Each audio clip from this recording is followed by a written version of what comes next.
Chapter 328. Fire Spirit Body, Water Spirit Body. After the water dragon awakened, its eyes immediately turned fierce. However, upon seeing Panda, it was instantly stunned. "Huh, it's you, little bear. You've actually advanced to the 9th rank. Ahem, little bear." The scene became somewhat awkward. However, Achilles quickly realized something. "Weren't you supposed to have failed your tribulation? How can you speak human language?" Just now, the water dragon hadn't used telepathy. It had spoken directly in human language, and the voice was even female, a female water dragon. Only when magical beasts reach the legendary stage can they learn the languages of other races. The continent of Noah is primarily inhabited by humans, so the common language is human speech. Whether it's orcs, elves, or dwarves, they all use human language. Therefore, most magical beasts learn human language after advancing to the legendary rank. However, the water dragon ignored Achilles, and after carefully observing everyone, asked, "Little bear, are these humans and that mage not your allies?" The water dragon stared fiercely at the 7th rank mage, who was enslaved by Achilles. "Don't call me little bear, my name is Panda. How do you know me?" Panda retorted, sounding annoyed. "Panda, you're quite ambitious to use that name. I don't know you personally, but I recognize your mother, Enyan. I saw you once when you were born, so I remember your scent," the water dragon explained. Achilles was taken aback and turned to look at Panda. Panda nodded.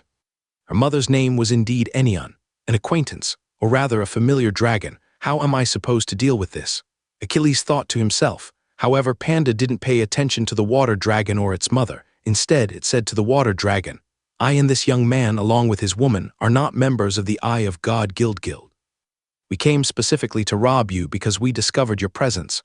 Everything here is under his control now. Whether you live or die depends on him. Have you made a life pact with this human?" The water dragon guessed, sounding somewhat surprised. It seemed to know a lot about Panda's lineage, and didn't seem particularly concerned about whether she would survive. Panda nodded without explaining anything further. Having received an affirmative response, the water dragon immediately began to scrutinize Achilles, trying to understand why this human of only level 7 would be favored by a creature as powerful as Panda, who was level 9. It then answered Achilles' previous question. "Although I failed my tribulation, I have still crossed into the realm of legends, and therefore, I can naturally learn human languages. Since little Panda says that you are in charge here, allow me to introduce myself. My name is Jada, and I was once the overlord of the waters east of the Wasteland Mountains." Achilles, Lord of Storm Territory. Achilles replied with a simple introduction. "Lord Achilles, how can I survive?" Jada asked directly. "I hope you will join Storm Territory. We can sign an equal contract. When I die, you will be free. After all, the lifespan of dragons is longer than that of humans and the panda race, isn't it?" Achilles suggested immediately. Although Jada's current strength was only at the peak of level 8, with sufficient resources, it would quickly return to level 9.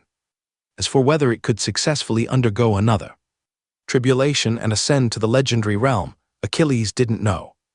In any case, its dragon pearl had already been merged with Audrin, and even if it consumed Audrin now, it wouldn't obtain a complete dragon pearl. "I refuse, unless you can help me find a water attribute dragon pearl." Jada refused, and it was clear that it already knew the condition of its own dragon pearl. This put Achilles in a difficult position. Where could he possibly find a water attribute dragon pearl? He did have a fire attribute one, so he suggested, "I know where there's a fire attribute dragon pearl. We can get that first, and then I will try to exchange it for a water attribute dragon pearl for you." The panda sitting on Achilles' shoulder twitched its mouth slightly after hearing this. Knew that Achilles was planning something with the lava dragon Andreas. It was likely that Achilles intended to wait until Jada regained its level 9 strength, and then have both himself and Jada attack and kill Andreas. After that, the dragon pearl would belong to Jada, while the rest would be for itself. Perhaps Achilles, that little rascal, might even share a small portion with it. It was a clever scheme of getting something for nothing. However, Jada still refused. This made Achilles impatient, and he said in an unpleasant tone, "Then, lady, perhaps you should change your request. If I am still unable to fulfill your request, then I'm afraid I will have to apologize." Jada clearly understood Achilles' veiled threat, but she didn't dwell on it. Instead, she extended a clawed finger towards Haley and said, "I want to sign an equal partnership agreement with her." Achilles turned his gaze to Haley. Haley was momentarily taken aback. When she saw Achilles looking at her, she immediately exclaimed, "Me? Why me?" Achilles was also somewhat puzzled. Haley was a fire-based mage, which seemed incompatible with Jada, a water dragon. Could it be that Jada thought Haley's lifespan was short? Or perhaps there was some form of gender discrimination involved? "I sensed a strong presence of divine power within you," Jada explained. "What is your relationship with Nelson?" "Divine power? Are you talking about this?" Haley held up the badge she had previously used to contact Pastor Nelson and asked. Jada nodded. "Yes, we've known each other for a long time." "Judging by the power emanating from this badge, has Nelson already ascended to the rank of legendary priest?" "Yes, Pastor Nelson only recently achieved the rank of legendary priest." "So are you choosing to sign an agreement with me in hopes that he can help you heal?" "Not entirely. I'm choosing to sign an agreement with you primarily because you possess a fire spirit body. Once you ascend to the 9th rank sanctuary, you can help me advance towards the path of legend again. Of course, this will also benefit you, as I also have a water spirit body which can similarly help you rapidly progress towards becoming legendary." Jada explained. "Fire spirit body, water spirit body, are those special talents?" Achilles asked Panda. He had initially thought that Jada was choosing Haley because of her connection to Pastor Nelson, but he hadn't realized it was due to the fire and water spirit bodies. The fire spirit body and water spirit body are special talents within the spellcasting system, similar to your knight's inherent talent. However, a knight's inherent talent is generally used in combat, while these elemental spirit bodies in the spellcasting system serve as aids for cultivation. Panda explained. "No wonder your woman cultivates so quickly. It turns out she has both the fire element affinity and a fire spirit body." So it was a combination of existing talents with a cultivation buff. The fire and water spirit bodies have complementary effects and can be further combined. After understanding Jada's intentions, Achilles said to Haley, "Haley, go ahead and sign the agreement with Lady Jada." But Haley didn't want to take away a chance from Achilles. Her cultivation speed was already fast enough due to her fire element affinity and fire spirit body. She didn't necessarily need the assistance of a water spirit body. On the contrary, Achilles is now being targeted by the Shadow Temple, and he needs the water serpent's help more than ever. Chapter 329. The treasure hunter, Haley, wanted Achilles and the water dragon Jada to sign a contract. After all, she would mostly be staying in the Tulip Marquisate's territory. To that end, she also promised Jada that even if she signed a contract with Achilles, she would ask Professor Nelson to heal her. However, Jada was very firm in her stance, because Haley's fire spirit body was crucial for her to potentially reach the legendary realm again. Finally, Achilles persuaded Haley to agree to Jada's proposal. After all, Achilles didn't always need Jada. He could have her come to storm territory hold when it was necessary. Thus, Haley and Jada successfully signed an equal spiritual contract. "Madam, what happened to the other 7th rank Earth Knight you were chasing?" Achilles asked after the contract was signed. "HMPH, of course I killed him. It was because of pursuing them that I was captured by that bastard Aaron. I will eventually go find that bastard Aaron when I recover." Jada snorted. Achilles' guess was correct. It was just bad luck that she encountered Aaron, the leader of the Eye Society. However, Jada clearly didn't know that Aaron had already been killed by Kato. "Madam, you might not be able to cause any more trouble for Aaron. He has already been killed by Prince Kato of the royal family." "Dead serves him right," Jada said with lingering anger. Later, Achilles explained about the dragon pearl. He had initially thought that Jada would be angry and might even try to eat the little cun, but she seemed surprisingly calm. "A newly born creature? How fortunate. Don't worry, I won't harm that little whale. That dragon pearl couldn't help me overcome the legendary tribulation, so it's best to leave it alone. It might be a burden for me." "Thank you, madam," Achilles said gratefully. He didn't want the little cun to die, especially since he had raised it for so long. Next, Achilles prepared to go to the place where the 6th rank mage from the southern continent was being held. Jada didn't go with him, fearing that she might lose control and try to eat him. Haley also stayed behind, accompanying Jada on deck to breathe fresh air. Meanwhile, Panda went to ask Jada about her mother. Panda's mother had also left in pursuit of the legendary path, but it was unknown whether she had succeeded. At the stern of the 2nd-class warship, a 7th rank mage opened a magical barrier on a cabin door. Inside, a middle-aged man was sitting and meditating. He didn't have any magical chains or restraints on him. According to the 7th rank mage, this mage from the southern continent had actually joined their eye society before, claiming that he had been forced to join Aaron. However, he refused to sign the eye society contract. Aaron only needed this mage from the southern continent to help him with tasks on Green Island, so he didn't force him. After all, a 6th rank lightning mage couldn't escape from Green Island anyway. So, during the journey to the Kingdom of Sicily, a knight of the 8th rank Order of the Eye of God Guild, wanting to avoid trouble, simply threw him into the ship's hold for safekeeping. A 6th rank mage from the southern continent, upon seeing the 7th rank archmage enslaved by Achilles, immediately stood up and bowed, asking, "Lord Warren, have the enemy forces been repelled?" Confined to that cabin, he only felt the violent shaking of the warship and the intense commotion outside. Knowing that the fleet had encountered an enemy, Achilles waved his hand, signaling Warren to step aside, then smiled and said, "I am the enemy." The 6th rank mage from the southern continent was taken aback, then saw that Warren was standing respectfully to one side like a servant. He immediately bowed respectfully and said, "Patrick, I have met this esteemed lord." Archibald had once mentioned Patrick, who was a manager at the Dodge Merchant Guild of the Magic United Kingdom, a 6th rank lightning archmage, and also a professional treasure hunter. "Patrick, I am Archibald's friend, Lord Achilles. I would like to invite you to join Storm territory." "Do you say?" Achilles asked directly. "Archibald." Patrick was slightly taken aback, then immediately understood and with a flattering smile said, "So you are Archibald's friend? Then you are also my friend, Patrick. Of course, I would be happy to join Lord Achilles' Storm territory."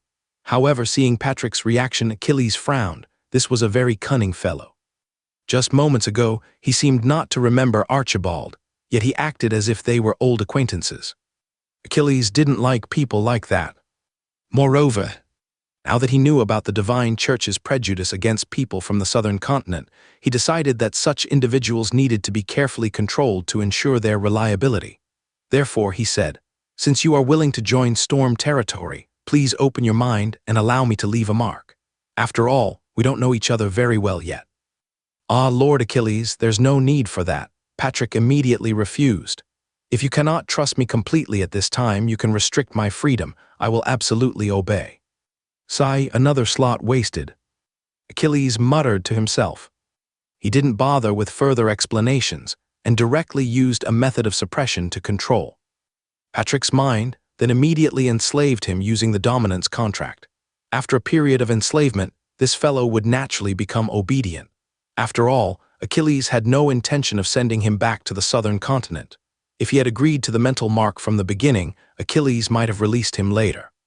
Now he was destined to serve Storm territory until his death. "Master," Patrick bowed respectfully. Patrick, if I don't enslave you, what would you do after joining Storm territory?" Achilles asked curiously. "Master, I will initially pretend to work for the Storm Legion. Then look for an opportunity to escape. If no such opportunity arises, I will find a way to contact the Eye of God and create one. I don't want to stay in this backward northern continent," Patrick said truthfully. "Indeed, that gives me peace of mind," Achilles replied, satisfied with the answer. "Patrick, while you were in the southern continent, did you have any knowledge of the northern continent? Do you know of any routes back to the south? I'm not very familiar with it. The land between our Magic United Kingdom and the northern continent is separated by a terrifying chasm and a deadly swamp. There's also a dangerous storm belt in the ocean, so there's virtually no travel between them. The only way back to the southern continent is through the Central Mountain Range. Darting from the western edge of the Holy Empire in the north, you can travel south to reach the Teutonic Knight Empire in the south. A chasm, a deadly swamp, a storm belt, the Holy Empire, the Teutonic Knight Empire. It seems Archibald's journey home will be quite difficult. Achilles thought silently. "Tell me about yourself. What exactly is a treasure hunter, and what magical methods do you use to find treasures?" Archibald knew that the southern continent had a profession called treasure hunters, but he didn't know much about it. The status of treasure hunters in the southern continent is very high, almost on par with the 3 major professions: magic item crafting, alchemy, and rune formations. Therefore, Achilles was very curious about this profession. "Master, a treasure hunter essentially understands the properties of various treasures and resources. Based on the geographical environment and the activity patterns of magical beasts, they can determine whether a place has the potential to contain treasures or resources. Treasure hunters also possess extensive historical knowledge, allowing them to precisely locate ruins and other ancient sites. Patrick explained, "Is that all there is to it? And that just the ability of ruin explorers combined with resource surveyors? How can that compare to the three major magical arts?" Achilles was a little puzzled. "Master, we treasure hunters are far more skilled than those ruin explorers and resource surveyors. They only possess knowledge and an adventurous spirit, mostly relying on luck. We treasure hunters use magic and equipment to quickly and accurately locate resources and ruins." Patrick explained. "Oh, tell me more," Achilles said with renewed interest. The advanced magical technology of the southern continent is what Achilles most wanted to acquire. It's a special form of sonic magic. Using this magic requires specific magical equipment. Different sounds are emitted depending on the geographical environment, and when the magical sound encounters different materials, it returns with different sounds. Then, using a magical receiver, we analyze the information returned by these magical sounds to determine if there are any resources or ruins, their types, and their exact locations. These magical sounds can penetrate most solid materials and travel over very long distances, which is why our treasure hunters are so efficient and accurate," Patrick explained in detail. Chapter 330. The Magic Radar. After listening to Patrick's explanation of the treasure hunters, sound-based magic, Achilles was immediately surprised. "Isn't this similar to ultrasound, electromagnetic waves, or radar? Magic can actually achieve this." He quickly asked, "Can this sound detection magic be used for military purposes? Can it detect the location, number, and strength of enemy forces?" Patrick nodded. "Yes, but I don't have that capability." While the sound detection magic itself isn't difficult, analyzing the information received to determine what you are detecting is very challenging. It requires a vast amount of experimental data. Only with this data can accurate detection be achieved. This data is usually confidential and difficult to obtain. I only have some basic sound data for treasure identification, which wouldn't be effective against military forces. Furthermore, many factions in the southern continent have already implemented countermeasures against such techniques. It truly was a magic radar.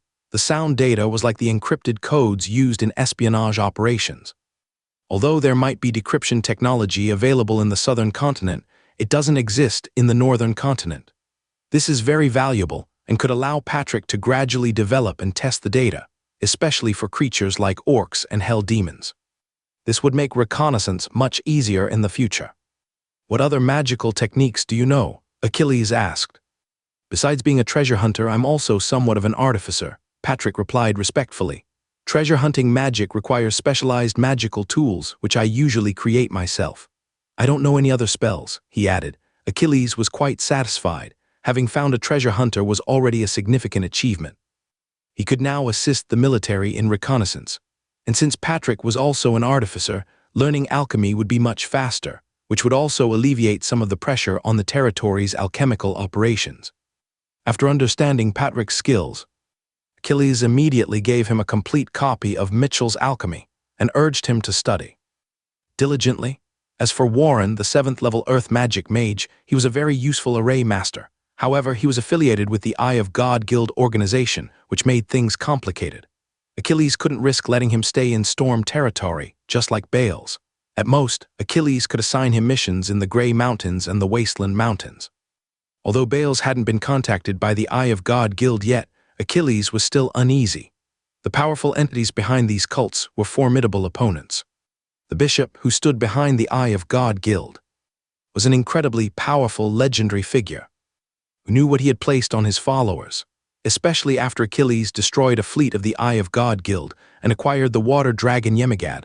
The Eye of God Guild would definitely investigate thoroughly. So, Achilles planned to send Warren to the Wildlands mountain range to search for traces of the Shadow Temple. Finding it would be a bonus, but even if he didn't find anything, it wouldn't be much of a loss. Currently, all slots for the Dominator contract were filled. To increase the number of slots, one would need to defeat 10 level 8 creatures, which was not something that could be accomplished quickly. Forget about defeating level 9 creatures. Therefore, Achilles intended to free up some Dominator contract slots. Level 6 Fox Spirit and the level 7 Bear Man were temporarily untouchable. they would still be useful later. Similarly, Patrick level 6 and Gerald level 8 were too valuable to get rid of right now. This left only the level 5 hyena folk Bales level 5 and the newly enslaved Warren level 7 as potential candidates for removal. The level 5 hyena folk were currently controlling a large number of orcs searching for the Shadow Temple. After the mission was over, he would send them to manage the mining island with Dane. Bales had secretly followed Jethro out of the country and should be dealt with upon his return. Warren's level 7 strength made him an ideal candidate for a trip to the Shadow Temple. Achilles then returned to the deck but didn't see Jada, the water dragon. "Where is Lady Jada? She was probably confined for too long," replied Haley. After being released, she went straight into the sea, saying she needed some time to clear her head. It had been quite a while since Achilles had crossed over. She had been captured by Aaron back then. He then spoke to Haley. "Haley, don't return to Storm territory with me. After Lady Jada returns, you and I will go directly to Tulip territory. However, please keep the matter of Lady Jada a secret for now. We don't attract the attention of the Eye Society. Once Lady Jada regains her level 9 power, I might need to borrow her strength to give the Shadow Temple a surprise." "Understood," Haley nodded. The next day, the water dragon Jada returned to the warship and along with Haley headed towards the Kingdom of Alpha. Level 7 Mage Warren was also brought along. Achilles instructed Haley to simply drop him off on land. He would then make his way to the Wildlands mountain range himself. After Haley left, Achilles used the energy essence he had just obtained to directly upgrade his omnipotent avatar from a silver level to an earth level being. Omnipotent avatar. Earth avatar. 0/100 000 You can summon 3 avatars that are identical to yourself. You can summon them 3 times per day. The avatars can use all abilities except those of the omnipotent avatar. Currently, the avatar can last for 7 hours energy essence. 800-313. As expected, the avatar has inherited the transcendence ability, so the omnipotent avatar no longer has its own separate transcendence ability. The all-around ability score for the Earth-level clone was roughly as Achilles had predicted. Besides having an additional clone and a longer duration, there were no other significant changes. Chapter 331. Counterattack against the Shadow Temple. After gaining an additional clone, Achilles immediately sent this clone and 8 Tier 8 magical constructs to Storm territory. He instructed the clone to summon the territory's fleet to provide support. Achilles only needed those 2 warships, and they were intended to be dismantled and studied by Master Clifford and Enoch after their arrival. Currently, no one in the territory had the experience or resources to operate Tier 2 warships, so it was decided to use them for research purposes.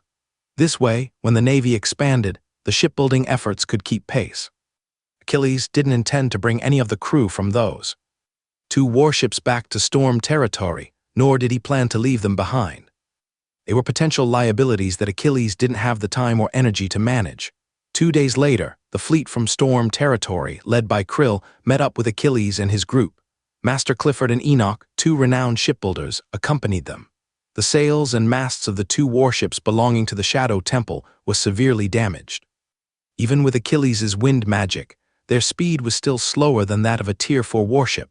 Otherwise, they would have arrived at Storm territory much earlier. While Clifford and Enoch repaired the warships, Krill's subordinates took complete control of them. Captured crew members were released back into the sea. 2 days later, Achilles and the fleet returned to Storm Territory Bay Naval Port. The 2 captured warships were immediately towed to the shipyard. The magical ballistae mounted on the warships were dismantled, especially the Tier 2 warships' 8 Tier 8 magical ballistae, along with the 2 sets of Tier 9 crossbow bolts. These were invaluable assets. Achilles planned to hide them away for later use, perhaps to be deployed strategically against his enemies. After arranging matters concerning the warships, Achilles, accompanied by Patrick, found Archibald. "You are Master Patrick," Archibald exclaimed in surprise upon seeing Patrick. Patrick was the most powerful mage among the armed guards on Archibald's ship, so Archibald immediately recognized him. "Sir, where did you find Master Patrick?" "You don't need to worry about that. Patrick has joined Storm territory and will be working here from now on. We'll have plenty of opportunities to ask him questions later." However, seeing the respectful demeanor of Patrick standing beside Achilles, Archibald understood what had happened. He knew that Achilles possessed a magic that could enslave others. I brought Patrick here for two reasons. One is regarding the route back to the southern continent. Really, sir, have you found a safe route to the southern continent? Archibald asked excitedly. A safe route? You might be disappointed. Let Patrick explain it to you, Achilles said with a shake of his head. Patrick then explained the difficulties involved in traveling to the southern continent. Archibald's initial excitement quickly turned into disappointment. It seemed he might never return home. Don't worry too much. With sufficient strength, it is still possible to reach the magical United Kingdom on the southern continent, Achilles reassured him. After calming Archibald down, Achilles explained the situation regarding the Church of the Gods' exclusion of people from the southern continent. He instructed them both to keep their identities secret and ensure that no one else discovered the truth. Achilles also contacted several individuals who were previously aware of Archibald's identity, warning them not to reveal it. Once the matter with Archibald was resolved, Achilles assigned Patrick the task of immediately creating magical sound transmitters and receivers. Then, he instructed him to begin exploring storm territory for any overlooked resources or treasures. Meanwhile, Achilles himself began revising the giant mountain body refinement technique. Although this wizarding body refinement technique had already been upgraded to the 7th rank by Achilles, it didn't offer much benefit to him personally because he was primarily a knight. Mid-July, Achilles finally managed to revise the giant mountain body refinement technique down to the 3rd rank and then summoned Anthony. Anthony had recently focused his efforts on managing the territory and hadn't been practicing magic as much, given his inherent talents. However, upon hearing that the giant mountain body refinement technique was specifically designed for mages with weaker magical abilities, Anthony regained hope and readily agreed to try it. Achilles patiently instructed Anthony for a whole month, until he finally grasped the basics of the magical version of the technique. The rest would depend on Anthony's own efforts. In fact, Achilles had also considered having Archibald try it out, but unfortunately, Archibald was too busy and didn't have the time or inclination to practice body refinement techniques. Besides, body refinement techniques were primarily used in combat, which wasn't something Archibald enjoyed. Just as Achilles was preparing to continue revising the later sections of the body refinement technique, a thunder falcon suddenly arrived at storm territory. It was one of Rigor's children, tasked with contacting Warren in the Savage Mountains. Is this just luck? Or are there simply too many people from the Shadow Temple? They found us so quickly. Achilles thought to himself. The Thunder Falcon reported that Warren had discovered a small team from the Shadow Temple, 1 8th rank mage, 3 7th rank mages, and 5 6th rank mages. Well, now that we found them, it's time to put our fishing plan into action, Achilles mused. Immediately, Achilles dispatched 3 wind spirit griffons to the northern forest. There he summoned 3 clones, each riding a wind spirit griffon and flying towards the depths of the Savage Mountains. Upon reaching the area provided by Warren, the 3 clones descended. The 3 wind spirit griffons immediately returned. Those that could make it back did, while others were left behind. Soon, they located the Shadow Temple team. 2 of the clones then launched their attack, one acting in Achilles' identity and the other as a pure knight. After a fierce battle, they successfully killed 1 8th rank mage, 2 7th rank mages, and 3 6th rank mages. The remaining 1 7th rank mage and 2 6th rank mages managed to escape. Achilles' other clone, which hadn't yet engaged in combat, immediately followed the fleeing 7th level cultivator discreetly. In response to requests from our valued readers, you're now offering an ad-free experience for VIP members. Chapter 332. Azure Iron, or a clone of Achilles, followed a Tier 7 warrior from the Shadow Temple. Just as the clone's lifespan was about to expire, it rushed forward and enslaved the Shadow Temple warrior. Then, it obtained information about the nearby Shadow Temple from this captured warrior. It's so far. After issuing some commands to the Tier 7 warrior, the clone dissipated due to its limited lifespan. At the same time, another clone of Achilles, along with Roger's 2 squadrons of beast-riding knights, had just cleared out the orcs from the Pighead Valley. All the remaining orcs were killed, and those who surrendered would be sent to Storm Territory as forced laborers. Currently, Storm Territory has a strong military force, so there's no need to worry about these orc slaves rebelling. Jake, I just said it. What do you think? This is the best retirement life I can offer you. Both Lyle and Dane are already living like this. Achilles' clone spoke persuasively to Jake, a Tier 5 hyena man who was kneeling on the ground. At this time, Jake had been released from the Dominator contract, and his position had been transferred to the newly enslaved Shadow Temple Tier 7 warrior. Initially, Achilles chose to follow the Tier 7 warrior instead of directly using the Dominator contract to enslave him, because he didn't want to break Jake's contract yet.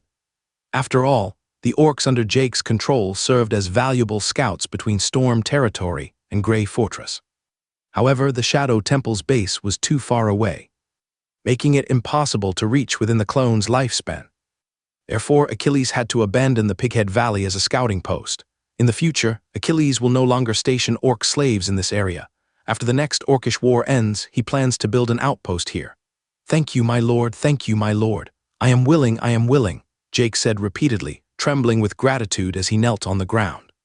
For him, any life would be better than being controlled by that terrifying enslavement magic. Even if he dies in the future, he doesn't want to be enslaved by that magic again. Achilles also discovered another use for the Dominator. Contract. After prolonged use of the contract to enslave someone, it can completely break down their psychological defenses. According to Jake's description, while under the influence of the Dominator contract, his own consciousness still existed, but the contract created a new consciousness within his soul, one that was absolutely obedient to Achilles. Therefore, after being enslaved by the Dominator contract for a long time, the suppressed original consciousness gradually collapses. "Very good, you've made a very wise choice," Achilles said with a devilish smile. The sight of Achilles' clone terrified Jake, who trembled uncontrollably. Only after the clone disappeared did Jake dare to slowly get up. Meanwhile, as Achilles cleared out Pighead Valley and returned to Storm Territory, the enslaved 7th-level warrior reunited with another 6th-level warrior deep in the Wasteland Mountains. Unfortunately, a third 6th-level knight had already perished, killed by a 7th-level Red Viper. Lord Merton, the 6th-level warrior, asked anxiously, "What should we do now?" "Let's try to contact any other squads from the temple nearby," Merton replied slowly. "It's too dangerous for us to stay here in the depths of the wasteland." The two warriors then captured some 4th and 5th-level beasts, using them as sacrifices to send a distress signal to a nearby Shadow Temple outpost through a special demonic ritual. 2 days later, 2 8th-level warriors found Merton and his companion waiting at their designated location. Upon learning that a squad from Storm Territory had annihilated the team they had sent out, the expressions of the 2 8th-level warriors turned grim. After a moment's thought, they decided to take Merton and his companion back to the outpost to reassess the situation. Storm Territory. Half a month after Achilles' squad eliminated the Shadow Temple unit, Haley helped Achilles acquire some elemental metals used in crafting alchemical golems, which was sent by Phineas. There was 1 unit of azure iron, 2 units of thunderstone, and 1 unit of sandstorm crystal. While modifying the giant mountain body strengthening technique, Achilles also took the time to craft a set of alchemical golems, finally. After combining them to create the 4 Gods golem, he tested its power. It was only slightly weaker than the 8th-level magical golem that Achilles had obtained from Pascal. This impressed Achilles greatly. Even 4 7th-level warriors working together couldn't reach the mid-tier of an 8th-level being. Furthermore, the 4 Gods golem had a unique advantage. It could operate in all terrains, land, sea, and air. Achilles intended to give this first 4 Gods golem to Old Justin as a safeguard for the naval fleet. However, he would also instruct them not to use it unless absolutely necessary. Although the construction of the 4 Gods golem didn't require 8th-level materials, using it still required 8th-level magic crystals. Moreover, the energy consumption of the 4 Gods golem was even greater than that of an 8th-level magical golem. The 8th-level magic crystals Achilles currently possessed were all taken from Caleb. He had been able to maintain 1 8th-level magical golem for a while, but now he needed to divide them between 2 golems, so he would have to conserve them carefully, including the 8th-level magical golem that Achilles himself was using. Just as Achilles finished testing the 4 Gods golem, Patrick suddenly rushed in to report something. "Sir, I've detected a micro-deposit of elemental metal." "Huh." Achilles was taken aback, wondering if he had misheard. "What exactly did you detect?" "Sir, Deep within the large underwater iron ore deposit on Iron Ore Island in Storm Bay, I detected a Tier 5 water elemental metal called azure iron. Really, can you confirm it? I can confirm it. I started surveying Iron Ore Island while crafting the sound receiver. Islands with iron deposits often have associated water elemental metal deposits if there are large underwater ore veins. So, after successfully crafting the receiver, I immediately conducted extensive surveys of the underwater iron ore. Based on the data I gathered about the ore vein, it's definitely Tier 5 water elemental azure iron. However, this deposit is likely quite young, so it can only be considered a micro deposit. After Patrick confirmed his findings, he explained the process and reasoning behind his discovery. Haha, Patrick, well done. Achilles was overjoyed. Patrick had barely started working, and he'd already given Achilles such a pleasant surprise. It was no wonder that the profession of treasure hunter could rival the 3 major magical disciplines in the magically advanced southern continent. It truly was impressive. It seems I need to expand the treasure hunter guild within my territory. Eventually, I can assign some of them as scouts for the military. We absolutely must increase the number of mages. Achilles' demand for mage talent was becoming increasingly urgent. He needed them for alchemy, the navy, and now treasure hunting. All mages with 4 element affinities were easier to acquire. High-level mages who focused on research often required a large number of lower-level mages as assistants or for experiments. This led to some slave traders specializing in selling these mage slaves. After modifying the first 3 layers of giant mountain body refinement technique, Achilles had already prepared to purchase such slaves. He would assign the task to Jethro when he returned. To that end, Achilles had stockpiled a large number of contract scrolls. Even if they could only reach Tier 3, the scrolls would be sufficient to control them.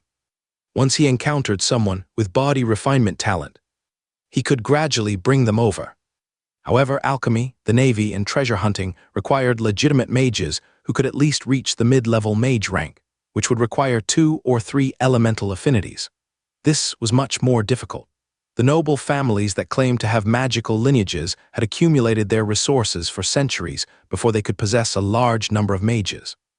Even the Lincoln family, a top-tier noble house, had taken nearly 300 years to achieve their current level of success. It seems we can only focus on expanding our territory for now. Once the population grows, there will surely be a few talented individuals with an aptitude for magic. Achilles thought to himself, currently this is the only viable option. Chapter 333. The Hugh, Patrick, what is the annual production capacity of this miniature aquamarine iron ore? Achilles asked.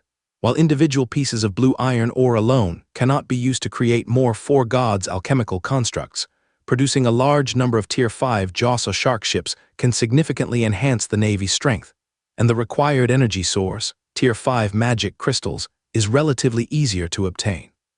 My lord, Patrick replied, we need to investigate further to determine that. There are differences between even the smallest ore deposits. Then what are we waiting for? Let's go down there and investigate now. Without hesitation, Achilles grabbed Patrick and flew towards Iron Ore Island. Currently, there were no troops guarding Iron Ore Island. The pig-headed people and pigkin who were initially captured were now very obedient. This was not only because these pig-headed people and pigkin had grown up on the island from a young age, but also primarily because pig-headed people and pigkin eat anything, and the resources in the ocean are incredibly abundant. Therefore, strictly speaking, life on Iron Ore Island might be better for them than living in the savage mountains. Naturally, they wouldn't cause any trouble. My lord! My lord!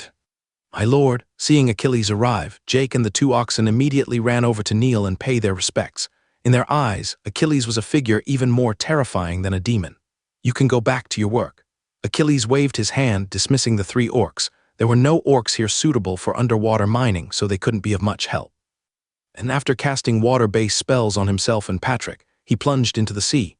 Once underwater, Patrick began scanning the area, eventually pinpointing the exact location in the southeast of Iron Ore Island. Achilles immediately took out the newly crafted 4 gods construct, and under his control, it began excavating on the seabed. Although the 4 gods is a combat-oriented alchemical construct, its multi-attribute nature and Tier 8 level make it suitable for mining underwater. For the next 2 hours, Achilles, guided by Patrick, excavated through the surface layer of iron ore. Then, what came into view was a layer of rock emitting a faint blue glow. This was aquamarine iron. Although he already knew that there was aquamarine iron beneath, seeing it for the first time still filled Achilles with excitement. In the kingdom of Alpha, elemental metals are incredibly rare and valuable. Officially, only the royal family possesses wind attribute storm iron ore. However, Achilles now has a water attribute azure iron mine. This resource is exactly what he desperately needs. Based on the geological conditions of the azure iron vein, Patrick carefully extracted approximately 300 kilograms of azure iron ore from the area excavated by the Four Gods mining vessel.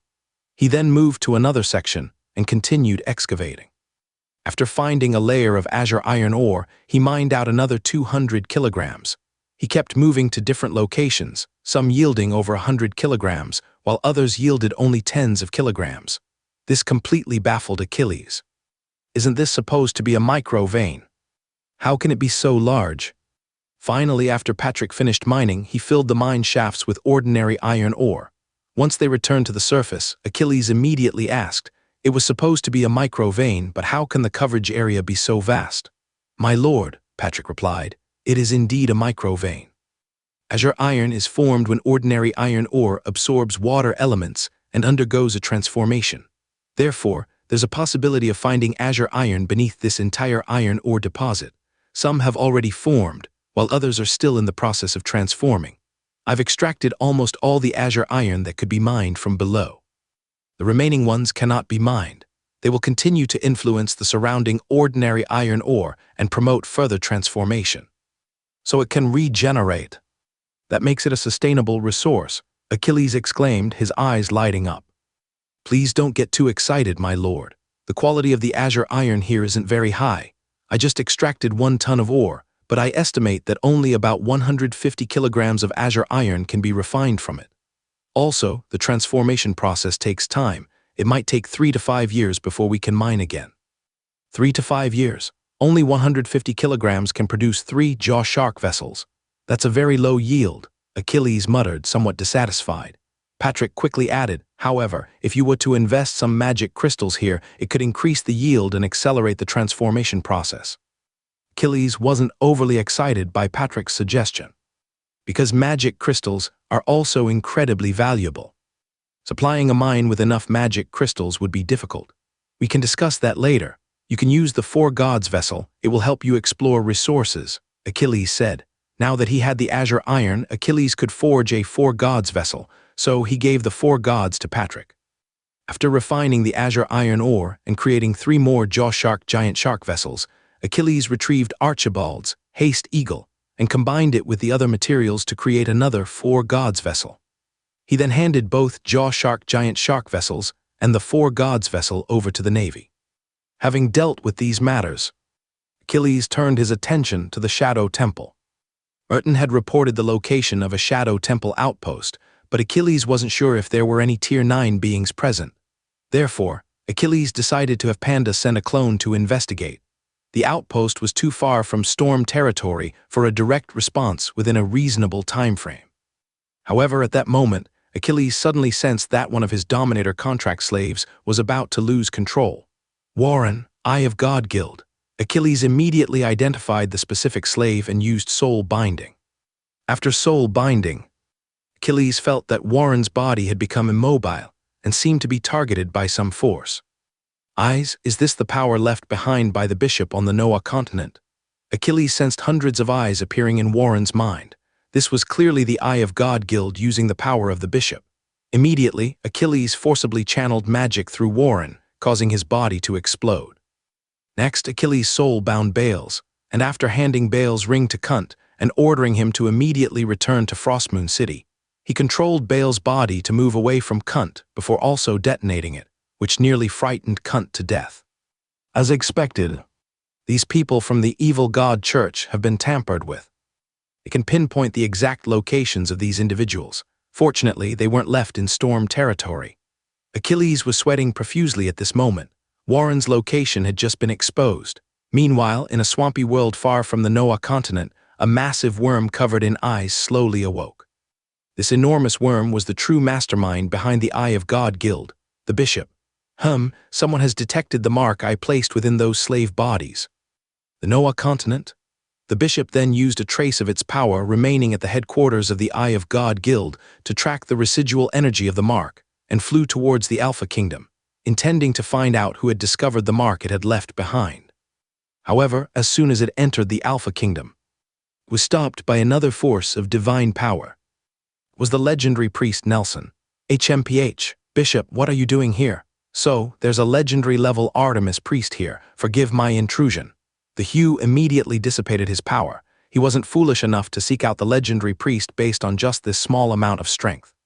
Chapter 334. Enraging Pastor Nelson watched the bishop disappear, still puzzled. Why would the bishop expend its power to come all the way here? The bishop has arrived. Is it here to investigate me? A large azure dragon beside Nelson spoke up.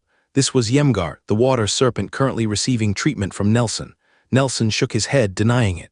It's unlikely. The bishop doesn't have much power left in Noah. It wouldn't waste even a fraction of its strength on you. Then why did it come? Has anything significant happened recently within the Eye of God guild? Yemgar asked, confused. I don't know. Perhaps. Never mind. It's not worth dwelling on. The bishop isn't capable of causing much trouble anymore. Nelson didn't want to say anything more. Meanwhile, the bishop, forced to retreat, awoke within the headquarters of the Eye of God guild and inquired about recent events in the kingdom of Alpha. A water serpent that failed its tribulation. A 9th-rank knight inside the headquarters immediately continued, Yes, master, and I recently discovered that this water serpent seems to be acquainted with the legendary Pastor Nelson, so I suspect information may have been leaked. This water serpent was taken away by the Church of Artemis. However, I just used your power to investigate the only surviving 7th-rank mage on that fleet, and found that he had actually gone to the Savage Mountains, and when I used your power to locate him, I felt like something was constantly blocking me.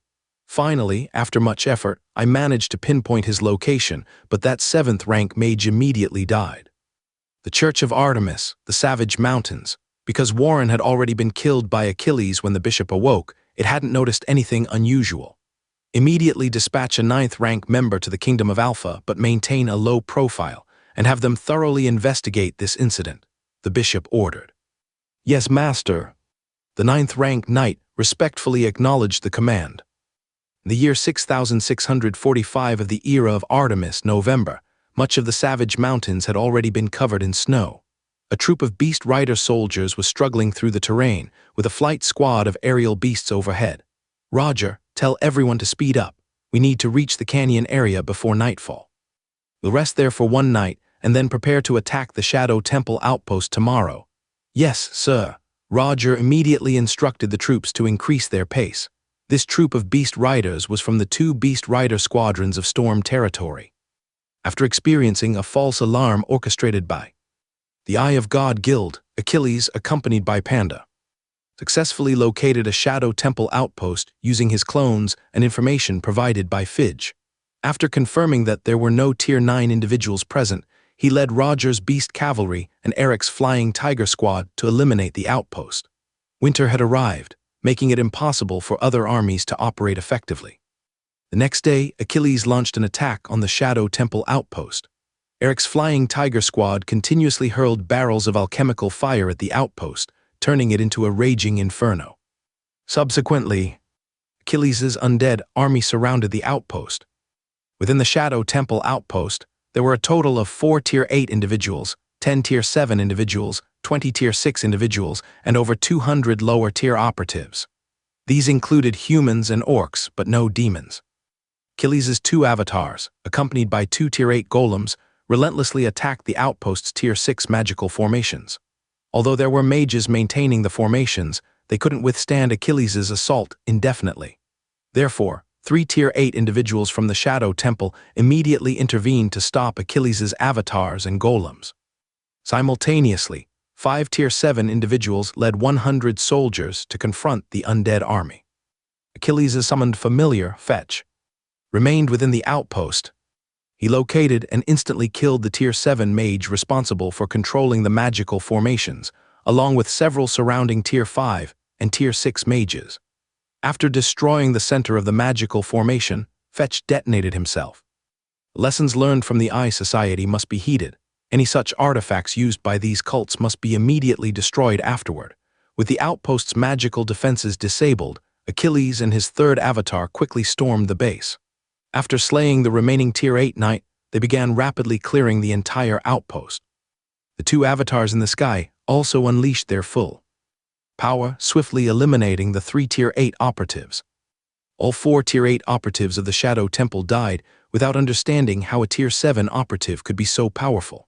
Those who managed to break through the undead army's encirclement were cut down by Roger's troops waiting in ambush outside. The entire battle lasted less than an hour, and the Shadow Temple outpost was completely annihilated. Now the Shadow Temple must be furious. After destroying the outpost, one of Achilles' avatars led the undead army south, while the others quickly retreated east, eventually boarding a warship to return to Storm territory. Shortly after, a Tier 9 orc arrived at the outpost. Upon seeing that it had been destroyed, he flew into a rage and pursued the retreating force, only to find himself chasing a group of undead. Finally, sensing Panda's presence, the Tier 9 orc was forced to retreat. Deep within the desolate mountains north of the Blackrock Kingdom, a giant demon prince named Demetrius, along with 2 human Tier 9 individuals, were gathered in discussion. They had already learned that Storm territory had destroyed the outpost. The Shadow Temple had suffered significant setbacks at the hands of this young noble. Bartley, roared Prince Demetrius angrily. This young noble must be captured. Otherwise, the Shadow Temple will become a laughingstock for other cults. Lord Bennett, there's a legendary priest named Nelson in the Alpha Kingdom now. We, even those of us at the 9th rank, wouldn't dare go there. Bartley, a 9th rank mage, said with a sigh of helplessness. Then we should find a way to lure Nelson away. Chapter 335. While returning from the eastern end of the barren mountain range, Achilles used the energy essences he had obtained by killing 4 rank 8 individuals to upgrade the remaining 2 innate abilities to the earthly level.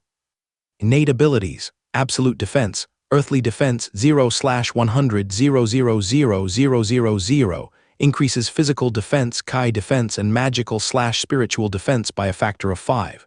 Effects: Black Armor, Retribution. Transcendent Evolution.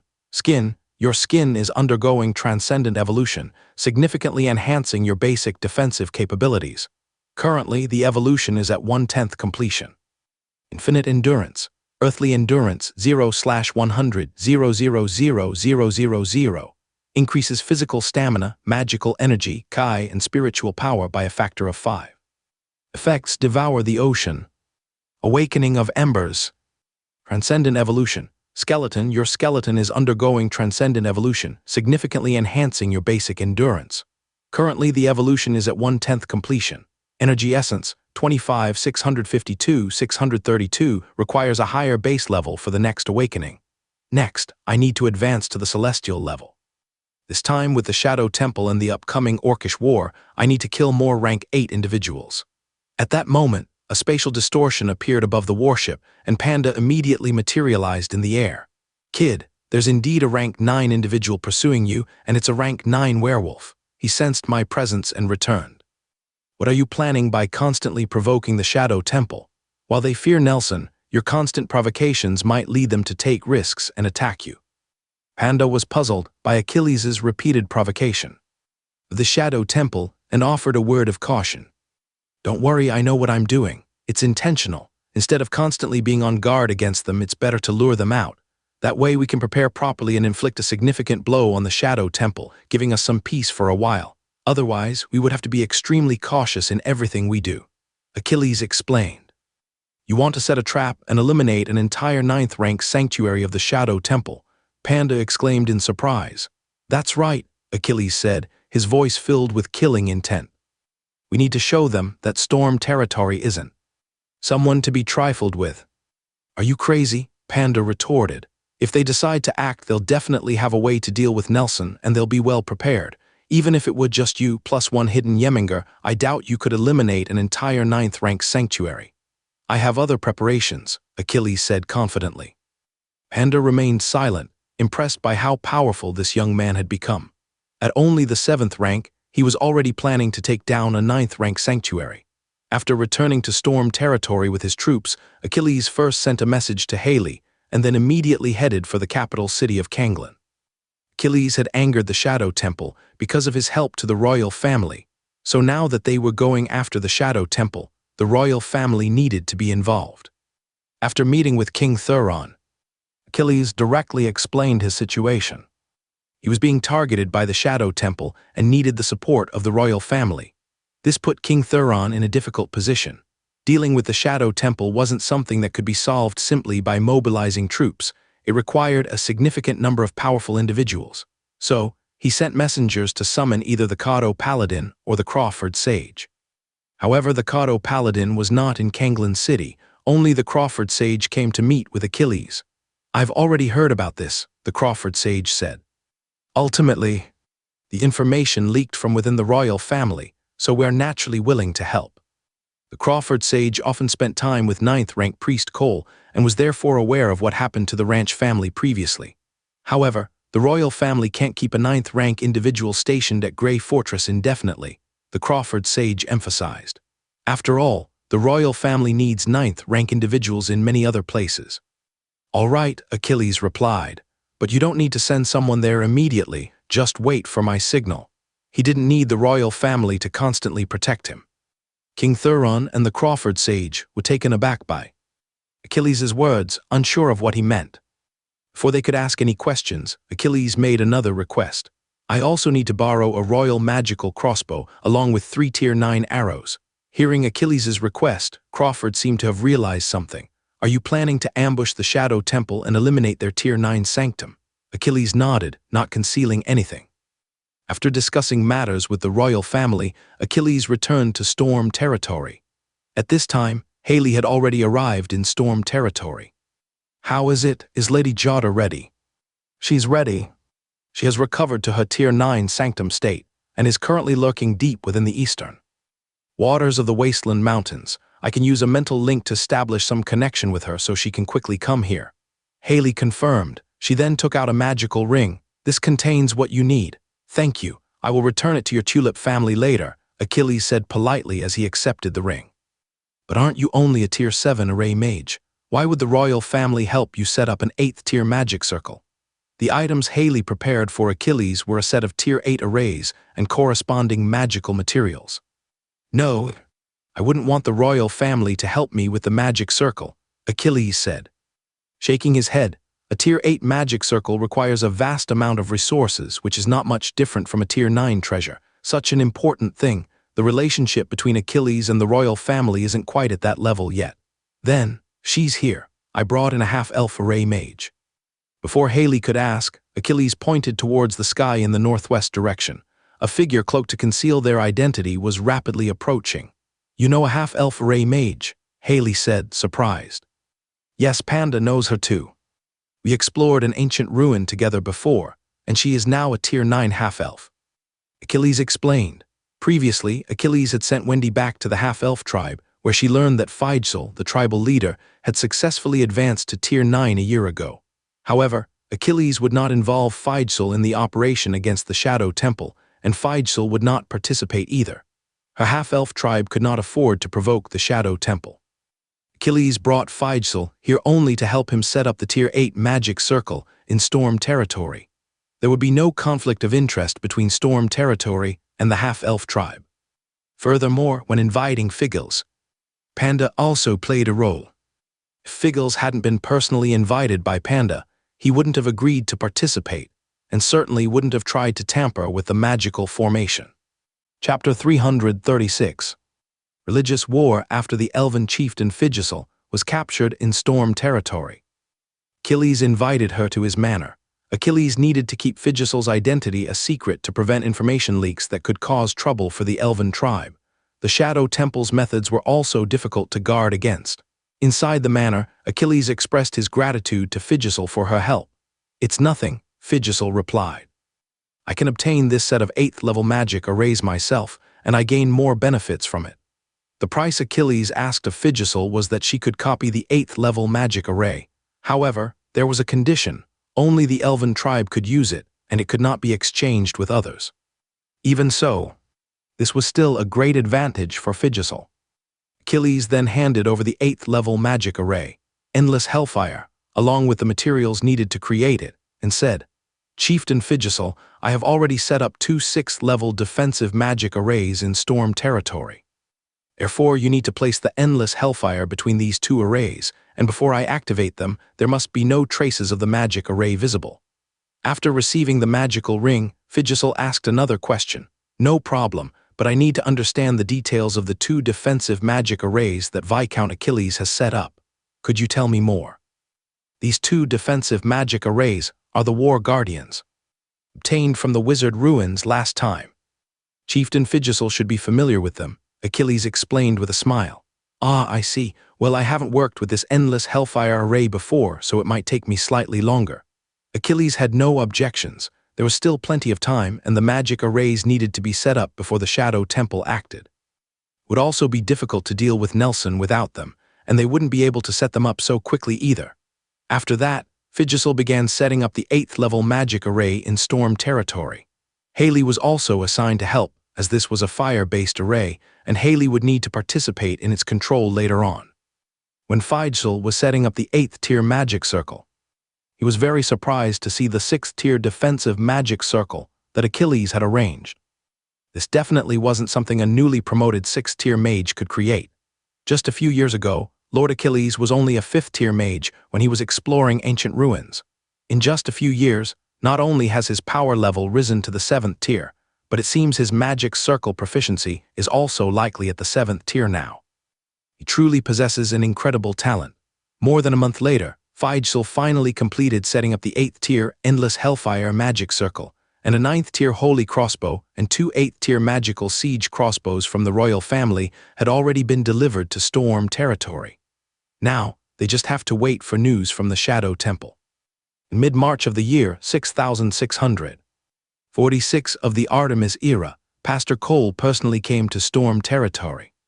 The formula for Bloodfire oil. Achilles didn't expect that Pastor Cole had come specifically for the recipe for Bloodfire oil. "Yes," Cole said sincerely, "you can name your price. As long as we can meet it, we will agree." "Pastor Cole, what seems to be the matter?" Achilles asked, puzzled. "Could it be that the Shadow Temple wants to start a war with the Artemis Church?" Cole paused for a moment, then slowly said, "It's nothing you need to worry about. The Cody Church and the Earth Church have broken out into a religious conflict, and we need the Bloodfire oil formula to support the Cody Church." A religious war? Achilles was surprised. This must be a coincidence, right? Surely the Shadow Temple doesn't yet have the power to instigate a religious war. Currently, Achilles knows that there are 5 major Orthodox churches among the human races of the northern continent. The most powerful is the Church Evander, which is the church followed by the Holy Empire. Next is the Ice and Snow Church in the north, which is the church followed by the strongest kingdom in the northern region, Rhone. The third strongest is the Artemis Church of the Alpha Kingdom. The Cody Church in the central region is also about as powerful as the Artemis Church, and the weakest is the Earth Church in the southeast, which is followed by the Kingdom of Sicily. In the northern lands, the Orcish Empire also has 3 recognized deities, but they are relatively weak. This is why the Orcish Empire remains confined to the cold and barren Orcish grasslands. The elves and dwarves of the western continent also have several legitimate deities, as do the sea creatures and nagas in the oceans. However, none of these deities are as powerful as those of the human race, which is why humans have become the dominant species on the continent of Noah, controlling the most extensive and fertile lands. The southern continent is also under the control of humans, although I know little about the situation there. Furthermore, the 5 major churches of the human race in the northern continent are not always united. Besides times of external demonic threats or foreign invasions, they often engage in internal conflicts.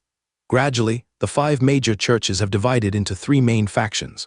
The Artemis Church and the Cody Church, with moderate power, are allies and constantly oppose the alliance between the Radiant Church and the Earth Church. This conflict between these 2 factions is the most significant struggle in the northern continent. The Ice and Snow Church, ranked second in strength, generally remains neutral. Now that the Cody Church and the Earth Church have erupted into a religious war, there must be some influence from the Radiant Church behind it. Moreover, the Cody Church is caught between the Radiant Church and the Earth Church, making it vulnerable to attacks from both sides. Therefore, as an ally, the Artemis Church will inevitably offer assistance. However, they will not send troops directly. The Artemis Church does not want to escalate the conflict. Instead, they will provide the Cody Church with supplies and weapons of war, such as the bloodfire oil that Achilles is currently seeking. At the same time, they will also dispatch troops south to deter the Radiant Church. If the Radiant Church attempts to attack the Cody Church, the Artemis Church will counterattack the Earth Church. Pastor Cole saw Achilles remain silent and assumed he was worried about revealing information, so he said, "Lord Achilles, you can rest assured that the formula for bloodfire oil will only be known to the Artemis Church and the Cody Church. It will not fall into the hands of any nobles or mages, and our two churches will not sell it externally. After obtaining the formula, everyone who comes into contact with it must swear an oath to the Artemis and the Cody, so there is absolutely no way it will be leaked." Achilles was willing to provide it, especially considering his relatively good relationship with the Artemis Church, but he didn't have it. So, he simply told the truth. "Pastor Cole, actually, this bloodfire oil doesn't have a specific formula. It's just a type of mineral resource that I've slightly altered to make it appear like a magical weapon." Chapter 337. The generous Artemis Church in the barbaric mountains at the oil well site. Pastor Cole gazed at the black oil gushing from the ground.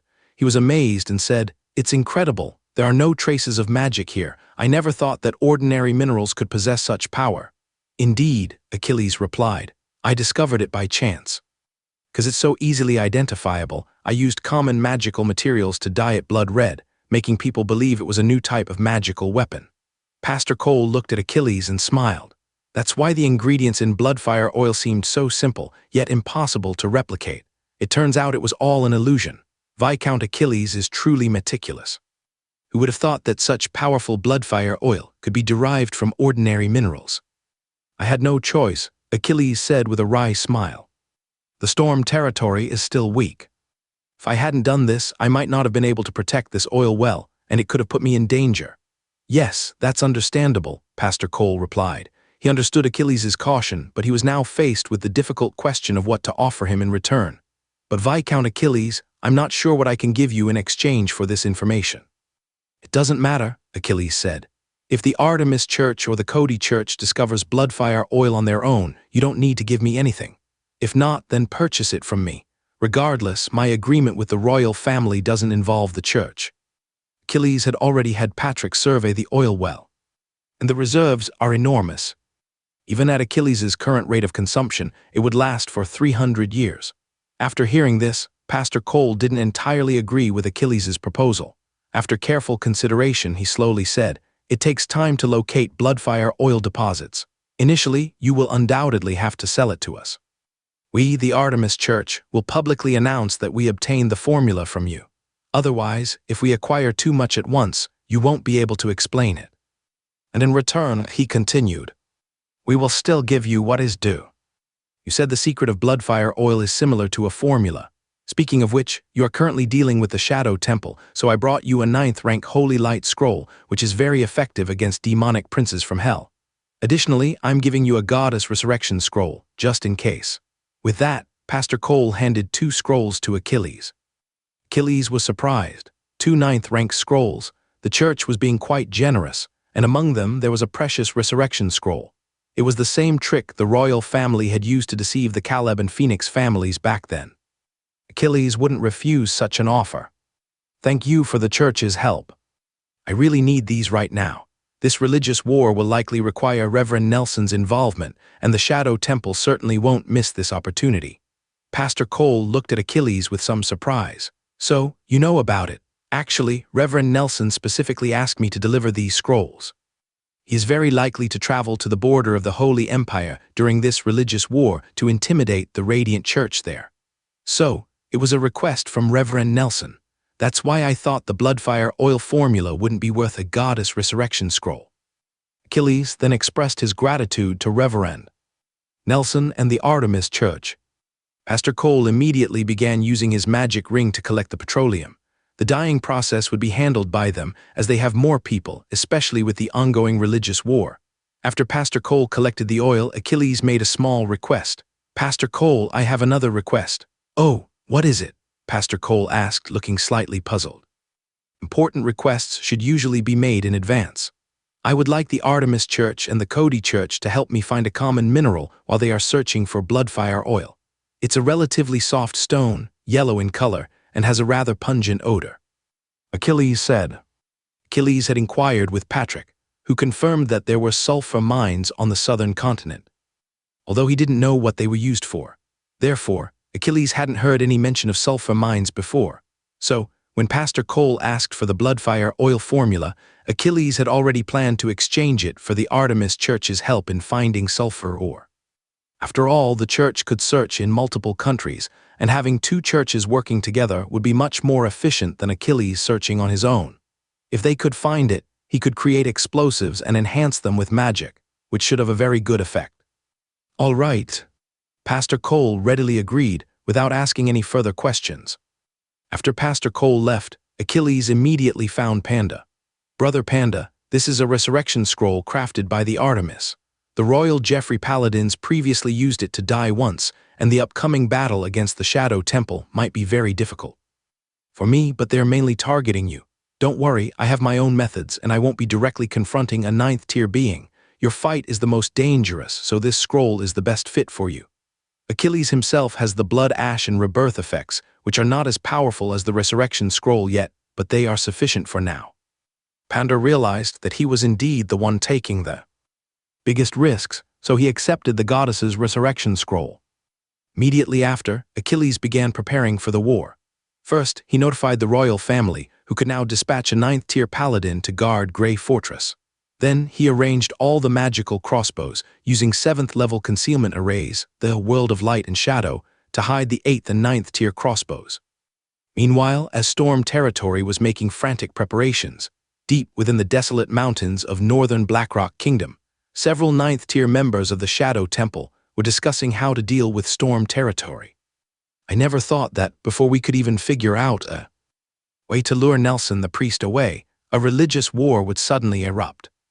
Now Nelson the Priest will definitely be away from Alpha for some time, and the Church Evander is not easy to deal with, Bartley the Saint said coldly.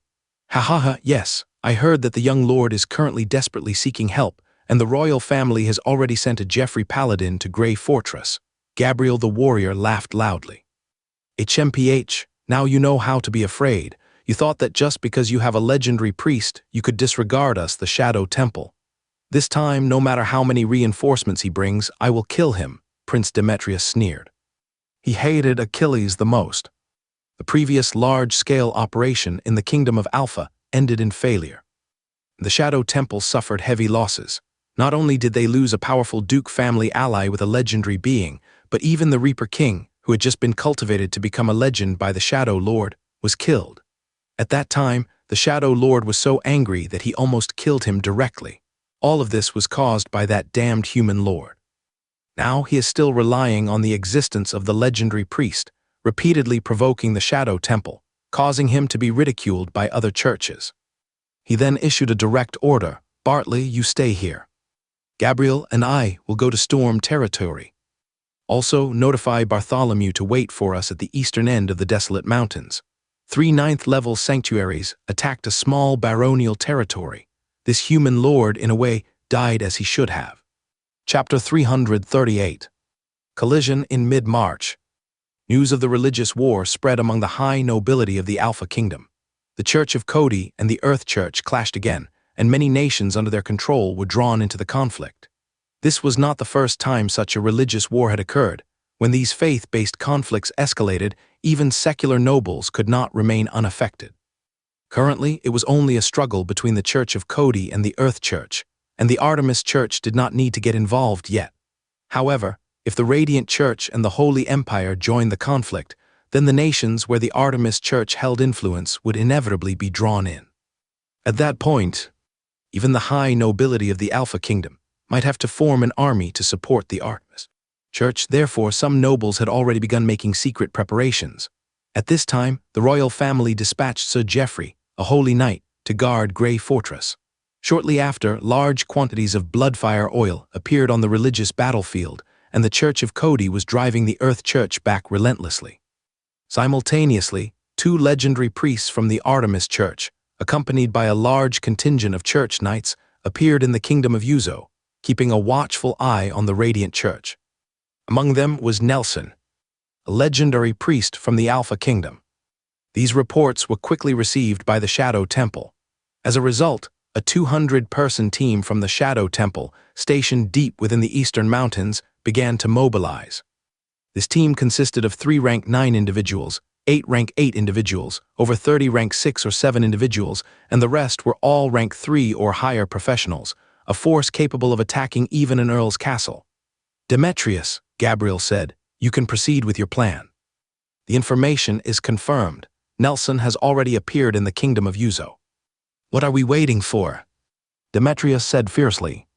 "Gabriel, you go to Grey Fortress and stall Jeffrey. Once I and Bartholomew deal with that Pandaren bear, if Jeffrey hasn't run off yet, we'll take him down too." Immediately, the 3 rank 9 individuals led the 200-person team southward. Upon entering the rank 9 perception range, the 3 rank 9 individuals instantly used spatial teleportation to reach their respective battlefields. Gabriel appeared directly above Grey Fortress and swung his sword towards it. Boom. Jeffrey sensed the attack and immediately flew forward to block the blow. "He's really here," Jeffrey muttered to himself.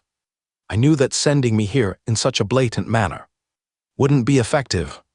I hope Lord Achilles the Marquis can handle this." After learning about his mission to ambush the Shadow Temple, Jeffrey had questioned why he couldn't simply remain hidden. However, his request was rejected by Lord Achilles. Currently, the Shadow Temple had indeed sent a 9th tier being to specifically hold him back. Therefore, his presence here was essentially useless. Immediately after, Jeffrey ordered the fortress to enter its highest state of alert, activating all magical arrays at full power. All magical crossbows were authorized for unlimited use. He couldn't allow Grey Fortress to sustain any damage. Otherwise, the orcs might invade again next year. What Jeffrey didn't know was that Achilles had deliberately arranged for the royal family to send a 9th tier being here, specifically to provoke the Shadow Temple. Repeatedly challenging the Shadow Temple, especially knowing that Nelson might leave the kingdom of Alpha, it would be unusual if Achilles didn't take any action. At the same time as the 9th tier battle erupted at Grey Fortress, fighting also broke out in Storm territory. Prince Demetrius and the 9th tier werewolf Grover instantly teleported to above Storm territory and immediately launched an attack. However, they were quickly repelled by Panda who, with the help of defensive magical arrays, managed to block the attacks of both 9th tier beings. Since its construction, Storm territory was experiencing its first war, a fierce battle between 9th tier powers. Mages unleash the full power of the defensive array. Other units assist Panda in launching a counterattack. "We absolutely cannot allow them to break through the array or we will all die," Achilles commanded anxiously. "HMPH, a mere 6th level array, let's see how long you can hold out," Prince Demetrius sneered. If it weren't for Panda blocking most of the attacks from the 2 9th tier beings, even with numerous mages reinforcing it, a 6th level array would be instantly shattered by 9th level attacks. And given the current situation, it wouldn't last long. Once the 200 Shadow Temple operatives arrived, with their mages providing support, a 6th level array would still be quickly breached. The reason Prince Demetrius and Grover had separated from the main force and rushed ahead was because 9th tier beings have a particularly strong sense of each other. Even 8th level concealment arrays couldn't hide them. This was a consequence of the comprehensive transcendence of 9th tier beings. Therefore, they had to arrive first, engage Jeffrey and Panda, in order to prevent them from using void teleportation for support or escape. At this moment, Storm territory seemed to be caught in a desperate struggle. Achilles, Haley, Pastor Rossable, and Mia, these 4 high-level operatives, along with 2 8th tier golems and Achilles' numerous 7th level undead, were all working together to resist the remaining power of the Shadow Temple's 2 9th tier beings. Prince Demetrius watched this scene with excitement. He loved seeing his prey struggle in despair. The more fiercely the humans resisted, the more excited Prince Demetrius became, and he didn't forget to taunt them. "Ha ha ha, struggle on, humans. If you can escape this fortress, I will let you go. Ha ha ha ha." In a matter of minutes, the 6th-tier defensive barrier was still intact. But Achilles and his companions were already struggling to hold on. While Achilles' current strength made it relatively easy for him to defeat opponents of the 8th tier, experiencing combat against a 9th tier being firsthand revealed the vast difference between the two levels. This was even considering that they were all shielded by Panda and the barrier. "Loose the arrows," some of Achilles' companions shouted urgently. 2 8-tier explosive arrows were fired simultaneously from opposite sides of storm territory, targeting the 9th-tier werewolf, Grover, who was in the air. Due to the concealment spell, Prince Bennett and Grover only realized the arrows were coming after they were launched. The distance was too short to dodge. Grover took a direct hit from both explosive arrows, sustaining some minor injuries. Panda attempted to capitalize on this opportunity to inflict serious damage, but he was blocked by Prince Bennett. "Hee, you think we wouldn't anticipate magical weaponry? You underestimate the power of the Shadow Council," Prince Bennett sneered. "We knew about the 8-tier crossbows you brought from the royal family a long time ago, although we didn't expect you to have a 7th-tier concealment spell." The Shadow Council had known about Achilles bringing the Jeffrey Paladin and the 2 8-tier magical crossbows from the royal family. Prince Bennett and Grover had been preparing for such a weapon, but they hadn't anticipated that Achilles would conceal the crossbows within a 7th-tier concealment spell. With the help of the 2 8-tier magical crossbows, Prince Bennett and Grover were forced to focus on defending against the crossbow attacks, which temporarily stabilized the situation for Achilles and his group. However, not long after the 200-strong army of Shadow Council professionals arrived. Seeing this, Achilles shouted, "Panda, let's go." "Hee, you should come with me," Prince Bennett replied. Prince Bennett suddenly unleashed his full power and hellish energy permeated the area. Some of it even pierced through the 6-tier defensive barrier, causing Priest Lesser to immediately activate the church's holy light array to purify the hellish energy. If the hellish energy spread into the city, ordinary citizens and soldiers would instantly die and potentially transform into undead. Creatures, after unleashing his full power, a massive demonic elephant materialized, its trunk wrapping around one of Panda's arms. Then, it used a technique unique to the giant elephant race, dragging Panda out of Storm Territory's defensive formation. The elephant then quickly carried Panda away from Storm Territory. "Grover, hurry up and capture that human lord alive." With Panda present, Storm Territory's defenses and overall strength would be significantly enhanced.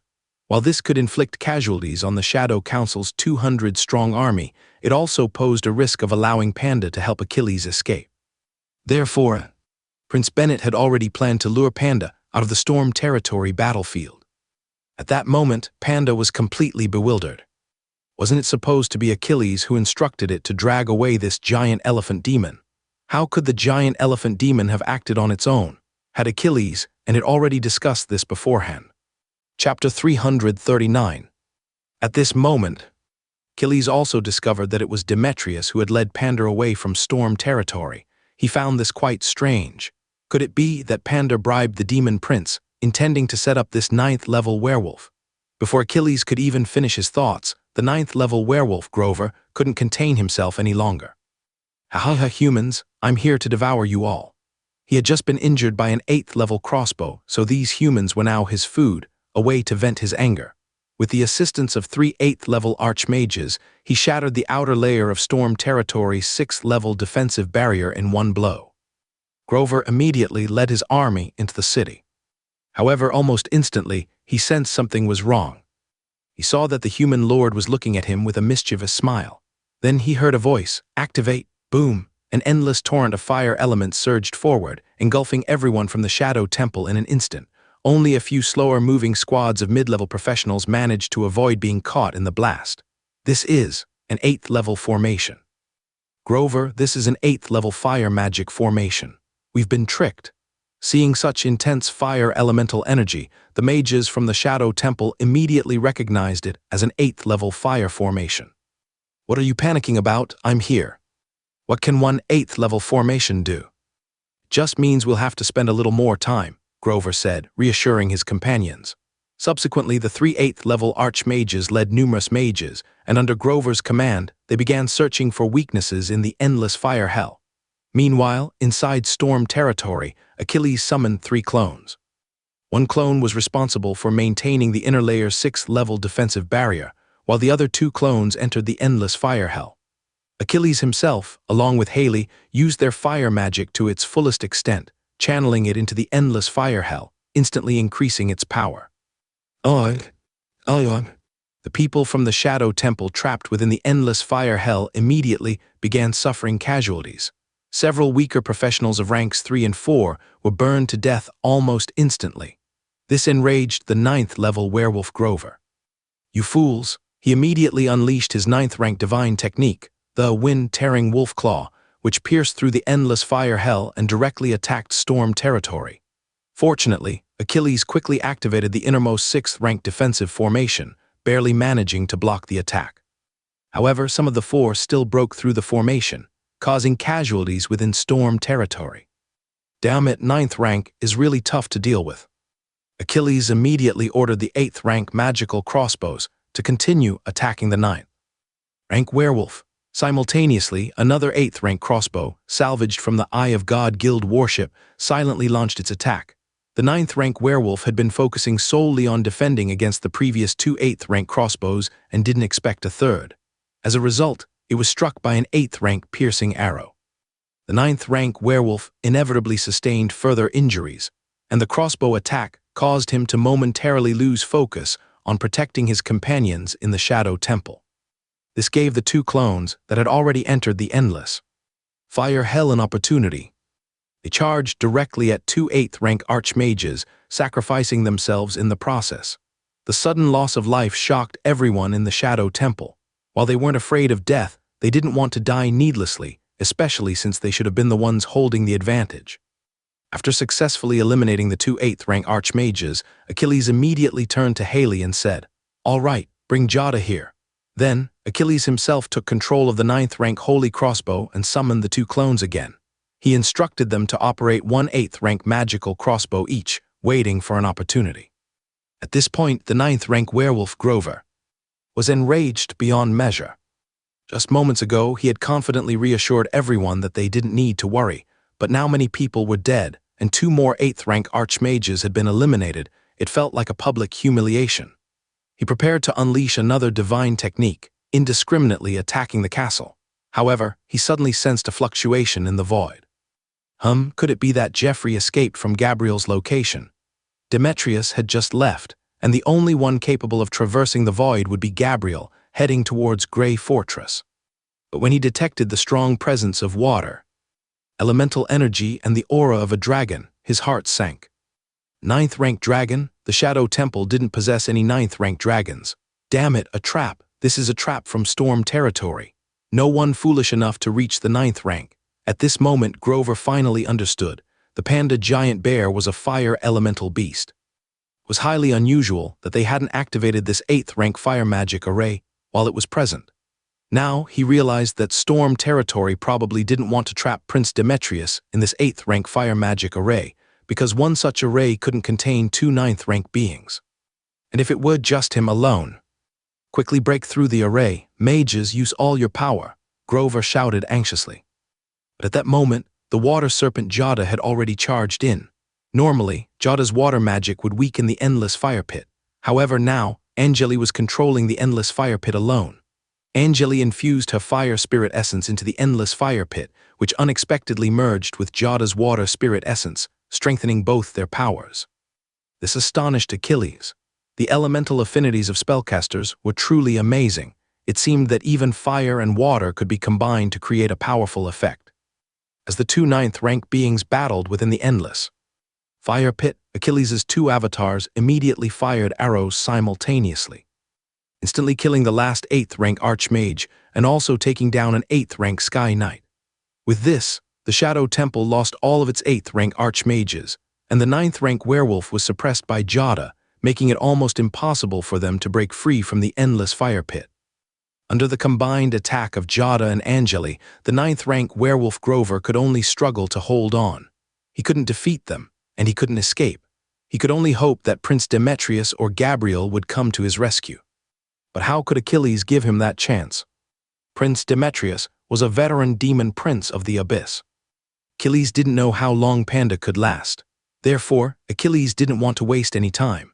While Jada was preparing for a full-scale attack, the 8th rank magical crossbows operated by his 2 avatars had already been replaced with 9th rank explosive arrows. With Jada's cooperation, they fired at the 9th rank werewolf. Already heavily injured, he immediately suffered even more severe damage. Knowing that his death was inevitable, this ninth-rank werewolf who worshipped the Shadow Lord went berserk and began attacking Jada regardless of his own injuries, determined to die together. Jada naturally didn't want to fight to the death. She had only come to help, not to sacrifice herself. She shouted to Achilles, "Don't hold back, kill him." Alas, what a waste. Achilles saw that Jada was about to withdraw from the endless fire pit. Finally, only a 9th-tier holy crossbow could be used against the 9th-tier werewolf. A single 9th-tier piercing arrow was fired, striking the already frenzied 9th-tier werewolf in the head and killing it instantly. Chapter 340. Panda's strength time rewinds to when Prince Bennett dragged Panda away. When Prince Bennett dragged Panda away from the battlefield of Storm Territory, he was somewhat surprised. He hadn't expected this giant panda to be distracted at a crucial moment, and he had easily managed to pull it away from the battle. Now that the 9-level panda giant bear was gone, Grover, with his 8-level subordinates and an army of 200 professionals, could quickly break through the castle and capture that damned lord alive. He couldn't help but mock Panda. "Panda giant bear," he said, "I heard your race is comparable to dragons, but I don't think so. Your little master is doomed, ha-ha." Panda tilted its head and replied with a sly smile. "Is that so? You should experience it for yourself." Prince Bennett was taken aback. What did that mean? At this point, he had already dragged Panda far away from Storm Territory, about 10 kilometers, and could no longer see the city. But then he felt a strong surge of fire element power emanating from the direction of Storm Territory. "This is a magic circle. You've set up an 8-level magic circle." Prince Bennett had been in the Noah continent for hundreds of years, and during that time, he had participated in countless battles, most of which involved dealing with human magic circles. Therefore, based on the fluctuations in the elements, Prince Bennett determined that the energy coming from Storm Territory was definitely an 8-level magic circle. "Ha-ha-ha, are you surprised?" Panda laughed loudly. Prince Bennett's expression immediately became complicated. After a moment of thought, he seemed to have realized something. "You knew we were coming. This is an ambush you set for us." The 8-level fire magic circle emanating from Storm Territory was clearly a fire-based spell. This 9-level panda giant bear was a fire-type magical beast. Why hadn't it used that 8-level magic circle before? As expected of a demon who has lived for thousands of years, you figured it out so quickly. "That's right, this is the ambush we set for you. Today, none of you will leave," Panda said fiercely. "The people of the Shadow Temple wanted Achilles dead, and if they wanted him dead, they would kill everyone involved. Ha-ha-ha, since you know I am a demon who has lived for thousands of years, do you think this newly promoted 9-level panda giant bear can kill me? Let me show you the terror of a demon. No matter how much you plan, it's all useless in the face of absolute power." Prince Bennett laughed loudly.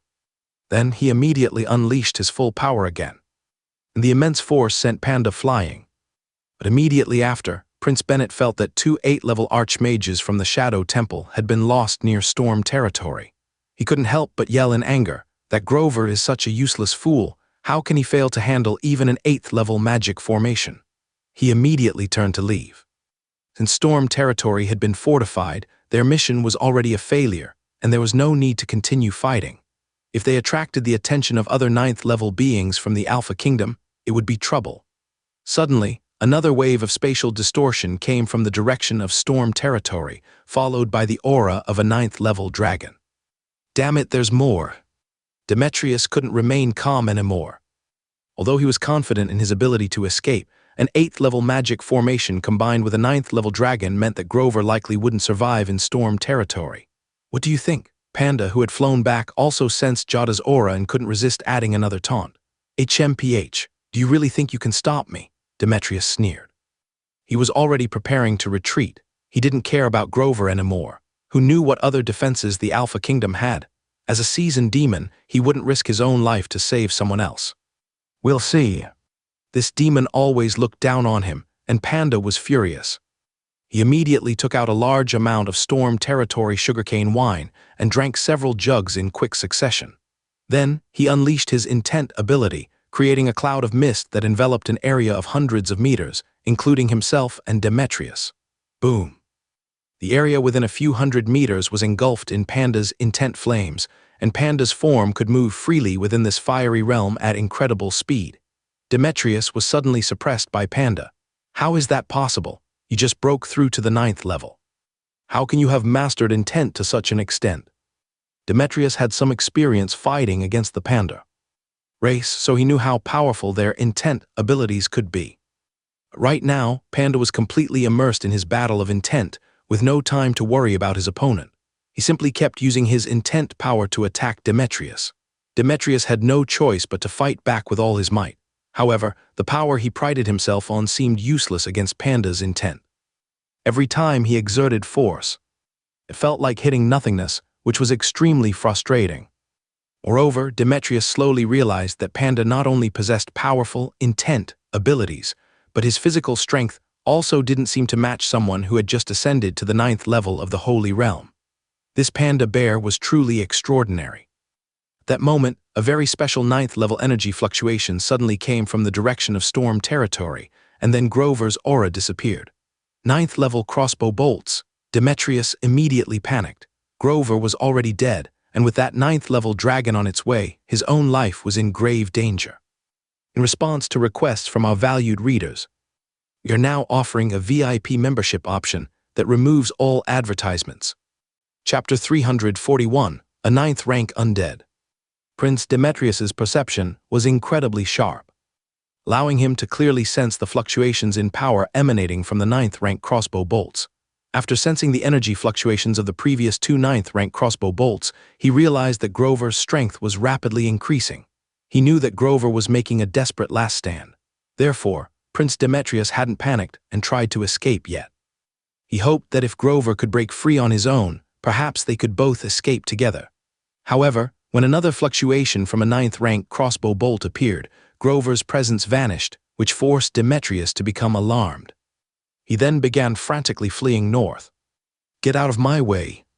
Prince Demetrius threw a punch at Panda, but it was blocked by a swirling cloud of elemental fire.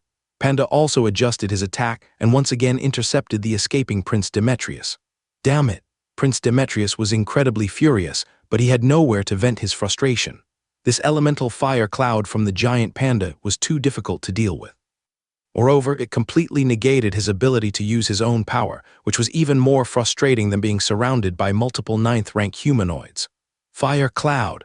Prince Demetrius suddenly realized something and immediately turned south and fled.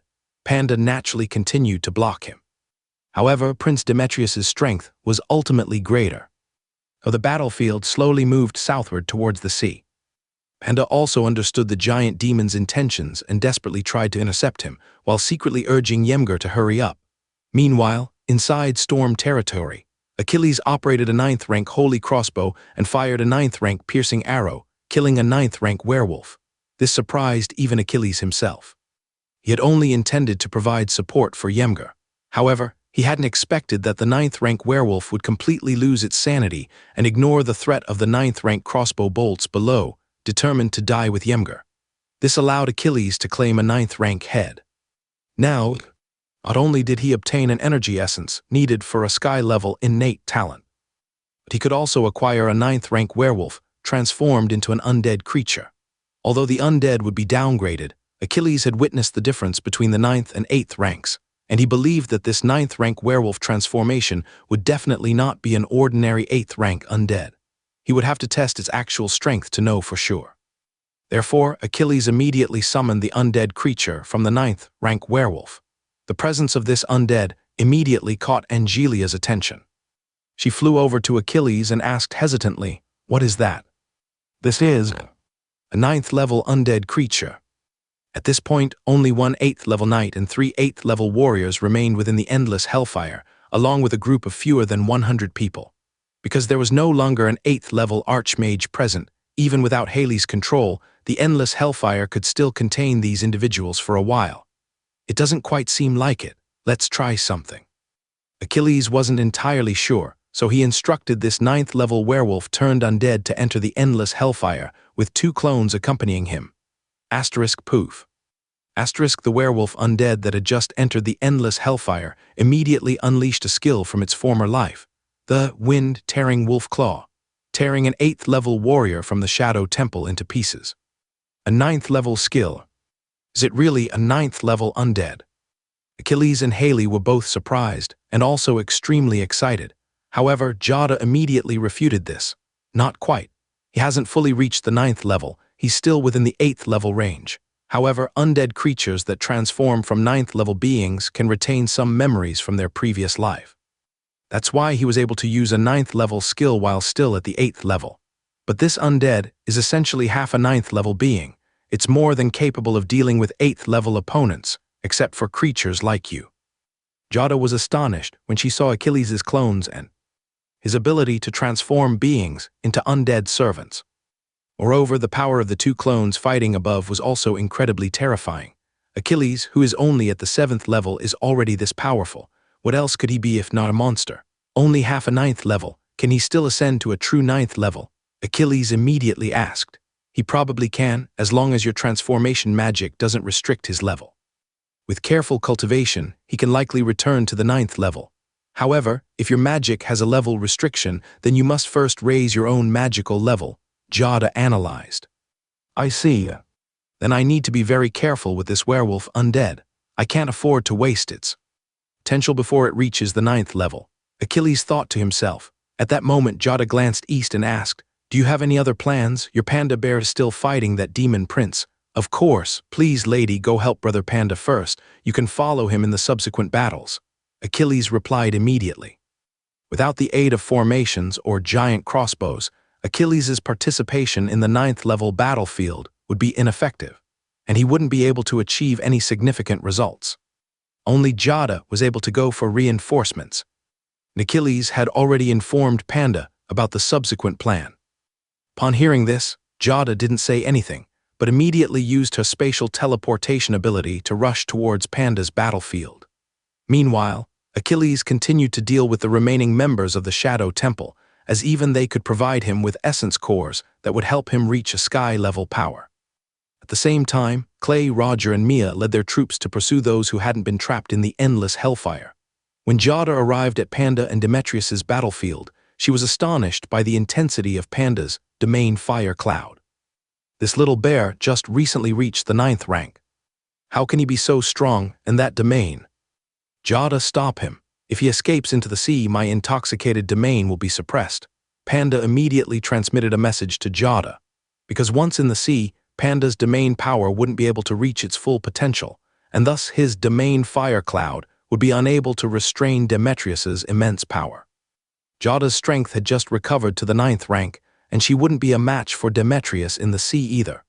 Jada immediately understood the situation and rushed towards Panda. However, when Demetrius saw Jada, his panicked emotions eased. He instantly recognized that the water dragon wasn't at her peak strength. She seemed to have suffered severe injuries that hadn't fully healed.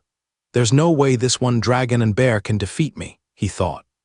Especially this water dragon, she definitely won't fight me head-on, otherwise her serious injuries might worsen, and it's uncertain whether she can maintain her 9th rank combat power. Demetrius immediately shifted his focus to Jada, using her as a distraction while continuing to advance towards the sea. As expected, Demetrius moved more easily towards the coast after focusing on Jada. He then transformed into his giant elephant form and plunged into the sea, quickly fleeing eastward. By the time Panda realized what was happening, it was too late. He only managed to injure Demetrius before he escaped. That's a truly cunning demon, Panda sighed, watching the direction in which Demetrius had fled. No wonder he could survive for centuries under the pursuit of the Artemis Church. Panda hadn't expected that this demon would be able to immediately recognize Jada's severe injuries and use that as an opportunity to escape. What should we do now? Achilles said he has a plan. Let me hear your instructions. Jada was extremely frustrated. Her arrival not only failed to help, but actually became the demon's opening. In response to requests from our valued readers, we are now introducing a VIP membership option that provides an ad-free experience. Chapter 342. Another victory, forget it. It seems this demon prince is beyond our current capabilities. Let's go to Grey Fortress and deal with the Shadow Temple's 9th level experts there. The original plan hadn't even considered killing this giant demon.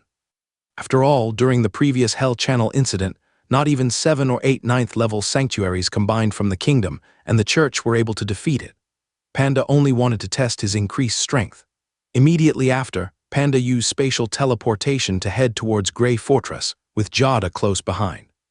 At that moment, above Grey Fortress, Gabriel was desperately trying to escape towards the Wasteland Mountains. He had received an urgent message from Demetrius to retreat.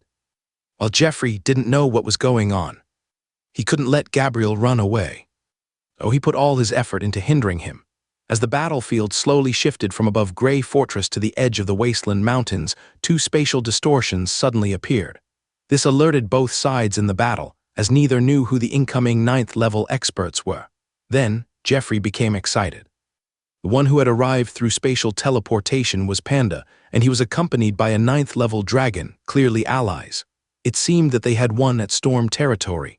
In contrast, Gabriel's heart sank. He was just an ordinary 9th-level warrior. And even his promotion to the 9th level was thanks to the Shadow Temple. Holding back Geoffrey was already difficult enough, but now there were 3 9th-level experts. This is bad. Gabriel immediately tried to use spatial teleportation to escape, but he was easily stopped by Geoffrey. "You idiot, you're trying to use spatial teleportation while fighting a 9th-level expert," Geoffrey mocked. After failing his spatial teleportation attempt, Gabriel frantically fled north. However, he was stopped again by Geoffrey, and Panda and Jada quickly surrounded him. Under the combined attack of 3 9th-level sanctuaries, this 9th-level Shadow Temple warrior was quickly defeated. Panda decisively collected the corpse of the 9th-level warrior. They had deliberately preserved the integrity of the corpse because, under such a clear advantage, they could use the complete corpse of a 9th-level expert to create a 9th-level undead creature. However, this required a special 9th-level magical artifact called a undead stone. The conditions for creating an undead stone were similar to those for creating a tombstone, requiring a large amount of death energy generated from corpses, which would slowly evolve into the stone. Geoffrey said nothing when he saw this. The royal family already had complete 9th-level corpses, but they lacked the undead stones. So it was unnecessary to bring this corpse along. Then, he looked at Jada with some uncertainty and asked, "Excuse me, are you Lady Jada?" Jada had previously been active in the eastern waters of the Wasteland Mountains.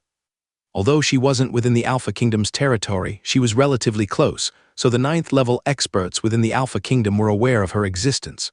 "Yes, that's me," Jada confirmed. "Let's not talk anymore, let's go. We need to return to Storm territory before that demon comes back for revenge," Penda said, interrupting. He then turned to Zachary. "Levin also asked you to visit Storm territory to handle post-war matters." Zachary nodded. He would have gone to Storm territory anyway, even if Levin hadn't asked him. After explaining things at Grey Fortress, Zachary joined Penda and the others on their journey to Storm territory. By this time, the fighting in Storm territory had already ended. Levin's clones and the werewolf corpses easily slaughtered those trapped within the endless fire pit. Haley and the others didn't go to help because they knew Levin needed to use his own power to kill the enemies so that he could turn them into undead servants. All of the Shadow Temple members were at least Tier 3, which was perfect for improving the quality of Levin's undead army. The Shadow Temple members who escaped weren't pursued. After all, Kale and the others needed combat experience to improve themselves. Levin only sent Mia and Patrick to follow them, just in case anyone managed to slip away. When Penda arrived with Zachary, everyone knew the plan had succeeded. The Shadow Temple not only lost an elite force of 8 Tier 8 professionals, but also 2 Tier 9 sanctuaries. This was almost equivalent to all of the Shadow Temple's forces stationed in the Kingdom of Alpha. It seemed likely that the Shadow Temple would be on their best behavior for a while. After all, they had many enemies, and if they continued to clash with Levin, it could lead to problems with their operations elsewhere. "Prince Zachary, please come inside," Levin said, stepping forward to greet him. Zachary was very polite and followed Levin to the Viscount's mansion. Even he, Zachary, couldn't underestimate Levin's current power. They then had a brief discussion. The royal family decided to relinquish any claims to the war merits and spoils of this battle. Although the church would ultimately be responsible for handling the war merits earned against the Shadow Temple, the church would compensate the royal family accordingly after Levin used these merits to acquire something from them. However, the royal family's actions still surprised Levin. Zachary's main purpose in coming was to confirm the results of this battle and learn about Merjid's current status. After obtaining the information he needed, Zachary left, taking with him the royal family's Tier 9 holy crossbow and 2 Tier 8 magical crossbows. Regarding the 3 Tier 9 arrows used, the royal family was willing to cover the cost of 2, so Levin gave them one of the Tier 9 arrows that he had confiscated from the Eye Council warship. Watching Zachary leave, Levin couldn't help but ask, "Brother Penda, what kind of things did that Tier 9 holy warrior have on him?" "I kept his body intact," Penda replied. "I haven't had a chance to look at his storage ring yet." The royal family is so generous, giving up everything without even looking. What if there was a legendary treasure inside? Levin joked. "You're overthinking it. If it was that demon prince who died, the royal family wouldn't give up." Haley said with a hint of amusement, "I suppose you're right. The best things are undoubtedly in the hands of the most powerful demon prince. After all, the Shadow Temple is controlled by demons, and those Noah's 9th rank sanctuaries are just employees." Chapter 343. The Benefits of Comprehension and Advancement. The royal family likely thought that a 9th level werewolf and a 9th level holy warrior who had joined the Shadow Temple wouldn't possess anything valuable, so it would be better to grant Achilles this favor. Achilles happily accepted this gesture. After all, what the royal family considered insignificant was incredibly precious to him at this point. As expected, Achilles only found one 9th level cultivation treasure and some 7th or 8th level treasures within the 9th level holy warrior's ring. This wasn't much for the royal family. The 9th level werewolf turned out to be completely broke, possessing only 2 8th level items. Fortunately, one of them was an item that could help a lower level warrior break through, which Achilles decided to give to Mia. Regarding the 9th level cultivation treasure, since it belonged to the water element, Achilles gave it to Jada. Surprisingly, Panda didn't object, which caught Achilles off guard. Furthermore, many of the 8th level professionals from the Shadow Temple possessed 6th or 7th level items, which was still valuable spoils for Storm Territory hold. In particular, Achilles intended to use those 7th level cultivation treasures himself to quickly advance to the 8th level. After all, at the 7th level, only Achilles and Mia could utilize such items. At the same time, Achilles also received 2 first-class merits, 9 second-class merits, 7 third-class merits. These battle achievements had already been confirmed by Prince Geoffrey and would be officially awarded soon. With these additions, Achilles now possessed a total of 4 first-class merits, which was almost half the amount required to be promoted to a count. Achilles planned to wait until the next Orcish war ended before deciding whether to exchange resources to increase his strength or continue accumulating merits for promotion to count. After finishing his tasks, Achilles prepared to rest and use the energy essence he had obtained. However, Panda came looking for him. "This guy probably wants something from me," Achilles thought to himself. "Brother Panda, what can I do for you?" "Achilles, I heard from Jada that you were the one who shot and killed that 9th level werewolf. Now, are you able to enhance your innate talent?" Panda asked. Having followed Achilles for so long, Panda knew that Achilles could not only transform slain enemies into undead servants, but also absorb their life energy to enhance his own innate abilities. "Yes, why are you asking?" Achilles asked, puzzled. Except for the matter of the interface and time travel, Achilles had been open with Panda about everything else. He simply attributed the energy cores and attribute point gains from the interface to his own inherent physical abilities. After all, the interface was too strange, and people wouldn't believe him if he told them about it. "Haha, that's great. Then this time enhance that innate ability that helps you understand and improve your skills," Panda said excitedly. Achilles was taken aback for a moment, then realized, "Oh, right. My ability to comprehend and improve skills can help you grasp the power of understanding. How could I have forgotten that?" After Achilles and Panda entered into their life pact, they not only shared life force, but also shared the ability to comprehend and understand. This was the reason why Panda's clan created this life pact in the first place. However, when Achilles and Panda made the pact, Panda had already broken through to the 9th level of understanding with the help of Bai Feng. At that time, Achilles' comprehension ability wasn't particularly outstanding, so they hadn't paid much attention to it. "I was thinking about whether I could further improve my strength when you were preparing for the Shadow Temple, so I tried using your comprehension ability. As a result, I discovered that your comprehension ability had improved significantly, which directly led to a small breakthrough in my understanding of the power. I thought it must be due to those strange innate abilities of yours." This is an advertisement for VIP members who want to avoid ads. But when I was preparing to deal with the Shadow Temple, I didn't have time to tell you about it, Panda explained. Okay, then this time I will enhance that innate ability. With that, Achilles immediately enhanced his super intuition ability. He then felt his brain become even more extraordinary, making his thoughts clearer. He quickly said, Panda brother, try to see how my comprehension ability is now. Panda was bewildered. You're already done upgrading, don't you need to cultivate or something? No, it's fine now, just try it, Achilles said confidently. Seeing the serious look on Achilles' face, Panda hesitantly tried to borrow Achilles' comprehension ability, and then began to understand his own realm power. At this moment, Achilles clearly felt that his cognitive abilities seemed to have decreased slightly. No wonder I suddenly felt my cognitive abilities declining a few days ago. It turns out Panda was borrowing my comprehension ability, Achilles murmured to himself. He quickly opened the panel to check. Innate talent, enhanced precognition, sky prediction, passively predict danger 6 times per day within a range of 10 kilometers with an effect lasting 5 days.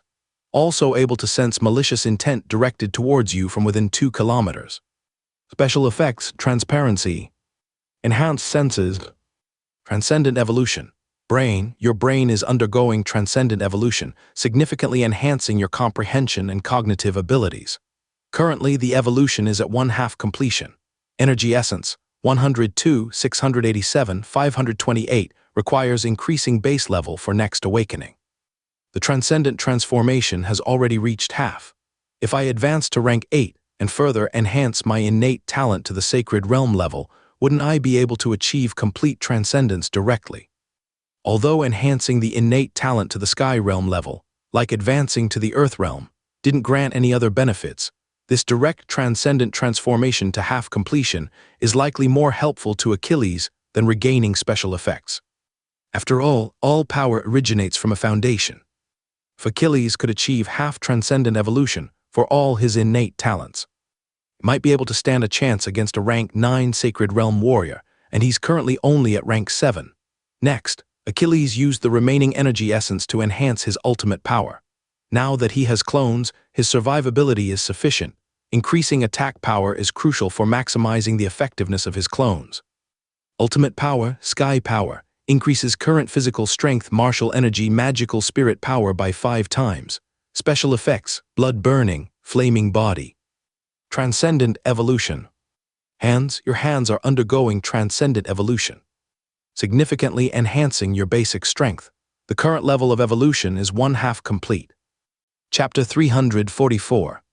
The newly appointed overseer Achilles, after enhancing his ultimate power. The newly appointed overseer Achilles immediately summoned a clone and sent it flying towards the storm bay in the south. Having undergone the transformation of his skeletal structure, Achilles had virtually no limitations on using his energy wings. He could now fly with the same freedom as an 8th-tier professional. On the surface of the sea, the clone engaged in combat with the werewolf undead. After a while, they discovered that Achilles' power had indeed increased significantly. Especially after using blood burn and flame body, his attack power was almost on par with the werewolf undead's holy technique. In the Noah continent's professional system, to ascend to the 9th-tier realm, Saint Realm, one must create a preliminary form of their own holy technique during the 8th-tier stage. Then, they must use this preliminary form to break through to the 9th tier. Upon successfully ascending to the 9th tier, the body undergoes a complete transformation, forming the holy body unique to that level. Subsequently, the soul and spirit begin to transform as well, coalescing into a 9th-tier holy soul. Once the holy body and holy soul are fully formed, the preliminary form of the holy technique can be perfected, becoming a true holy technique. Only then is one considered a genuine 9th-tier Saint Realm powerhouse. Currently, the werewolf undead's holy technique and Achilles' power attack are essentially incomplete forms of holy techniques, lacking the holy body and holy soul, which prevents them from fully unleashing their potential. With this level of power, it was more than enough to deal with 8th-tier professionals. However, this also put Achilles in a somewhat awkward position. He could dominate among 8th-tier individuals, but in front of a true 9th-tier being, he was just a troublesome little annoyance. If I could enhance my other talents to the sky level and acquire a set of combined magic scroll arrays, Perhaps I could also reach the level of a 9th-tier powerhouse, Achilles thought to himself as his clone dissipated. Since he couldn't overcome them with brute force, he needed some auxiliary tools. For example, Achilles currently possessed a wizard array called 7 Slaying Sword Formation, which was an extremely powerful combined magic array. This formation was specifically designed for those skilled in close combat or the creation of magical items. The 7 Slaying Sword Formation is based on 7 elemental swords representing earth, water, fire, wind, ice, lightning, and darkness, forming a combination of these elements. When used by a single person, it's an incredibly powerful 7th-tier killing formation. If 7 individuals with different attributes were to combine their power and cast it together, the power of this 7th-tier formation would reach the level of an 8th-tier formation. However, finding 7 individuals with different attributes who are also skilled in close combat and proficient in swordsmanship is extremely difficult. Furthermore, these 7 individuals must have a strong understanding and cooperation, at least to some extent. These stringent conditions are very difficult to meet, which is why formations that can reach the 8th-tier level are classified as 7th-tier formations. This arrangement was actually quite suitable for Achilles. Although he already possessed a body and 4 clones, and his own strength surpassed the 8th rank, not to mention he had the Death Sword Bronze tier innate magical ability. Perhaps this formation could help Achilles against opponents of the 9th rank, but without it being set up, it was impossible to say for sure. Achilles suddenly realized that his cognitive abilities were returning, so he knew that Panda had likely finished his attempt. "Brother Panda, how was it?" Panda grinned. "It's very good. It has been quite helpful in breaking through my current understanding." "You really are a monster. You were still talking to me, and yet you managed to enhance your talent for improving comprehension." "Haha, as long as it works, when do you think you'll be able to break through to the legendary realm?" Achilles asked excitedly. Accelerating Panda's cultivation speed meant that he would reach the legendary realm faster. Besides, they still had a clue about a fire element legendary breakthrough item. "It's not that easy," Panda said impatiently. "Our Panda clan requires 2 conditions for advancement. First, a breakthrough in understanding to the next level, and second, complete self-mastery. I haven't achieved either of those yet." "How long do you think it will take me to reach the legendary realm?"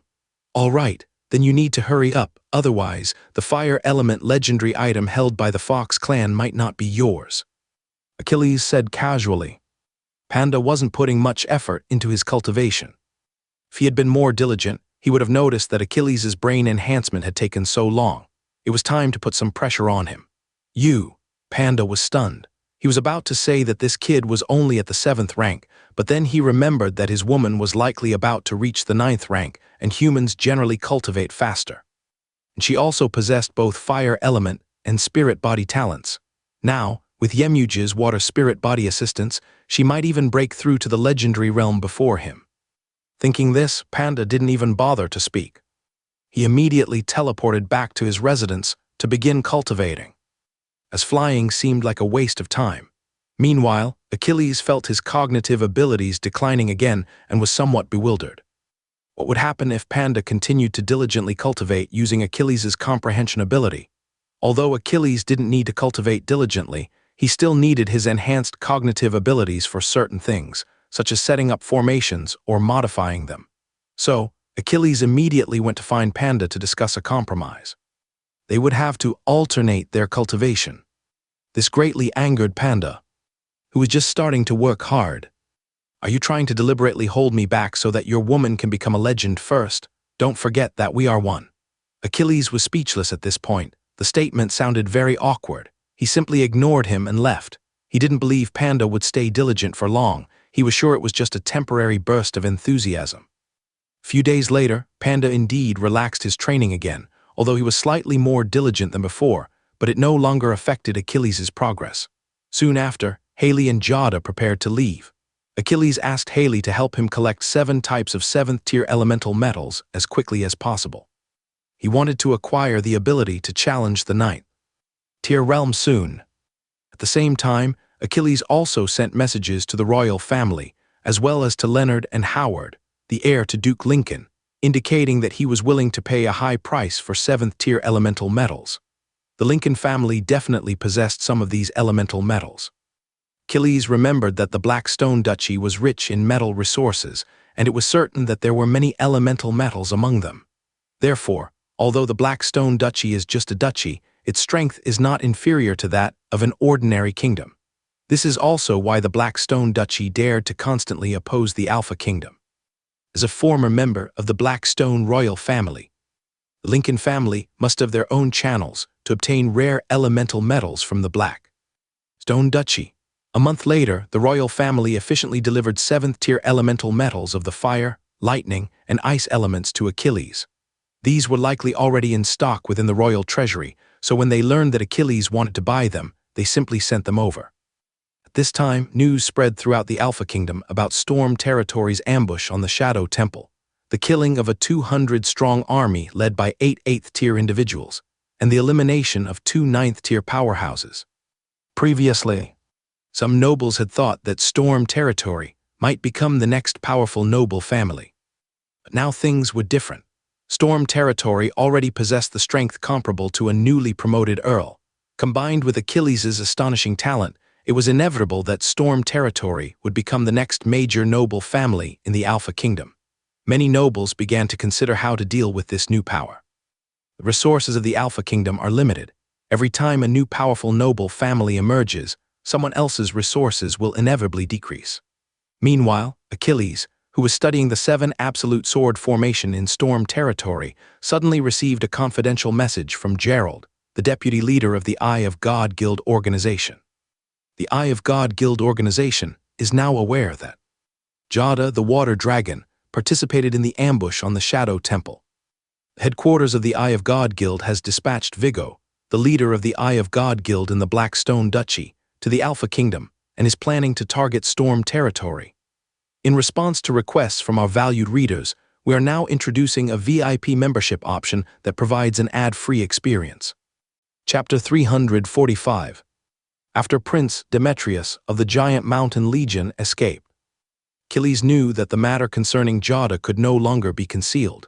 The Eye Society would definitely know about it.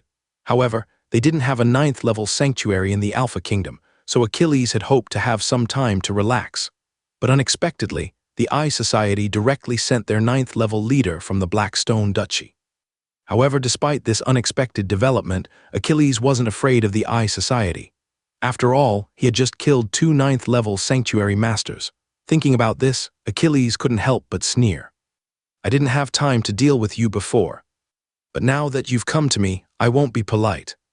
Besides, I'm currently short on both battle merits and energy essence. After that, Achilles sent another message to Howard, the heir to the Lincoln family's dukedom, offering a price for information about Vigo, the leader of the Eye Society in the Black Stone Duchy. The Lincoln family had been planning a counterattack against the Black Stone Duchy, so they should have some knowledge about everything related to it. After doing that, Achilles patiently waited for news from Gerald. The newly appointed leader had just arrived in the Alpha Kingdom. It would definitely take time to plan an attack on Storm Territory. These assassins were known for their meticulous planning and wouldn't rush into things like the Shadow Temple, which directly led a large army to attack Storm Territory. They would certainly have a well-thought-out plan and wait for the right opportunity to strike a fatal blow. Gerald, who was enslaved by Achilles, was also the 8th-level deputy leader of the Eye Society in the northeastern region of the Alpha Kingdom. Vigo, being new to the area, wouldn't exclude Gerald from their plans. Therefore, Achilles didn't need to rush into planning a counterattack against the Eye Society. He just needed to be patient and wait for Vigo to formulate his plan. Then, Achilles could use that information to give him a surprise. In early June, Jethro personally returned to Storm Territory from Frostmoon City. Sir, I have taken care of the matter regarding purchasing slaves with magical abilities. This time, I purchased a total of 90 people, which is almost all of the slaves with magical abilities that those slave traders in the Alpha Kingdom had. I've already brought the first group of 35 people here. More will be arriving at Grey Fortress gradually. Jethro's previous 2 missions hadn't gone well. The Griffin was confiscated by Duke Lincoln, and Achilles had to personally retrieve it. Only 3 units of Azure Iron were purchased. This made Jethro particularly anxious, fearing that he would be deemed worthless and discarded. Just like the 5th-level mage he had been secretly protecting, Therefore, for this slave acquisition mission, Jethro put all his effort into it. He was a former slave trader, and if he couldn't handle even this, he might truly be finished. "So soon, you didn't overpay, did you?" Achilles questioned. He knew that Jethro had been worried about his own situation, but he said nothing. It was good for his subordinates to feel a sense of urgency.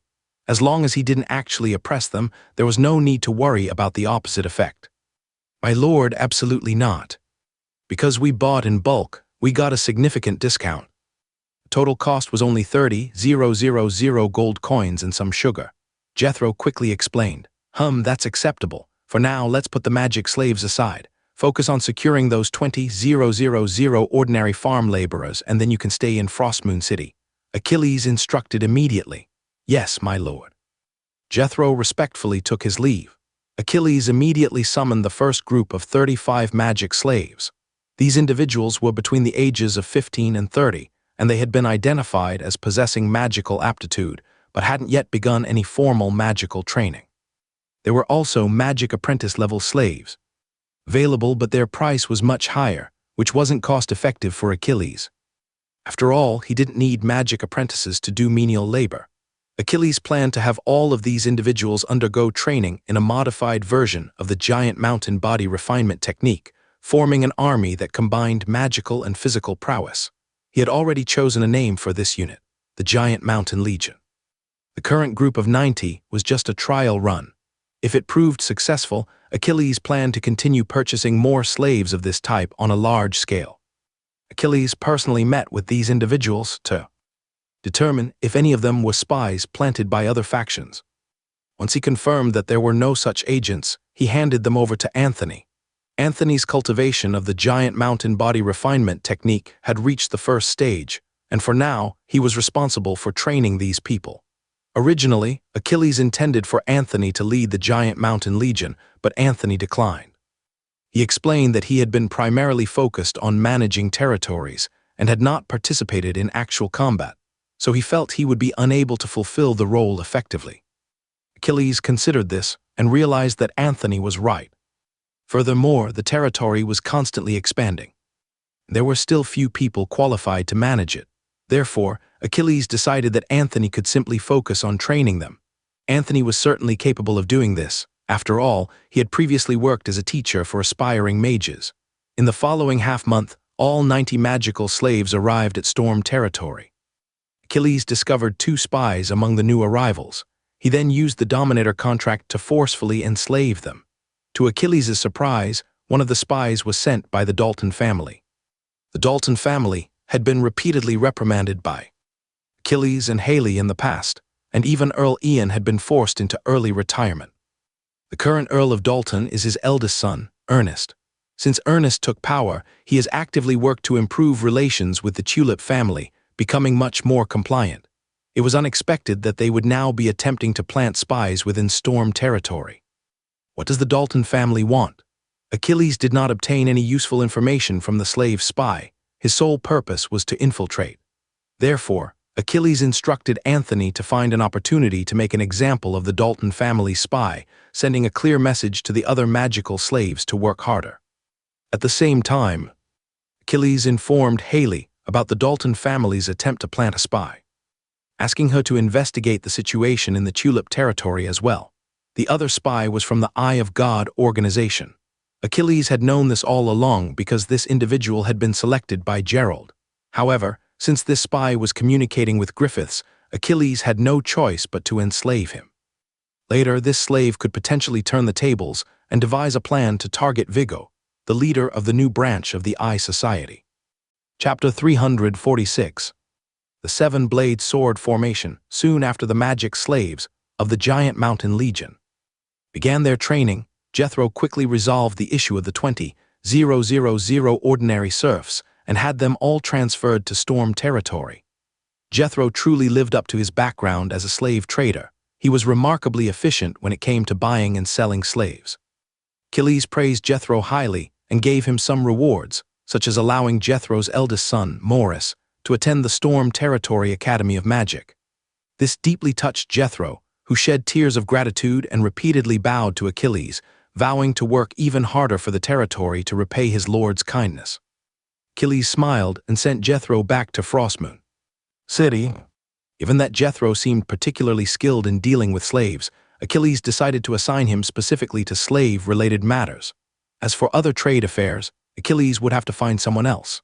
After the 20,000 ordinary serfs was settled, the territory conducted a comprehensive magical aptitude test on them.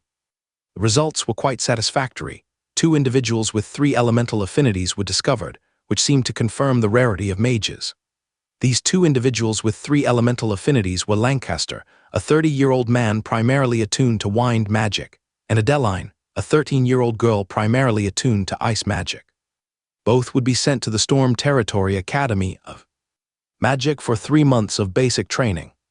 Afterwards, Adeline would continue her studies in the magic department, while Lancaster would become an apprentice to Old Justin. By mid-August, Haley sent some geomantic gold, thunderfire stones, and sandstorm crystals. Additionally, Achilles needed materials for crafting 7th-tier elemental items of water, fire, and earth. Therefore, Achilles first crafted a set of alchemical golems, forming a 4 gods construct, which he assigned to Archibald. As the territory's 4 gods constructs increased in number, 8th-grade magic crystals were no longer sufficient. However, these crystals are crucial for 8th-grade archmages to ascend to 9th-level mages, making them extremely difficult to obtain, unless exchanged for even more valuable 8th-grade artifacts. This prompted Achilles to once again turn his attention to the Tower of Eamon of the 9-colored Elder. He was certain that it contained information on how to craft which stones. However, last time, the elven chieftain Feigsel had mentioned that after ascending to 9th level, she had visited the tower with the lava dragon Andreas. They only managed to find something on the 8th floor before being driven back by the chaotic soul entities within. They failed to penetrate beyond the 8th floor. Even a 9th-level giant dragon and a 9th-level elven mage accompanied by an 8th-level array master couldn't overcome the 8th floor. This made Achilles hesitant to enter now, while his interface could absorb those chaotic soul entities. There were far too many of them on the 8th floor. If his interface became overloaded, it would be dangerous. I should wait until Haley reaches 9th level and her innate talent has improved further before attempting to enter, he thought. After all, Haley had already begun her formal seclusion for a breakthrough, and Achilles himself still needed to complete the Eye of God Guild quest, which would also enhance his innate talent. A few days later, Leonard also sent the 7th-tier elemental metals of the wind and fire systems. Shortly after, the Lincoln family delivered everything Achilles needed. Complete set of 7th-tier elemental metals and even extras from the light system. It's no wonder the Lincoln family, despite having the most elemental metals, was the last to send anything. Achilles had thought Howard couldn't make the decisions. He hadn't realized that the Lincoln family was actually helping him gather the necessary materials.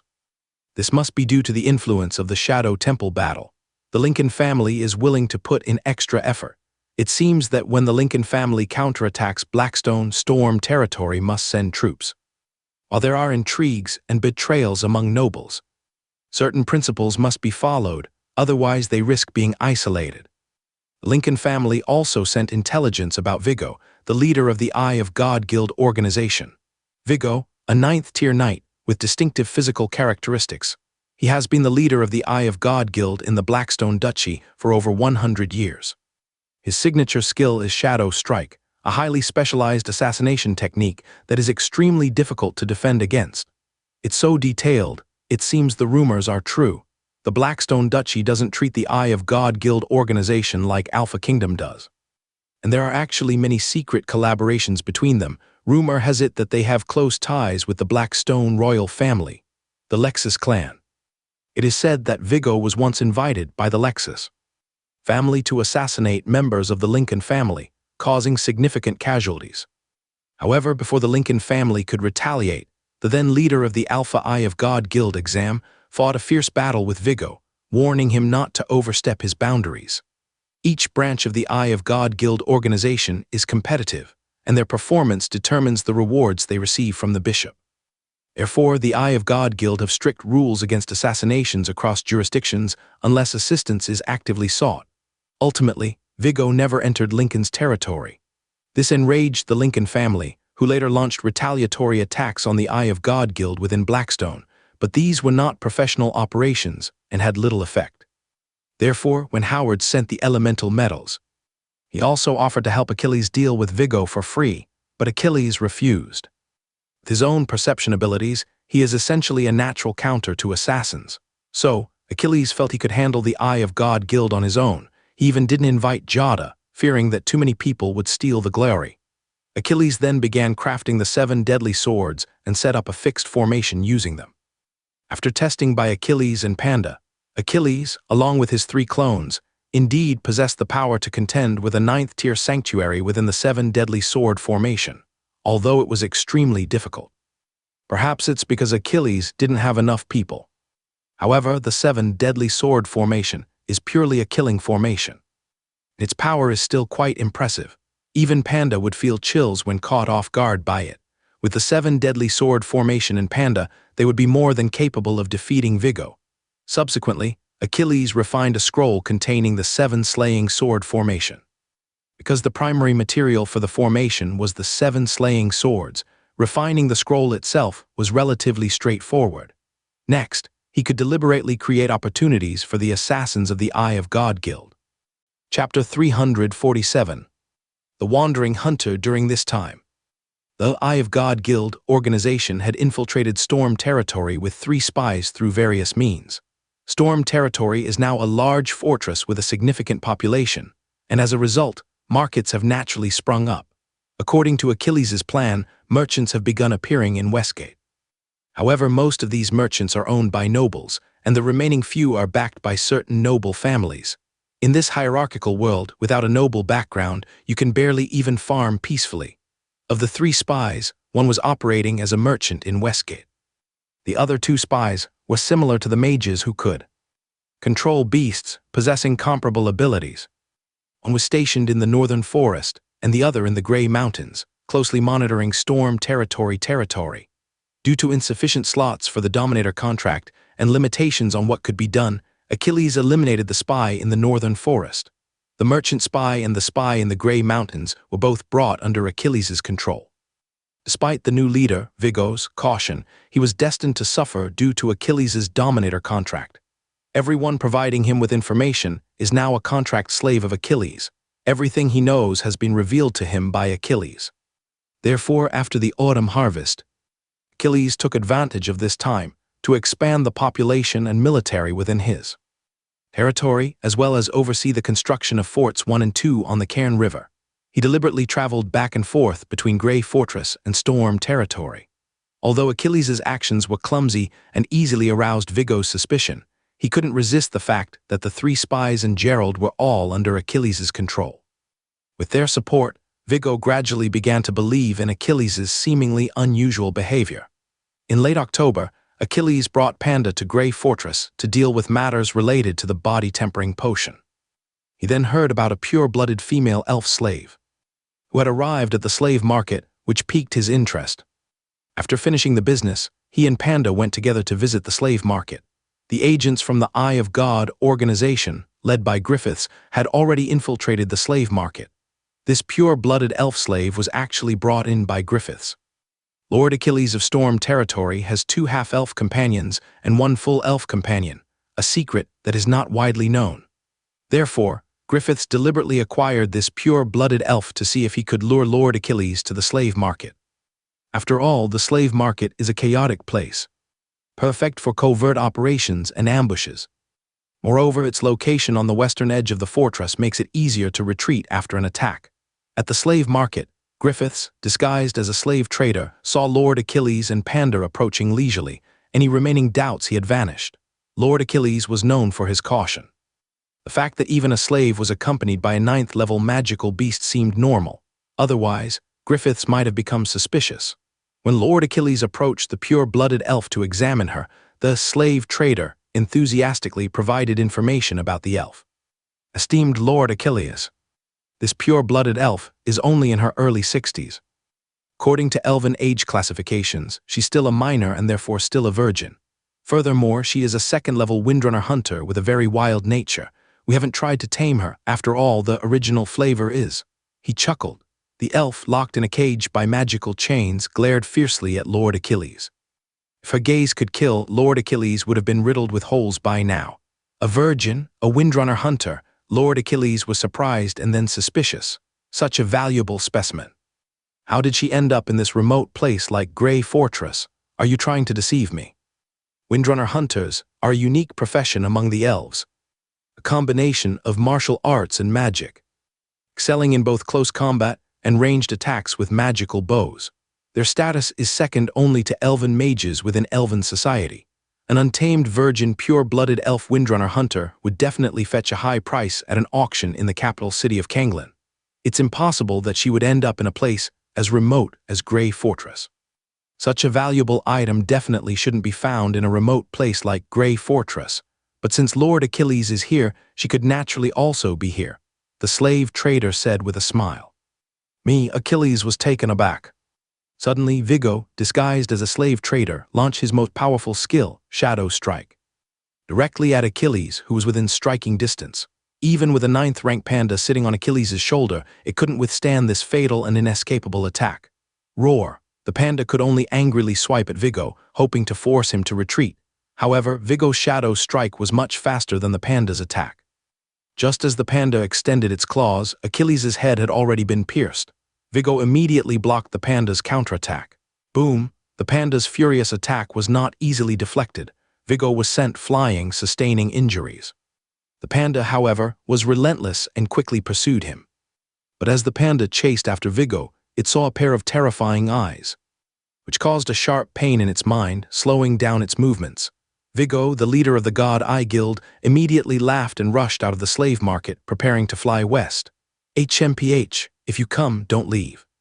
Just as Viggo emerged from the slave market, he suddenly heard a familiar voice, and then saw a formation descend, with 7 magical swords within it. 4 of the swords were wielded by people, 3 figures in black cloaks, their appearances obscured.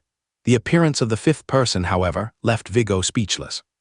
How is this possible? You're not. Were you killed by you, Viggo, leader of the God Eye Guild? Achilles said with a cold smile. Viggo, still shocked, heard his name and immediately became tense. He knew that his whereabouts had been exposed. This was a trap set for him. At that moment, the panda also charged up from below, looking furious.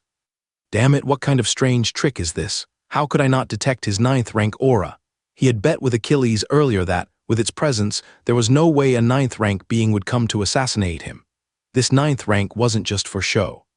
The problem is that people couldn't even detect it on themselves, which resulted in a significant embarrassment this time. Chapter 348. Knowing he had walked into an ambush, Viggo still didn't panic.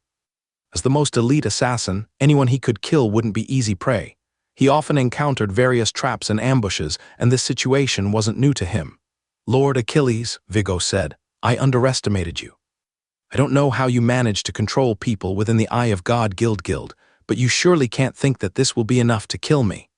Viggo suspected he had been betrayed by someone within the organization, but traitors were impossible in the Eye of God Guild. Therefore, it must have been some kind of manipulation or control. Without warning, Viggo lunged towards Achilles. He couldn't afford to waste any time. If another level 9 individual arrived, escaping would be extremely difficult. Currently, only one level 9 creature, a panda giant bear, was within the Grey Fortress. The sword formation he faced was only a level 7 magic array, controlled by just 4 level 7 mages. Furthermore, Achilles, despite being only level 7, dared to personally confront a level 9 individual. This made him the perfect target for exploitation. Even if he couldn't be killed, this opportunity could be used to quickly escape. Seeing Viggo attack, Achilles revealed himself and manipulated a wind elemental sword, instantly merging with the wind magic array. He dodged Viggo's level 9 attack with an incredibly swift and unpredictable movement. Simultaneously, the other 3 cloaked levies controlled earth, fire, and water elemental swords, attacking Viggo with the power of the sword formation. With the combined power of earth, water, fire, and wind magic arrays, along with the additional support from 3 other elemental swords acting as focal points, the 7 slaying sword formation's power suddenly surged to a level 8 threshold. Boom, boom, boom, the attacks from the earth, water, and fire sword formations directly slammed Viggo towards the panda giant bear. Viggo was sent flying backward, his pupils shrinking in disbelief. Impossible. Level 8 magic array, a level 9 attack. Not only had this multi-elemental sword formation suddenly reached a level 8 threshold, but the attack power of those three cloaked individuals, who appeared to be just level 7 professionals, also seemed to have subtly reached a level 9 threshold. This realization made Griffith's expression turn serious. If this formation could enhance the power of those wielding swords within it to the 9th rank, then he would have to face 5 9th rank powerhouses, one of whom was a powerful panda giant bear. Asterisk bang. Asterisk Griffiths collided with the panda giant bear. The panda immediately unleashed its Realm of Fire ability, enveloping Griffiths and severely hindering his movements. From afar, Achilles and his 3 companions immediately used their 4-element sword formation to unleash the Death Sword, a bronze tier spell targeting Griffiths. Normally incredibly fast, the Death Sword reached Griffiths almost instantaneously thanks to the enhancement from the sword formation. Griffiths, hampered by the panda's Realm of Fire, couldn't evade the sudden attack of the 4 swords and was forced to defend with all his might. Fortunately, he had 9th rank enchanted armor that blocked the incoming swords. However, the panda's giant paw followed up immediately, sending Griffiths flying again. Even the 9th rank enchanted armor couldn't withstand the panda's attack infused with realm power, causing Griffiths to spit blood and sustain serious injuries. This also allowed him to break free from the panda's Realm of Fire. He then charged towards Achilles' wind element sword formation, intending to break through it and escape from Grey Fortress. Without the constraints of the sword formation, his speed was far greater than that of the panda giant bear, allowing him to easily outrun it and escape by teleporting. Achilles, anticipating his intentions, simply smiled. Then the 7 attributes of the 7 sages' sword formation suddenly reversed their order. Griffiths, who had been heading towards the wind element sword formation, inexplicably found himself within the fire element sword formation. Immediately after, a barrage of fireballs rained down upon him. After these fireballs exploded in rapid succession, a flaming sword emerged from the center. Griffiths hastily blocked the attack from the flaming sword. He hadn't anticipated that this sword formation could also change its order. Suddenly, the wielder of the flaming sword unleashed a surge of power, dramatically increasing their strength and catching Griffiths off guard. At that moment, the other 3 swords rapidly flew in from their respective formations, momentarily distracting him. "This is trouble." Griffith's expression grew even more grim. After he managed to evade the attacks from the flying swords, the panda giant bear charged again, further worsening Griffith's injuries. After 3 consecutive attacks, Viggo was severely wounded and nearing his limit. However, at this moment, Achilles and the 3 robed figures had used a temporary power-enhancing spell. They were now in a weakened state, and the sword formation could no longer contain them. So, Viggo once again unleashed his Eye of God Guild technique on Panda. Panda immediately felt another wave of excruciating mental pain. Damn it, that trick again. Panda quickly surrounded himself with a protective aura of fiery energy, focusing entirely on defense. He didn't want to be caught off guard by a final counterattack. After using the Eye of God Guild technique, Viggo immediately turned and fled, heading towards the nearby ice-based sword formation.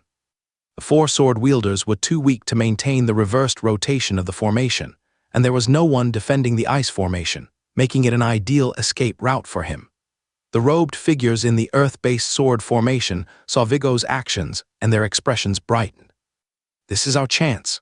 Immediately after, the robed figures from the fire, water, and wind elements poured their remaining power into their respective swords, and then vanished. Before the power could drain completely from the fire, water, and wind swords, 3 new robed figures appeared in the earth-based sword formation and immediately used burning blood. This sudden change terrified Viggo, who was still fleeing towards the ice-based sword formation. He then saw that the newly appeared robed figures were once again manipulating the reversed rotation of the sword formation, allowing them to instantly appear within the lightning, ice, and dark element sword formations. Their power surging, they quickly channeled energy into the lightning sword, the ice sword, and the dark sword, connecting them with the already empowered earth, water, fire, and wind swords. The power of the 7 Slayers sword formation immediately increased to its peak level. This was the optimal form for the formation at that moment. Achilles had exploited a loophole. His clones could be summoned again, and these newly summoned clones could also use burning blood.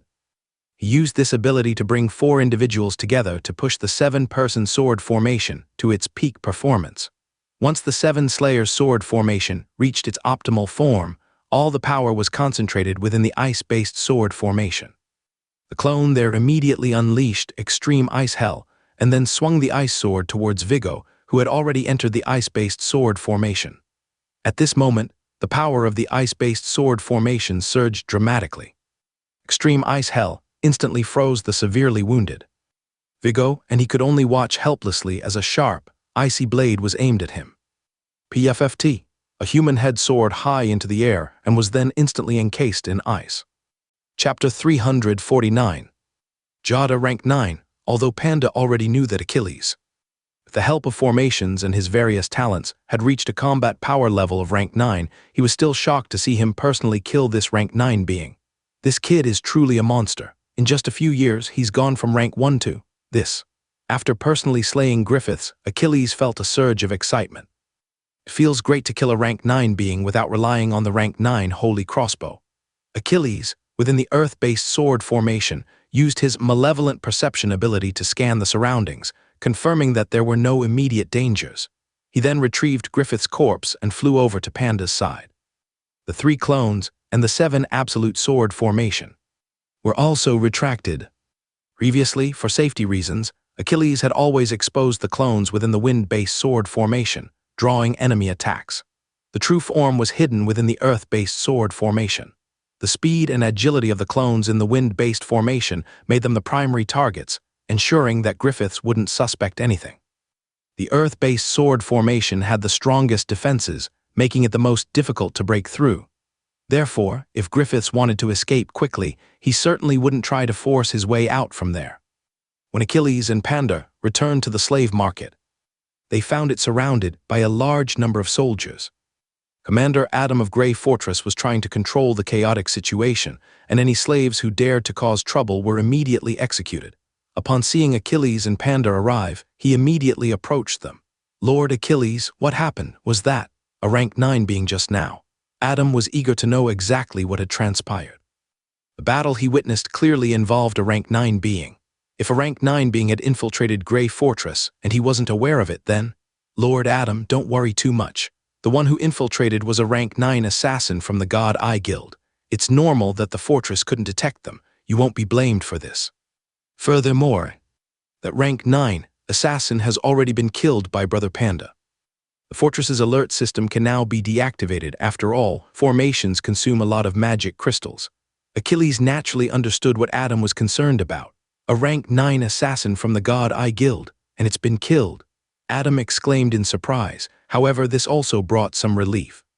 The magical formations set up by the kingdom were unable to counter the hidden skills of the Eye of God Guild organization.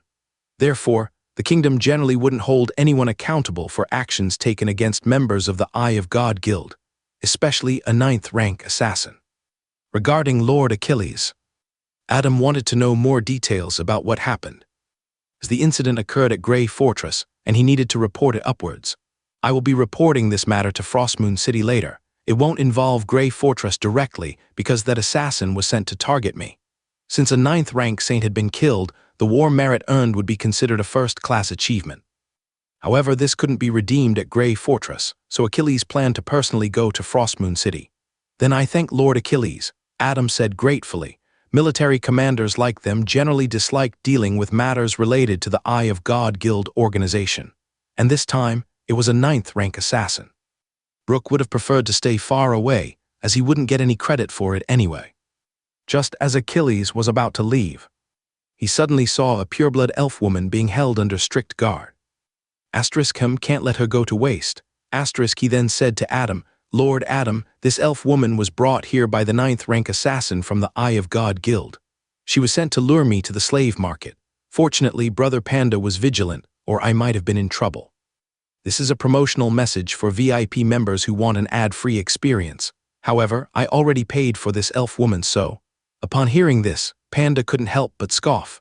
Adam suddenly understood. He had been wondering how a pureblood elf woman could have appeared here. He had just asked about it. He learned that she was a slave brought in by an external slaver. She had only recently been put on display, and the news hadn't spread yet. which is why he didn't know about her. Now, hearing Achilles say this, he realized that the pureblood elf woman was specifically intended to lure Achilles. This made Adam feel a bit regretful. Although he was also interested in this pureblood elf woman and wanted to present her to King Thuron, she was someone else's prize, so he couldn't take advantage of the situation. After all, Lord Achilles was now quite influential. He had just killed a 9th-rank assassin, and even his patron, King Thuron, would have to give Lord Achilles some respect, considering that his Grey Fortress is so close to Storm territory. The Orcish War was when they were the most reliable allies and reinforcements. He wouldn't risk offending Achilles for just one elf. Since it's Lord Achilles' prize, you can do as you please with it. However, if anyone comes looking for trouble, don't worry, we won't cause any problems for Lord Adam. If someone does come looking for you, just direct them to me. With his current power level, the chances of someone coming after him are very slim, and besides, it was originally his prize anyway. After that, Achilles bid farewell to Adam and headed towards Storm territory with the pure-blooded elf. Watching Achilles leave, Adam sighed deeply. This Lord Achilles is becoming increasingly enigmatic. To survive an assassination attempt by a Tier 9 assassin from the Eye of God Guild without a scratch, and even kill the attacker, things are clearly not as simple as they seem. He immediately returned to the headquarters and reported everything to Kanglan City. On his way back, Achilles suddenly summoned a clone, instructing it to take the pure-blooded elf back to Storm territory, while Achilles himself and Panda headed towards Frostmoon City. Kid, what methods did that assassin use? How could they actually evade your perception? Panda finally couldn't help but ask. Panda knew that Achilles possessed the means to control others and obtain secrets. This isn't a specific method, but rather a strange power bestowed by the Timothy, which allows assassins from the Eye of God Guild to achieve perfect concealment and infiltration. This is also the foundation upon which the Eye of God Guild assassin organization is built. Otherwise, how could an assassin organization grow so large and cause such headaches for all nations? It's because of this power bestowed by the Timothy that no nation can effectively counter it. Achilles explained. The Timothy, no wonder, Panda muttered to himself. A power personally granted by a being of the highest level in legend, if he could detect it, would be quite surprising. Meanwhile, as Achilles was heading towards Frostmoon City, within the mansion of the Marquis of Tulip City in the south, the fire element suddenly erupted into chaos.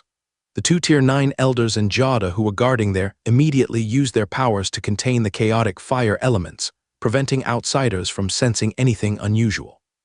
Robert has reached the 9th rank, which is truly impressive. Perhaps our Tulip family will indeed produce a legendary figure in this generation, allowing us to ascend to the ranks of the top nobility. Venerable Elder of the Tulip family said with excitement. Chapter 350. The Orcish Ambush. Thank you both Grand Elders for your protection. After successfully advancing to the 9th rank, Jada came to visit the 2 Grand Elders to express her gratitude. Ha, it's nothing much. As long as you, Jada, can successfully break through, everything else is insignificant, one of the Grand Elders said with a laugh. The other Grand Elder asked, Jada, now that you have broken through to the 9th rank, you should be able to tell us where you obtained your 9th rank treasure. After hearing this, Jada pondered for a moment. She knew what the 2 Grand Elders were worried about, so she replied, Grand Elders, please rest assured. The treasure was not obtained from the church, but from the Storm territory. I also didn't sign any contracts specifically to obtain this 9th rank treasure. The Storm territory. Could it be that Panda Bear and Lord Achilles have such a good relationship? They even gave away a 9th rank treasure. It doesn't matter, as long as it wasn't from the church. The 2 Grand Elders of the Tulip clan were surprised, but also relieved. They were very worried that Jada would join the Artemis Church. After all, Jada had grown up in the church, and her feelings for the church must be deeper than those for her family, especially considering the troubles within the family. Jada, since you have advanced to the 9th rank before the age of 30, all the treasures of the clan will be available to you without restriction. That's right. Besides Leopold, who will continue to oversee Coral City. We 2 old ghosts will begin venturing out to search for clues about legendary fire element treasures. You should also take some time to choose someone to succeed you as Lord, so you can focus on your cultivation. The 2 Grand Elders of the Tulip clan were arranging Jada's future training. However, Jada said calmly, Grand Elders, there is no need for you to go searching for legendary treasures yet. I will likely be staying in the storm territory for the next 2 years. After my successor emerges, we can discuss things further. Staying in the storm territory, that's not possible. If it's because of the treasure that helped you break through to the 9th rank, we should return something to Panda Bear right now. Both Grand Elders opposed this. I'm not negotiating, said Haley bluntly. Although I have been promoted to the 9th rank, there are still 2 years of transition. During those 2 years, I am still the Tulip Countess, and I will make all decisions regarding family matters. You cannot interfere. You. One of the elders was about to get angry, but another elder stopped him. All right, let's do as Haley says. 2 years isn't that long.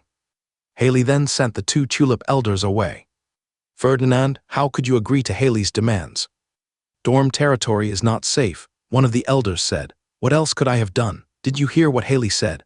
The 2 elders continued arguing as they walked away. Meanwhile, Haley arranged for Phineas to stay in Tulip City and manage everything on her behalf. Now that she had reached the 9th rank, no one would dare to try anything sneaky. Then she immediately set off with Yemina, along with the young Robert and the housekeeper Anna, towards Storm Territory, Frostmoon City. Prince Archie looked at the severed head of Viggo, the leader of the Eyes of Reason, and sighed. He must be the Eyes of Reason leader who has served for the shortest time in our Alpha Kingdom. We haven't even had a chance to meet him, yet you killed him. It was just luck, said someone. This guy was too confident in his infiltration and assassination skills. Ha, he really was too confident.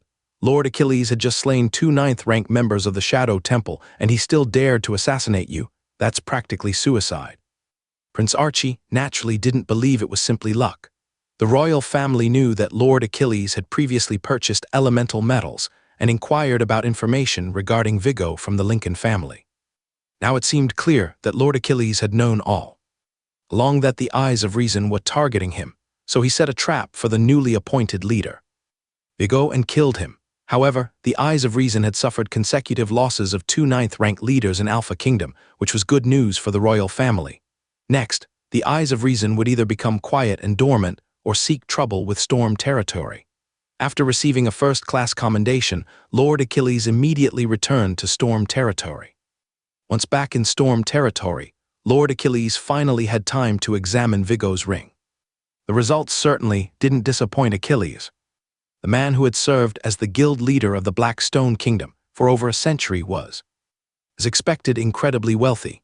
He possessed 2 9th grade night training artifacts, a portion of 9th grade dark elemental metal, and numerous 7th and 8th grade treasures.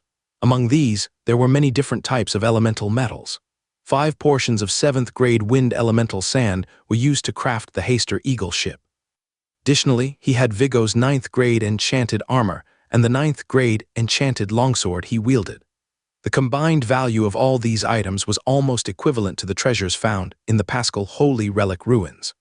Next, Achilles used the energy essence he obtained to elevate his extreme speed skill to the Sky level innate talent. Extreme speed, sky speed, increases current attack speed, movement speed, reaction speed, and agility by a factor of 5. Effects: no distance, winged aura, supernatural evolution, legs. Your legs are undergoing supernatural evolution, significantly increasing your base speed. Currently, the evolution is at 1/2 completion. A few days later, Haley and her companions arrived in Storm Territory. Haley, you've broken through, Achilles exclaimed happily, sensing her aura. Yes, I just broke through and brought Robert with me, Haley said excitedly. She also mentioned that she would be staying in Storm Territory for the next 2 years. Achilles welcomed this wholeheartedly. That evening, Haley, wearing a purple robe, came to Achilles' room. Achilles, now that I have broken through to the 9th rank, I can no longer continue as the Countess of Tulip. However, I don't want to give up the title I fought so hard for to those fools, so.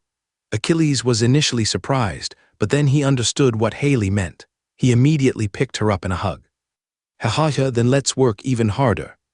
By late December, as the new Artemis festival approached, within the Savage Mountains, deep within a snow-covered forest, several orcish legions were advancing with difficulty. They had no scouts and no Griffon riders to guide them. Silently approaching the northern border of the Alpha Kingdom, January 1st. Artemis Festival, 3 orcish armies launched an unprovoked attack without warning, the fortifications of Clifford. In the Clint Duchy, the fortress of Dorg, in the province of Freelance and the stronghold of Puss, in the province of Frostmoon, all fell simultaneously. The kingdom was shocked. Chapter 351. The bustling city of Kanglin during the morning Artemis festival was brightly lit. Smiles on everyone's faces. The church had distributed a large amount of food and clothing to all. The noble districts were even more lively, with numerous parties and banquets taking place, especially at the royal palace. However, this joyous atmosphere was quickly shattered. The magical communication towers suddenly received 3 messages simultaneously. The mages on duty were instantly terrified upon reading the contents of the messages. They immediately reported to a high-ranking archmage, level 8, and the news then reached the royal palace and the residences of several ancient ancestors, level 9. The atmosphere within the royal family became extremely somber. That evening, several large military units hastily marched north from Kanglin City, accompanied by several ancient ancestors of the royal family. What is the royal family doing? What has happened in the northern territories? Could it be that the orcs are launching a surprise attack and moving south prematurely? Don't jump to conclusions. It's winter now. Do you know how difficult the roads through the savage mountains are? The orcs would have to be insane to march through the savage mountains at this time.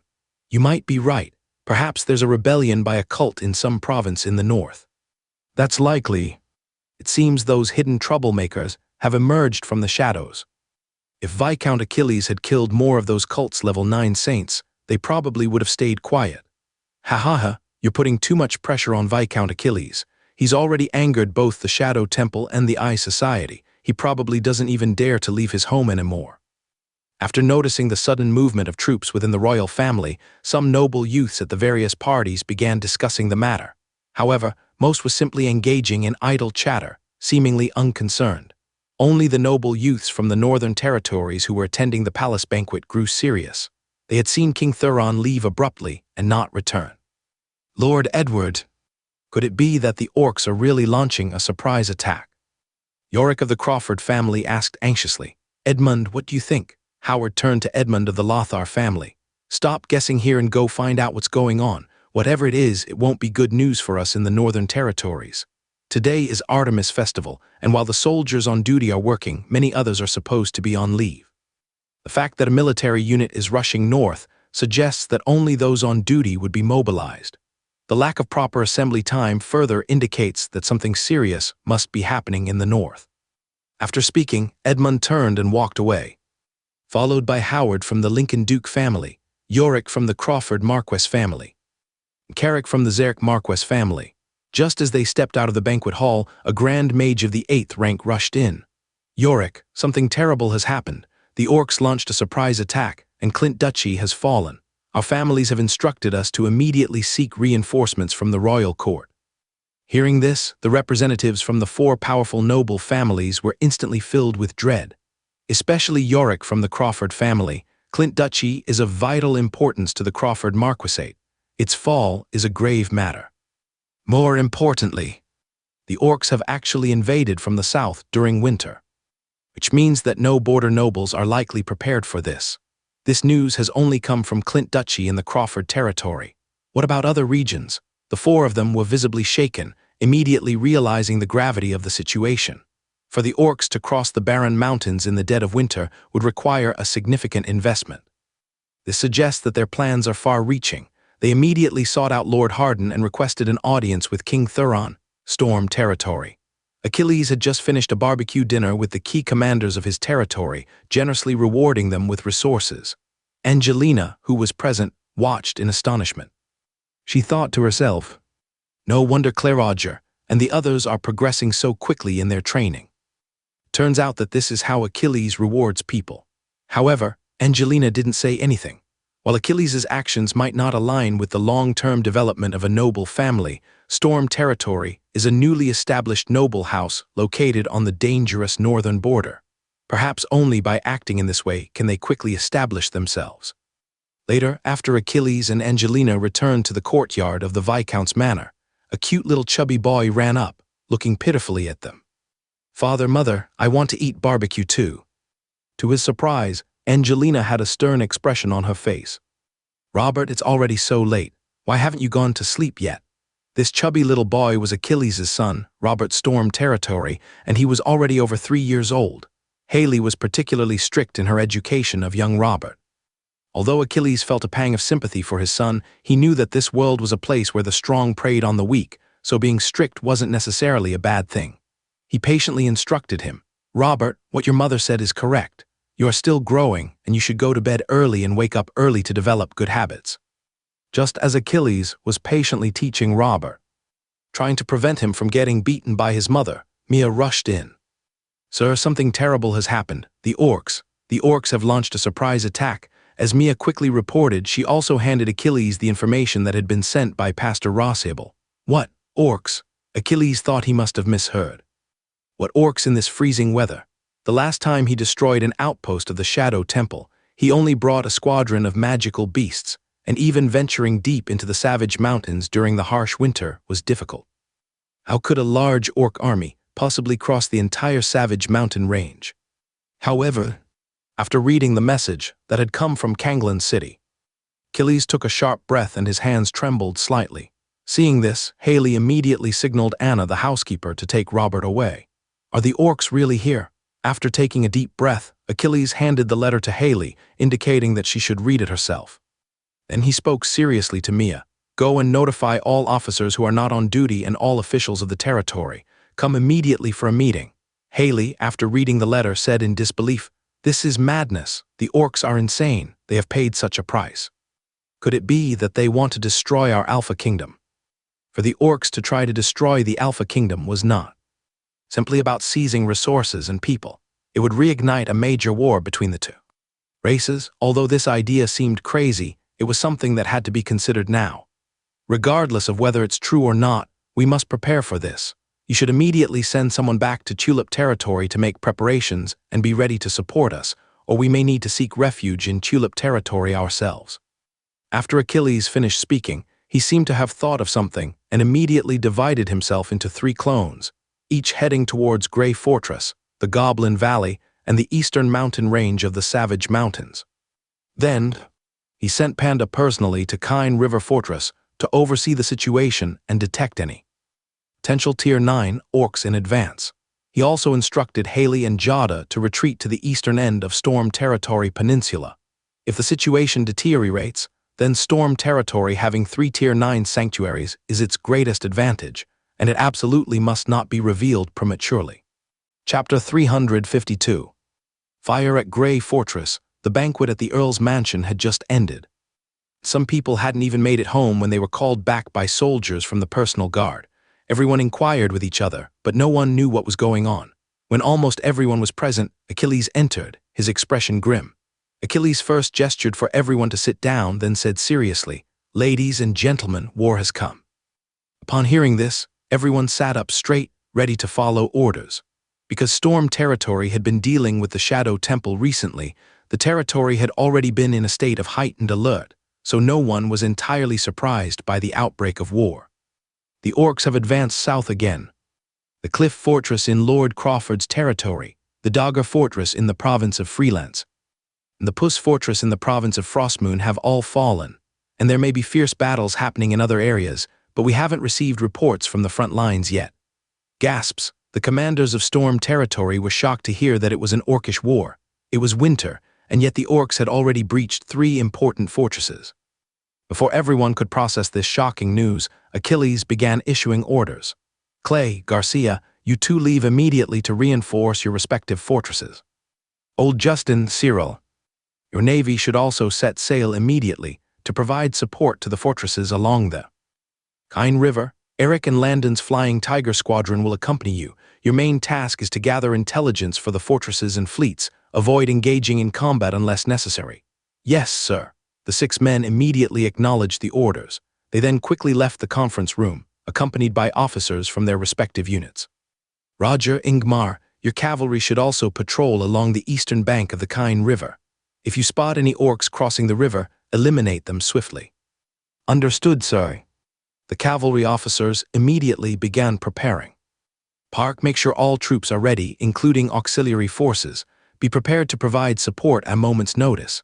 Jenkins, ensure that there are no gaps in logistical support and begin gathering the local population and serfs. George, prepare your mobile artillery units. Be ready for deployment at any time." "Yes, sir." Achilles then ordered everyone else to prepare and stand by, and a brief, impromptu pre-battle meeting quickly concluded.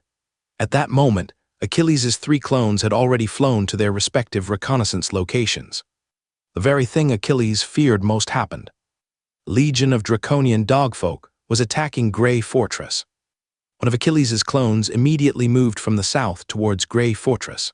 Observing the chaotic scene within the fortress, it was clear that Adam hadn't prepared for battle.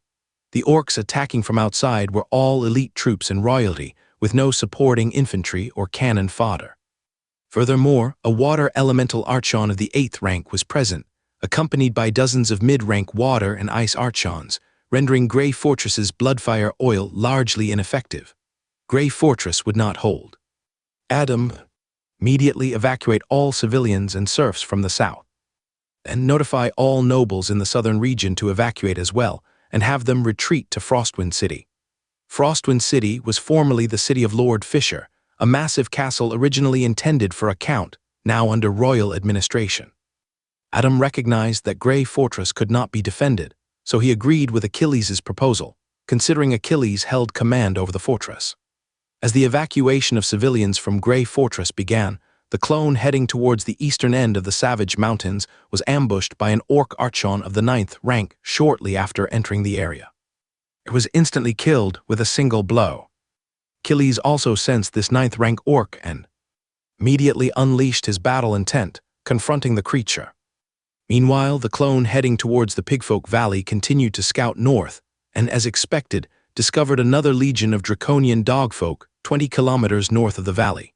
They were not protected by Arakakra scouts, but instead guarded by several 8th rank orcs acting as sentinels.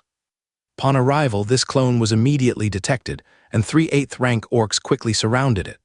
In a single exchange, Achilles' clone killed one of the 8th rank orcs, a crocodilian, which startled the remaining 2, causing them to retreat. Just as Achilles' clone was about to press the attack, eliminate more of the 8th rank orcs, a spatial distortion suddenly appeared nearby. Majestic dog-headed humanoid creature with draconic features appeared beside the clone of Achilles, accompanied by terrifying claws. Asterisk poof. Asterisk another clone of Achilles was crushed, its head shattered. 9th level, another one at the 9th level. This is just the beginning. Are these orcs truly insane? The real Achilles in Storm territory was shocked. Both clones he had sent deep into the Savage Mountains to scout had encountered 9th level orcs. How many orcs had they sent? Achilles, increasingly alarmed, quickly arrived at a branch of the Artemis Church. Pastor Rossable, please immediately send a message to Azure City.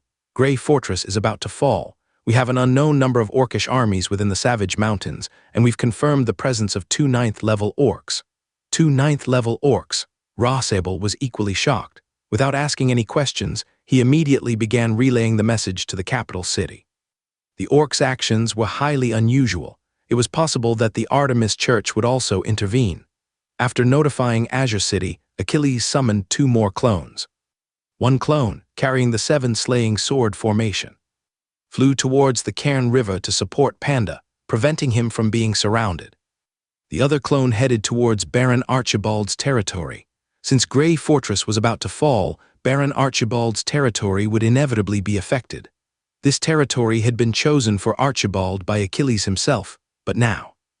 At the same time, Achilles dispatched a 4 gods ship and several jaw shark ships with a large fleet towards Baron Archibald's territory.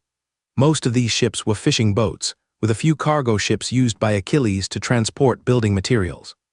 Achilles intended to bring all the people from Archibald's territory to Storm territory. The distance between the 2 locations wasn't great, and even at a relatively fast speed, most of them could be transported. The remaining people could seek refuge in the Grey Mountains. On January 2nd, early morning, Grey Fortress was breached by the orcs. Achilles acted decisively. To buy time for the retreating troops and civilians, he poured all the bloodfire oil inside Grey Fortress and ignited it. As a result, Grey Fortress was engulfed in flames like the previous Puss Fortress, although Grey Fortress was now an empty city. However, this clone of Achilles didn't leave. Instead, it remained hidden within the inferno, waiting for the orcish water-based and ice-based priests to arrive and attempt to extinguish the fire. The clone, Achilles, launched an attack and killed the water elemental Grand Magus of the 8th rank. Then, facing a large group of 8th rank orcs who surrounded him, this clone feigned defeat and was brutally killed on the spot. Chapter 353. Reforming the Alliance. Storm Territory Achilles' main body summoned another clone from the losses at Grey Fortress and sent it south towards Grey Fortress. The purpose was to gather the remnants of Grey Fortress forces and bring them back to Storm Territory. Thanks to the omnipotent avatar talent, Achilles could handle these emergency situations with such boldness. Otherwise, given the current situation, Achilles likely would have already started planning an escape route. Meanwhile, outside Grey Fortress, the orcs watched the raging inferno and were filled with anger and frustration. They were hesitant to send anyone in to extinguish the flames. The orcish priest Order, specifically tasked with dealing with human fire magic, attempted to put out the fire. But the water elemental priest of rank 8 was ambushed and killed by a hidden human mage within the flames. This loss was even greater for the orcs than losing 3 rank 8 orcs, because human fire magic posed such a significant threat to them. Every water elemental or ice elemental priest was incredibly valuable. Therefore, they were now too afraid to send anyone else in to fight the fire and had to seek instructions from their superior, Lord Daniel. Not long after, a rank 9 Dragon Vein orc arrived, the very same rank 9 orc who had killed Achilles' clone sent to Pighead Mountain Valley. A rank 8 orc warrior immediately stepped forward to report, Lord Daniel, we didn't expect the humans to be so decisive. They actually set Grey Fortress on fire directly, using it as a barrier to prevent our main force from advancing south. We are currently. Lord Daniel remained silent, his attention completely focused on the southern part of Grey Fortress, engulfed in flames. A human figure was rapidly approaching from that direction. When that human arrived outside Grey Fortress, the rank 8 orc warrior immediately broke out in a cold sweat. It was a human rank 9 archmage. Fortunately, they had been cautious earlier, suspecting a possible ambush by the humans. They hadn't detached themselves from the main force and bypassed Grey Fortress to pursue the fleeing human armies. Otherwise, they would have encountered this human archmage right now. Just as Lord Daniel was considering whether or not to engage this human archmage, another human figure appeared in the sky. After a moment of thought, Lord Daniel gave his orders. We'll set up camp here and attack once the fire dies down. Daniel then retreated, showing no intention of engaging the human mage. The human mage south of Grey Fortress breathed a sigh of relief upon seeing this. Ah, Lord Achilles, thank goodness you arrived just in time. Otherwise, we might have faced a difficult battle. Just moments before, Daniel had intended to lead those 8th-tier orcs into the attack. But the arrival of more humans made him hesitate. He was worried that the humans might have reinforcements, so he abandoned the idea. Lord Leonard is being modest. It's thanks to your timely arrival that we avoided a disaster. Otherwise, this burning Grey Fortress might not have been able to hold back the orcs. This human mage was Lord Leonard of the Fisher family, who had inherited the Fisher family's territory and moved from Frostmoon Province. He is now the 9th-level patriarch of the Fisher Earl family. Upon receiving news from Storm Territory, the royal court immediately notified Lord Leonard of the Fisher family. They had initially hoped to save Grey Fortress, but they arrived too late. Achilles also learned about the situation at Grey Fortress from Adam and followed him there. He hadn't expected to encounter an old acquaintance like Leonard. He then explained what had happened at Grey Fortress. After listening, Leonard nodded. You made the right decision. Since Grey Fortress is already lost, it's better to preserve our strength and give the nobles in the south some time to evacuate. I will explain this to them, and the capital won't blame you for abandoning Grey Fortress. A frontline military fortress, like Grey Fortress, should not be abandoned unless it has been breached. However, Achilles hadn't worried about that. After all, before Grey Fortress fell, they were just evacuating civilians. The army only retreated after the fortress was overrun. Otherwise, Adam wouldn't have agreed to it. Thank you, Lord Leonard, Achilles said gratefully. But what about Storm Territory now? Without Grey Fortress as a buffer, you are completely isolated in the north. You might. Leonard asked with concern. Achilles knew this. However, with the Cane River defenses now in place, Storm Territory had some measure of resilience against the orcs. The problem was that they needed more troops. He then said, I know about this. I plan to move the private armies of the nobles south of the Grey Mountains and the troops stationed at Grey Fortress. all to storm territory. With a strong defensive line and a large number of soldiers, storm territory can hold its own. As long as storm territory remains standing, the orcs will be unable to wreak havoc in the Frostmoon province, which will also alleviate the pressure on Frostmoon City and Frost East. Lord Leonard was taken aback by this.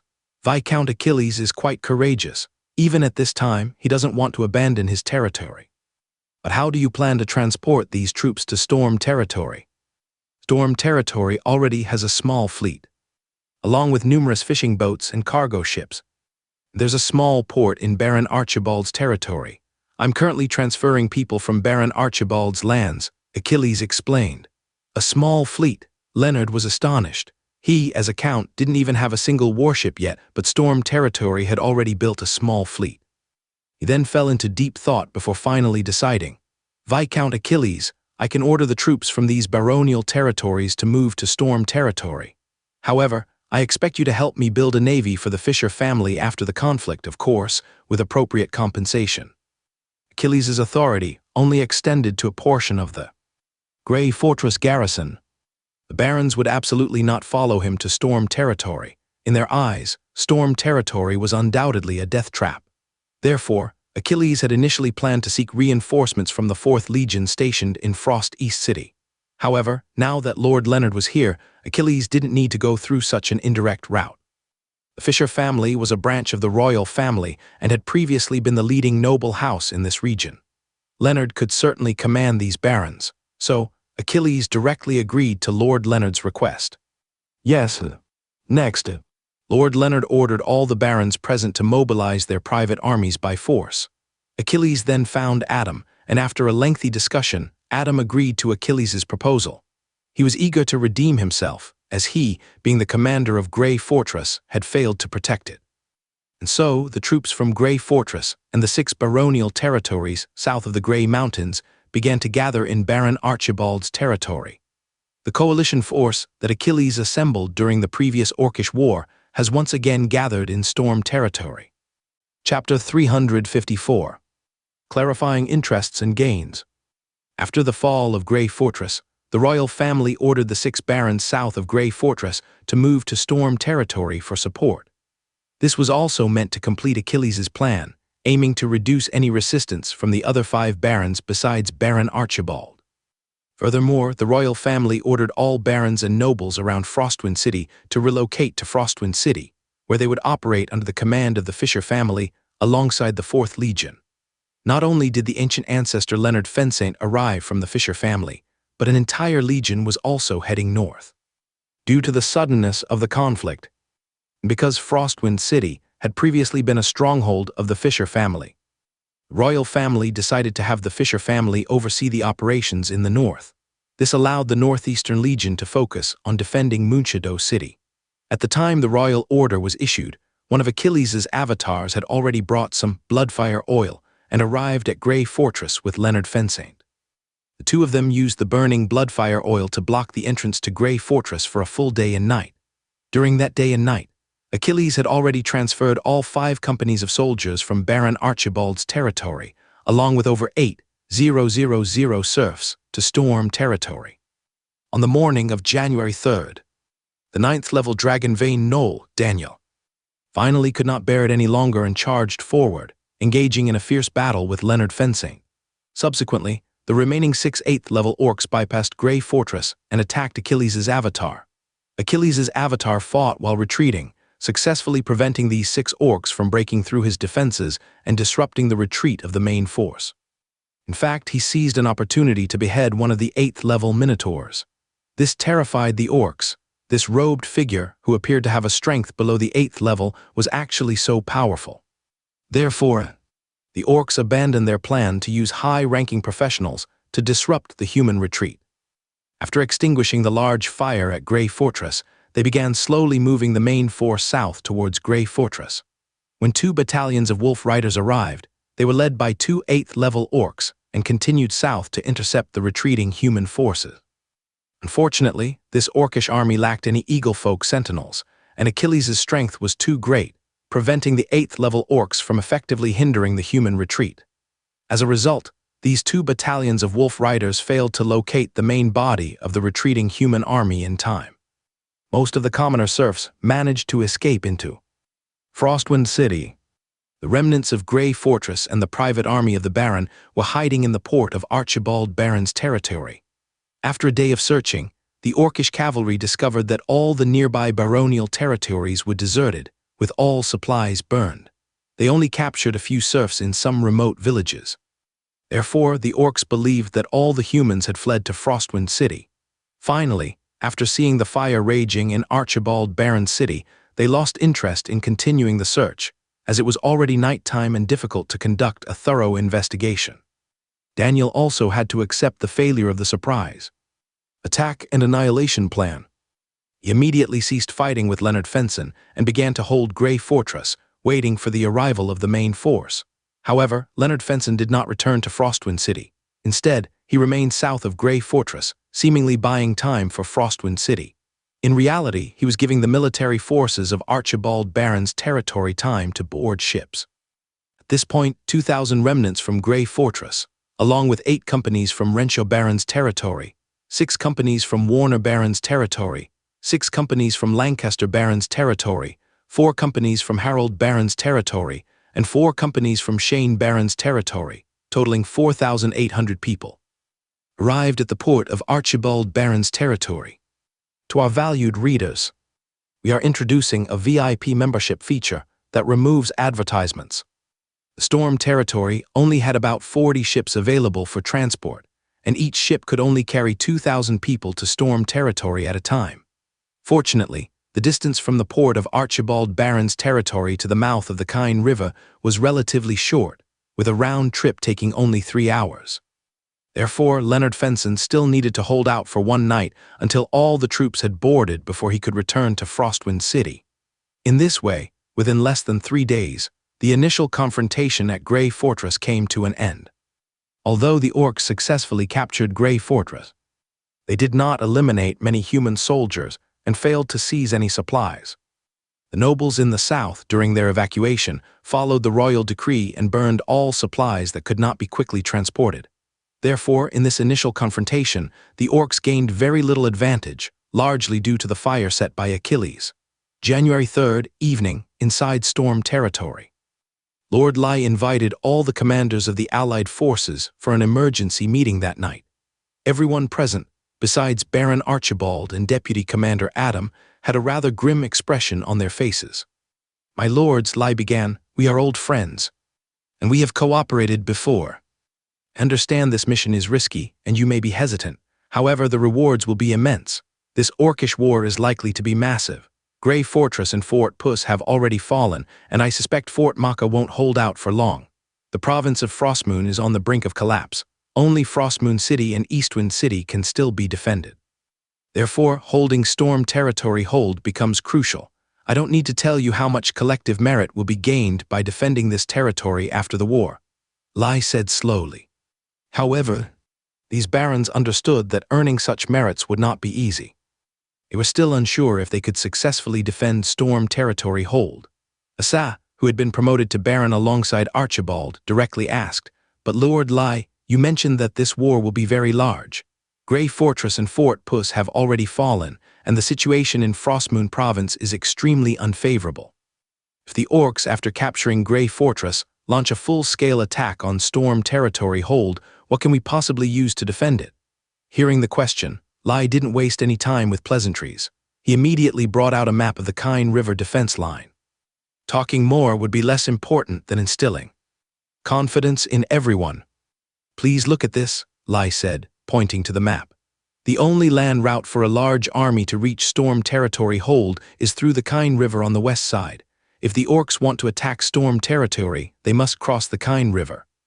Lai explained the advantages of the Kyne River defense line to everyone, and emphasized that Storm territory was certainly no weaker in terms of defenses than Eastwind City. After all, Lai had deployed a massive number of Storm territory cannons in Storm territory, along with 2 6th-level defensive formations and 1 8th-level integrated attack and defense formation. Therefore, staying in Storm territory would not be significantly worse than staying in Eastwind City. And if they could hold out until the orcs retreated, the merits earned by defending Storm territory would be at least double that of Eastwind City. Furthermore, Storm territory hold had a navy and fleet, meaning even if they were defeated, they could still escape with some elite troops, something Eastwind City lacked. These barons weren't fools.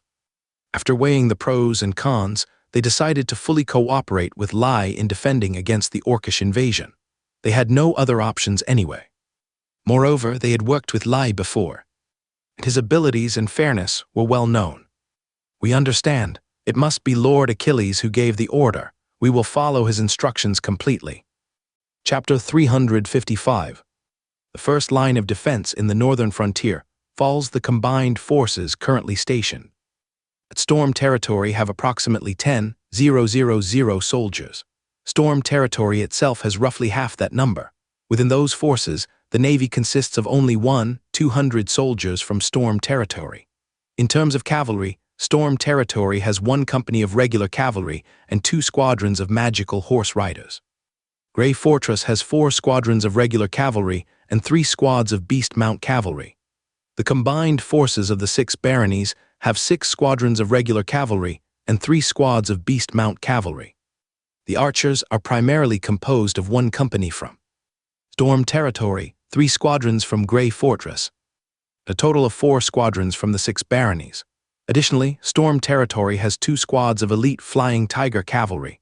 Regarding mages, Storm territory currently has 12 mages besides Achilles, including 3 6th-level mages, 2 4th-level mages, and 1 2nd-level mage. The rest are 1st-level mages. Grey Fortress has 2 mage squads, with 2 6th-level mages, 3 5th-level mages, 6 4th-level mages, and 10 3rd-level mages. Furthermore, Haley brought 4 additional 6th-level mages. The combat strength of high-level professionals is similar to that of the previous Orcish war. Besides Achilles, there are only Mia, Archibald, and Adam, who are 7th-level mages. However, significant changes have occurred within Achilles' forces, including his own power and clones. He also has a considerable number of undead, with 13 7th-level necromancers alone. The Storm territory artillery units are entirely composed of soldiers from Storm territory. The Storm territory cannons at Grey Fortress have all been destroyed by fire. Finally, Storm territory has 5,000 auxiliary troops who have undergone military training. In the event of a critical situation and insufficient troop numbers, these auxiliaries can be deployed as needed. In terms of magical defensive weaponry, Storm territory possesses 400 magic crossbows of 3rd level or lower. Grey Fortress has 2,000, and the 6 baronies have 500 combined. Due to their cumbersome nature, only Storm territory possesses the giant magical crossbows. They have 1 8th-level giant crossbow, 7 7th-level giant crossbows, 15 6th-level giant crossbows, and over 40 4th and 5th-level giant crossbows. Storm territory also has 1 9th-level piercing crossbow bolt, 6 8th-level crossbow bolts, while Grey Fortress brought 14 8th-level crossbow bolts. There are still a number of lower-level crossbow bolts available. Regarding Bloodfire oil, due to Achilles expanding the oil storage capacity of Storm's Landing and Haley bringing several large capacity rings, Storm's Landing currently stores approximately 8,000 tons of Bloodfire oil. The royal family and the church store even more, and the church has already discovered an oil well, although Achilles doesn't know its location.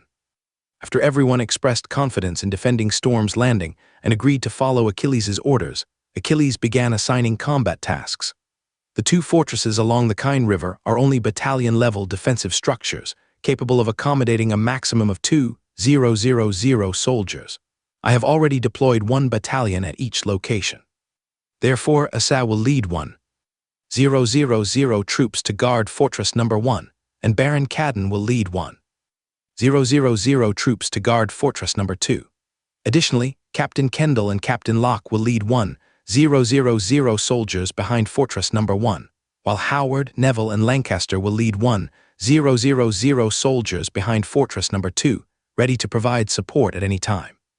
Understood, the 5 barons and 2 captains acknowledged the orders. The high-level mage squad led by Ezekiel will be stationed at Fortress Number 1, and the mage squad led by Ezekiel will be stationed at Fortress Number 2. Yes. Archibald, lead all the Beast Rider cavalry. Adam, lead all the regular cavalry. Patrol the eastern bank of the Kine River under my command or the Flying Tiger Squad's orders, and be ready to attack at any time. No problem. After a brief meeting, everyone finally had some well-deserved rest for half the night. On the morning of January 4th, Storm's Landing once again became bustling with activity.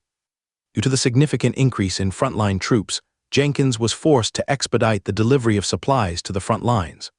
Officers and barons at Grey Fortress also began executing the tasks assigned during last night's meeting, leading their respective units to their designated locations. Achilles' 3 clones were once again dispatched separately. 1 clone remained with Panda. 1 used light and shadow magic to infiltrate the Wasteland Mountains, continuing to gather information about the orcish reinforcements, and the 3rd stayed with Haley and Jada for easy communication and readiness for immediate action. Meanwhile, within the city of Kanglin, King Thuron and representatives of the major noble families were holding an emergency meeting. "My lords," King Thuron began, "this war is extremely serious. We have just received reports from the northern front, and the situation is very grim. The first line of defense in the provinces of Frostmoon, the Duchy of Zerk, Freelance, the Earldom of Lothar, Drent, the Marquisate of Kloft, and Groningen has all been breached." As soon as King Thuron finished outlining the situation, the representatives of the noble families erupted in a flurry of questions. "But only 3 fortresses fell, didn't they? It's only been 3 days since the start of the Artemis Festival. Are the orcs mad? How many troops did they send? We must notify the Northern Alliance. This is a war between races." Even the nobles from the northern territories were shocked. They had no idea the situation was so dire. "Your Majesty," Howard asked urgently, "does that mean only our Lincoln family's frontline fortresses are still holding out? Is the second line of defense secure?" The Eagle Fortress of the Lincoln family had also been attacked by 3 orcish legions on the day of the Artemis Festival. However, the Lincoln family had recently been experiencing friction with the Blackstone Duchy, so all their fortresses were on high alert and well defended. The sudden orcish attack had little effect. Besides the Lincoln family, only the Storm territory haven't fallen. Perhaps it's because of its location that the orcs didn't attack the Storm territory in their first wave. Lord Achilles is a very vigilant man. After receiving our emergency message, he immediately made preparations that night. He then personally led reinforcements to Grey Fortress. When he realized Grey Fortress couldn't be held, he decisively ordered the evacuation of all civilians. Afterwards, after the fortress fell, King Thuron detailed the situation at Grey Fortress, as it was the only piece of good news from the front and could give people some hope. They burned down Grey Fortress. To hold back such a large orcish army under those circumstances, that's incredible. Everyone was amazed by Achilles' performance. In response to requests from our readers, we are now offering a VIP membership with an ad-free experience. Chapter 356. The orcs' plans. It was remarkable that, under such dire circumstances, such a correct decision could be made. This was not something ordinary people could achieve. Even the slightest hesitation would have resulted in missed opportunities and drastically different outcomes. Even seasoned veterans with years of experience might not have been able to accomplish this, yet Lord Achilles was still less than 30 years old. After observing everyone's reactions, Thuron continued, "Thanks to Lord Achilles' brilliant strategy, the eastern region of Frostmoon Province has stabilized. The 4th Legion and a large number of private soldiers from noble families are currently gathered within Frostmoon City, allowing us to hold out until the arrival of reinforcements from the Fisher family and other support forces. Furthermore, the orcish army advancing south rapidly from the Puss Fortress and the Maca Fortress may be missing the contingent stationed at Grey Fortress. The Northeastern Legion has successfully repelled the orcish forces, albeit at a cost. Now, the second line of defense in Frostmoon Province is considered secure. As long as the reinforcements from the Fisher family arrive on time, it will be difficult for the orcs to break through. However, the situation elsewhere is not so optimistic. The frontline troops in the Frankenton Duchy have suffered heavy losses, with significant casualties and material shortages. The 6th Legion has been dispatched north to provide support. More than half of the frontline units in the northern province of Freelance have been lost. The 1st Legion is responsible for providing assistance there. The Griffon Legion in the Drent province is facing a similar situation, with the 2nd Legion providing support. Due to Duke Lincoln's influence, the Northwestern Legion in the Groningen province has suffered relatively less damage, but the losses are primarily among elite units, and the 5th Legion has also been sent to provide assistance. Thuron's voice grew increasingly somber as he spoke. Aside from the slightly better situation in Frostmoon province, there was no good news elsewhere. Next, Thuron turned his attention to Edmund of the Lothar family and Yorick of the Kluft family. Gesturing for them to describe the conditions in their respective territories, Yorick responded gravely, "The situation in the Kluft Duchy is extremely serious. We have not only lost our first line of defense, but our second line of defense is also crumbling, with only Kluft Castle still holding out. Reinforcements from the 3rd Legion are unable to reach us, and we can only organize defenses at Rod Castle on the 3rd line of defense in the south. Moreover, the main force attacking us consists of a combined army of bearfolk and serpentfolk. Without the support of the Mage Corps, we may not even be able to hold Kluft Castle." "What? That means almost half of the Earl of Crawford's territory has fallen." "This is," someone exclaimed in surprise. Thuron didn't elaborate on what had happened, but he gestured for Edmund to continue. "The losses in the Duchy of Lothar are also significant, but our second line of defense is now secure, so there shouldn't be any immediate problems. The 8th Legion has been stationed in the south, ready to respond to any unexpected developments in Friesland or Drent. The situation in the Duchy of Lothar was actually good news. After all, they were a noble family. If the ducal family had suffered setbacks in the initial offensive, it would have been a major problem." After explaining the situation on the northern front, Thuron said, "All right, you now have a basic understanding of the situation. Let's start discussing reinforcements. On Artemis Festival Day, 2 Royal Central Legions have already moved north. The 4th Central Legion will reinforce the Earl of Crawford's territory, and the 3rd Central Legion will support the province of Friesland.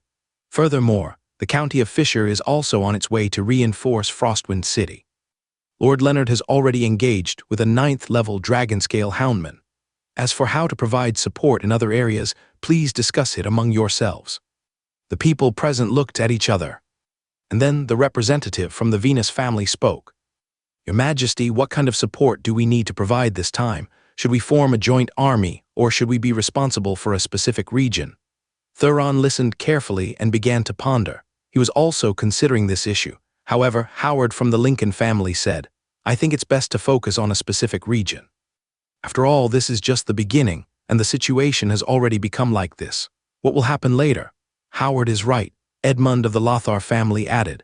"We also need to quickly inform the Northern Alliance and urge them to take action, especially since the war between the Earth Church and the Cody Church needs to end." "Then that's decided. The Fox family will provide support to the Earl of Crawford's territory. But we don't have any mage units to send," said the representative of the House of Fox. "The Clinton family will support the province of Drent. The Farrell Legion will support the county of Zerk. The Kent family will support the province of Friesland." Very quickly, 4 prominent noble families located near the north chose to provide support to the 4 areas that were most severely affected. King Thuron was very pleased. At this moment, a representative from the Vadar family suddenly spoke. "The Vadar family will provide some support to the Lincoln family and the province of Groningen.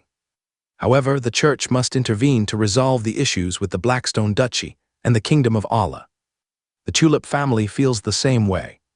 We will dispatch a naval force north to support Storm territory. The Church and the Royal Navy must ensure the safety of our rear," added the representative from the Tulip family. "That is acceptable," said Pastor Cole.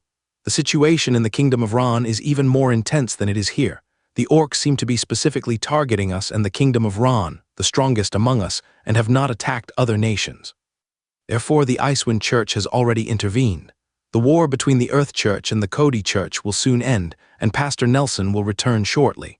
At this point, even the Radiant Church won't dare to cause any trouble. However, don't expect aid from the Northern Alliance. You should understand that yourselves."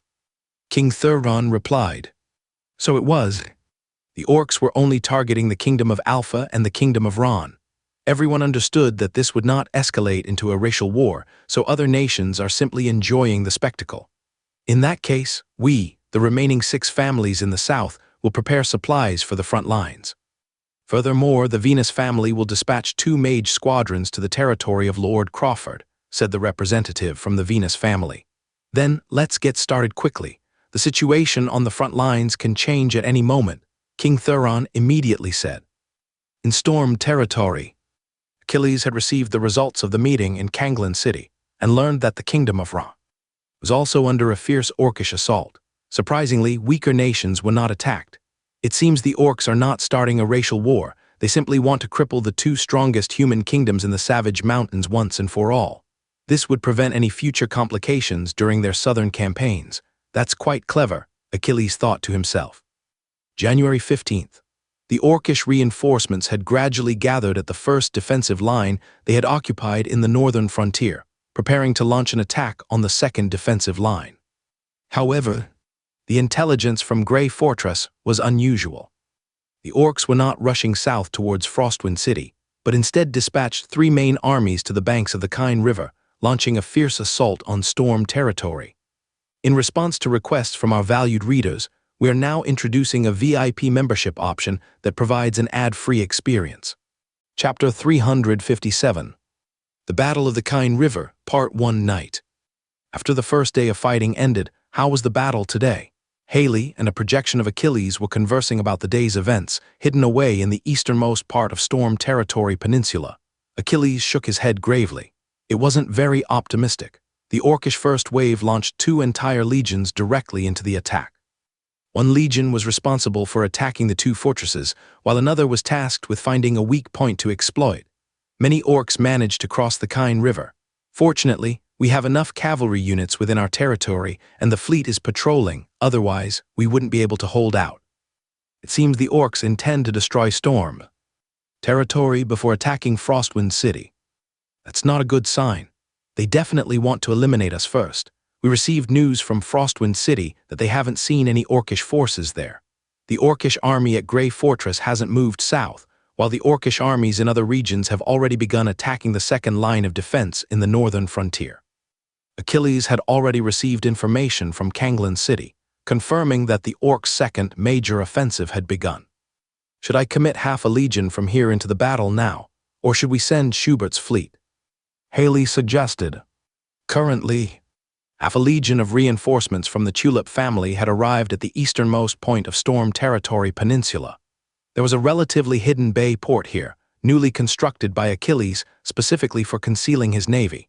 Because the seas were not safe, using sea transport to bring in reinforcements was a very risky endeavor. The Tulip family dispatched 3 fleets as escorts, and even Leopold de Saint-Germain accompanied them. Unfortunately, they did encounter danger along the way, but thankfully, no significant losses occurred. Therefore, Achilles instructed Haley to cancel the sea transport operation for reinforcements. After all, the Tulip territory was too far away. If more reinforcements were needed in the future, they would be dispatched from the East Sea Province. The Tulip family's fleet and 2 other fleets had already gone to the East Sea Province on standby. Currently, only the 4th fleet of the Tulip family remained in Storm's territory. No, it's only the first day, Achilles refused. If we commit all our forces now, how will we defend afterward? Do you want to compete with the orcs in terms of troop numbers? But the orcish attack is so fierce today, and the orcish armies from other regions have already begun attacking the second line of defense in the northern frontier. It's clear that the orcs at Grey Fortress won't linger here in Storm territory for long. If they can't break through the Kine River defenses within the next 2 days, they will certainly reinforce their forces. To be on the safe side, I think it's best to transfer some of the troops from here to Storm territory. That way you'll have more flexibility. Besides, this orcish force only has 3 squadrons of Griffon riders. They wouldn't dare venture deep into the Storm territory peninsula for reconnaissance. Haley urged. Achilles considered her suggestion and agreed. All right, send your people to Storm territory tonight. I'll ask Jenkins to arrange a campsite for them. As for why there are so few Griffon riders in this orcish army, the Kingdom of Alpha still hasn't figured it out. However, the Griffon rider units in the Kingdom of Ron are perfectly normal. The orcs haven't diverted large numbers of Griffon riders to deal with Ron's Dragon Knight squadron. This situation has caused considerable anxiety among the high-ranking officials of the Kingdom of Alpha. The Griffon riders, after all, are one of the 4 major clans of the orcish race. Although their combat power is not as strong as the human flying beast legions, there are far more Griffon riders than flying beasts. The disappearance of such a rapidly deployable force is causing great concern among the kingdom's leadership. To counter this potential threat, the kingdom has spent resources to transfer the entire Pegasus squadron and Griffon squadron of the Venus family to storm territory as a precaution. January 16th. The orcs on the western side of the Kine River launched another attack. Countless orcs charged towards Forts 1 and 2 along the Kine River because these locations are the most suitable places for large armies to cross the river with rafts and bridges. This was also one of the reasons why fortresses were built in those locations in the first place. In addition, many orcish units began to patrol the western side of the Kine River. Their purpose was to tie down the naval fleet and some of the forces stationed in Storm territory, relieving pressure on the assault against the fortresses. The Storm Legion, however, had no choice but to deploy fleets and cavalry to monitor the area. Situated near the Barren Mountains and the Grey Mountains, the region was abundant in trees. The orcs had constructed numerous rafts and placed them on the western side of the river. If they weren't watched closely, these orcs could easily use the rafts to cross the river en masse, especially the wolf riders. If they succeeded in crossing, the defense line along the Kine River would be effectively breached. In front of Fortress No. 1, the rafts built by the orcs were almost completely covering the surface of the river. Countless goblins and minotaurs rapidly advanced towards the fortress. Despite the barrage from numerous storm cannons, they couldn't withstand the sheer number of orcs. Furthermore, there were large numbers of kasha in the water. Therefore, at that moment, countless orcs had already begun to climb up the fortress walls. Some exceptionally fast mid-level kasha had even reached the top of the walls and engaged in fierce close-quarters combat with the defenders. "Clay, don't worry about the orcs on the walls. Focus your fire on the orcs below and give us some breathing room," Asa shouted loudly. Seeing that the number of orcs on the walls was increasing and that the defending soldiers were starting to become disorganized, Asa, who had previously served as a company commander in the Griffon Legion, immediately ordered a coordinated defense to prevent the chaos from escalating further. As a civilian officer with 20 years of military experience, having risen from a squad leader to a company commander, Asa's battlefield experience far surpassed Clay's. Therefore, Asa was the supreme commander of Fortress No. 1, while Clay served as his second in command. This provided him with an opportunity to learn. The situation at Fortress No. 2 was similar. The first generation of barons like Asa and Magnus were undoubtedly among the most powerful and experienced nobles, having earned their titles through actual military achievements. Upon hearing this, Clay immediately followed Asa's orders, leading a group of soldiers armed with magical crossbows to fire a volley at the walls. Then flaming oil was quickly thrown down, creating a wall of fire below the walls that temporarily halted the orcish advance.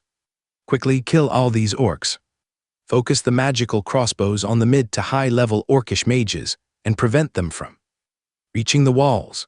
Seeing Clay complete his task, Asad immediately led his men to attack the orcs on the walls. The wall of fire created by the flaming oil wouldn't hold back the orcs for long. It would soon be extinguished by the orcish shaman. Chapter 358. The Defense of the Kine River, Part 2, while the fighting at Fortress No. 1 was intense, Fortress No. 2 was also engaged in a fierce battle. Magnus's abilities were slightly inferior to Asa's, but significantly better than Garcia's. Before joining the Northeastern Legion, he served as a captain of an auxiliary unit. However, when Caleb colluded with the Eye Society, leading to the complete annihilation of both Puss Fortress and Maka Fortress by the orcs, the Northeastern Legion was short-handed. He was then promoted beyond his rank to become a main force commander. At that time, he was only a 5th-level adventurer.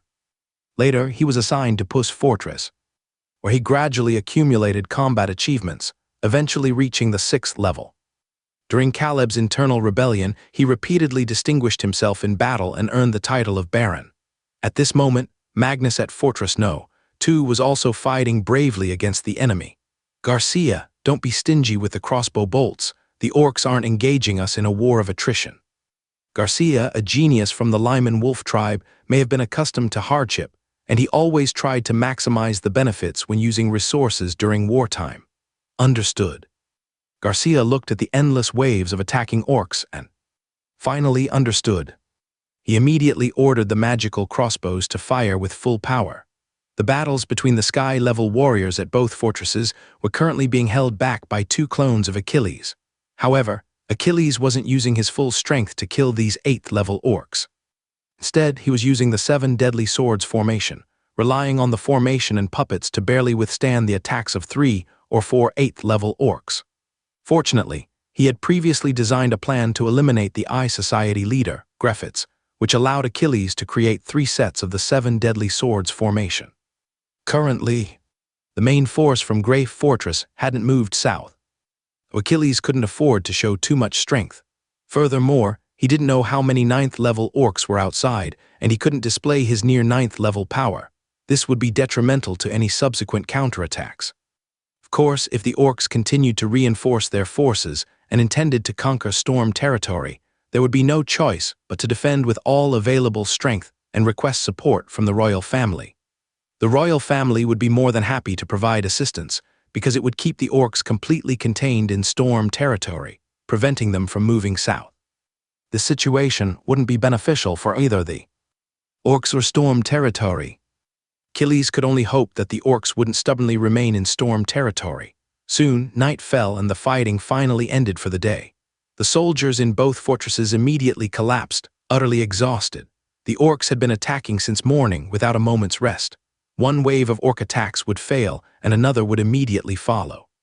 Fortunately, Storm territory currently has enough troops. Achilles had stationed 1,000 reserve troops behind each fortress, allowing for rotations in the defense. Otherwise, the fortresses would have crumbled long ago. At this time, Wendy and Amy were tending to the wounded soldiers in the 2 fortresses, while those who were simply exhausted were given potions. After all, with such a large-scale war, even 2 6th-level life mages like Wendy and Amy could barely keep up. They couldn't afford to waste their limited magic on healing unless it was absolutely critical. Inside Fortress Number 1, Asa said weakly, "Lord Achilles, if the orcs continue attacking like this tomorrow, we may not be able to hold out." He had seen his share of battles, but he had never experienced a war with such intense fighting. Achilles' avatar was engaged in aerial combat nearby and knew this as well.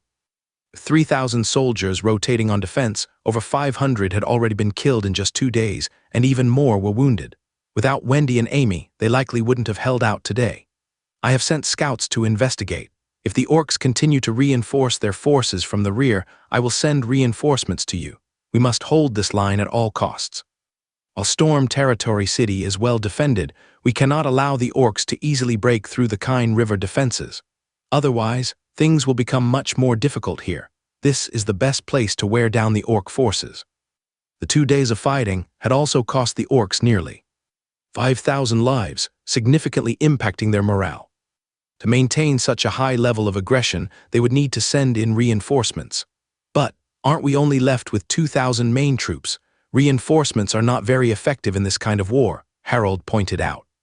And if we continue to fight the orcs here and deplete our resources, who will defend Storm Territory City?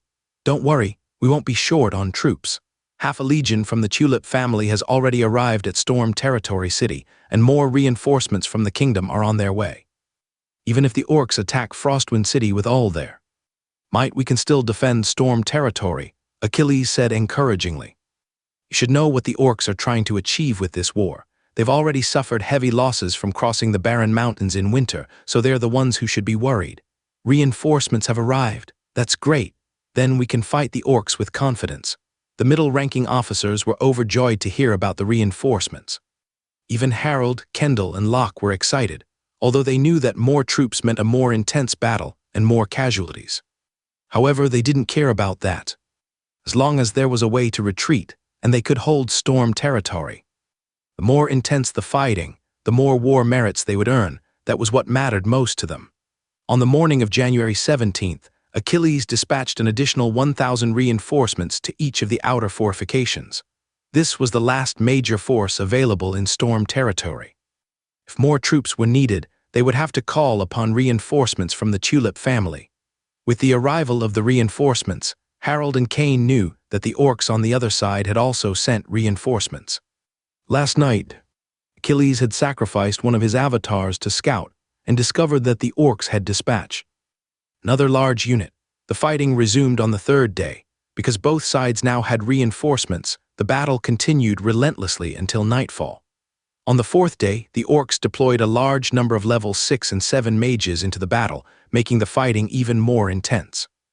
Achilles immediately summoned a large force of level 5 to 7 undead creatures to counter them. He also sent the mage corps from the Tulip family to the battlefield early on, acting as cover for Achilles' undead army. After all, there were many orcish priests among the enemy ranks, and they posed a significant threat to the undead. This was why Achilles hadn't used his undead forces. In previous battles, on the fifth day, the orcs sent another large unit of troops. Achilles immediately deployed reinforcements from the Tulip family into battle, and also dispatched 20 small fishing boats into the Cane River. These boats were equipped with level 4 and 5 magical crossbows, which provided significant support to the fortifications under the protection of the high-level mages from the Tulip family. However, due to the sheer number of ships and the lack of defensive formations, 7 vessels were still sunk by the orcs. Nevertheless, they managed to repel the orcs once again, and successfully defended against this wave of attack. Chapter 359. The orc speculations that evening, within the Grey Fortress. Orcish commander Daniel was furious. "You useless lot, 4 legions couldn't even take down the first line of defense of a mere baron's territory, and you lost over 10,000 soldiers. This is an embarrassment to the Empire." The 8-rank orcs below were all trembling with fear. Although it wasn't their fault, they had already maximized the scale of the war effort. However, they still couldn't break through the defenses. This was mainly because they lacked a naval force, while the enemy was using rivers as defensive lines and had warships providing support. They simply couldn't do anything about it. But seeing Daniel's anger, they dared not speak out. However, someone spoke up on their behalf. Benedict, a 9-rank lion man who had been directly confronting Panda on the front lines. "Daniel, this isn't entirely their fault. It was a strategic error from the beginning." "What do you mean?" Daniel asked, his tone softening slightly. Although Daniel belonged to the royal family, Benedict was also a 9-rank warrior and not his subordinate. At this level, regardless of race, everyone was part of the high command of the Orcish Empire, and Daniel had to show him respect. "Storm territory has received reinforcements," Benedict said gravely. Not only did the remnants of the Grey Fortress garrison and those barons' private soldiers flee to Storm territory, but now there are also large numbers of reinforcements from southern nobles. According to intelligence, it's troops from the Tulip family. I suspect that the Kingdom of Alpha is using its navy to provide support to Storm territory from the south. Daniel was taken aback. "That's unlikely," he said skeptically. "Providing naval support to Storm territory would be extremely dangerous. The Kingdom of Alpha's navy isn't very strong. Could it be that they were already secretly stationed in Storm territory? After all, the relationship between the Tulip family and Storm territory is not ordinary." "That's a possibility, but we can't dismiss my own theory. If that's the case, our initial failure to launch a surprise attack on Storm territory was a major mistake," Benedict explained. Daniel's expression turned serious after hearing this. It was indeed possible. If that were true, if they continue to attack Storm territory, it will delay the advance south towards Frostwind City and disrupt the Empire's plans. Seeing that Daniel was still hesitant, Benedict continued, "Daniel, don't overthink it. Regardless of the circumstances, Storm territory is heavily defended. Continuing the assault on Storm territory is pointless. We should stick to the Empire's original plan. Our objective this time isn't to seize resources or destroy the Kingdom of Alpha. It's to weaken their northern territories while simultaneously eliminating as many of their main forces as possible. It's only January, so let's hand Storm territory over to the troops following us. We've already wasted too much time here. Potlam and his men in Frostwind City might be getting impatient." The mountainous region was still covered in heavy snow in January. There were no reinforcements arriving at their current location. The main army wouldn't arrive until March, when the weather would become milder. Otherwise, those auxiliary troops, cannon fodder, and orcish soldiers simply couldn't traverse the mountains. "Let's attack for one more day," Daniel insisted. "If we can't do it in one day, then we'll move south." "Daniel, even if we attack for a day, we won't be able to conquer all of Storm territory. Even if we break through the defenses along the Cane River, there's still the heavily fortified Storm territory city ahead. One day of fighting wouldn't make much difference," Benedict warned seriously. "I know, Daniel explained. "I just want to destroy the defenses along the Kine River.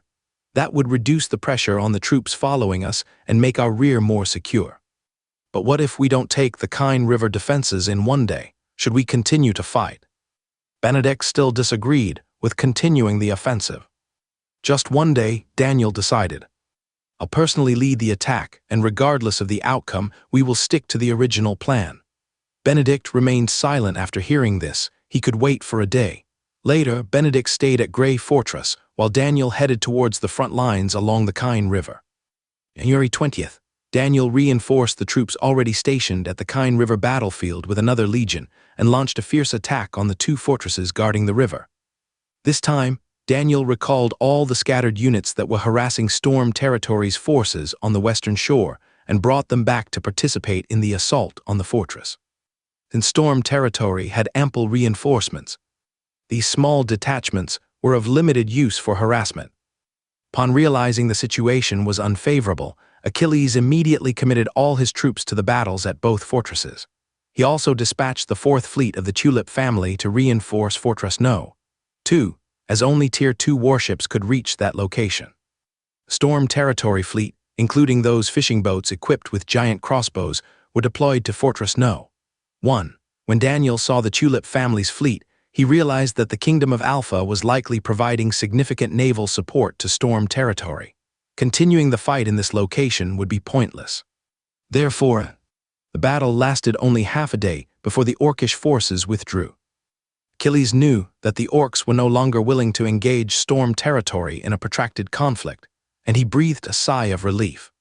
Sure enough, by afternoon, the Orcish legions on the western bank of the Kine River began to slowly withdraw, leaving only 5 battalions of Wolf Riders to monitor Storm Territory and prevent them from launching a counterattack during the retreat.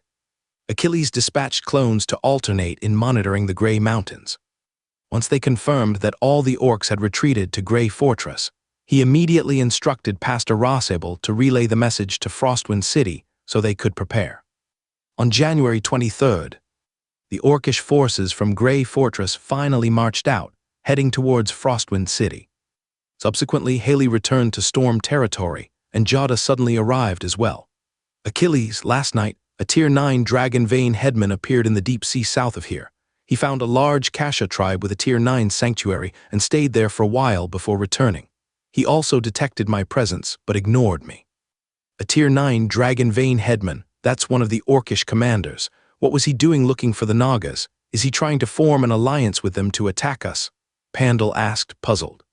No, it's likely that he was seeking help from the Kasha tribe to prevent us from receiving further reinforcements by sea, Haley speculated. That's probably it. No wonder the Orcs suddenly withdrew after the Tulip family's fleet entered the battle, Achilles concluded. They must have realized that these fleets weren't from Storm Territory, and they guessed that we had received reinforcements by sea. That's why they didn't want to continue fighting us. Achilles confirmed this with certainty. Chapter 360. The situation in the northern frontier after the Orc forces attacked Frostwind City. Only half a legion remained at Grey Fortress, and another half was responsible for monitoring Storm Territory Valley. However, the half-legion of Orcs stationed on the western bank of the Kine River consisted of 5,000 bear warriors and 3,000 wolf riders. The Orcs believed this force was sufficient to intimidate Storm Territory Valley. Furthermore, with the Orc forces at Grey Fortress nearby, along with the 9th-level Minotaur Benedict stationed there, the Orcs were confident that Storm Territory Valley would not dare to take any rash actions. In fact, they hoped that Storm Territory Valley would come out and confront them, making it easier for the Orcs to deal with the situation. However, Achilles is not planning a counterattack against the Orcs at this time. It's not because he is completely helpless against the external Orc forces. Rather, the recent defense of the Kine River, although lasting only 5.5 days, has caused significant losses to Storm Territory Valley. A total of 6,000 soldiers were deployed at Fortress No. 1, resulting in 205 casualties, 124 disabled individuals, and over 2,000 injuries. The number of troops at Fortress No. 2 was the same as at Fortress No. 1, with 962 casualties, 142 disabled individuals, and over 1,500 injuries. The lower casualty rate at Fortress No. 2 was mainly due to its terrain, which allowed for the deployment of storm cannons along the shoreline and incorporated them into the defensive formations. In addition, 23 regular cavalry soldiers were killed, 35 naval personnel perished, and 212 auxiliary troops from fishing boats were lost. Considering only the casualties and disabled individuals at the two fortresses, the losses amounted to 20% of the total forces. Therefore, Storm Territory Valley needs time to recover before deciding on its next course of action, based on the situation along the kingdom's second line of defense. However, as the defending side, Storm Territory Valley has gained significant advantages despite the heavy casualties. Fortress No. 1 killed 324 orcs, including 631 professionals. Achilles' undead forces eliminated 2 7th level and 4 6th level enemies, but also lost 2 7th level and 6 6th level undead units. Fortress No. 2 killed 968 orcs, including 587 professionals. The undead army eliminated 1 7th level and 5 6th level enemies, but also lost 2 7th level and 4 6th level undead units. In addition, the cavalry killed 325 orcs who managed to sneak across the river. The final tally of achievements resulted in a total of 4 third-class merits, 5 fourth-class merits, 6 fifth-class merits, and so on. Because Lord Achilles had integrated all the allied forces together, in addition to recognizing individual contributions, any unconfirmed achievements were ultimately distributed proportionally based on the number of soldiers in each contingent. This distribution method was supported by everyone in the alliance, especially the barons.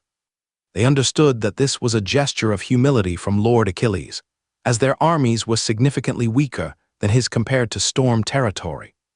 Lord Achilles used this system of distributing merits to indirectly gain favor, encouraging these barons to fight with dedication and effort.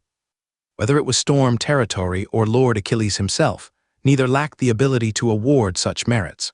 What Lord Achilles valued most were individual leadership achievements and the heads of high-ranking orcs.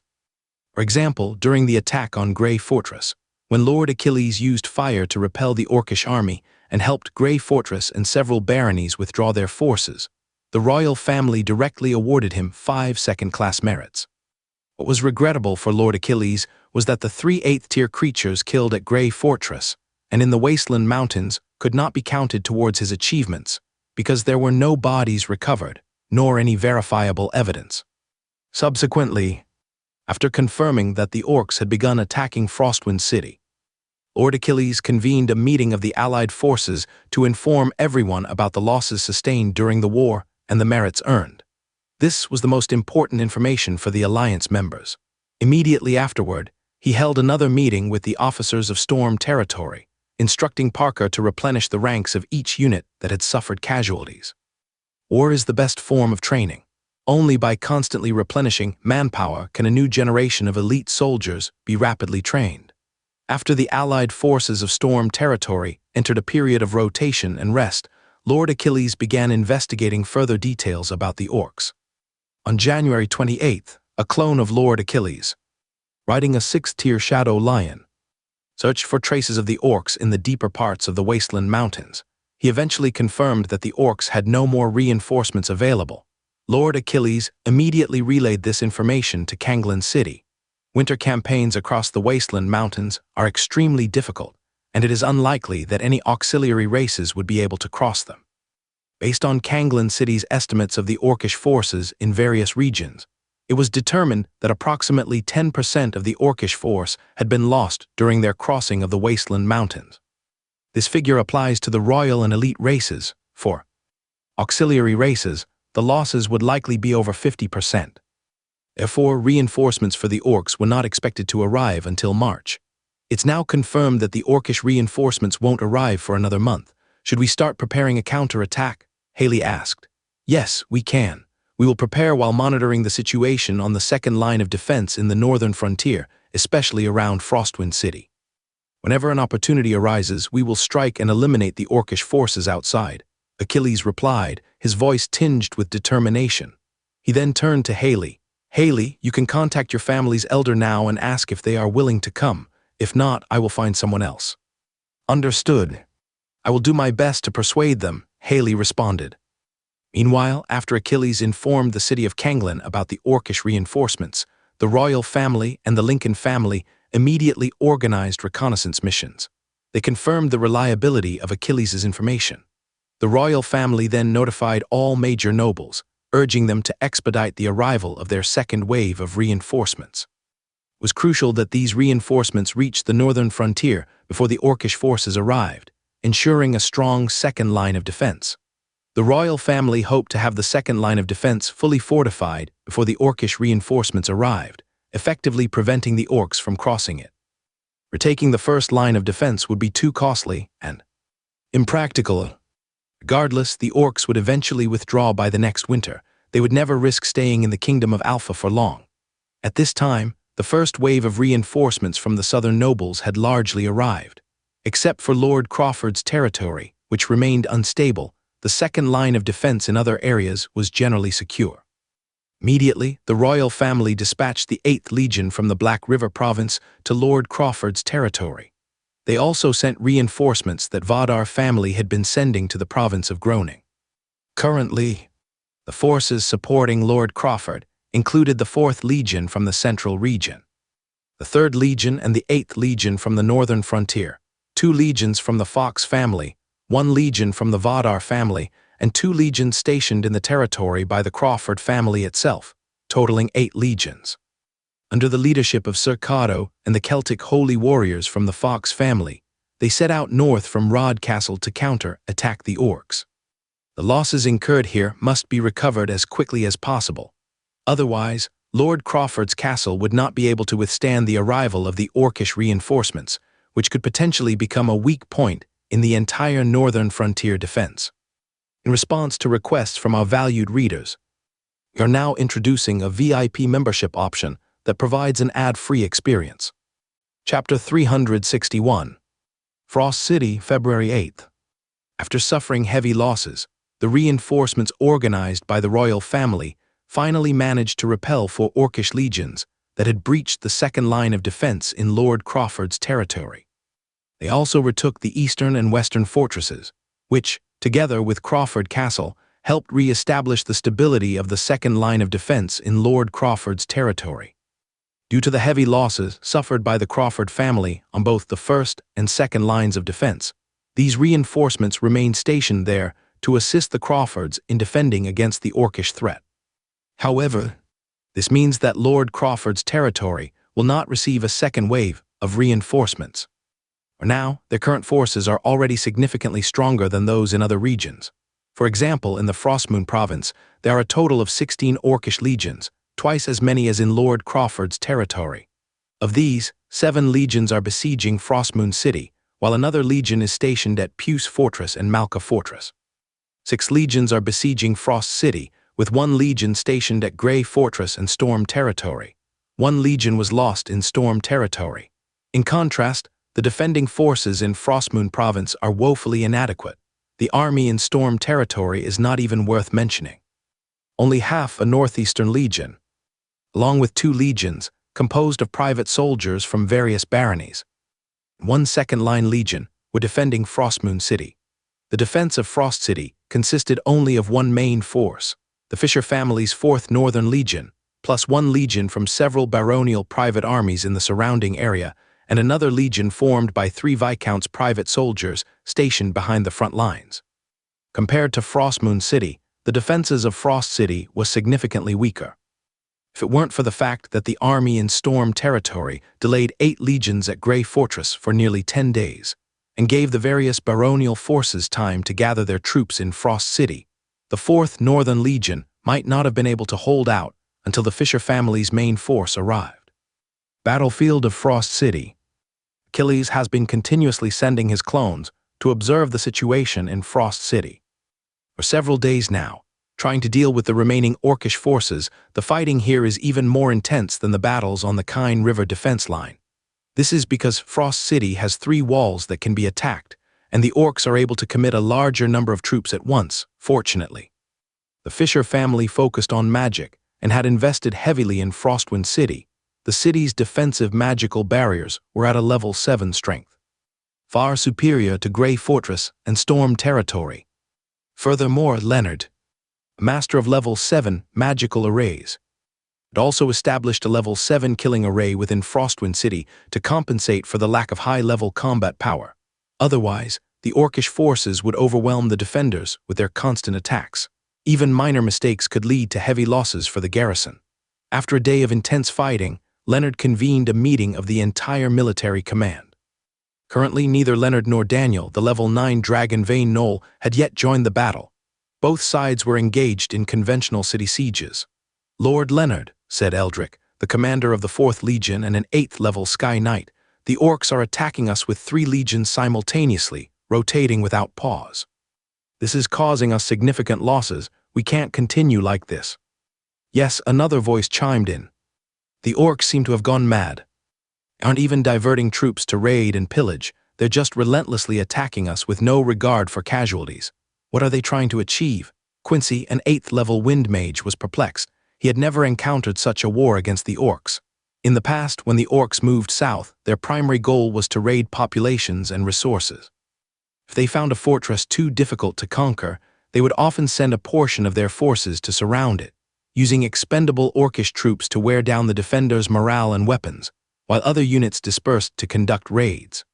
This time, although many lords had retreated to Frostwind City, there were still numerous serfs in the surrounding rural areas. After scouring the area for a few days and securing enough supplies, the orcs hadn't sent any troops out on raiding parties. "Don't you understand yet?" Leonard said slowly. "The orcs have paid a huge price to cross the Savage Mountains during the winter. Their goal is certainly not just simple raiding. They want to cripple our Alpha Kingdom completely, making it easier for them to raid in the future." "Cripple us? HMPH," someone scoffed. "They're deluded if they think they can easily destroy our Alpha Kingdom. Our nobility isn't that fragile." The other 2 barons spoke dismissively, saying, "As long as the merit system of the Alpha Kingdom exists, there will always be countless people striving to attain noble titles. These individuals, spurred on by the prospect of becoming meritorious nobles, will quickly rise in power. How can we simply dismantle it?" "That may be true," one replied, "but what if our entire northern frontier is destroyed?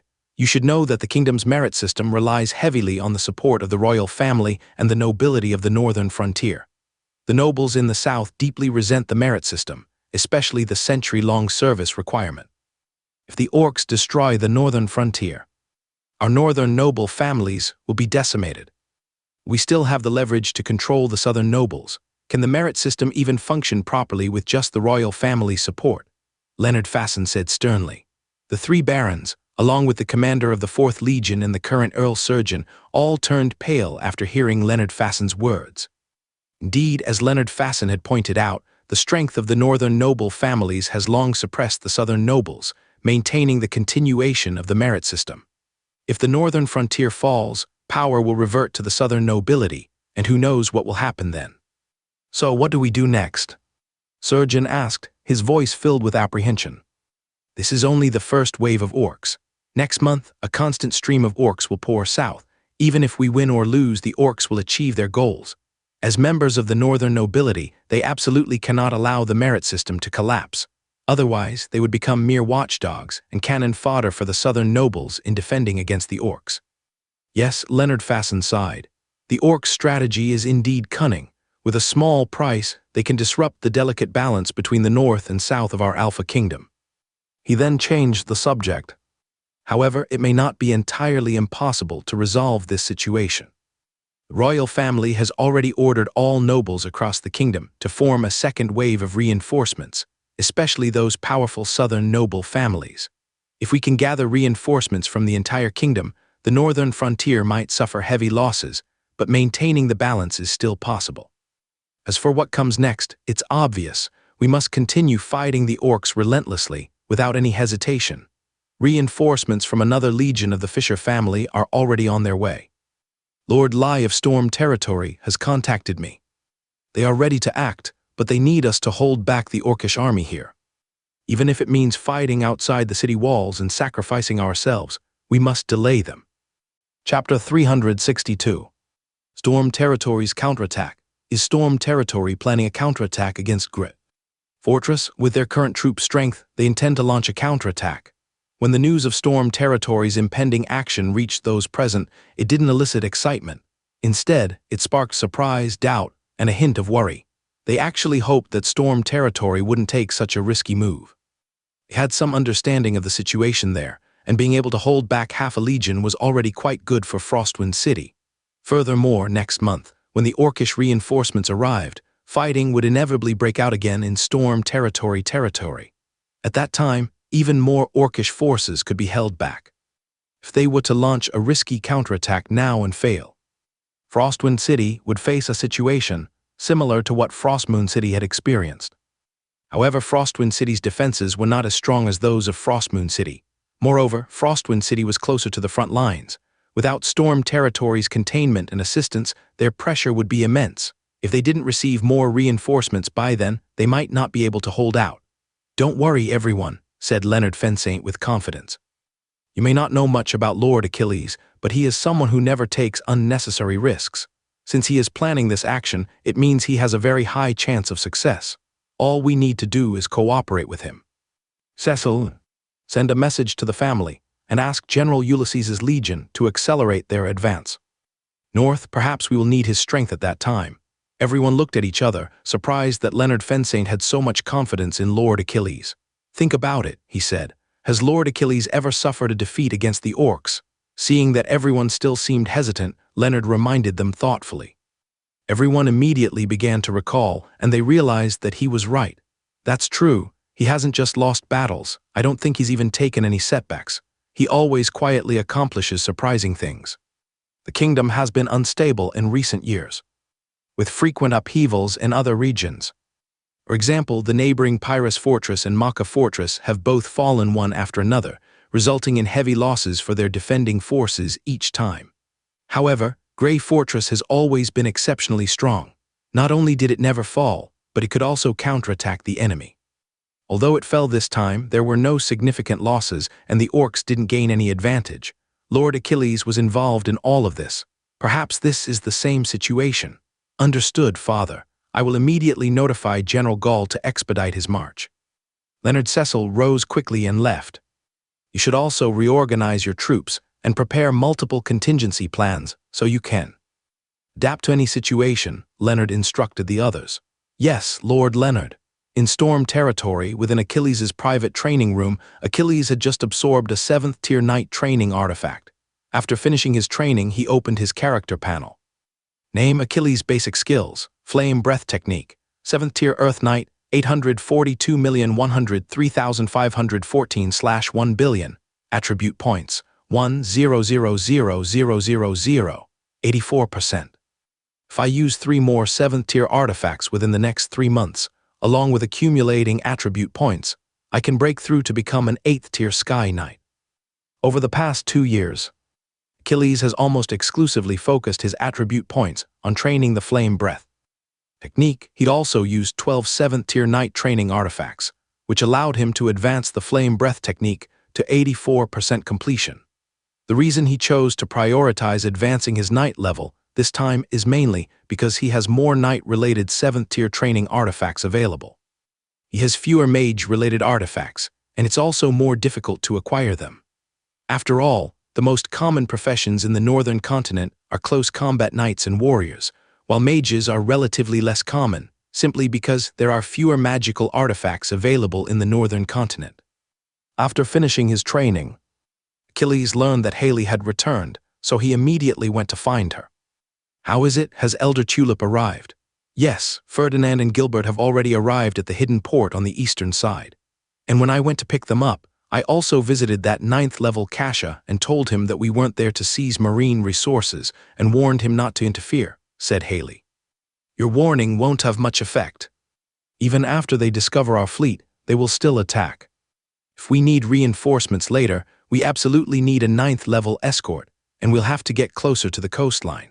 After repelling these orcs this time, I plan to focus on developing our navy. The coastal areas of Storm Territory province will be under my control. At that point, either this Kasha tribe will relocate or they will be eliminated," said Achilles, his tone laced with a hint of menace. He then returned to the issue of the orcs. Now that both 9th level beings are here, we don't have to worry about the orcs going berserk and sending numerous 9th level beings to attack us. We can now move against the orcs outside. This time, you and Jada should act according to the situation. If Achilles and Panda can deal with that 9th level minotaur, then you two should remain hidden. But if they can't, you need to provide support one by one. Understood. February 10th. The snow in the southern foothills of the Savage Mountains had already melted. Although it was still cold, except for the valleys where the melting snow made travel difficult, all other areas were suitable for open field maneuvers. At this time, Storm Territory's army of 5,000 soldiers had landed on the northern bay of the Storm Territory Peninsula and began marching westward, preparing to take a detour through the Pighead Valley in the Savage Mountains. Originally, Achilles intended to deploy the Flying Tiger Squad to distract the orcish Harpy scouts. However, after observing for several days, Achilles' avatar discovered that the orcs had no intention of scouting the Savage Mountains at all, and there were no troops stationed in the Pighead Valley either. This saved Achilles a lot of trouble, so Storm Territory's army of 5,000 soldiers quietly arrived at the Pighead Valley. February 15th. After Storm Territory's 5,000 strong army reached the Pighead Valley, operations also began at the Cairn Stronghold. A coalition force of 10,000 and 3,000 undead crossed the Cairn River and headed towards the orcish encampment in this area. The Wolf Rider commander and the Bearman commander stationed there immediately notified Benedict, the 9th level Minotaur, at Grey Fortress. Following this, the orcish army's 3,000 Wolf Riders launched a full-scale charge, engaging in fierce combat with Storm Territory's 2,000 cavalry and over 200 demonic beast riders. Chapter 363. Luring the tiger away from the mountain, a clone of Achilles, along with Archibald and Adam's cavalry and beastmen wolf riders, collided violently. Because Storm Territory had over 200 beast mounts as a vanguard, the initial charge gave them a clear advantage. Under the charge of the 200 beast mounts, a gap was torn in the ranks of the beastmen wolf riders. Subsequently, the regular cavalry seized the opportunity and charged directly into the Wolf Rider formation, cutting down many of them. In the first round of cavalry combat, Storm Territory emerged victorious. They then turned their horses around for another charge. This time, the Beastmen Wolf Riders were prepared, using their numerical superiority to successfully block Archibald's beast mounts. Stalled cavalry charge is extremely dangerous. If the warhorses can't maintain momentum, they are no match for creatures like wolves, even beast mounts. Achilles' clone, amidst the beast mounts, tore open a magic scroll and unleashed powerful earth elemental energy that enveloped the entire battlefield. 6-tier entrapping formation, Earth's Shackle. The immense gravitational force of the earth element significantly slowed down the movement of the beastmen wolf riders. Immediately after, Achilles' clone cast Death Strike, instantly killing an 8th level commander hiding within the Wolf Rider ranks. Then, using Earth Core Guardian, he helped the beast mounts break through the encirclement of the Wolf Riders. Meanwhile, Adam, following behind, saw the situation and immediately led the regular cavalry to scatter. Amidst the confusion of the Wolf Riders, all the members of the cavalry began throwing countless barrels of alchemical fire at them. The Wolf Riders, whose movements were restricted by Earth's shackles, were instantly engulfed in flames. Numerous ordinary wolves and low-level beastmen were burned to death on the spot. Seeing this, the orc ritualist team in the distance was terrified and immediately launched a rescue operation. However, under the powerful combined magical attacks, Achilles' clone with his cavalry could only temporarily retreat. He wasn't afraid, but his subordinates weren't as resilient. A direct confrontation would result in heavy casualties. However, Storm Territory's cavalry chose to fall back. But Storm Territory also had its own mage team. They seized the opportunity while the orc ritualists were rescuing the Wolf Riders and launched a fierce attack on them, inflicting significant damage. The captain of the orc ritualist team, an 8th level ice dog-headed priest, was extremely frustrated. He never imagined that the humans of Storm Territory would use such a powerful 6-tier magic scroll to target the Wolf Riders. Creating a magical formation is already difficult and requires considerable materials. Moreover, crafting it into a pourable scroll makes it even more valuable. The suddenness of the attack caused heavy casualties for the Wolf Riders. Not only did the 8-rank Wolfman commander perish, but over 1,200 wolf riders were engulfed by the flaming oil behind them. Most were burned to death, while a few lost their riding wolves and were forced to retreat from the ranks. Cassius, have your bear legion form up and hold your positions. Do not attack rashly, or you risk being surrounded and divided by the humans. We will defend for a while, then launch a counter-attack, the 8-rank doghead priest instructed. He then ordered a 7-rank wolfman to temporarily take over as commander of the remaining wolf riders, tasking them with protecting the flanks of the bear legion and preventing any unauthorized attacks. Seeing this, Achilles smiled coldly. This was exactly how he wanted the orcs to react. He didn't care about the clumsy, heavily armored bear infantry. The only real threat were the 3,000 wolf riders, who could easily inflict heavy casualties on storm territory soldiers. To avoid disrupting his plans, Achilles had deliberately sacrificed a 6-rank formation scroll, reducing the wolf riders' combat effectiveness by almost half. This made the scroll's use worthwhile, as it prevented the wolf riders from causing too much trouble. Harold, unleash the magical crossbows. Yes. Asa immediately led 800 mages from Fortress 1 forward to form a line and fire a volley of bolts at the bear legion. These magical crossbows fired explosive arrows of 2nd and 3rd rank. A series of explosions followed, quickly filling the air with dust and smoke. However, Achilles frowned slightly, squinting his eyes as he watched the bear legion obscured by the dust. He sensed a strong earth elemental fluctuation emanating from them, and it didn't seem to be coming from the priests. As the dust settled, the soldiers of Storm Territory, who had initially been overjoyed, were now in stunned silence. The officers also wore expressions of grave concern. The Bear Legion had suffered only minimal casualties, and its formation remained intact. A faint yellowish-brown elemental barrier surrounded the entire formation. Is this the unique battle formation possessed by the 4 great orcish royal families? Achilles murmured to himself. The 4 great orcish royal families are born with inherent elemental affinities, just like Mia, who is a very special half-elf. Even if they aren't mages, they possess certain elemental abilities. These innate elemental properties, when combined with specialized training and presided over by dedicated priests, can form elemental formations similar to magic arrays. The elemental attribute of the Bearfolk tribe is earth, and the elemental formations they create are these yellowish defensive barriers. Achilles had only heard about them before, but never seen one in person. However, it's not easy to train armies to form such formations. After all, they aren't mages. They can't perfectly coordinate and control the earth element power that even they themselves struggle to manage. Therefore, these formations often don't fully unleash their potential, which is why they are not commonly used in the Orcish Empire. I never thought I would actually encounter one, but its defensive capabilities seem to be less than Tier 3, so it shouldn't be too difficult. Achilles was surprised but didn't dwell on it. He then calmly ordered, "Clay, bring me the magical crossbows." "Yes, sir." Clay immediately commanded a group of soldiers to push forward several heavy magical crossbows. These were modified versions of field artillery crossbows ranging from Tier 4 to Tier 5. While they offered some increased maneuverability, the power of the magical giant crossbows was too much for ordinary crossbows to handle, resulting in instability. This made them suitable only for dealing with regular armies or during sieges, not for engaging high-level mages like normal giant crossbows. With over a dozen Tier 4 and Tier 5 magical crossbows positioned at the front, they began firing towards the Bearfolk camp. Then Achilles ordered his mage squad to join the battle. The two sides engaged in a barrage of magic attacks and defenses. Achilles' tactics were effective, but the Bearfolk camp had 5,000 soldiers, making it impossible to sustain the attack with crossbows and mages alone. Therefore, while launching the attack, he was also searching for the Orcish war priest who was guiding the Bearfolk. Eventually, he found a Tier 7 Bearfolk war priest.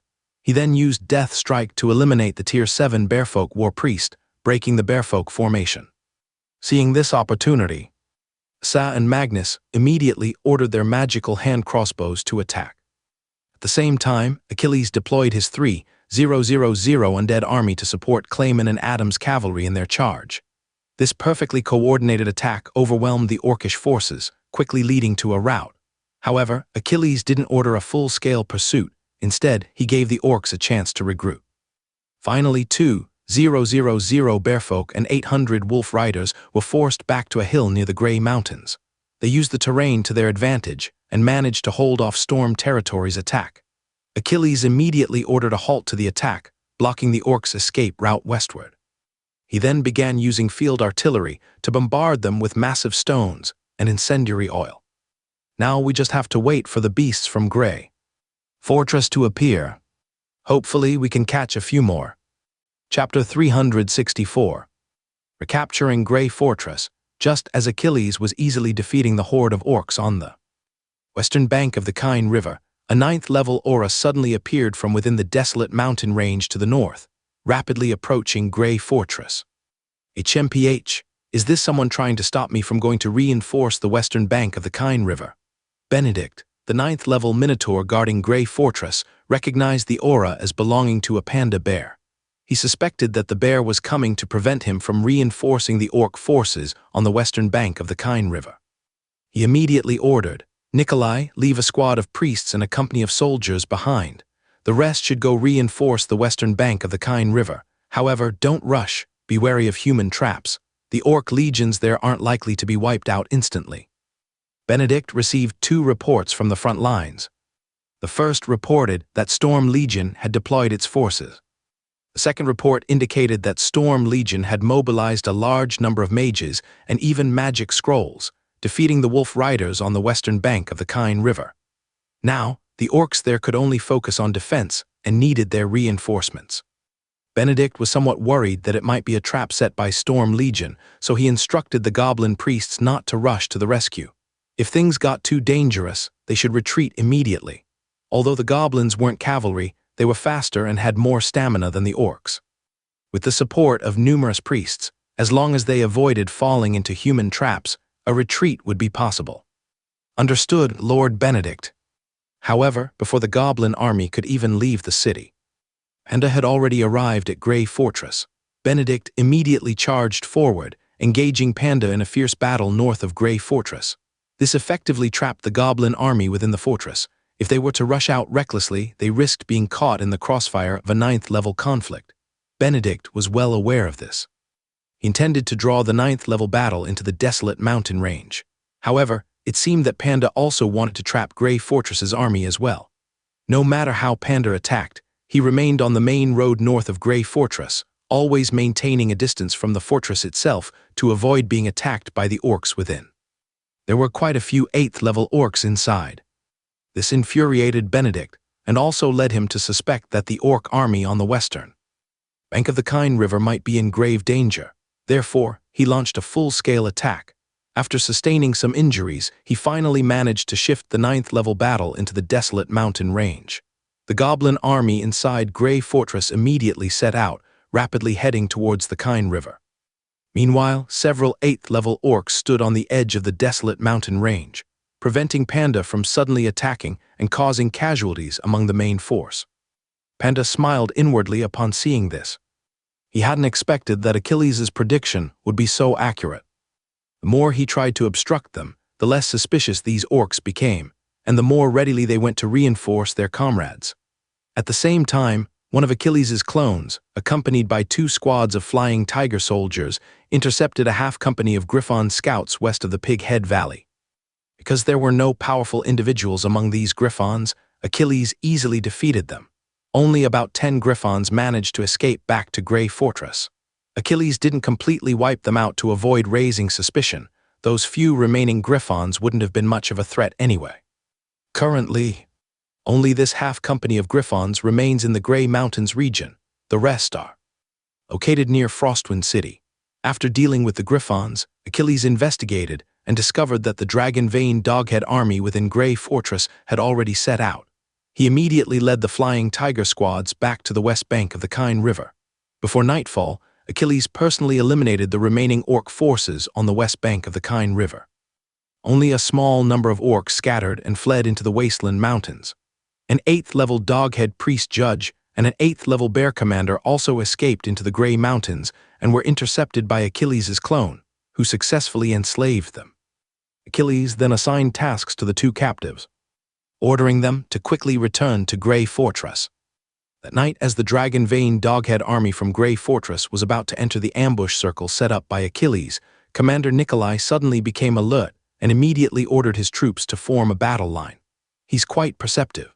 After dealing with the Bear Legion, Achilles led his forces 5 kilometers west and set up an ambush. He had planned to launch a surprise attack at night but hadn't prepared any stealth magic, which is why the orcs detected them. Klain, Adam, you two take your cavalry forward to intimidate them. The rest of you form ranks and rotate shifts. Just hold back this army. Achilles instructed. Meanwhile, the 5,000 strong force hidden in Pighead Valley began moving towards Grey Fortress under the leadership of Sebastian, the 8th-level archmage of the Tulip family. The next morning, the 8th-level bear and the 8th-level doghead priest judge who had escaped from the Kine River returned to Grey Fortress. They reported that the front lines had suffered a crushing defeat and that Storm Legion was on its way.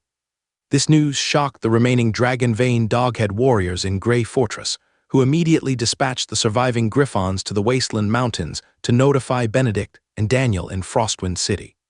However, just as a dozen Griffons flew out of the fortress, they were intercepted and eliminated by 2 squads of flying tiger soldiers. At this point, only the remaining dragon-veined doghead warriors within Grey Fortress, along with the returning 8th-level bear and doghead priest judge, could quickly send reinforcements. Meanwhile, Benedict, the 9th-level lionman, had unknowingly been led deeper into the Grey Mountains by Panda and was completely unaware of the situation at Grey Fortress. Subsequently, when Storm Legion's 5,000 strong force arrived outside Grey Fortress, Achilles' 2 clones, along with the enslaved 8th-level bear and doghead priest judge, easily retook Grey Fortress. Not a single orc within escaped. The remaining 8-tier Gnoll warrior was also enslaved by the Dominator Pact and sent south to Frostwind City to deliver a message. Chapter 365. Another victory at the Grey Fortress. Inside the Grey Fortress, Sebastian, 8th-tier Grand Magus from the Tulip family, led soldiers in clearing out the remaining orcs. Some orcish mages attempted to escape by jumping over the fortress walls, but they were easily wiped out by Achilles' undead army, guided by the Sky Tiger squad from above. Meanwhile, upon learning through his clones that the Grey Fortress had been retaken, Achilles launched a fierce attack on the Gnoll army. This time, Achilles didn't hold back his power. The plan for the front line at the Grey Fortress was almost complete. Now, he just needed to quickly eliminate this Gnoll army and then move on to deal with the 9th-tier Sphinxes before they realized something and escaped. That would be a problem. Achilles unleashed another barrage of spells, like a magical artillery battery, targeting the Gnoll ranks. This immense power not only terrified the Gnoll army, but also stunned everyone in the allied forces who were unaware of Achilles' true strength. Achilles is becoming increasingly monstrous. Archibald lamented inwardly. Everyone else was thinking something similar. They had never seen a 7th-tier mage with such power, let alone heard of one. Especially those from the Tulip family, whose knowledge was vast, but they had also never encountered a 7th-tier mage as powerful as Achilles. Achilles didn't care about any of that.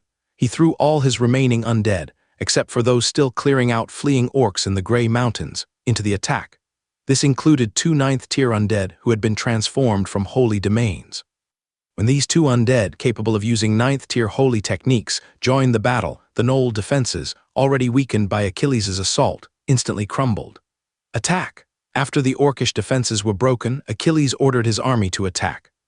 At the same time, Death's Edge began reaping the 7th and 8th-tier orcish mages, quickly eliminating all 3 8th-tier and 6 7th-tier mages. Dean, you are responsible for dealing with the remaining orcs, Achilles instructed. Remember, don't let a single orc escape. The Grey Fortress has been retaken, and the Sky Tiger squad will soon arrive to provide support. Don't worry, we won't let a single orc escape, Dean replied. Dean was an 8th-tier Sky Knight sent by the Tulip faction. Now, most of the 7th and 8th-tier orcs in this dog-headed army had already been killed by Achilles. If they couldn't handle this, then they were truly useless. After sending a clone to inform Haley, Achilles rushed towards Panda. I still have 2 summoning opportunities left. Working with Panda should be enough to deal with the 9th-tier Sphinx, but just to be safe, it's best if Haley and the others join us. Less than half an hour later, Achilles sensed the immense commotion from the 9th-tier battlefield ahead. Achilles' arrival was quickly noticed by the 9th-tier Sphinx, Benedict. Benedict couldn't understand why a 7th-tier adventurer would come to a 9th-tier battlefield. When the newcomer approached, Benedict actually felt a surge of excitement. It's that human lord from the Storm territory.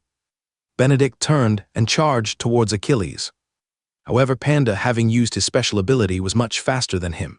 Before Benedict could react, Panda had already joined forces with Achilles. "What took you so long? I've been holding back for a while," Panda complained. Panda's current strength was almost on par with Kado.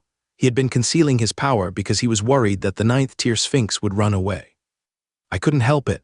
There were other things I needed to take care of," Achilles replied. Next, Achilles directly destroyed the scroll for the 7 absolute sword formation and arranged the 7 elemental swords. The core of the 7 absolute sword formation was these 7 elemental swords. Therefore, creating the scroll for the formation was actually simpler than creating a 6th-tier earth-binding formation scroll. Achilles wasn't worried about being unable to create it. Once the 7 absolute sword formation enveloped Benedict, Achilles summoned his 3 clones. This time, Achilles didn't hold back at all. Haley and Jada had already blocked Benedict's potential escape routes, one from the north and one from the south. "Is this an illusion?" Benedict stared at the 3 identical copies of Achilles that had suddenly appeared, a look of confusion on his face. He hadn't paid much attention to the multi-attribute. Magic Circle, it was only a 7th-tier formation. However, what shocked him was that all 3 of Achilles' clones simultaneously launched an attack, catching Benedict completely off guard. Clones with equal strength, how is this possible? Benedict exclaimed in disbelief, but he quickly had no time to be surprised. The 7th-tier human lord and his 3 clones, empowered by the magic circle, possessed attack power equivalent to the 9th tier. In other words, he was now facing an assault from 5 beings of the 9th tier. Escape. Without a second thought, Benedict prepared to flee. He might be able to kill this 7th-tier human lord, but he didn't want to take the risk. Benedict quickly flew towards the unattended lightning element sword formation. However, before he could even react, the lightning element formation suddenly transformed into an earth element formation. One of the clones, wielding an earth sword, blocked Benedict's path. Although shocked by the strange transformation of the formation, Benedict didn't change direction. He continued to charge forward, intending to cut down the clone in front of him. Boom. The clone within the earth element sword formation, also empowered by the magic circle, possessed a defense level equivalent to the 9th tier. In addition to the original body within the wind element formation, the other 2 clones and Panda had already rapidly arrived at the earth element sword formation. At this point, Panda no longer concealed his strength, and along with Achilles' 3 clones, trapped Benedict within the earth element sword formation. Panda's speed and agility were inferior to those of the previous Griffiths, so he was now finding it increasingly difficult to escape the encirclement of the sword formation. Although his defense was stronger than that of a human, he couldn't withstand the relentless attacks from the sword formation and Panda. Damn it, how can there be such a powerful 7th-tier professional? Benedict, whose injuries were becoming increasingly severe, grew more and more anxious and frantic under the fear of death. As a result, his flaws became more and more apparent. Seeing that the moment was right, Achilles didn't hesitate any longer. He used the same move he had used to kill Griffiths, summoning clones rapidly and using Blood Flame Body for enhancement, to slay the 9th-tier lionman within the earth element sword formation. Even in his final moments, the Sphinx-like creature of the 9th rank couldn't comprehend it. He had actually been killed by a human of only the 7th rank. Chapter 366. Subduing the Grey Mountains, a swift victory with a single decisive strike. Achilles eliminated a 9th-level lion man. 2 of his clones immediately departed, one heading north and the other south, to inform Haley and Jada of the situation. The remaining clone returned to the edge of the Grey Mountains to assess the battle conditions in Dean's area. Achilles retrieved the corpse of the 9th-level lion man, examined it using a storage ring, and then scoffed. "You cheapskate," he muttered. "Orcs truly are all about being frugal." This 9th-level lion man possessed only 3 pieces of equipment that were even 8th-level artifacts. It was far inferior to the equipment held by an 8th-level archmage from either the Shadow Temple or the Eye Society. "Did your speed just increase again? You reached the 9th-level threshold, even outside the wind-based magic array." Pandal exclaimed, rushing over. Compared to the 9th-level assassin he had faced from the Eye Society previously, Achilles seemed even more effortless this time. While part of that was due to the slightly weaker strength of this particular 9th-level orc, the primary reason was that Achilles' own power had increased significantly. "That's right," Achilles admitted. "My leg transformation has reached 50%, so my speed has improved considerably." Pandal pondered this information in her mind. "It seems I can't afford to be lazy anymore. If I don't ascend to the legendary rank soon, I fear that this young man's power will surpass mine before long." She was increasingly unable to comprehend Achilles' rapid progress. His rate of improvement was simply astonishing. Meanwhile, as Pandal pondered, Achilles opened his interface panel and added the energy essence he had obtained from slaying the 9th-level Lion Man to his Dominator contract. Currently, 3 slots in the Dominator contract were fixed and unchangeable. Another slot was occupied by a 7th-level bear slave captured during the previous Orc War. This slave hadn't been part of the first wave of Orc reinforcements, and Achilles intended to keep it for now. Therefore, only 3 slots were available to deal with this current Orc invasion, which felt somewhat inadequate. Dominator contract, Sky contract, allows you to forcibly establish an unequal contract when the other party is unable to resist, and it can override any existing contract. You can then control every aspect of the contracted individual. The contract's level can only be one higher than your own. Currently, it can bind a maximum of 8 individuals, 7/8. Effects: Soul Descent, Intimidation. Transcendent Evolution. Spirit, your spiritual power, is undergoing transcendent evolution, leading to a significant enhancement.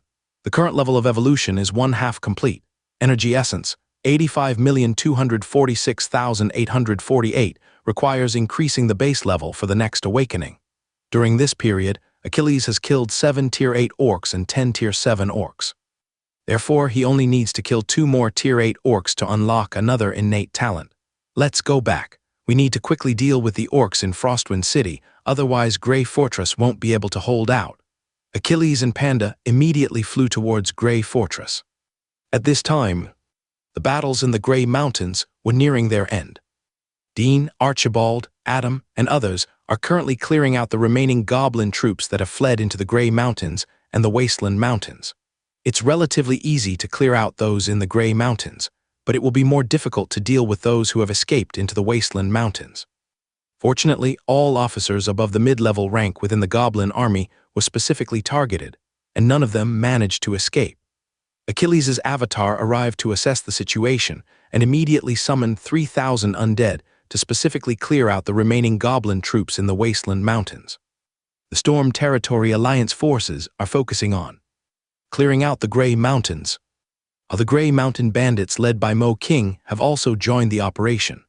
2 Flying Tiger squads were dispatched to the southern part of the Grey Mountains for continuous patrols to prevent any orcs from accidentally crossing the mountains and reporting back to Frostwind City. February 18th, Grey Fortress. Adam and Kendall, each accompanied by Ezekiel and Ezekiel, are responsible for inspecting the entire Grey Fortress to check if the orcs have tampered with anything. After a thorough inspection, Kendall reported to Adam. "Lord Adam, Ezekiel and I haven't found any problems. The orcs have only occupied the fortress for a little over 2 months, so they probably couldn't do much." However, Adam shook his head solemnly. "Since the orcs aren't trying to destroy the Kingdom of Alpha, they must be planning something. 2 months is more than enough time. We need to check again. If we still don't find anything, we will seek instructions from Lord Achilles." Although Adam didn't find anything specific, he felt that the orcs wouldn't just do nothing. The later the war progresses, the more intense it becomes. Now, in the early stages of the war, is the best time to prepare and take action. Adam and Kendall searched the fortress again, but found nothing. Finally, Adam had to find Lord Achilles and report his findings and speculations. "Lord Achilles," Adam said, "I've inspected the fortress twice, but I haven't found anything. However, we suspect." More than 2 months had passed since the orcish raid. Adam deeply admired Lord Achilles. It wasn't just Adam. The entire allied force felt the same way, including the later troops from the Tulip family. They found that fighting the orcs was much easier after joining forces with Lord Achilles. They had never imagined that their ragtag army could not only defend Storm territory, but also launch a counterattack, decisively defeating nearly an entire orcish legion. Now, they were easily retaking Grey Fortress. It seemed like a miracle. After listening to Adam's report and speculations, Lord Achilles frowned slightly. Your speculation is reasonable. I'll take care of this. You focus on strengthening the fortress defenses. Thank you, Lord Achilles, Adam said respectfully. He was still the highest-ranking commander of Grey Fortress, and if something went wrong later, he would be held responsible. After seeing Adam off, Lord Achilles immediately sent someone from the Flying Tiger Squad back to Storm Territory to bring Patrick with them. Patrick, Lord Achilles said, use your sound magic to scan Grey Fortress. Check for any hidden passages underground or any internal damage to the walls. The orc sabotage of Grey Fortress likely involved digging a secret passage underground to facilitate future attacks, or damaging the walls to make it easier for them to breach the defenses. Yes, sir, I'll do it right away. That night, while the cleanup operation was still ongoing, the senior leadership and most of the Allied forces had already gathered at Grey Fortress. Only 2,000 people remained in Storm Territory, along with the Storm Territory Navy and the Tulip 4th Fleet stationed along the Kine River. Storm Territory was guarded by Haley and Jada, while 2 9th-level elders from the Tulip family were hidden in the eastern port. As Lord Achilles convened a meeting of the Allied forces, the leaders of each faction arrived at the Grey Fortress headquarters, their faces filled with anticipation. This time, the gains were significant again. Moreover, they recaptured Grey Fortress, and the collective achievements in this campaign might even surpass those earned during their previous war against the orcish incursions from the south. Chapter 367. Achilles, observing the cheerful faces of everyone around him, smiled gently. Once everyone was present, he spoke. Judging by how happy you all look, I assume you're quite satisfied with the results of this campaign. Ha ha ha, very satisfied, extremely satisfied. It's truly wonderful. I've been fighting against the orcs for nearly 20 years, and I've never felt this exhilarating before. Yes, every time we fight alongside Viscount Achilles, we are always successful. Viscount Achilles is truly a war god of Frostmoon. A war god of Frostmoon, shouldn't it be the war god of the northern frontier? Ha ha ha, yes, the war god of the northern frontier. Seeing that everyone was getting carried away with their praise, Achilles raised his hand to stop them. All right, that's enough. Let's get down to business. Achilles' words immediately brought silence to the room. Our losses in this counter-offensive were not significant. We only lost over 800 soldiers, which is much less than the casualties we suffered during the defense of the Kine River. However, our gains are far greater. In total, we killed over 13,000 orcs and captured nearly 2,000, including over 2,500 skilled warriors. We have awarded 1 first-class merit, 4 second-class merits, 5 third-class merits, and 4 fourth-class merits. Achilles presented the data reported by his subordinates, announcing each award individually. Everyone was increasingly excited. While the most prestigious first-class and second-class merits might not directly benefit them, the remaining awards were quite substantial for Deputy Legion commanders, battalion commanders, and barons who weren't nobility. In particular, Adam had led 2,000 cavalry in this counter-offensive, earning him significant recognition, which helped compensate for his lack of participation in the frontline fighting during the defense of the Kine River. Furthermore, he might be able to accumulate enough merit to earn a baronial title in the upcoming campaign against the orcs near Frost East City. Similarly, Kendall and Locke, the commanders of the 7th and 8th battalions at Grey Fortress, as well as the mages Ezekiel and Ezekiel, were also likely to benefit from this conflict. It's only February, and the war hasn't even reached its most intense phase yet. These individuals might be able to accumulate enough merit in this orc campaign to earn a baronial title. The Tulip family was also quite satisfied with the war merits they had earned, but that was all there was to it. After all, they were private soldiers of the Marquis family, and most of the war merits would ultimately belong to the family. However, they could still receive substantial rewards. This document details the war merits each of you is entitled to, Achilles said. Please review it carefully and raise any questions now. Achilles then had the war merit statistics distributed to everyone present.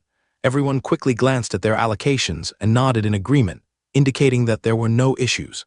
Unlike during the Orcish Wars, when some barons from the Allied forces had raised concerns about discrepancies in the lower-tier merits. In this case, they considered themselves to be getting a very favorable deal, so they hesitated to raise any minor objections. Since there are no questions, Achilles said seriously, "Let's move on to the next topic, dealing with the orcs of Frostwind City." As soon as Achilles finished speaking, everyone in the room straightened up and listened attentively. "I have already sent out the bait for the fish in Frostwind City," Achilles said slowly. "It should be attracting them now. Whether we catch any fish, how many we catch, and whether we can actually eat them all, that will depend on our abilities." "Sir, give the order," Captain Kendall of the 7th Squad exclaimed excitedly. "As long as they take the bait, even if it's a sea beast, we must claim a victory." For Kendall, he had originally hoped to see his descendants achieve noble status. But now he felt that he might be able to realize this dream himself this year. Therefore, whenever there was a conflict, he became incredibly happy. This was the terrifying power of the Alpha Kingdom's war merit system. It amplified everyone's hopes, as long as the situation wasn't certain death. Kendall's words echoed the sentiments of everyone present, and they all looked at Achilles with excitement. Achilles couldn't help but smile wryly. Things seemed to be getting a bit out of hand. So, Achilles first tried to calm them down, lest their enthusiasm lead to unintended consequences. Then, he began outlining the mission details. The meeting finally concluded late into the night. The next morning, several units left Grey Fortress heading south towards their designated areas. Meanwhile, inside Frostwind City, Leonard Fens, who had already received news from Storm Territory, was still looking at the confidential letter in his hand with disbelief. He couldn't believe that Storm Territory had, in such a short time, not only crushed the orcish horde outside its borders, but had also retaken Grey Fortress. Moreover, it was a complete victory, with no news of the fighting reaching the orcs outside Frostwind City. Just then his son, Earl Cecil, rushed in excitedly to report, "Father, the reports from Storm Territory are true. A large orcish force, approximately 1 legion strong, is gathering in the north, likely preparing to reinforce Grey Fortress." Leonard Lawsaint glanced at the confidential message in his hand and said firmly, "Then we will proceed according to Lord Achilles' plan. Let General Gar personally lead all of the demonic beast cavalry from the north. After scattering the orcish legion gathering there, they should continue north to rendezvous with Lord Achilles and follow his orders." "Yes, father." Cecil immediately left to issue the commands. If Lord Achilles' plan succeeded, the Fisher family would also be greatly rewarded. Then who would dare say that they had risen to their position through internal strife or royal connections? Bang. The north gate of Frostwind City suddenly opened, leaving the orcs still besieging it momentarily stunned. Then, a large contingent of Fisher family mages blasted a path outside the north gate. Immediately following them, 1,000 demonic beast cavalry charged out through the north gate, heading straight for the gathering orcish legion. This unexpected turn of events caught the orcs completely off guard. The 1,000 demonic beast cavalry were incredibly fast. They instantly routed the 2,000 wolf riders guarding the northern approaches, and then scattered the assembled orcish legion before racing north. Leonard Lawsaint also appeared in the sky above Frostwind City, using his presence to deter Daniel from interfering with the demonic beast cavalry. "Lord Daniel, please send reinforcements as quickly as possible. Frostwind City must already be aware of the situation at Grey Fortress. Those 1,000 demonic beast cavalry are undoubtedly intended to delay our reinforcement efforts," the 8th-rank Knoll warrior sent by Achilles said anxiously. At that moment, Daniel watched the human demonic beast cavalry heading north, his expression fluctuating between hope and apprehension. He knew that those 1,000 demonic beast cavalry were Frostwind City's most elite force. The fact that they had been deployed indicated that the humans were determined to retake Grey Fortress. Daniel, who had initially planned to carefully assess the situation before acting, immediately issued orders. A Dragon Vein Knoll Legion was dispatched north to reinforce Grey Fortress. It was absolutely crucial that Grey Fortress not be lost. At the same time, Daniel dispatched a detachment of Knoll Justice Enforcers, accompanied by 3,000 Wolf Riders, to move north and provide cover for the Knoll army, protecting them from harassment by human Beastmaster cavalry. Chapter 368. Erosion, February 19th. A clone of Achilles, accompanied by 2 squads of flying tigers, patrolled the area between the territories of Assa and Magnus, approximately 30 kilometers south of Grey Fortress. "Sir, the Griffon Legion from Frostwind City is approaching. It appears to be a squadron-sized force," reported Landon, riding a 5th-tier wind spirit tiger flying in rapidly from the south. "A squadron? That's quite simple," Achilles muttered to himself before issuing orders. "Landon, lead your squad and attack from the left flank. Eric, you and your team intercept on the right flank. Remember, fire 2 volleys of crossbow bolts first to eliminate the lower-ranked Griffons. Then, simply hold back the remaining Griffons. I'll take care of the rest." "Yes, sir." Landon and Eric immediately led their respective squads southward, one on each side. Achilles retrieved 4 Haster Eagle models, alchemical constructs, and advanced southward from the center. To prepare for this orcish war, Achilles had spent some 3rd-tier merit points to acquire 7th-tier magic crystals. He had initially intended to exchange for 8th-tier magic crystals, but the royal court refused. These high-level magic crystals were crucial strategic resources and were not included in the merit point redemption list. After all, the royal treasury held a limited supply, and they possessed far more mages and magical constructs than Storm territory. Only because of the urgency of the situation and the vital importance of Frostwind City to Storm territory did the royal court make an exception and redeem some 7th-tier magic crystals. With these 7th-tier magic crystals, Achilles was finally able to refine all the Arisha he had obtained from Master Griffiths of the Eye Society. As the Haster Eagle models and the 2 Flying Tiger squads advanced southward, Achilles' clone drew a 5th-tier enchanted bow and slowly followed about 1 kilometer behind. "It's been a while since I used a bow," Achilles thought to himself. "If only I could acquire that 9th-tier archery technique from the Eye Society." During his early career as a professional, Achilles relied heavily on bows and arrows. However, his archery skills didn't progress quickly enough, so he eventually abandoned them. Especially now, with the existence of skills like Death Strike, which allows for incredibly long range and precise sniping, archery skills seem much less significant. However, legend has it that the Eye of God Guild possesses a 9th-tier arrow technique, created by the Timothy.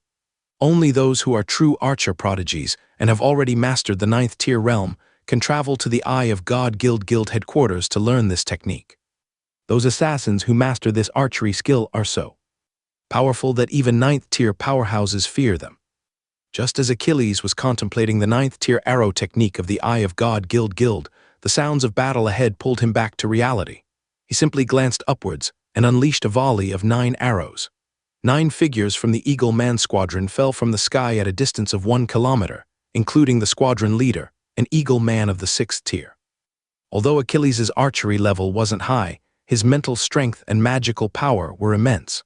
The magic infused into the arrows was too much for even a 6th-tier Eagle Man to withstand.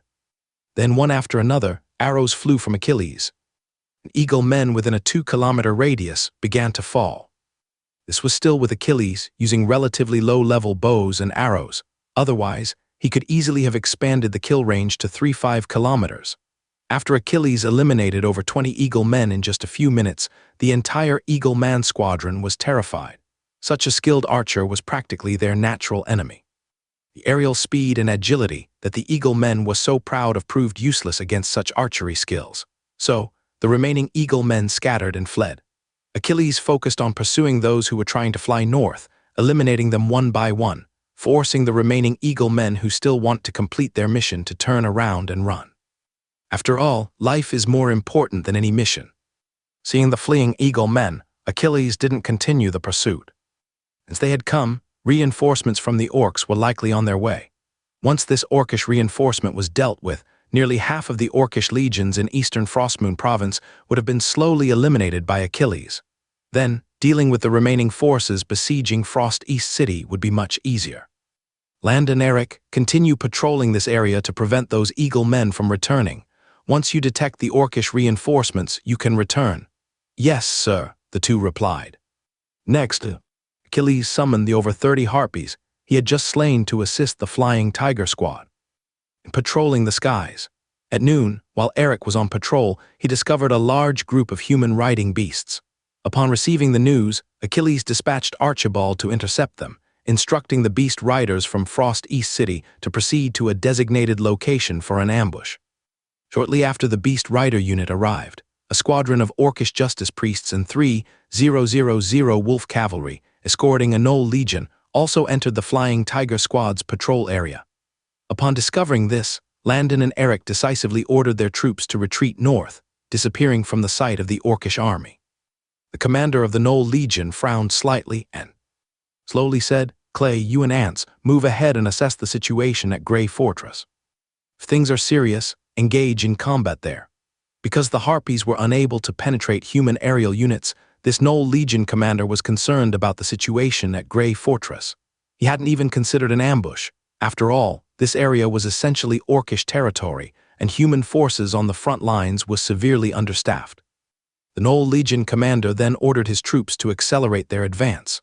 An hour later, the Gnoll legion reached a vast, barren plain with no trees in sight, clearly not a place for an ambush. Suddenly, the ground began to tremble. Immediately afterward, numerous geysers erupted from the earth, spewing not water, but a crimson liquid that quickly flooded the entire area. Many orcish officers were terrified by the sight of this red liquid and broke out in cold sweat. "Bloodfire oil! Damn it, run!" However, before these orcish officers could react, flames rapidly spread across the plain. Then a series of explosions echoed through the air, throwing the Gnoll legion into complete chaos.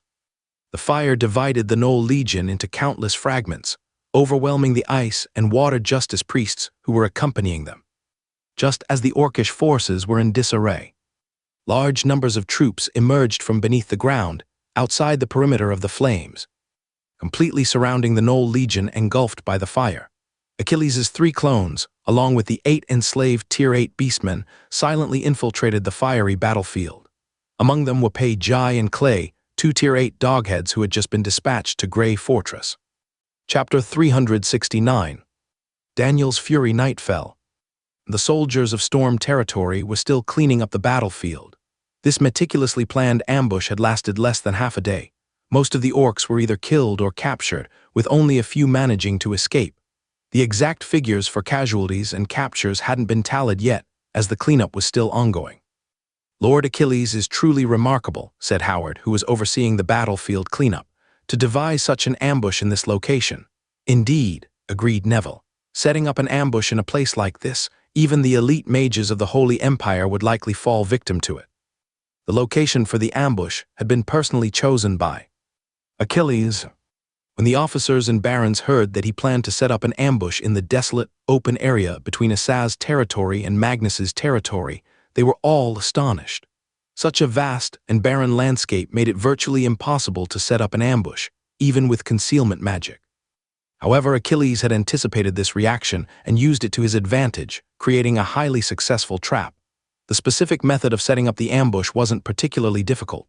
First, 3 areas, each 100 meters by 3,000 meters, were selected in the open wasteland. These areas were not too far apart. Then, hundreds of underground caverns of varying sizes were dug beneath the surface. At a depth of 2 to 3 meters, these caverns were filled with nearly 6,000 tons of volatile oil, and then a third-level magic array, water surge, was placed within each cavern. This third-level magic array had been obtained from ancient wizard ruins. It was likely used during the Age of Wizards for agricultural purposes, as it seemed to only have one function, to cause underground springs to erupt. Achilles suddenly realized that he could use this magic array to force the volatile oil out of the ground, creating a sudden and unexpected eruption. This element of surprise would be very effective. Furthermore, these underground caverns were interconnected. Even if the orc priest managed to seal off some of the eruptions, the ignited volatile oil would spread through the connected passages, igniting the sealed caverns and causing massive explosions with even greater destructive power. Hiding the allied forces of Storm Territory was simple. Just dig a few large pits, bury them, and then use concealment magic after sprinkling purification potions. Since no one would expect an ambush to be set up in such a place, the orcs wouldn't suspect anything. The only thing that required careful planning was how to lure the orcs into the trap and entice reinforcements to arrive quickly. So, when Achilles sent the contract slaves to Frostwind City to inform the orcs, also secretly sent a message to Leonard Fenson, because after the contract slave Pei Jai called for help, Daniel would definitely provide support and investigate the situation. If Achilles completely blocked all information, it would inevitably make Daniel suspicious. Therefore, the garrison of Frostwind City became crucial. As long as Leonard Fenson dared to take a risk and send troops north first, pretending to intercept the orc reinforcements or directly attacking Grey Fortress, it could create a false impression for Daniel, which would dispel some of his suspicions and prevent him from having too much time to think. In this way, the orc reinforcements would certainly follow the Frostwind City army northward. Once the orc reinforcements moved north, Achilles would have achieved half his goal. However, what Achilles didn't expect was that Leonard Fenson actually sent Frostwind City's elite unit, the Demon Beast Cavalry, and unexpectedly brought along a squad of judicial mages and 3,000 wolf riders. After the Bloodfire oil disrupted the Gnoll Legion, this Demon Beast Cavalry played a crucial role in eliminating the orcs. After all, this unit was considered the strongest army in the Storm Territory Alliance. Otherwise, the Gnoll Legion might have suffered less damage, and the Storm Territory Alliance's forces would have sustained more casualties. After the direct battle ended, Achilles returned alone to Grey Fortress and sent a message via a swift falcon to Frostwind City, informing them of their victory in the ambush. Currently, the magical formations at Grey Fortress had not been rebuilt. The long-range communication formations were usually only set up by archmages. Only the Artemis Church branch in Storm Territory could contact Kanglin City. Therefore, after retaking Grey Fortress, Achilles generally used Swift Falcons to communicate with Frostwind City. After all, as long as the Swift Falcon appeared near Frostwind City at night, even Daniel would find it difficult to detect. After sending the message to Leonard Fenson, Achilles used energy essence to further enhance one of his innate talents. Absolute Defense, Sky Defense, increases current physical defense, Kai defense, and magical/spiritual defense by 5 times each. Effects: Black Armor, Retribution. Supernatural Evolution, Skin. Your skin is undergoing supernatural evolution, significantly enhancing your basic defensive abilities. Currently, the evolution is at 1/2 completion. Energy Essence, 43,254,845, requires increasing base level for next awakening. In this ambush battle, Achilles killed a total of 9 high-ranking professionals, 3 rank 8 orcs and 6 rank 7 orcs. Additionally, the 2 enslaved rank 8 gnolls who participated in the battle were also killed. Regardless, continuing to use them would only lead to suspicion. It's better to free up 2 slots for dominance contracts. The upcoming battles will become increasingly intense, and there might even be large-scale conflicts between sanctuaries. So, I've prioritized increasing the absolute defense. In Frostwind City, Leonard Fay stood on the city walls, watching the north. He had sent Frostwind City's elite beast cavalry unit this time.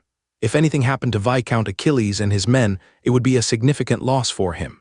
A large portion of that beast cavalry unit consisted of assets belonging to the Fisher family. The Fisher family, a relatively new noble house, couldn't afford such a loss. Furthermore, Frostwind City's defenses would become even more difficult to maintain. Father, a letter from Viscount Achilles has arrived, Cecil said, his voice filled with both excitement and anxiety as he brought over a sealed message. He hadn't opened the letter, but the fact that Achilles was able to send a message meant there was an 80% chance of success.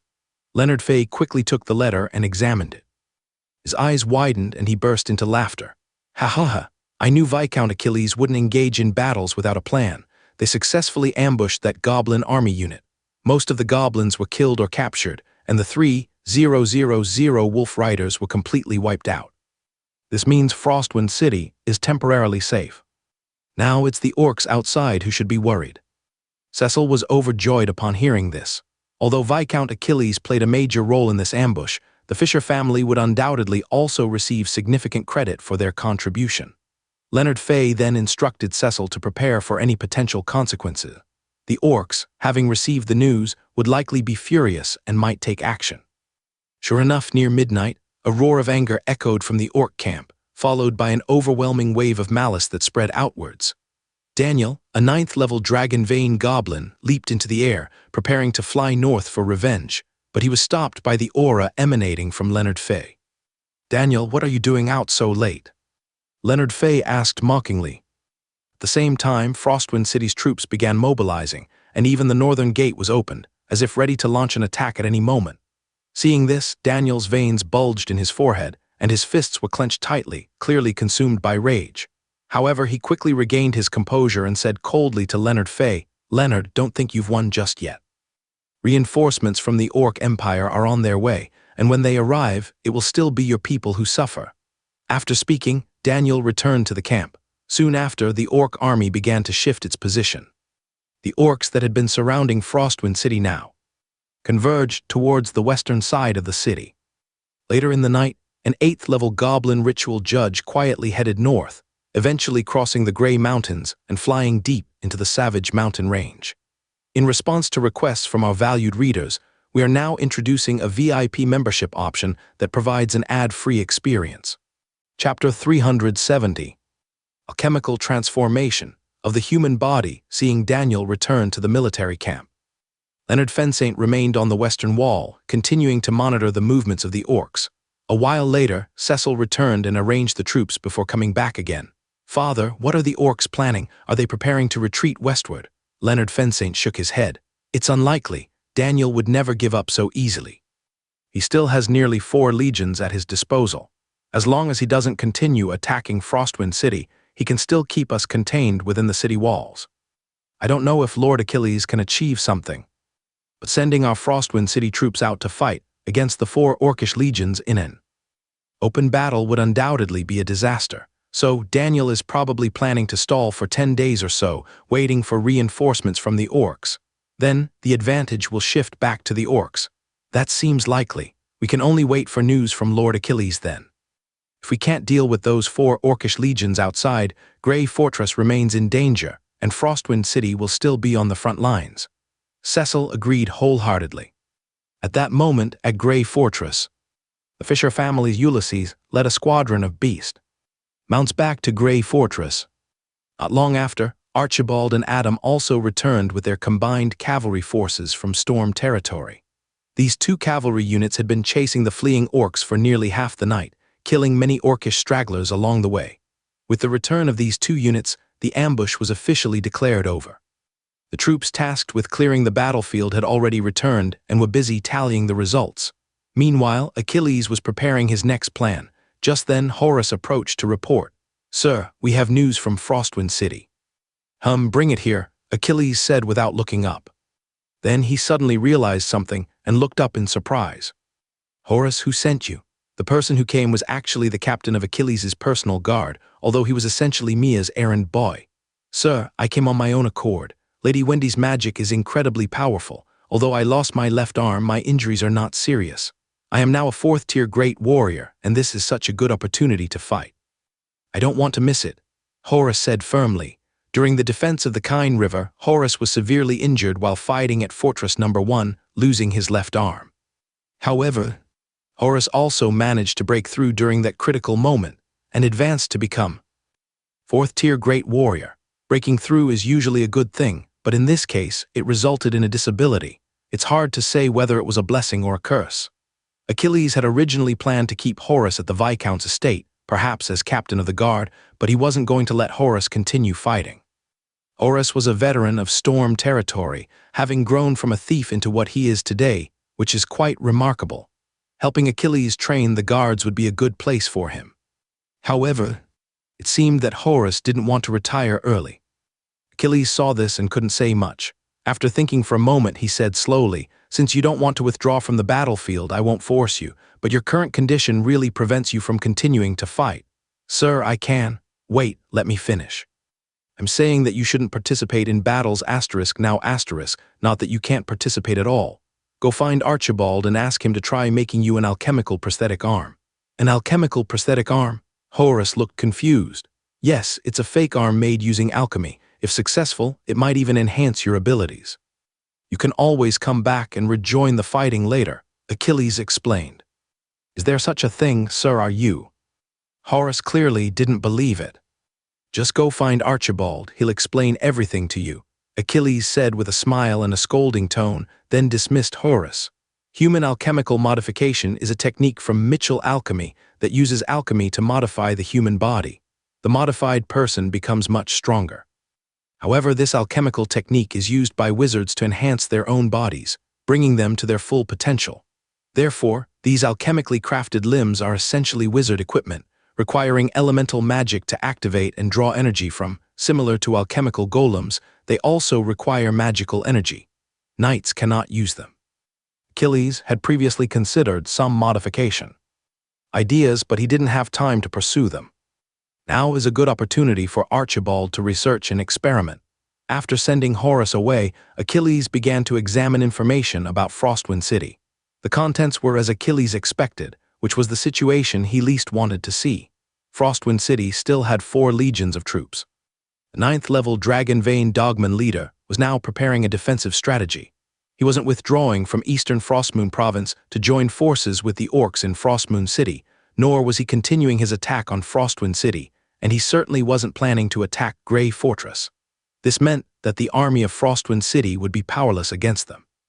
It would be very difficult for Achilles to intervene. With 4 legions of orcs stationed there, relying solely on the Storm Territory Alliance and the troops of Frostwind City would be like trying to bite off more than you can chew. Looks like I'll have to expand the battlefield, but the risks will also increase, Achilles muttered to himself. After careful consideration, Achilles still felt that the number of troops in the Storm Territory Alliance was too small, and he couldn't take on too much risk. Therefore, Achilles decided to seek help and instructed Pastor Rossable to send a battle plan and a plea for assistance to the city of Kanglin. Chapter 371. The traps left by the orcs the day after the ambush. The post-battle statistics were completed. A total of 321 orcs were killed, and 1,045 were captured, but nearly 3,000 managed to escape. The losses for the Storm Legion Alliance were only over 600. The casualties were decreasing with each battle. Perhaps it was because they had killed so many orcs that humans gradually overcame their innate fear of them. Now, in the eyes of the Storm Legion Alliance, orcs were simply walking achievements. If you hesitated, someone else might take credit for killing them. This mindset, combined with the orcs' fear of bloodfire oil, reversed the psychological dynamic between humans and orcs, leading to an increase in combat effectiveness for the Storm Legion Alliance and a decrease for the orcs. This, along with the increasingly successful ambushes, resulted in fewer casualties. Achilles held a brief meeting, announced everyone's contributions, and then told them to rest well, as the upcoming battles might be more challenging. After the meeting, Patrick approached Achilles and reported, "Sir, I have discovered that the orcs have tampered with the fortress." "Oh, where?" Achilles immediately asked. Adam was right. The orcs had indeed made preparations for Grey Fortress from the beginning. It's on the north wall 50 meters to the right of the city gate. There are structural problems in that section of the wall, making it prone to cracks and even collapse. Patrick replied respectfully. "The north wall? We thoroughly inspected that area, and we didn't find any signs of damage," Achilles said. Puzzled, Grey Fortress was certainly protected by defensive formations. For example, Achilles had already installed a Tier 6 fortress-specific defensive formation called War Guardian. This type of fortress defense not only protects the exterior, but also extends underground, providing comprehensive protection for the fortress. Otherwise, encountering an earth mage would render the defenses useless. So, Achilles and his team believed it was less likely that the orcs were directly tampering with things underground. They focused their investigation on the northern wall, as any orc attack would have to come from there. However, they found nothing. Furthermore, 4 8th-tier orcs who were enslaved by Achilles were completely unaware of this tactic. Achilles suspected that it was personally orchestrated by Daniel, the 9th-tier Dragon Vein Dogman. "Sir," Patrick explained in detail, the orcs didn't directly damage the wall itself. Instead, they extended the foundation beneath that section of the wall and then used earth magic to connect the foundation to the wall, making them a single unit. If the orcs target the extended foundation, it would easily cause problems for that section of the wall. "This is a very subtle method," Patrick continued. "If I hadn't repeatedly used sound-based detection, magic, and noticed that the sounds coming from that section of the wall were different from other areas, I wouldn't have suspected that the orcs were using this method to undermine the fortress walls." Achilles was impressed. "Indeed, a clever tactic," he remarked. After thinking for a moment, Achilles realized that they could potentially use this compromised section of the wall to their advantage, luring the orcs into a trap. He summoned Adam and Clay, instructing them to address the danger posed by that section of the wall. However, Instead of removing the hidden threat, they were instructed to leave it in place for the orcs. Achilles ordered Clay to send craftsmen from Storm territory to gather materials and have soldiers under Adam's command assist in rebuilding a defensive outer wall behind the compromised section. This new wall would then be concealed using magical formations. When the orcs eventually breached the outer wall and joyfully charged through the seemingly intact section, they would receive a very unpleasant surprise. At the same time, Achilles considered that other fortresses and castles throughout the northern territories, which had already been overrun by orcs, might also have been subjected to this same type of sabotage. He was particularly concerned about the second line of defense in Lord Crawford's territory, specifically the Eastern Fortress and Western Fortress, both of which had been captured by the orcs before being retaken at a significant cost by the royal forces. It was highly likely that the walls of those fortresses had also been compromised in this way. Therefore, Achilles relayed everything he had learned about the situation at Grey Fortress, along with the measures they were planning to take, to Kanglan City. He left it up to them to decide how to proceed. Kanglan City. Upon receiving the message from the Storm Territory Church branch, it was immediately delivered to the palace. Since King Thuron was currently holding a meeting of high-ranking nobles, the information was given to Lord Crawford. After reading Achilles' report, Lord Crawford was immediately shocked. The snow in the Wasteland Mountains is almost completely melted, making the roads passable for troops. The orcish reinforcements are likely marching through the mountains, and the vanguard might already be close. If what's written in the letter is true, Marquis Cloft is still in grave danger. He immediately rushed to the meeting of high-ranking nobles and informed Yorick of the Cloft family about Achilles' intelligence. He instructed him to immediately notify his family to inspect the East Low and Nikolai Low fortresses. Upon hearing this, Yorick understood the seriousness of the situation. Ignoring the ongoing meeting, he left to report the information to his family, urging them to follow Lord Achilles' instructions as closely as possible. Given the remarkable performance of Grey Fortress during the Orcish War, Yorick deeply respected Achilles' achievements on the battlefield. He even believed that Achilles was undoubtedly the most authoritative figure in the entire kingdom when it came to dealing with orcs. Therefore, following Achilles' methods would surely be the right course of action. Furthermore, it wasn't just Yorick who thought this way. Many people present at the meeting likely shared the same opinion, especially the noble representatives from the northern territories.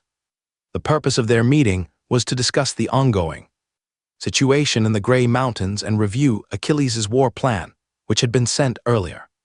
At that moment, the atmosphere in the meeting room became agitated. It's Lord Achilles again. He can predict the orcish strategies so accurately. He's truly the bane of the orcs. Yes, with just a hastily assembled force, he managed to eliminate 3 orcish legions, and they were all the main forces. It's clear that he is exceptionally effective against orcs. There's more than that, right? Aren't there also the Shadow Temple and the Eye of God? Chapter 372. Lord Achilles' plan. Thuron was surprised to receive another urgent message from Lord Achilles. After reading the contents, he felt a mix of relief and excitement. Not only had they discovered the orcish ambush in time, but they also had excellent countermeasures in place. The traps set by the orcs would likely backfire on them. After Thuron hastily left, King Thuron silenced the noisy hall and dropped a bombshell. It seems our Lord Achilles will be promoted to Earl during this orcish war. He'll likely be the fastest promoted noble in the Kingdom of Alpha. The previously lively hall fell silent instantly. Most of the representatives from the major noble families were astonished. They hadn't paid much attention to Lord Achilles before, so they weren't aware of how many battle merits Storm territory had accumulated. However, a few noble families, such as the Lincoln family, the Tulip family, and the Dalton family, who had been following Storm territory closely, knew that King Thuron was absolutely right. After a brief silence, the hall erupted in another wave of noise, but Thuron quickly interrupted them. But these are matters for after the war. Let's continue discussing Lord Achilles' plan. I strongly support Lord Achilles' upcoming battle plan, so reinforcements must be sent. Thuron said firmly. However, Your Majesty, replied a representative from the Fisher family. The 3 families of the Eastern Sea truly have no troops to send. The Fisher family is newly promoted to Earl, and the Hassawi family has just been established. The Pharaoh Legion has only recently relocated from the northern frontier, where they suffered heavy losses. They haven't fully recovered yet.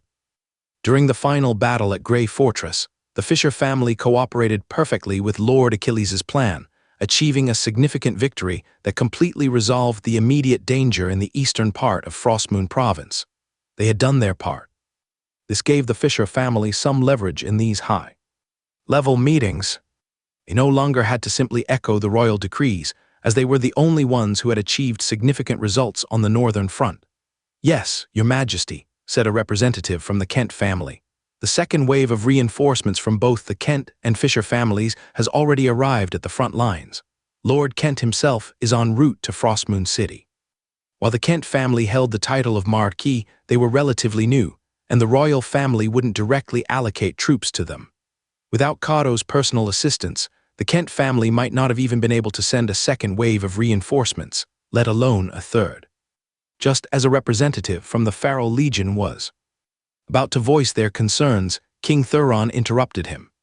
"I understand," he said, "but reinforcements are essential. This is a rare opportunity. Therefore, I've decided that the Royal Knights and the Earth Dragon Squad will immediately depart for Frostmoon City. The newly formed 11th Legion in the Eastern Province will be jointly established by the Fisher and Kent families, escorted by the Royal Fleet, and dispatched directly to storm territory under the command of Lord Achilles. The second wave of reinforcements from the Pharaoh Legion will detour to support Frostmoon City. A joint legion composed of newly appointed baronies in the east will move north to reinforce Marquis Zerk's territory. 2 secondary legions from the provinces of Felkrin and Mechlin will be sent to the Kent Marquisate, temporarily responsible for patrolling the eastern marshes.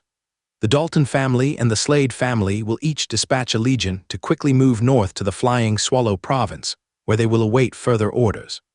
King Thuron issued a series of commands in rapid succession, affecting almost all major noble families in the east and southeast. Those smaller nobles who had recently been granted lands in the Phoenix territory were branches of these larger houses. Even though these forces would ultimately require sacrifices from the major noble families, King Thuron was distributing the pressure among more of them. Seeing that even the Royal Knights and the Earth Dragon Squad were being deployed, these major noble families, after careful consideration, agreed to contribute. Even a small contribution from each family was acceptable. After the meeting concluded with an agreement, each family began taking action. King Thuron immediately sent the reinforcement plan through the Artemis Church to storm territory. Inside Grey Fortress, while Achilles was waiting for news from Kanglin City, the 8-rank Bearfolk and Doghead warriors he had sent out returned to Grey Fortress. "My lord," reported Cassius, "an 8-rank Bearfolk warrior. There are no Orcish troops stationed in the area between Asaz territory and the forts of Puss and Maka." Following him, Ernest, an 8-rank Ice Mage, also reported, "My lord, there's only half a legion of Bearfolk stationed at both Fort Puss and Fort Maka. The aerial patrols consist of only half a squadron of Harpies." Achilles listened intently, his expression confirming his suspicions. He knew that once he dealt with the Orcish army in Frostwind City, he could easily capture Forts Puss and Maka. At that point, the entire Orcish force in the Frostmoon province would be trapped here. With a royal army arriving, they could eliminate this Orcish threat. However, now that the Orcish army in Frostwind City had adopted a more cautious strategy, Achilles lacked the manpower to attack them directly. Therefore, he informed Kanglin City of his plan and left it to them to decide whether or not to proceed. If the royal family could send reinforcements before the next wave of Orcish troops arrived, he would be able to deal with the Orcish army in Frostwind City, allowing the subsequent plans to succeed. However, if Kanglin City did not send reinforcements, Achilles would have no choice but to remain on the defensive, focusing all his efforts on protecting Grey Fortress and Storm's Landing. If necessary, Grey Fortress might even be abandoned. That afternoon, the decision from Kanglin City reached Achilles. The royal family had already dispatched 2 legions from the East Sea province by ship, heading north. The 1st Legion, the 11th Legion, was expected to arrive at Storm's Landing within 4 days, while the 2nd Legion would arrive in 7 days. The timing is tight, but it should be just enough, Achilles thought. He then instructed 2 8-rank Orcish slaves to travel from the direction of the Savage Mountains to Forts Puss and Maka, where they would coordinate with Achilles' subsequent actions. Only one, 3,000 soldiers and 3,000 auxiliaries were left at Storm's Landing, while the rest of the troops were concentrated at Grey Fortress. On February 24th, the 11th Legion from the East Sea Province landed at Fortress No. 2 on the Kyne River and quickly made their way to Grey Fortress. This brought the total number of troops stationed at Grey Fortress to 2 legions, so Achilles sent a message to Leonard Fenshaw and then led his large army south. Only 1 battalion was left to defend Fort Grey. Chapter 373. The decisive battle of Frost East City. Upon receiving news from Achilles, Leonard Lawsaint began preparations. At this time, the army defending Frost East City still had forces from 5 legions. While previous battles had caused significant losses, there were also hundreds of thousands of civilians and serfs within the city, so reinforcements had been brought in, although their combat effectiveness had decreased. The activity inside Frost East City did not attract the attention of the orcs, as they hoped that the human army would come out and fight them, which might give them a chance to seize Frost East City. However, as evening approached, the orcish forces sensed something was amiss.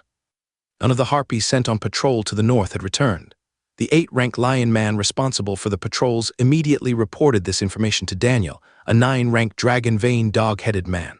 The north. It seems that Storm Lord has arrived, Daniel muttered coldly. No wonder the army in Frost East City looks ready to sortie at any moment. Daniel wasn't worried about the human army attacking him. Although he didn't know how they had killed Benedict, he was absolutely confident in his own strength. Moreover, he still had 4 legions of troops and numerous high-level combatants, including Archon mages and 8-rank orcs. He then issued orders to the commanders of each legion. Prepare for battle. The humans from Grey Fortress will be flanking us along with the army in Frost East City. All wolf riders should immediately move to the periphery and harass the human beast mounts, but do not completely detach yourselves from the main force. All Archon mages must gather at the central camp, defending using magic while also being wary of those bloodfire oil traps. Remember, this time we only need to defend. Do not seize any opportunities or launch random attacks. This Storm Lord is very cunning.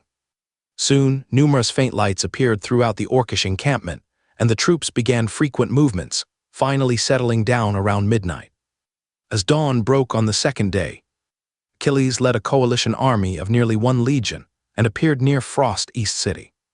The remaining 4,000 wolf riders of the orcs had already engaged in skirmishes with the beast mounts of Frost East City, as well as the over 2,000 mixed cavalry from the Storm lands.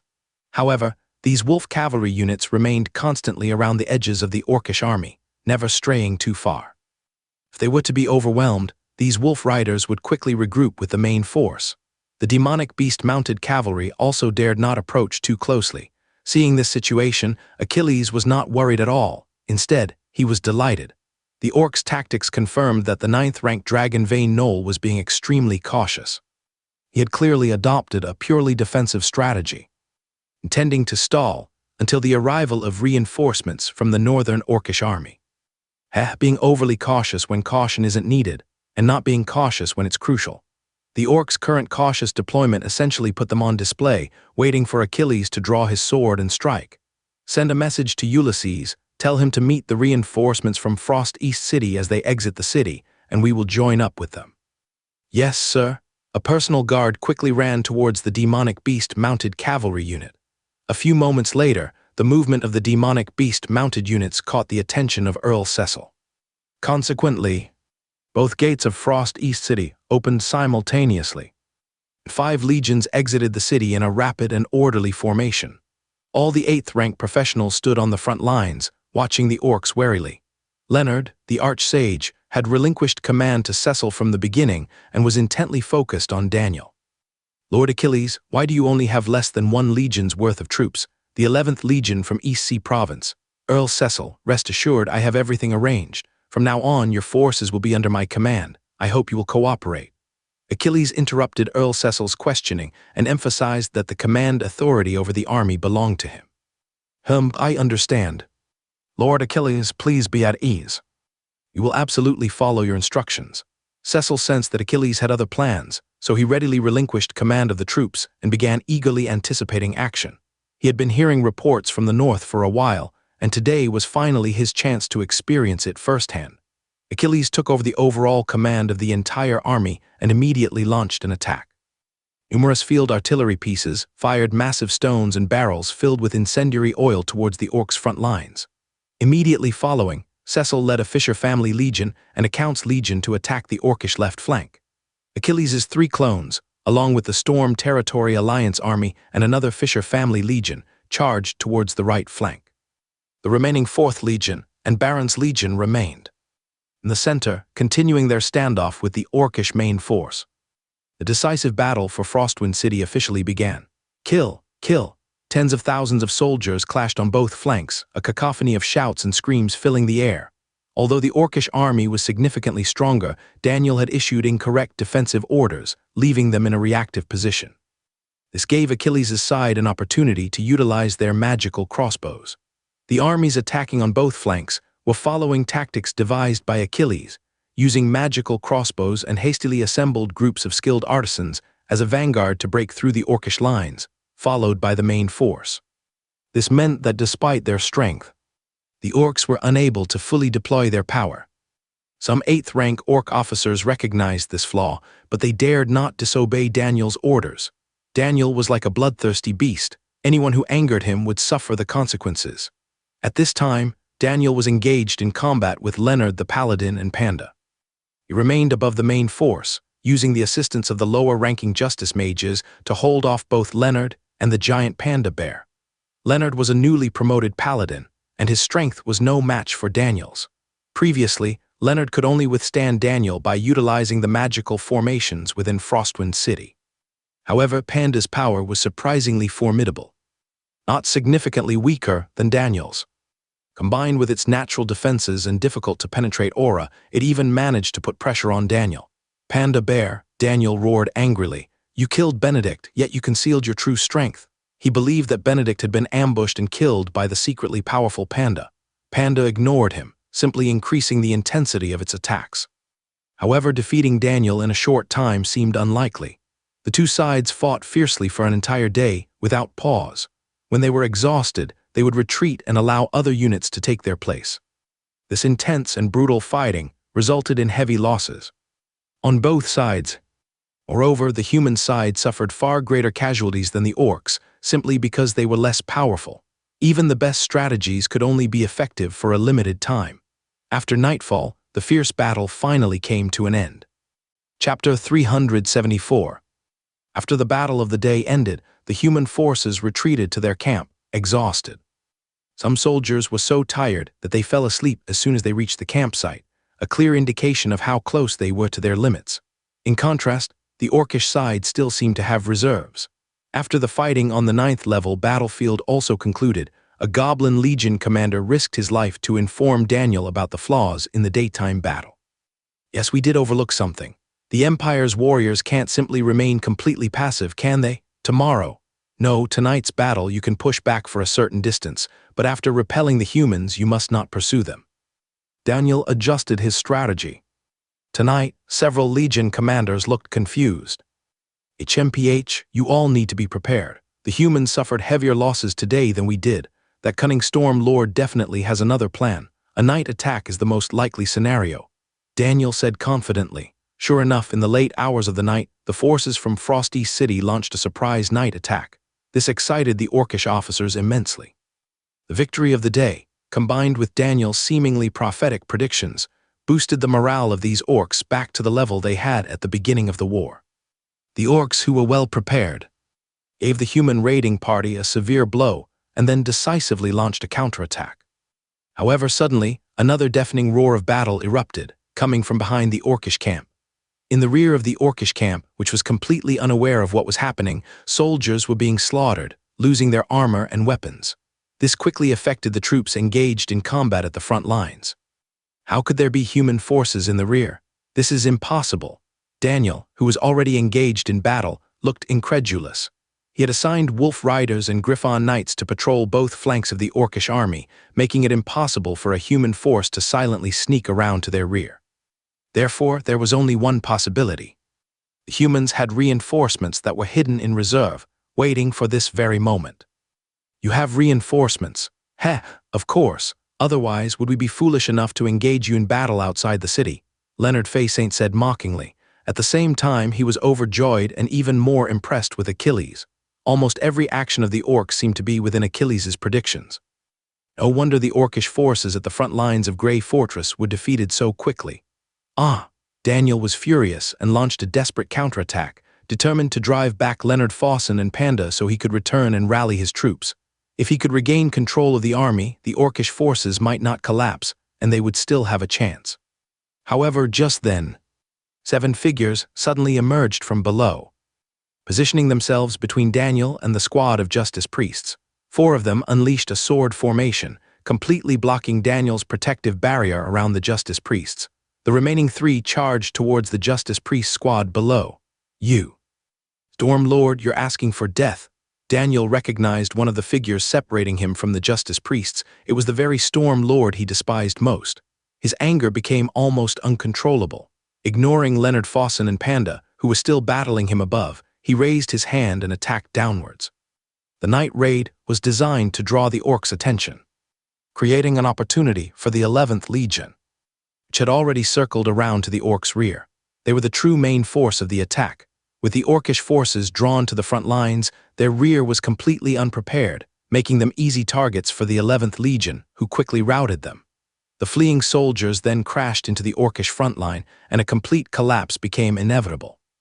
After ensuring that the overall battle with the main force was going well, Achilles left his undead army to continue fighting. He then led 3 clones and 3 near 9th level undead warriors towards the most critical 9th level battlefield, specifically to separate Daniel from his justice priest squad. The 3 clones used the 7 absolute sword formation to hold back Daniel, while the 3 near 9th level undead charged towards the orcish justice priest squad. If that squad was eliminated, Daniel's defeat would be certain. Boom, PFFT. Daniel's attack collided with the earth-based sword formation of the 7 absolute sword formation, instantly destroying the wind, fire, and water element clones within it. Even the main body within the earth-based formation sustained significant injuries. Damn, a top-tier 9th level sanctuary is truly powerful, Achilles thought, feeling a wave of fear. Fortunately, I had already enhanced my absolute defense, otherwise that attack might have crippled me. However, because Achilles managed to block the attack, Daniel completely lost his chance to turn the tide.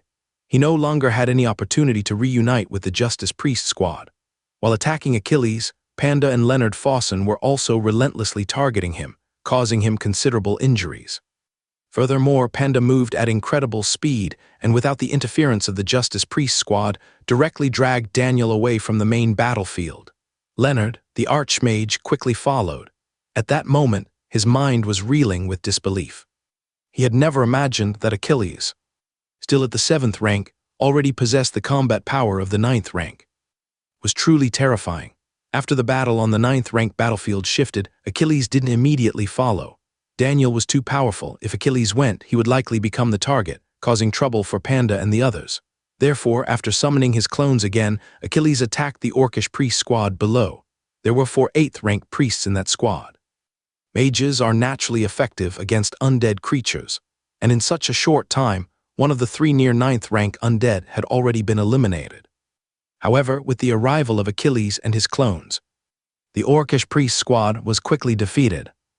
On the morning of the 26th, the western outskirts of Frostwind City were a scene of utter devastation. Human and orc corpses littered the ground, a testament to the ferocity of last night's battle. Now, only one company of human soldiers remained on the battlefield, cleaning up the aftermath. In yesterday's battle, Achilles' side had achieved a complete victory. After crushing the orcish army, they launched a relentless pursuit. As for the 9th rank battlefield, its location was unknown. At noon, the squads pursuing the orcs began to return, but Leonard and Panda were still missing. Achilles wasn't going to wait for them. He started issuing orders.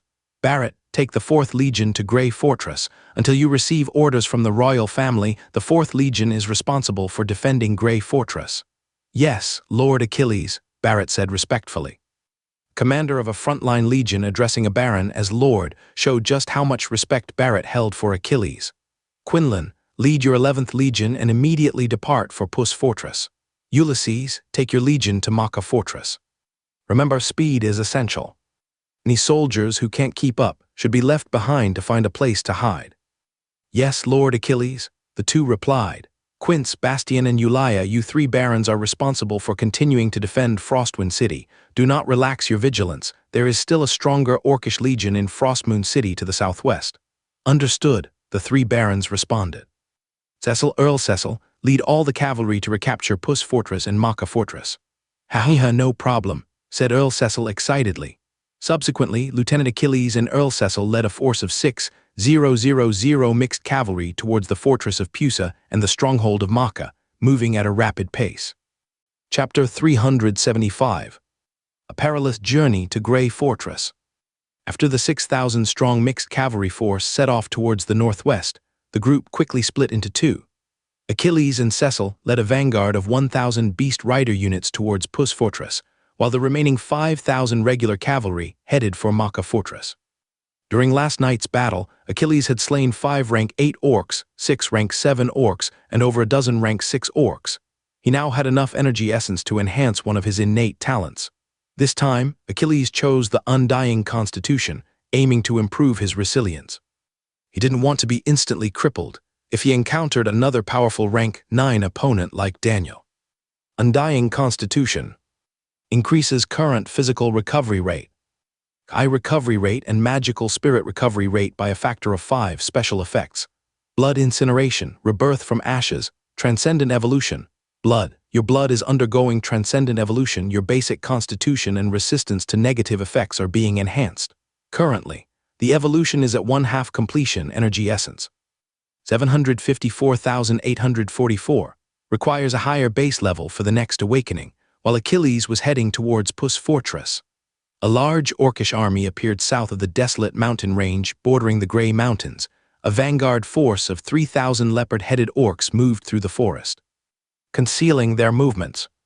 On the night of February 26, when the defenses at Grey Fortress were relatively lax, this leopard-headed orcish vanguard launched a surprise attack on the fortress.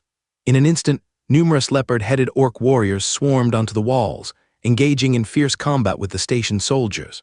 The rank 7 fire mage of the Tulip family, Dustin, was shocked by the sudden assault. Fortunately, he was on duty for the second half of the night and immediately used magic to send a war signal and ordered his subordinates to activate the defensive formations. How could the orcish vanguard arrive so soon? Didn't Achilles say it would be in a few days? Previously, when Achilles formulated the plan, he had ventured deep into the desolate mountains for reconnaissance. He estimated that the orcish vanguard would reach the Grey Mountains between March 1st and March 3rd. He hadn't anticipated their arrival so much earlier. Soon, the soldiers at the foot of the city walls began to climb up. Quickly, everyone, take your positions and drive those orcs back, Dustin shouted. Just then, a rank 8 Gnoll high priest suddenly charged towards Dustin. He had clearly seen Dustin issuing orders and deliberately came to ambush him, the commander of the Grey Fortress's defense force. This rank 8 Gnoll high priest was the one who had previously been sent by Daniel to the Savage Mountains. It was because of him that the orc forces arrived at the Grey Fortress several days earlier than expected. Sensing the impending attack, Dustin felt a chill run down his spine and immediately activated the rank 7 magic formation beneath his feet, the Heavenly Fire Array. The combined power of fire-based mages and the rank 7 Heavenly Fire Array erupted instantly, blocking the Gnoll High Priest's surprise attack and trapping him. Damn it! There's a rank 7 magic formation, the trapped Gnoll High Priest exclaimed angrily. Meanwhile, on the northern wall of the Grey Fortress, the leopard-headed warriors had already destroyed many rank 4, 5, and 6 magical crossbows. Fortunately, the more important rank 7 and 8 crossbows had been concealed using a camouflage magic formation, preventing them from being destroyed by the initial wave of the leopard-headed attack. These hidden rank 7 and 8 crossbows then became crucial in repelling the leopard-headed warriors. After one rank 8 leopard-headed warrior breached the fortress and prepared to open the city gate, he was spotted by the crossbow operators who had already reacted. A rank 7 crossbow launched a feigned attack, while the rank 8 crossbow delivered the main blow, instantly killing the rank 8 leopard-headed warrior. The sudden death of the rank 8 leopard-headed warrior immediately turned the tide of the battle. Not only did it significantly alleviate the tension and fear among the defenders, but it also caused a great commotion on the leopard-headed side. The slain rank 8 leopard-headed warrior was the commander of this advance force. With the death of their commander, morale plummeted. Following the activation of the defensive magic formations, the remaining leopard-headed warriors on the city walls were either killed or forced to retreat. The surprise attack by this 3,000 strong leopard-headed advance force ultimately ended in failure. Seeing that the situation was hopeless, the rank 8 Knoll High Priest could only reluctantly withdraw. He had realized that the Grey Fortress was severely undermanned at this time. If they had been more cautious, they might have already captured the fortress by now. Dustin watched the orcish army retreat into the darkness, still feeling a sense of lingering fear. The victory in that surprise attack was entirely due to their good fortune. It just so happened that he was on patrol and coincidentally found himself within range of the Tianhuo defensive array. The hidden Tier 7 and Tier 8 crossbows fired, unexpectedly killing the orcish leopard-headed commander and others with their first shots. If all these strokes of luck hadn't been concentrated around Grey Fortress, the fortress might have already fallen. Flying Tiger Knights, go inform Baron Achilles that the orcs are arriving earlier than expected. Baron Achilles had stationed a Flying Tiger Knight at Grey Fortress specifically to relay urgent messages. However, this particular Flying Tiger Knight had only recently arrived from the south and encountered the 4th Legion, which was camped and resting. They had been fighting for half the night and chasing their enemies, so they set up camp after dark on their way to Grey Fortress, planning to depart at dawn the next day. When Commander Eldrick learned that the orcs were arriving early and had almost breached Grey Fortress, he was terrified. The mission Baron Achilles had entrusted to him was about to fail before it even began. Ignoring the complaints of his soldiers, he ordered them to set off immediately in the middle of the night and arrived at Grey Fortress by the morning of the 27th. However, before they could even catch their breath, another orcish legion appeared outside the fortress walls and launched an attack. Fortunately, we arrived just in time, Eldrick thought, relieved. He immediately led his troops into battle. The sudden appearance of the 4th Legion surprised the attacking orcish forces. The dog-headed Legion commander roared at the Tier 8 Ritual Justice Mage beside him. "Odysseus, you said the fortress was undefended. What is this?" "I don't know," replied Odysseus, the Tier 8 Ritual Justice Mage, clearly bewildered. "Last night there weren't nearly as many guards here. It had only been half a night. How could so many people suddenly appear?" Although furious, the dog-headed Legion commander knew this wasn't the time for recriminations. He immediately ordered a retreat and personally led an elite force to cover the retreating troops. At the same time, a similar situation was unfolding on the Storm Territory line near the Cane River. The orcs had barely managed to withstand the interference of the Storm Territory fleet and the Tulip 4th Fleet when they prepared to forcibly cross the Cane River.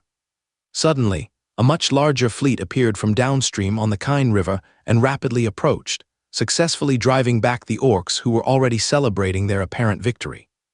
Chapter 376. The orcs panic. Reinforcements arrive at the Cane River. Suddenly, a fleet of 12 ships appeared on the Cane River. These were the kingdom's warships dispatched from the East Sea province to provide reinforcements. At that moment, large numbers of soldiers were disembarking from cargo ships at Storm Bay and the mouth of the Cane River, marking the arrival of the second wave of reinforcements sent by the royal family to Achilles. Inside Storm Territory, upon learning that the reinforcements had arrived just in time and that the Cane River defense line was secure, Haley breathed a sigh of relief. The orcs had arrived much sooner than anticipated. This unexpected development caught them off guard. Immediately, Haley instructed Priest Rossable to relay the news of the approaching orc vanguard to the city of Kanglin. Suddenly, spatial distortions appeared in the sky above Storm Territory, and a colossal dragon emerged from the void. "Haley, Grey Fortress is safe." Achilles sent a detachment of reinforcements that arrived just in time and repelled the attacking orcs. However, there was a 9th-level orc leopard warrior there, and I fought him, so my presence has been revealed. Since Storm Territory itself was under attack, Grey Fortress was naturally not spared. Therefore, when a large number of orcs appeared on the Cane River defense line, Haley had sent the water serpent Jada to provide support. "It's all right. It doesn't matter if you've been exposed, as long as Grey Fortress remains secure," Haley said.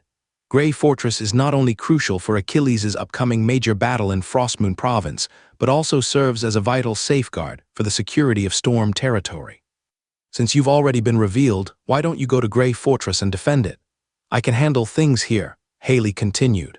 Now, Achilles' plan had reached a critical juncture, and having Jada stationed at Grey Fortress would be safer. All right, I'll go. With a spatial jump, Jada left Storm territory. At the same time that Grey Fortress and the Kine River defense line were under attack, Achilles and Cecil, leading a squadron of beast mounts, arrived at Puss Fortress. Another 5,000 cavalry units headed towards Maka Fortress. Subsequently, with the cooperation of the Undead Army and the 8th level Archon Ernest, Achilles and Cecil directly stormed into Puss Fortress and successfully recaptured it in less than 3 hours. 2 squads of sky hunters and 2 constructs wielding enchanted bows guarded the airspace, ensuring that not a single harpy escaped. Next, Cecil and the beast cavalry were left to defend Fort Puce. While Achilles set off alone to pursue the 5,000 ordinary cavalry, continuing his efforts to recapture Fort Malka. That night, upon arriving at Fort Malka, Achilles immediately launched a surprise attack and quickly recaptured the fort. However, due to the darkness, several harpies managed to escape. Landon, forget it, don't chase them anymore. It's not important now. You should hurry and inform Quinlan and Ulysses so their legions can speed up. Achilles stopped Landon's Sky Hunter squad from pursuing the escaping harpies. With both forts successfully recaptured and reinforcing legions on their way, even if the orcs of Frostmoon City learned about it, they wouldn't have time to mount a rescue. At the same time, Achilles used a Thunderhawk to inform Frostmoon City that Fort Malka had been retaken. Late that night, the few harpies who escaped flew desperately towards the orc encampment at Frostmoon City. Initially, they intended to seek reinforcements from Fort Puce, but upon discovering that Fort Puce was also occupied by humans, the harpies realized the gravity of the situation and raced towards Frostmoon City. "What did you say? Say it again," exclaimed Bartholomew, a 9th-level bearman in disbelief. "Fort Puce and Fort Malka have both been retaken by humans," the harpy repeated nervously. "Where did these human armies come from? Explain yourselves clearly." "They were doing well here, so how could human armies suddenly appear?" Bartholomew couldn't believe that there were human armies behind them. They had cleared the entire northern region of Frostmoon City, and Frostmoon City had been under their control for a long time. Furthermore, 2 squads of harpies patrolled the surrounding area, making it unlikely that a large human army could sneak past unnoticed from the south. It's the Lord from Storm territory," the returning harpy replied, trembling with fear. "The forts were overrun by an undead army." "Undead? It's that Viscount Achilles of Storm territory," said Philip, another 9th-level werewolf. Like the situation around Grey Fortress, there was no entity like Storm territory in the vicinity of Fort Puce and Fort Malka. Therefore, the 9th-level orcs who had been involved in capturing those forts hadn't remained behind. The Bearman Commander and the Wolfman Vice Commander, both at level 9, were all besieging Frostmoon City. This was also why Kent needed to personally come and provide support. Previously, the royal family had sent a level 9 archmage, Perez, but even with magical formations, he was struggling to cope. After all, there were simply too many orcish soldiers outside, and the formations were designed to handle large numbers of enemies. Bang. The stone table shattered instantly. The level 9 Bearman, Sterling, roared in anger. "Damn it, what is Daniel up to? Losing Grey Fortress was bad enough, but why did he send troops from there here? And he didn't even inform us. How many of them are there?" The level 9 Wolfman Philip remained relatively calm and began asking for details. "I don't know about Puss Fortress," the Eaglekin replied. "But at Maka Fortress there were 5,000 cavalry. They suddenly attacked and then countless undead appeared. Fighting broke out inside the fortress immediately. Because it was nighttime, I didn't see everything clearly, but they had 3 incredibly powerful mages. Their magic seemed endless in power, far more potent than a squadron of archjudges. Almost half of the garrison was killed by their magic." He shuddered at the thought of the seemingly endless fireballs he had witnessed at Maka Fortress. "HMPH, so they used cavalry to launch a surprise attack. I'll gather some troops and go crush them now. Even the most powerful mages are only level 8. They can't turn the world upside down." The level 9 Bearman, Sterling, immediately wanted to head north to retake Puss and Maka Fortresses. "Sterling, hold on, don't be rash. Let's gather more information first, Philip said, trying to restrain him. What more do we need to know? The Empire's reinforcements are arriving in a few days. Now we've lost all the fortresses. It's an utter disgrace. Sterling roared angrily. At least we need to know what's happening with Daniel. That guy, Philip hadn't finished speaking when he suddenly sensed the presence of another level 9 being, along with the fluctuations of a level 9 battle. The two immediately took flight and looked east. It's Daniel's aura, Sterling said after carefully sensing it. He's being besieged by two sanctified beings. Something's wrong. If Daniel has fled here, then his entire army. Philip began to panic. If Daniel's army had been annihilated, then the Puss Fortress and Maka Fortress in the north would undoubtedly have more than just a few thousand cavalry defending them. The human reinforcements are undoubtedly on their way. They've completely cut off our escape route in the Frost Moon Province. Chapter 377. Retreat. The battle on the eastern side of Frostmoon City not only alerted the Orcish tier 9 warrior but also caught the attention of Kent and Peregrine, a member of the royal family within Frostmoon City. It's the aura of Leonard and the panda giant bear, Hasarvi said slowly. The one being besieged must be that tier 9 dragon vein knoll Daniel. Daniel is quite powerful, Peregrine mused. Kato had to put in a great deal of effort to defeat him before. It seems the panda giant bear's strength has improved rapidly. Perhaps it possesses legendary potential. They were aware of Leonard's power. If the panda giant bear wasn't strong, they wouldn't still be besieging Daniel. Hasarvi didn't follow up on this topic. After all, no one could predict matters of legend, and he, who had no hope of achieving such a feat himself, couldn't comment. Instead, he turned to Archie standing behind him. Archie, you can dismiss the troops. Those who need to rest should rest, and those on duty should continue their duties. Now that Daniel has escaped here, it's unlikely we can launch a surprise night attack on the Orcish camp. Understood, Archie replied immediately and ordered the dismissal of an elite unit. Achilles' Thunderhawk arrived much earlier than the Griffon riders. The Thunderhawk didn't need to detour to Fortress Puss for reconnaissance, and its flight speed was naturally faster than that of a Griffon. Therefore, Frostmoon City received news of Achilles, and his forces were taking Maka and Fortress Puss.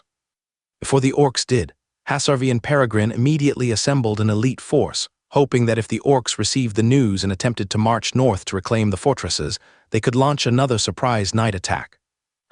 Sterling is moving. Peregrine noticed a change in the Tier 9 Bearman. He immediately moved to intercept him. Hasarvi also released his aura, locking onto the Tier 9 Wolfman Philip. The Tier 9 battle within Frostmoon City continued until dawn before finally ending. Daniel, limping and heavily wounded, escaped into the Orcish camp. Leonard and Peregrine could only give up the pursuit. It's a shame, Leonard lamented. We chased him for 2 days, but in the end he managed to reunite with the Orcs here. Sigh, yes, all this effort was wasted. Panda replied through the communication channel. There's nothing to be regretted. His injuries are severe. He likely won't participate in any more battles. It's also a way to reduce the number of 9th level holy beasts, Boone said. Leonard and Panda exchanged glances after hearing this, but didn't respond. They were focused on the lost battle achievements, which was different from what Boone was saying. They then turned their attention to Achilles' situation. Lord Achilles and Earl Cecil have retaken Fort Puss and Fort Masca. The 11th Legion and your Fisher family's Ulysses Legion are already stationed there. However, the second wave of Orcs has arrived at Grey Fortress ahead of schedule. You should go find Lord Achilles and see if he has any other plans. Kent relayed the message from Kanglin City to Leonard and Panda. Since the Orcs have arrived early, we'll be leaving now, said Leonard. Leonard immediately headed north with Panda. While Grey Fortress had Jada and Haley, Fort Puss and Fort Masca did not, and if the Orcs there also arrived early, it would cause trouble. Inside the Orc camp, the 9th level Bearman Sterling roared at the heavily wounded Daniel. What happened? How could your forces suddenly be defeated? Do you know that Fort Puss and Fort Masca have already been recaptured by humans? We are completely trapped in the Frostmoon Province. Without any reinforcements, you've ruined the entire war situation in the Frostmoon Province. Daniel. His face pale, heard that both Fort Puss and Fort Masca had fallen. He realized that this was all part of Lord Achilles' plan. From the Grey Mountains, he gradually weakened Daniel's army, then used hidden forces to crush his main force. Next came Fort Puss and Fort Masca, each step rewriting the situation in the entire Frostmoon Province. Seeing that Daniel wasn't speaking, Philip, who had just entered, had to ask again. Daniel, please tell us what happened. Otherwise, we might all die in the Frostmoon province. Storm territory is led by Achilles, and everything was part of his plan. Our initial strategy overlooked storm territory, which was a major mistake, Daniel said, gritting his teeth. Be more specific, Sterling asked, his tone questioning. Daniel didn't pay attention to him, and instead recounted the events from the Battle of the Cane River to his defeat in the Grey Mountains. The panda bear possesses strength not inferior to mine, and Achilles has a power level of Tier 9. Storm territory has ways to receive reinforcements from the Alpha Kingdom by sea. These are things we didn't anticipate, Daniel said regretfully. Otherwise, Benedict wouldn't have died. Grey Fortress wouldn't have fallen, and I certainly wouldn't have been defeated. Sterling, a Tier 9 bearman, remained silent after hearing this. If such unforeseen events had happened to him, he might have. And that's not all. This Viscount Achilles has more tricks up his sleeve, Philip said gravely. What do you mean? Daniel asked urgently. He was extremely sensitive to anything related to Achilles. Sterling looked at Philip with a puzzled expression. The people you sent to the Wasteland Mountains have returned. The reinforcements arrived earlier than expected, including Dirk from the Leopard Head tribe. However, they still failed to recapture Grey Fortress. There's not only a legion of soldiers stationed there, but also a Tier 9 dragon guarding it. A dragon? Is that also one of Achilles' pets? Sterling exclaimed in surprise. We don't know for sure, but Daniel is right.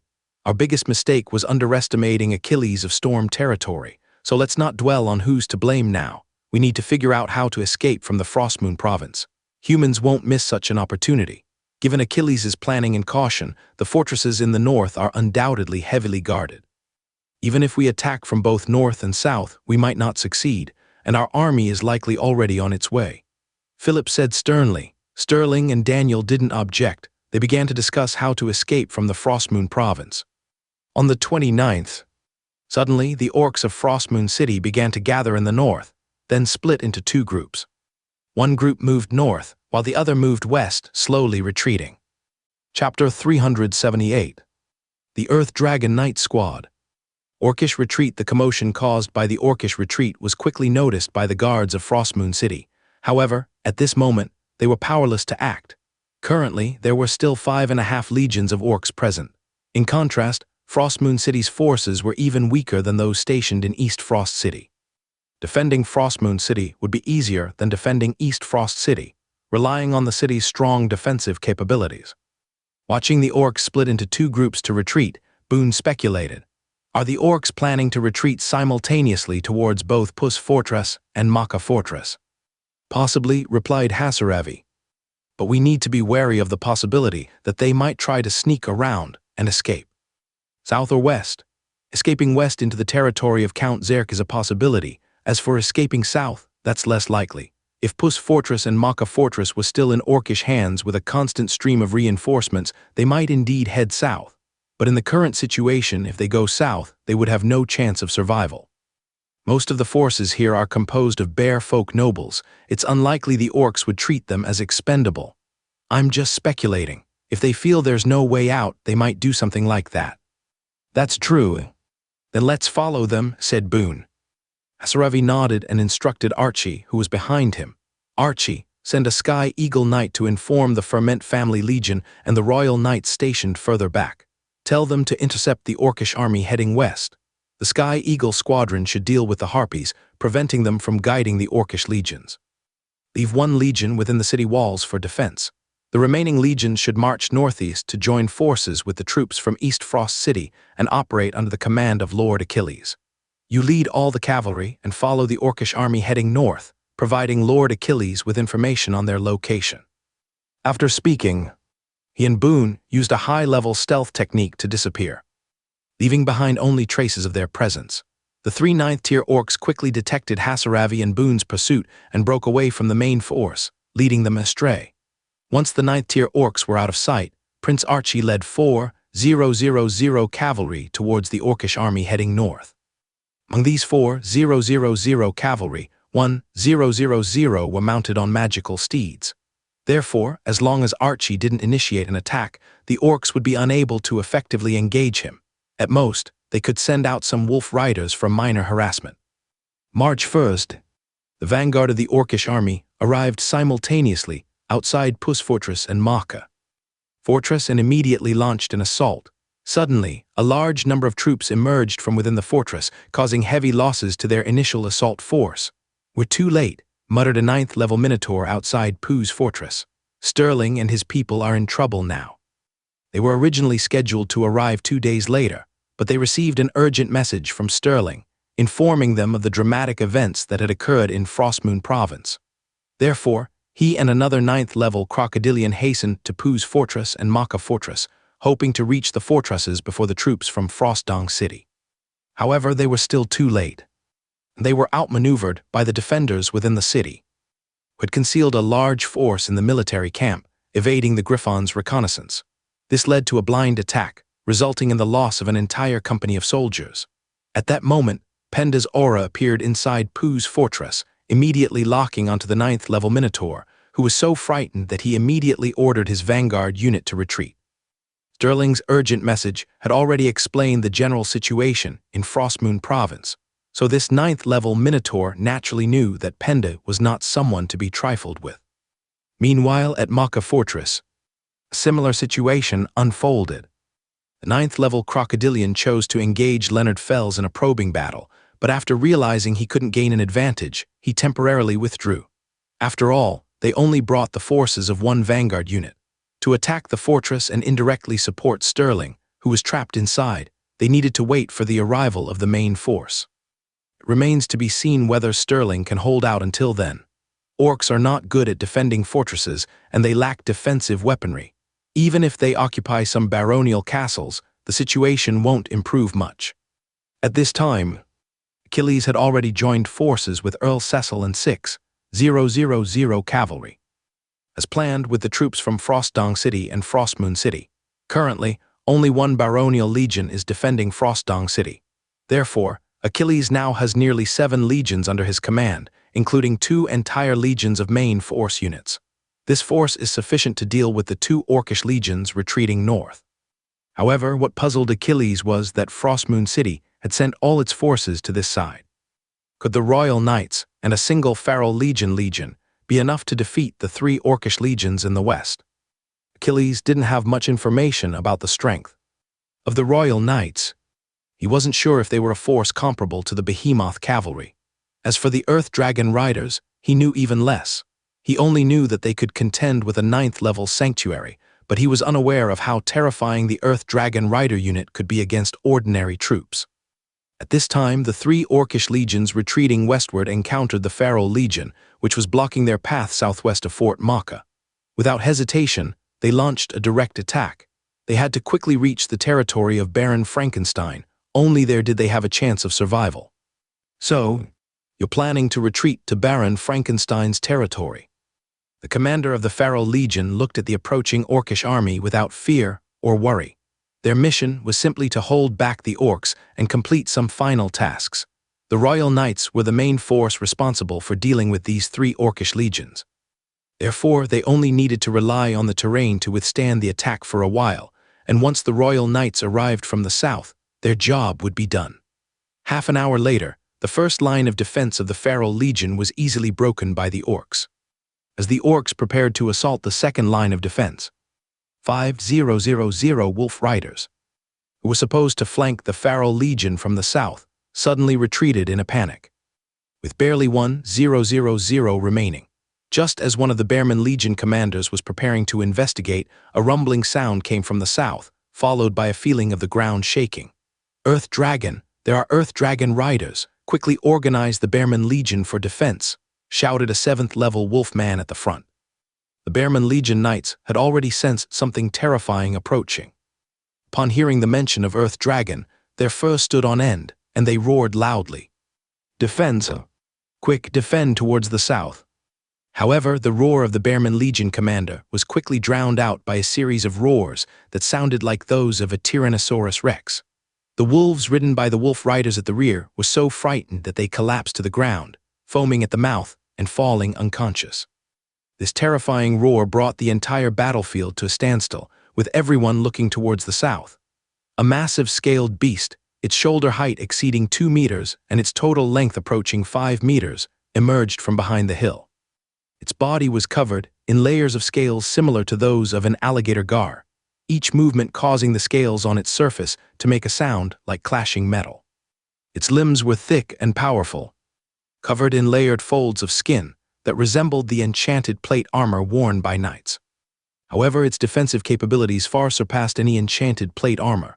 This was an earth dragon, a highly specialized type of sub-dragon beast.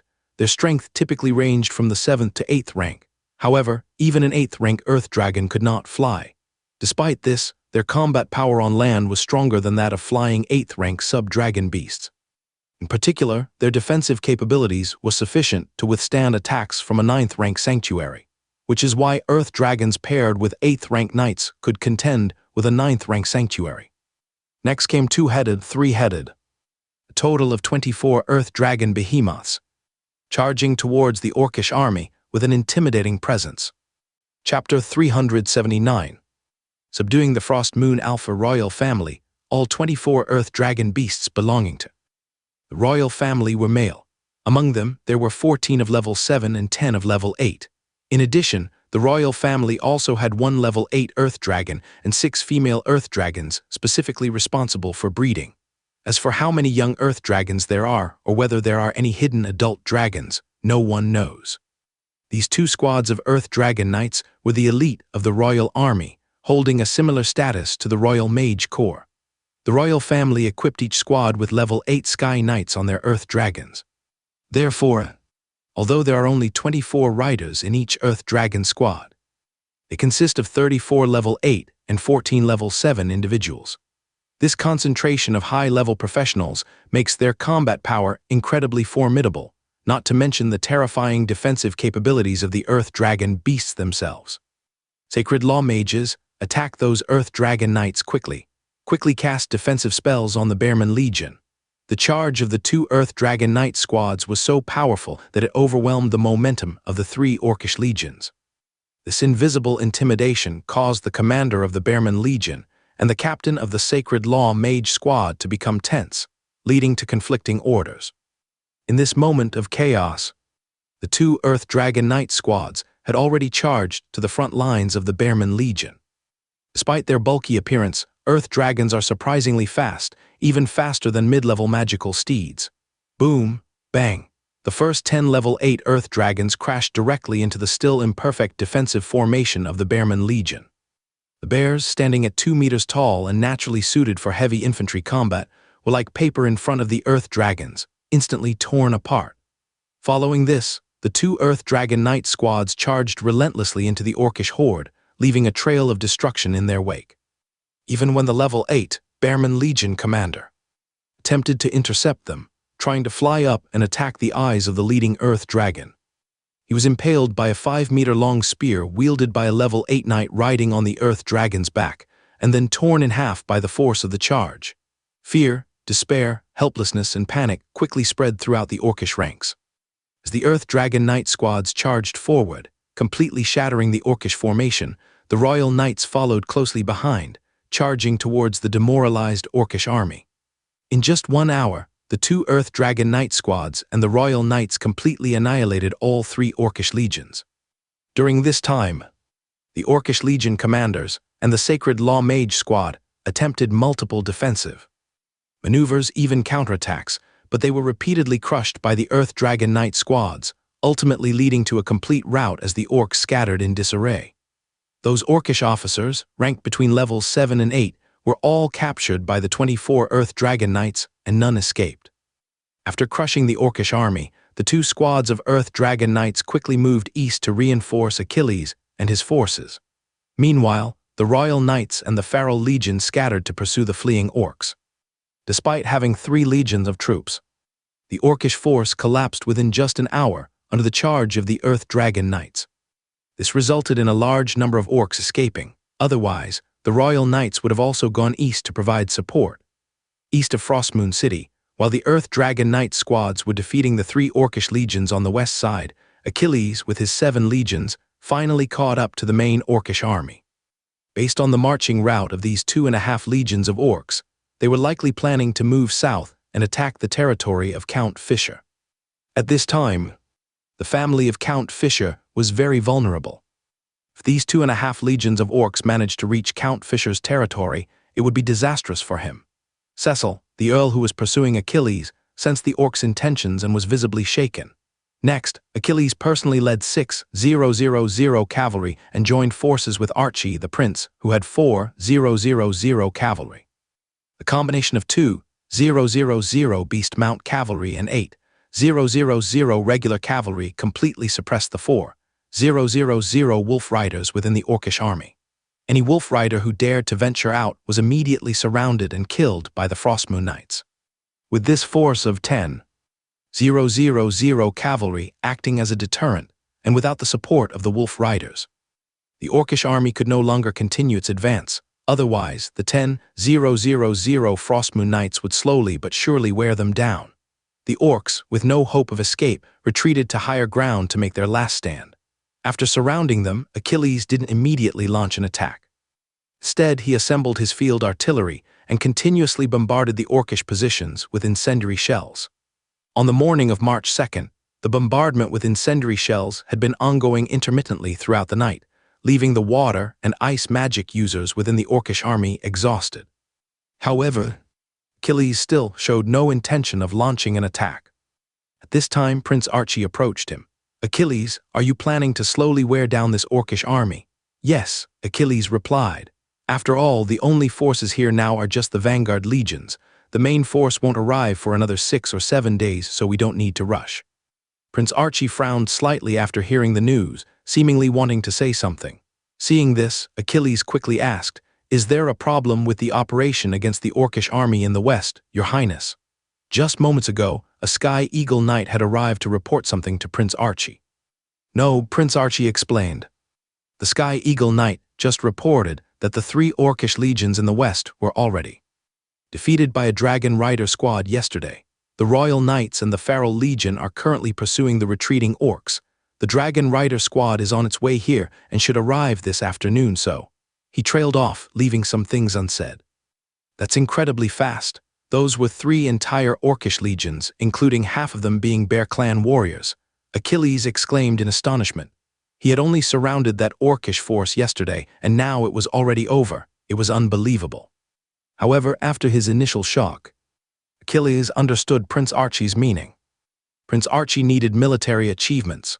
Since Thuron ascended the throne, he had been subtly suppressing Prince Archie. The prince was growing weary and wanted to be assigned a new territory quickly. "In that case," Achilles said, "we will launch our attack at noon. However, my troops will only assist in intercepting the retreating orcs on the periphery and will not participate in the main assault. I will also arrange other tasks for Earl Cecil.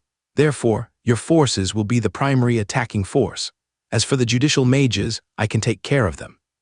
Achilles didn't need any more military achievements at this point. He was already credited with turning the tide of the Frost-Moon conflict, and his soldiers had earned enough rewards.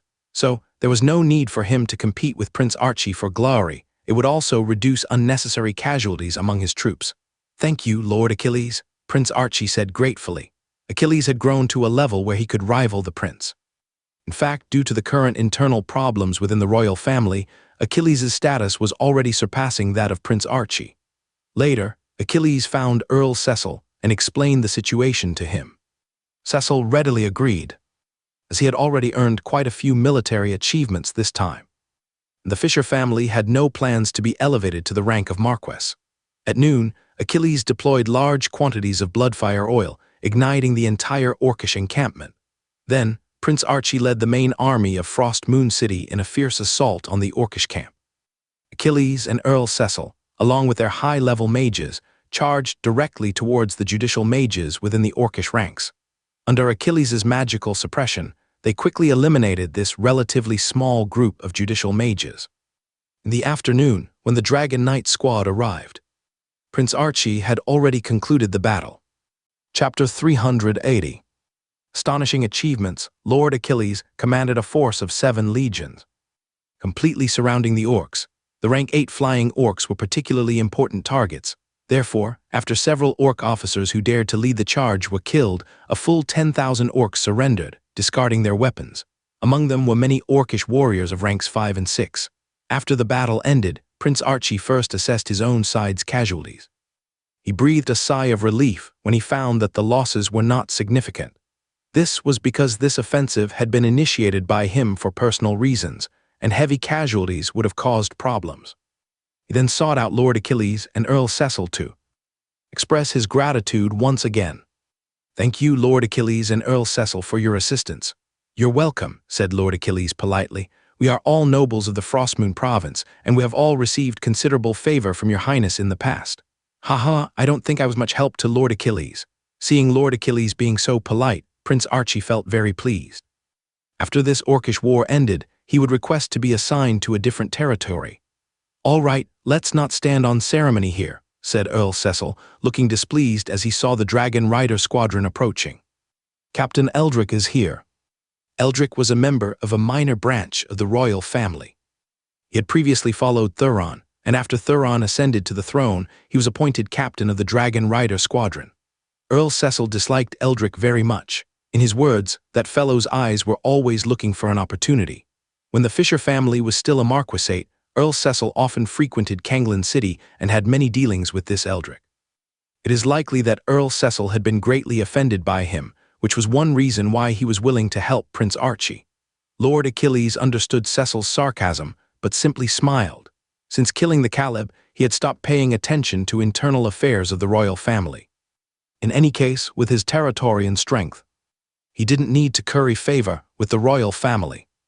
Just as Lord Achilles was about to go greet the Dragon Rider squadron, they unexpectedly charged straight towards them, showing no sign of slowing down.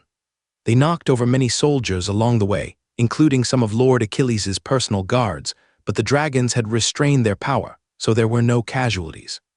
Finally, just a few meters away from Lord Achilles and the others, the Dragon Rider squadron slammed on the brakes, kicking up a large cloud of dust. Lord Achilles frowned and immediately used earth core protection to forcibly suppress all the dust. "You bastard, Eldrick! What are you doing trying to pick a fight?" Earl Cecil was furious. "Haha, I'm sorry, I'm just eager to meet the legendary Lord Achilles," said Eldrick. Eldrick then dismounted his dragon and strode towards Lord Achilles. "So, this is Lord Achilles. I finally met a real person today. Your actions in the Frostmoon province caused quite a stir in Canglin City." Eldrick seemed polite, but he wasn't really. Achilles didn't appreciate dealing with people like that. This guy had thick eyebrows and heavy eyelids. He looked like the type who was loyal on the surface but treacherous underneath. He probably used this kind of flattery to ingratiate himself with King Thuron all the time. So Achilles replied pointedly, "Lord Eldrick is too kind. My little skirmish pales in comparison to your Dragon Knight squadron." Earl Cecil laughed after hearing this and was about to retort at Eldrick, but he was interrupted by Prince Archie. "All right, Eldrick, the battle here is over. His Majesty has ordered that once the fighting ends here, you and the Royal Knights must immediately return to Canglin City." Prince Archie didn't want to say much more to Eldrick and simply invoked King Thuron's order, urging him to leave quickly. Eldrick glanced at Achilles, who seemed unconcerned, then smiled faintly. "You're right, since you've dealt with the orcs here, we should be going. Farewell." He immediately jumped onto the back of a dragon beast and turned it around, leaving in another ostentatious display. Achilles had to use his earth core protection again, or he would have been covered in dirt. Such arrogance, Achilles muttered to himself. Too bad I didn't bring Jada with me. Otherwise, I could have scared those dragon beasts into submission. Night fell. The battlefield had already been cleaned up, and the battle merits had been tallied. A total of 25,000 orcs were killed, and 10,000 were captured. The combat achievements earned included 9 second-class merits, 5 third-class merits, and 8 fourth-class merits. Among them, Achilles received 2 second-class merits and 2 third-class merits, among others. In the previous decisive battle at Frost East City, Achilles and his team defeated 4 orcish legions, ultimately killing or capturing nearly 45,000 enemies, recaptured 2 fortresses, and killed another 10,000. The total combat achievements earned by Achilles and the Storm Legion were 9 second-class merits, 1 third-class merit, and 5 fourth-class merits. Therefore, throughout the entire campaign in Frostmoon Province, Achilles and the Storm Legion accumulated an astonishing number of combat achievements, 3 first-class merits, 1 second-class merit, and 8 third-class merits. In addition to these combat achievements, there were also special achievements for specific battles and command roles. The royal court hadn't officially announced them yet, but it seemed certain that Achilles would be promoted to a noble title, likely a marquess, with at least one first-class merit. The question was how many more he could accumulate, which could be used to purchase a batch of 8th-ranked giant crossbows and bolts. On the morning of March 3rd, Achilles bid farewell to Earl Cecil and Prince Archie. Prince Archie needed to lead the Northeastern Legion to Maka Fortress to replace the Fisher family's legion stationed there. Meanwhile, Earl Cecil needs to clear out any remaining orcish remnants within the Frostmoon province and then await further instructions from the royal court. As for Lieutenant Achilles, he will be heading to Baron Archibald's territory, where he will board a ship back to Storm territory, preparing for the next wave of orcish attacks. Chapter 381. The second wave of orcish attack after the main force split up. Achilles' Storm Legion alliance only traveled for half a day when Flying Tiger Squad discovered traces of retreating orc soldiers. They returned to report to the main force. "Sir, there are signs of orcs approximately 5 kilometers east in a wooded area. There are about 500 of them. They have detected our presence and are currently fleeing." These retreating orcs were remnants from the previous battle at Frostwind City. Approximately 15,000 orc soldiers managed to escape. However, all orc officers above level 6 were confirmed killed during that battle. Furthermore, Achilles was in a hurry to retake Fortress Puss and Fortress Maka. Therefore, he only assigned the 3 sub-counts of Frostwind City to conduct patrols and clear out the remaining orcs. Despite their efforts, nearly 10,000 orcs still managed to escape. This is why Count Cecil needed to personally lead troops for further mopping up operations. If orc mages of level 8 infiltrated the area and secretly gathered these nearly 10,000 orcs, they would pose a significant threat. "Galahad, take your 8th battalion and go eliminate that group of retreating orc soldiers," Achilles instructed directly. "Yes, Sir Achilles," Galahad replied happily. Galahad knew that this was Achilles showing special consideration for him. Among the Storm Legion alliance, Galahad was most in need of military achievements. Due to his own limited strength, only level 5, Galahad had only earned 5 4th-class merits and 8 5th-class merits during the various battles in the Frostmoon province. Previously, he had accumulated only 1 5th-class merit. Therefore, among the high-ranking officers of the Storm Legion alliance, Galahad had the fewest military achievements and was still far from being ennobled. In this war, the senior officers of Grey Fortress were the ones most eager to obtain titles. They were also the most determined in battle, so the officers of Grey Fortress earned the most kills and therefore the most military achievements. Commander Adam received 2 3rd-class merits and 6 4th-class merits, which is enough to be granted 2 baronial titles. Captain Kendall of the 7th Battalion received 8 4th-class merits and 5 5th-class merits, and he is also close to being ennobled. There are still battles ahead, and with his position, he will undoubtedly receive some collective merits after the war, so his ennoblement is certain. The captains of the 2 mage squads were both Grand Mages of the 6th rank, and both had received 7 commendations of the 4th grade and 5 commendations of the 5th grade. Their situations were similar to Kendall's, and they should also be eligible for nobility after the war. However, Locke's situation was much worse. Achilles advised him to quickly exchange his merits for 5th grade training potions. Breakthrough potions, aiming to advance to a 6th rank warrior within 2 months. This might still allow him to earn enough merit for promotion to Baron. The members of the Tulip Squad also received 2 commendations of the 2nd grade and 5 commendations of the 3rd grade, but most of their merits belonged to the family, so no one would be promoted to nobility. The senior officers in Storm territory were in a similar situation. The territory needed Achilles to earn enough merit for him to be elevated to Earl, so all the merits were recorded under Achilles' name. However, Achilles rewarded them generously. Given the current status, power, and policies of Storm territory, these senior officers had no desire to be granted titles elsewhere. In the baronial alliance, except for Archibald, most others weren't as eager for merit, so they earned relatively fewer commendations. Baron Archibald received 2 commendations of the 3rd grade and 5 commendations of the 4th grade. The other barons each received 4 or 5 commendations of the 4th grade, along with some commendations of the 5th grade.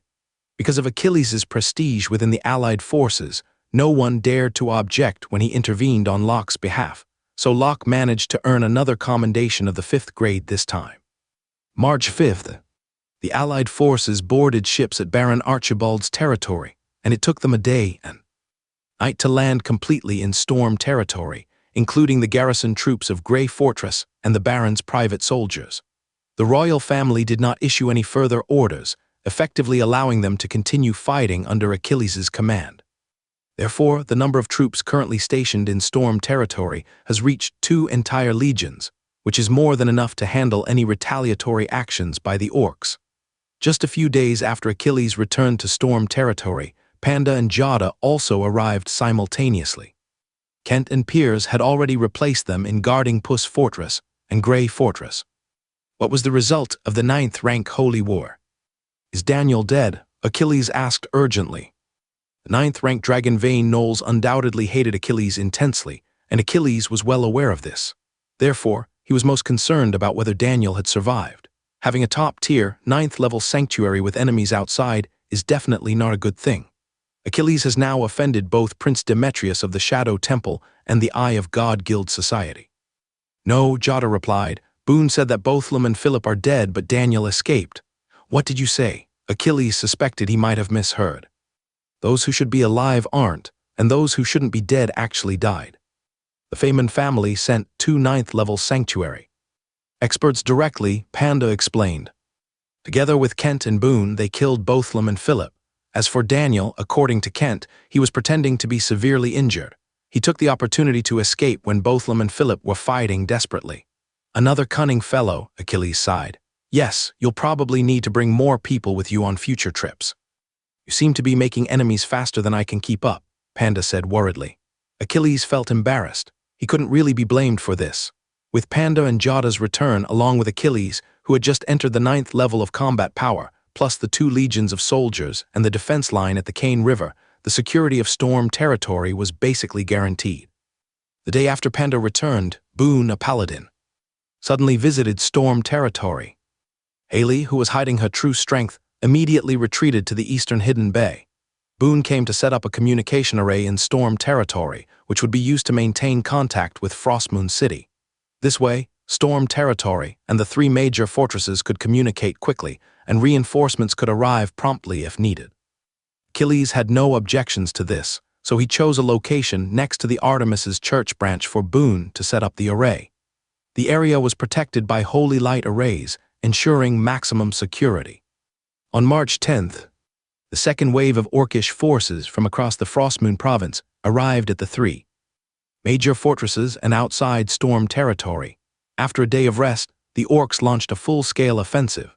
This attacking force consisted of 6 legions, each led by 2 9th level sanctuary experts, but things were even more exaggerated in Storm territory. Not only did the orcs send 7 legions, but they also sent 3 9th level orcish warriors at once. Clearly, the orcs were furious about the complete annihilation of the orcish forces in Frostmoon province and were deliberately targeting Frostmoon province, especially Storm territory. In response to requests from our valued readers, we are now introducing a VIP membership option that provides an ad-free experience. Chapter 382.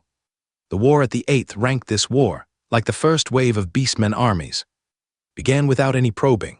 The initial attack lasted from morning until night, with one army after another launching assaults without pause. Unlike the previous time, the 9th rank powerhouses within the sanctuary didn't remain passive observers. They immediately engaged in fierce combat. The 3 9th rank beastmen attacking Storm territory were a 9th rank bearman, a 9th rank serpent humanoid, and a 9th rank crocodilian. The 9th rank bearman was roughly on par with Daniel, making it difficult for Panda to gain any advantage. However, Jada's strength had significantly increased compared to when she faced the Shadow Temple. This was because Jada already possessed a high level of cultivation, and her current training with Haley's fire spirit body had accelerated her recovery. Therefore, on the first day of the battle at the 9th rank, Achilles did not participate directly. Relying solely on Panda and Jada, they managed to hold back all 3 9th rank beastmen without any formation assistance. After the battle ended, Panda began to complain. "Young man, this won't work. The beastmen sent are all races with strong defenses, clearly intended to target me and Jada. We can only temporarily handle them. If this continues for too long, we might be at a disadvantage. Perhaps your wife should come help. Achilles refused. No. The second wave of the beastmen attack has just begun. Cannot continue to add more 9th rank powerhouses. This beastman war will undoubtedly become even more intense. Haley and the others are best kept in reserve for critical moments. As for these 3 9th rank beastmen, I'll send 3 clones with the 7 slaying sword formation to assist you, but be careful with my 7 slaying swords. Don't lose them. Currently, Achilles' only innate abilities that hadn't yet reached the sky rank were his infinite stamina and all-purpose clones. The superhuman transformation of most of his body had already reached 50%.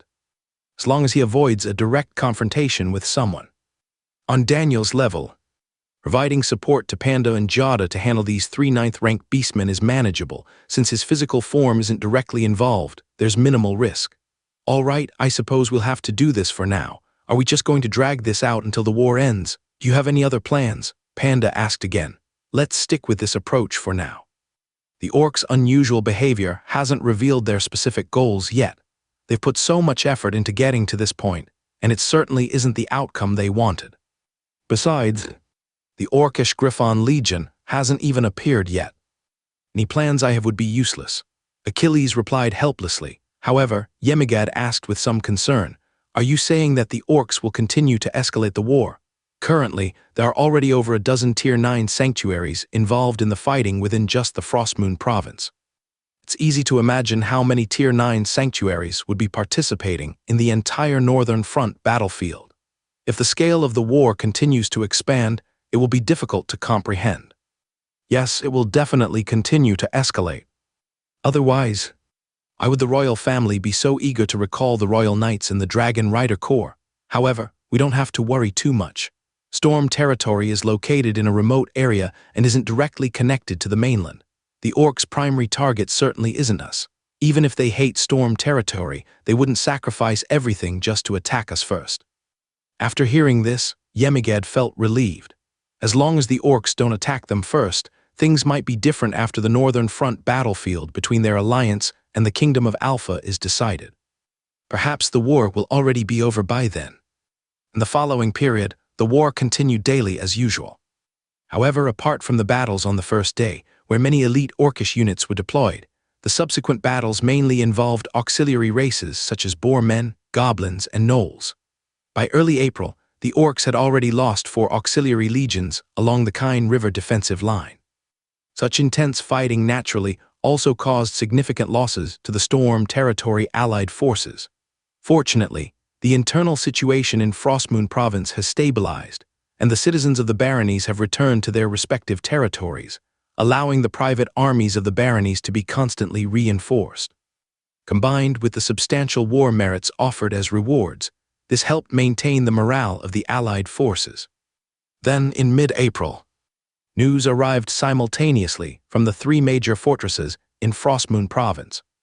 It turned out that the orcs finally couldn't resist using the traps they had placed within the 3 major fortresses. They used the underground foundations to damage a section of the walls of the 3 fortresses. Then, countless orcs swarmed through the damaged sections of the wall. The result was predictable. Not a single orc who entered could escape. Even an 8th-tier orc disappeared without a trace after entering, and it was then that the orcs realized they had been tricked. This single action resulted in half a legion of orcs being lost across the 3 fortresses. There should be some merit points for me in this, Achilles thought to himself after reading the report. In late March, Achilles' personal command and outstanding performance during the Frostmoon Province campaign had already earned him 5 first-class merits and 3 second-class merits. Therefore, Achilles currently has accumulated 12 first-class merits, 3 second-class merits, and 8 third-class merits, not including the merits he will earn from the ongoing orc attacks. At this point, Achilles only needs to wait until after the war to use his merit points to be promoted to a hereditary earl. In addition, many members of the Storm Territory Alliance Army also received collective merit awards. Kendall, Ezekiel, and Ezekiel each accumulated enough merits to be eligible for promotion to Baron. Galahad has recently increased his strength to the 6th tier warrior level. He is now actively fighting and earning merit points. Given the current frequency of orc attacks, combined with Achilles' covert assistance, Galahad still has a chance to be promoted to Baron, because Achilles already has enough merit points to be promoted to Earl. Therefore, it is necessary to cultivate some loyal subordinates, and Galahad is one of them. Ezekiel can also be considered. As for Adam and Kendall, they are Thuron's people. Starting in April, Achilles rarely participated directly in battles. His knightly skills were nearing the peak of the 7th tier. During this time, he used a 7th tier treasure to accelerate his progress. Finally, at the end of the month, after completing his training with a 7th tier treasure, Achilles' flame breath technique was finally close to perfection. Immediately afterwards, Achilles used attribute points to break through and advance the flame breath technique to the 8th tier. Name Achilles Louis basic skills, flame breath technique, 8th tier Sky Knight 0/10 billion, attribute points, 9,527, innate talent. Energy essence, 82,657,219, click to randomly awaken. Chapter 383. After advancing to the 8th tier knight, daily attribute points provided by the interface increased again. However, it might take until after the war to raise the mage profession to the level of an 8th tier grand mage. As for advancing to the 9th tier sanctuary, that requires not only perfecting the breathing technique, but also creating your own unique holy skills and techniques. If you cannot create these holy skills or techniques, you will be unable to condense a holy body or soul during the advancement to the 9th tier.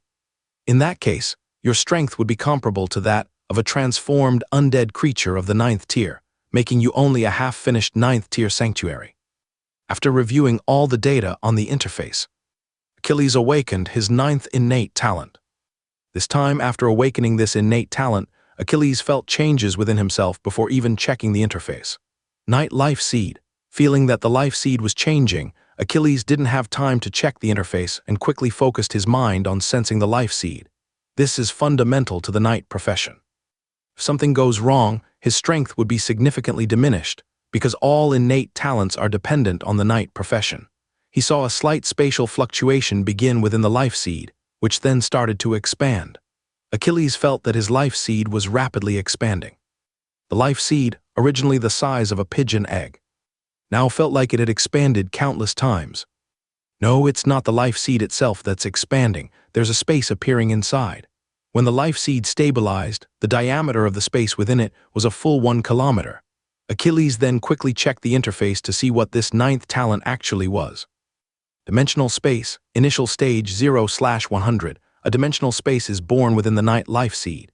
The current spatial diameter is 1 kilometer. Energy essence, 82,657,208.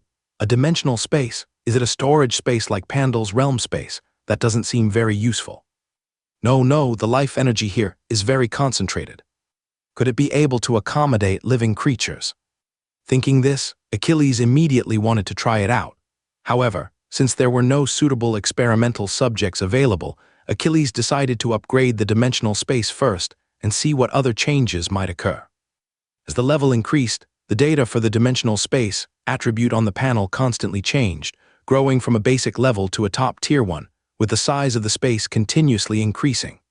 It progressed through silver and gold levels, triggering special effects, and finally stabilized at the Earth level, where the process of transcending began. Dimensional space. Earth level. 0/100, 000,000. A dimensional space is born within the knight life seed. The current diameter of the space is 100 kilometers. Effects. Devour allows you to open a dimensional vortex that can consume all things, but it cannot consume objects exceeding the current level of the dimensional space, interdimensional travel. Within the current size range of the dimensional space, you can simultaneously open 2-dimensional gates and instantly travel between them, transcendence. Life Seed. Your life seed begins to transcend, granting your knight's energy extraordinary power. The current degree of transcendence is 1/10. Energy essence, 71,546,102. A space with a diameter of 100 kilometers. The ability to devour, interdimensional travel, and life transcendence. That's quite impressive. Achilles became increasingly pleased as he examined it. However, he soon noticed something was amiss. Something feels like it's missing. That's right, there's no prompt for the next awakening. Achilles quickly realized that after the energy essence points, there was no longer a prompt indicating the level required to trigger the next awakening. Has this innate ability reached its limit? Currently, Achilles possesses 9 innate abilities. The precedent of having 9 innate spells as the maximum is also known. Perhaps innate abilities are similar. Last time, an additional light-based divine spell caused a massive explosion. Achilles still felt uneasy about it. Therefore, reaching the limit of 9 innate abilities is acceptable to him. Let's try out the effects of the dimensional space first. Next, Achilles directly opened 2 dimensional gates, one in front of him and another near Storm Bay Island, then stepped through the gate in front of him. The dimensional gate vanished, and Achilles instantly emerged from it, located near the mining island. That was convenient, he thought. Achilles can now travel a distance of 100 kilometers in one go, reaching the minimum threshold for the 9th rank Holy Domain spatial teleportation skill.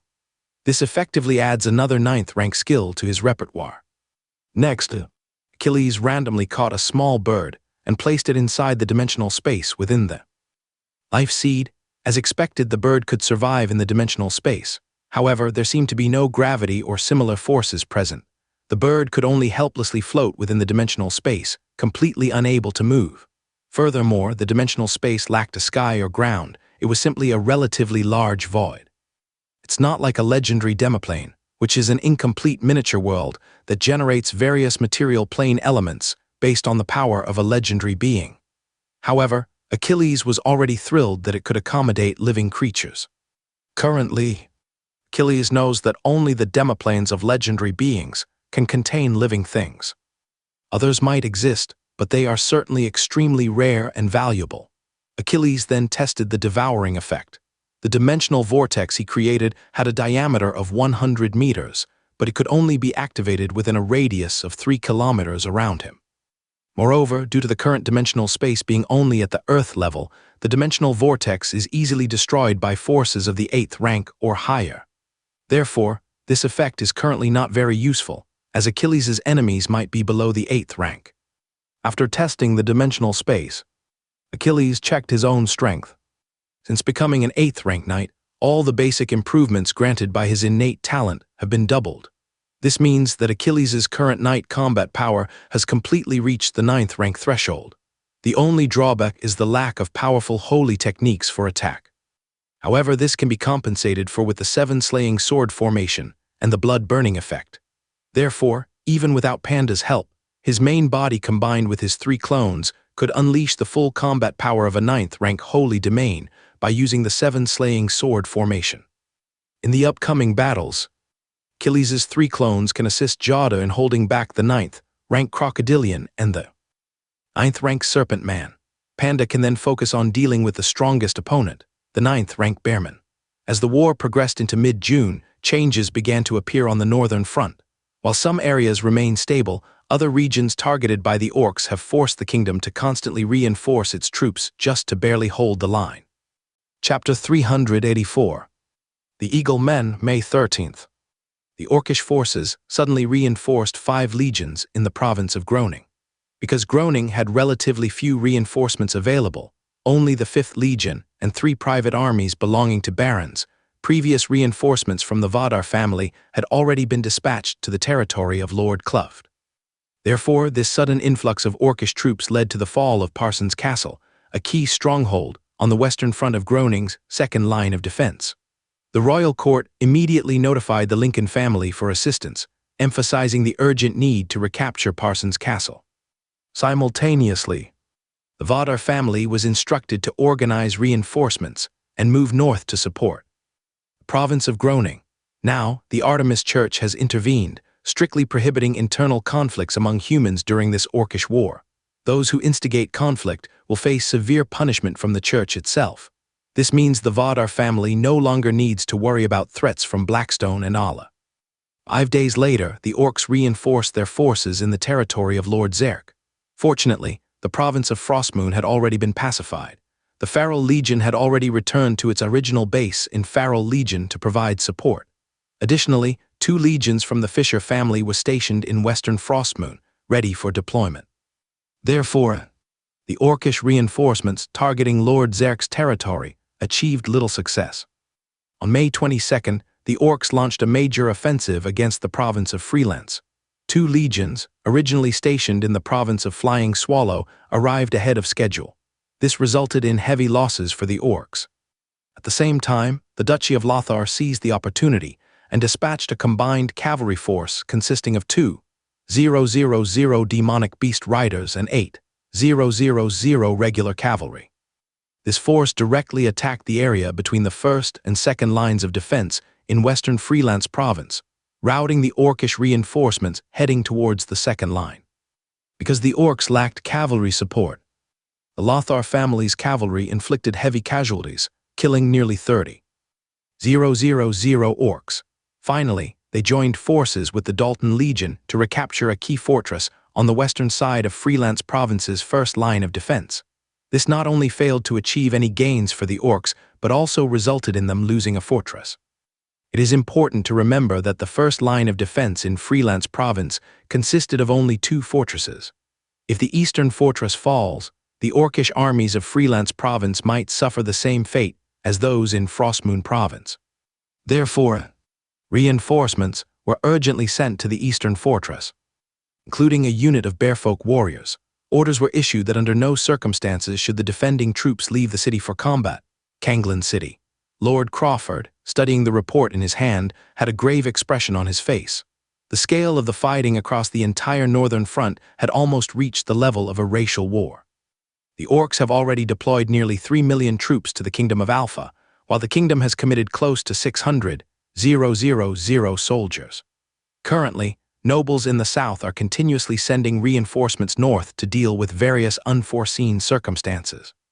In wars of this magnitude, if preparations are not made in advance, any problems that arise will be extremely difficult to rectify, and the cost will be very high, as seen previously in Lord Crawford's territory and now in the province of Groning. Responding to reader requests, we are introducing a VIP membership with an ad-free experience. However, most of these reinforcements consist of smaller nobles.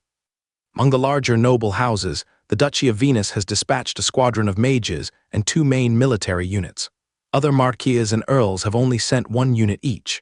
If we continue fighting like this, even if we manage to repel the orcish invasion, we will suffer heavy losses, especially in the northern front. The balance will still be disrupted, Lord Crawford said worriedly. This is a cunning strategy by the orcs. It's difficult to break through, and our church can't interfere with this, replied Pastor Cole. Lord Crawford could only shake his head helplessly. This was indeed a cunning plan, and there was no way to counter it unless they achieved favorable results like in Frostmoon province, which is clearly impossible. What's the situation in the Kingdom of Ron? Lord Crawford inquired about another battlefield where the orcs were active. It's not optimistic, Pastor Cole replied. The fighting there is even more intense than what you are experiencing in the Kingdom of Alpha. The orcish forces deployed there are also much stronger, with 100,000 mounted warriors alone. The Kingdom of Ron's demonic beast cavalry has already suffered heavy losses and can only rely on the Dragon Rider Corps and mage units to engage the Behemoth legions. 10,000 Behemoth cavalry. Are the orcs trying to destroy the Kingdom of Ron? Crawford exclaimed in surprise. It's no wonder a high-ranking mage was surprised. 10,000 Behemoth cavalry is a terrifying force. If they were sent to the Kingdom of Alpha, Alpha might already be fighting to defend its capital. Don't try to test me, Cole said with a sigh. Both we and the Icewind Church have contacted the Beast God Temple. They clearly stated that they are not initiating a racial war and will not destroy you or the Kingdom of Ron. They will, as always, withdraw their forces by late autumn at the latest. If other kingdoms were to join the conflict, and we sent our church cavalry to help you, the Beast God Temple would intervene. We and the Icewind Church are not yet ready to confront the Beast God Temple, so. Crawford remained silent after hearing this. He came from a royal family and knew how things worked within human society. It was all about self-interest. Just like in the Kingdom of Alpha now, those southern nobles were already starting to scheme. Meanwhile, deep within the desolate mountains of the northern Lothar Duchy, a squadron of 50 Griffon riders was speeding towards Lothar City. They were being pursued by countless Harpy warriors, all of whom were at least level 6, making them incredibly fast. The Lothar family's Griffon riders could only keep leaving soldiers behind, sacrificing themselves to buy time for those ahead. By the time the Griffon riders broke through the desolate mountains, only 12 remained. Only 5 managed to escape back to Lothar City. Bang. 5 Griffons crashed heavily within Lothar City. The lead Sky Knight didn't have time to attend to the Griffons and immediately flew towards the Duke's mansion, shouting, Harpy warriors are here. Dempsey, what happened? Where's your Griffon squadron? Duke Smith of Lothar rushed out after hearing the commotion. Lord Smith, quickly, the orcish harpies are attacking us. Tens of thousands, perhaps even 100,000 are coming towards us, Dempsey reported urgently. Those present from the upper echelons of the Lothar family felt a chill run down their spines. The harpy warriors, who had remained inactive for so long, had appeared, and they were all heading directly towards the Lothar family. Duke Smith was the first to react, immediately issuing various orders. However, at this moment, the figures of the eagle-like creatures had already appeared along the edge of the desolate mountain range, forming a vast, dark expanse that stretched as far as the eye could see. Chapter 385. Legend takes action. The Griffon Legion, which had been absent since the war began, finally appeared. However, instead of heading to the Kingdom of Ron to confront the Dragon Rider Corps, as the upper echelons of the kingdom had hoped, they directly attacked the territory of Duke Lothar in the Alpha Kingdom. Massive force of 120,000 Griffons emerged from the wild mountains and launched an assault on all castles and fortresses within Duke Lothar's domain. Whether it was those actively engaged in combat on the front lines or those providing supplies and support in the rear, everything fell within the range of the Griffon attack. The vast Griffon army completely cut off the supply routes between the various castles and fortresses in Duke Lothar's territory. They relentlessly attacked any human military forces encountered in the open, forcing each fortress to fight on its own. Some castles, lacking sufficient supplies and manpower, quickly succumbed. When news of Duke Lothar's family's plea for help reached Kanglin City, it sent shockwaves throughout the kingdom. No one could have imagined that the orcs would directly attack Duke Lothar's territory. This was the second most formidable defensive line in the northern frontier, only slightly weaker than the Lincoln family's defenses. Duke Lothar's territory held a crucial position in the middle of the northern frontier defense line. As long as Duke Lothar's territory remained intact, even if the northern frontier defense line were to collapse, there was still a chance for it to be restored. Just like in previous wars, whether the province of Freelance fell or the Marquisate of Crawford crumbled, it did not fundamentally affect the northern frontier defense line. The orcs wouldn't dare venture too deep, otherwise, the legions from Duke Lothar's territory could launch counterattacks against the advancing orc forces. It seems the orcs are truly determined to completely destroy our northern frontier defenses this time. Yes, they actually chose Duke Lothar's territory as their target. What should we do now? We simply don't have enough aerial units to provide support. Duke Lothar's territory likely wasn't prepared for an attack of this scale. I fear the worst. We can't let anything happen to Duke Lothar's territory. If it falls, things will become very serious. There are still over 2 million orcish troops in the northern frontier. If they all pour into the kingdom. Inside Kanglin City, an emergency meeting of high-ranking nobles was convened by the royal family. The various nobles were deeply concerned about the current situation, while some harbored ulterior motives and hoped to weaken the power of the northern nobility. None wanted to see the northern frontier completely collapse. Upon King Thuron's arrival, he immediately interrupted the discussions at the meeting and issued commands in a commanding tone. Stop arguing. I called you here to inform everyone that all family-owned flying beasts not currently involved in the war must assemble at Kanglin City immediately. Furthermore, Duke Venus will dispatch 2 squadrons of mages and 2 main military units. The 4 noble houses, Barton, Roman, Durin, and Tulip, will each send 1 squadron of mages and 1 military unit. The Earls of Slade and Dalton will each send 1 military unit to assemble in the provinces of Maryland, Andorra, Black River, and Sedamia, respectively. At this point, King Thuron's expression was grim. After exchanging glances, the families he had named acknowledged his orders silently. Seeing this, King Thuron continued, Given the situation in Lothar province, we must prepare for the worst. I have already instructed the provinces of Groningen, Drenthe, and Friesland to evacuate their citizens southwards or into the forests. If the situation spirals out of control, those military units will need to retreat quickly and destroy all supplies. The same applies to the territories of Lord Crawford and Lord Frankenstein. One should retreat to the Duchy of Lincoln, and the other to the province of Frostmoon. Yes, Your Majesty. Yorick and Banklow replied with some reluctance. Once they withdrew from their own territories, it would take decades, if not centuries, for them to recover. Moreover, this depended on how the future Orcish wars unfolded. There was even a possibility that they might never fully recover.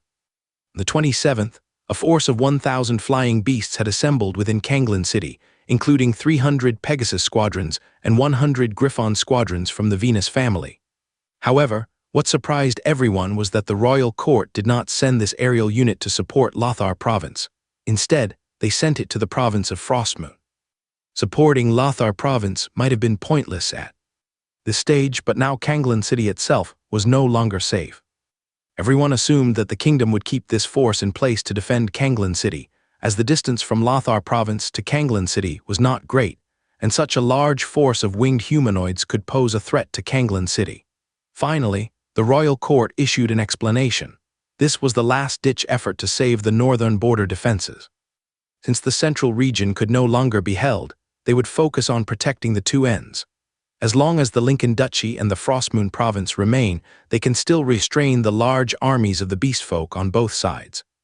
Regarding the beastfolk army in the middle, it can only be held back by relying on the 4 provinces of Maryland, Andorra, Black River, and Sedamia, along with the city of Kanglin as reinforcements. This is currently the best solution available. Just 2 days later, the second line of defense of the Lothar Duchy collapsed, except for Lothar City itself. All other fortresses and castles were lost. Massive army of 300,000 surrounded Lothar City, while another 200,000 continued south to attack the third line of defense of the Lothar Duchy. Due to the blockade by the Harpies, the Lothar family's third line of defense simply couldn't hold out for long. Sure enough, just 5 days later, the entire third line of defense of the Lothar Duchy was overrun. The Beastfolk army began advancing towards the Black River province. Currently, the Royal Central 1st Legion and 2 squadrons of paladins from the Venus family are stationed in the Black River province. The royal court had prepared a large amount of supplies and crossbows in Black River City, preparing for a potential Harpy blockade. After besieging Black River City, a large number of Harpies began wreaking havoc throughout the Black River province. Furthermore, 30,000 Harpies moved south to attack the smaller noble regions north of Kanglin City, threatening the city's security. At this time, Lothar City, isolated in the north, was experiencing a devastating situation. In just over half a month, more than 130,000 Beastfolk auxiliary troops had been killed, and the elite forces and royal family suffered losses of 60,000. However, the number of beastfolk besieging Lothar City not only hasn't decreased, but is actually increasing. Beastfolk armies are constantly pouring south from the Savage Mountains. This enormous cost in casualties has resulted in a magnificent ducal castle, and the second most defensible city in the northern frontier, Lothar City, is on the verge of collapse. This is largely due to the large number of storm cannons and incendiary oil that Lothar City possesses. Otherwise, might have already been conquered. Therefore, the Lothar family had no choice but to send a distress signal to their legendary ancestor. Inside Kanglin City, Pastor Nelson suddenly found the royal legendary ancestor, Cornelius. Fulton has been blocked by a legendary Orcish chieftain. The beastfolk are determined to take Lothar City. Continuing to hold out is pointless. You and Thelma should go rescue the people of Lothar City. Are you saying there are still beastfolk legends in the Savage Mountains? Cornelius exclaimed. Yes, it's not just here. 3 legendary battles have already broken out in the Kingdom of Ron. The Kingdom of Alpha doesn't possess the strength of the Kingdom of Ron, so you can only choose to yield, Nelson urged. Chapter 386. The Duke falls June 21st. News spread that Lothar City was about to fall, and the royal court ordered a full retreat from the northern frontier defense line. Despite preparations, the reality of the situation shocked everyone. This retreat meant the collapse of the northern frontier defense line, which had taken the Alpha Kingdom 800 years to build. As the armies in various regions of the northern frontier began their withdrawal, the orcs quickly detected it. They left 50,000 Arakakra, bird people, in the Black River province to continue fighting alongside the orcish forces there, while the rest scattered to impede the Alpha Kingdom's army retreat. This not only hindered the retreat of the troops on the third line of defense, but also made the second line of defense increasingly precarious. The royal court was forced to deploy more troops in the regions from Ivan's province to Fly Swallow province to support the northern frontier forces and establish new defensive lines. The orcs reacted too quickly. We have no way to stop the Arakakra. If we continue to delay, the Lothar family might truly be finished. At that point, you won't be able to explain things to Viserys, someone said. Cornelius and Thelma, who had already been in Freelance province, continued to watch Lothar City struggle. Cornelius hoped that Lothar City could hold out for a while longer, so the retreat from other parts of the northern frontier would be smoother. However, it was clear that the orcs were prepared for this. The Arakakra and orcs were rapidly hindering the northern kingdom's army retreat. Then let's do it, Cornelius sighed. The future of the kingdom is something those young people should worry about. We just need to do what we can. Immediately after, the two legendary figures headed directly towards Lothar City, causing immense terror among the orcish forces in the Lothar territory. Cornelius and Thelma didn't teleport directly to Lothar City. Instead, they flew there, allowing them to kill as many Arakakra as possible along the way, thus easing the pressure on the retreating northern frontier forces. However, their actions were quickly detected by a legendary orc lurking in the Savage Mountains. Two legendary bear-like orcs immediately attacked Cornelius and Thelma. They didn't resort to retaliatory attacks against Lothar City. They were confident of victory and saw no need to engage in risky maneuvers with human legends. These guys were waiting for us all along. I wonder what the church is up to. To see two legendary berserkers arrive so quickly, Thelma said, his voice tinged with emotion. Cornelius merely frowned slightly and didn't say much. He instantly teleported to the skies above Lothar City and then attacked, driving back the orcish army that was still besieging the city. Thelma, understanding perfectly, immediately cast a legendary spell, locking onto the two legendary berserkers. This sudden turn of events startled the other legendary orcs deep within the Savage Mountains. One legendary griffinman prepared to intervene and stop Cornelius, but he was stopped by a legendary golem. "Don't be rash," the legendary golem said, his gaze fixed on the direction of the Drent province. Elson the priest was currently watching them, these legendary orcs. The legendary griffinman seemed to sense this and also glanced in that direction with apprehension. These legendary orcs weren't afraid of Nelson himself, but rather the Artemis church that stood behind him. If the church intervened, it could escalate into a racial war or a conflict of faiths. That was not what the orcs wanted. They had dared to take such drastic action this time because they were exploiting the religious. Wars between the Cody Church and the Earth Church, hoping to prevent any short-term consensus among the various churches. Their plan was to swiftly cripple the two powerful human kingdoms, Alpha and Ron, but not to trigger a larger war. Inside Lothar City, Cornelius's arrival immediately alerted the remaining two ninth-rank saints of the Lothar family. One of the law saints recognized Cornelius and immediately opened a magical barrier, allowing him inside. "Thank you, Lord Cornelius, for coming to our aid," the two ninth-rank saints said gratefully. In just 1 month of intense fighting, 3 ninth-rank saints of the Lothar family had already fallen. However, the Lothar family undoubtedly still had 1 to 3 more ninth-rank saints hidden away. This was a common practice among noble families, to conceal their strength and prevent major disasters. But the loss of 3 ninth-rank saints had severely weakened the Lothar family. Furthermore, in addition to the 50,000 soldiers within Lothar City, all other armies belonging to the Lothar family had been completely annihilated. Even without considering the legendary powerhouses, the current Lothar family was not even as strong as some of the top Earl families. "Hurry up and pack your things, I'll take you out of here. Lothar City can't be held anymore. Many legendary creatures have been deployed, and Viserys has already been blocked outside by a legendary dog-headed creature," Cornelius said slowly. The two ninth-rank saints were stunned. They couldn't believe that the kingdom was abandoning Lothar City. "Lord Cornelius, what?" "Move quickly, or you might not be able to leave," Cornelius commanded directly. He then opened his demiplane and began gathering ordinary people from Lothar City. The Lothar Duchy has a total of 800,000 citizens and serfs, but only 300,000 live within the city walls.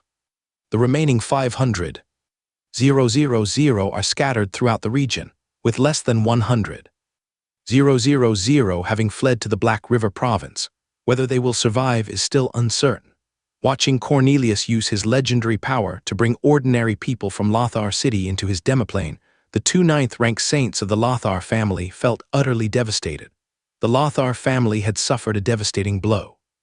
It would take centuries for them to recover, but since the legendary patriarch had spoken, they knew that if they didn't leave, they might lose everything.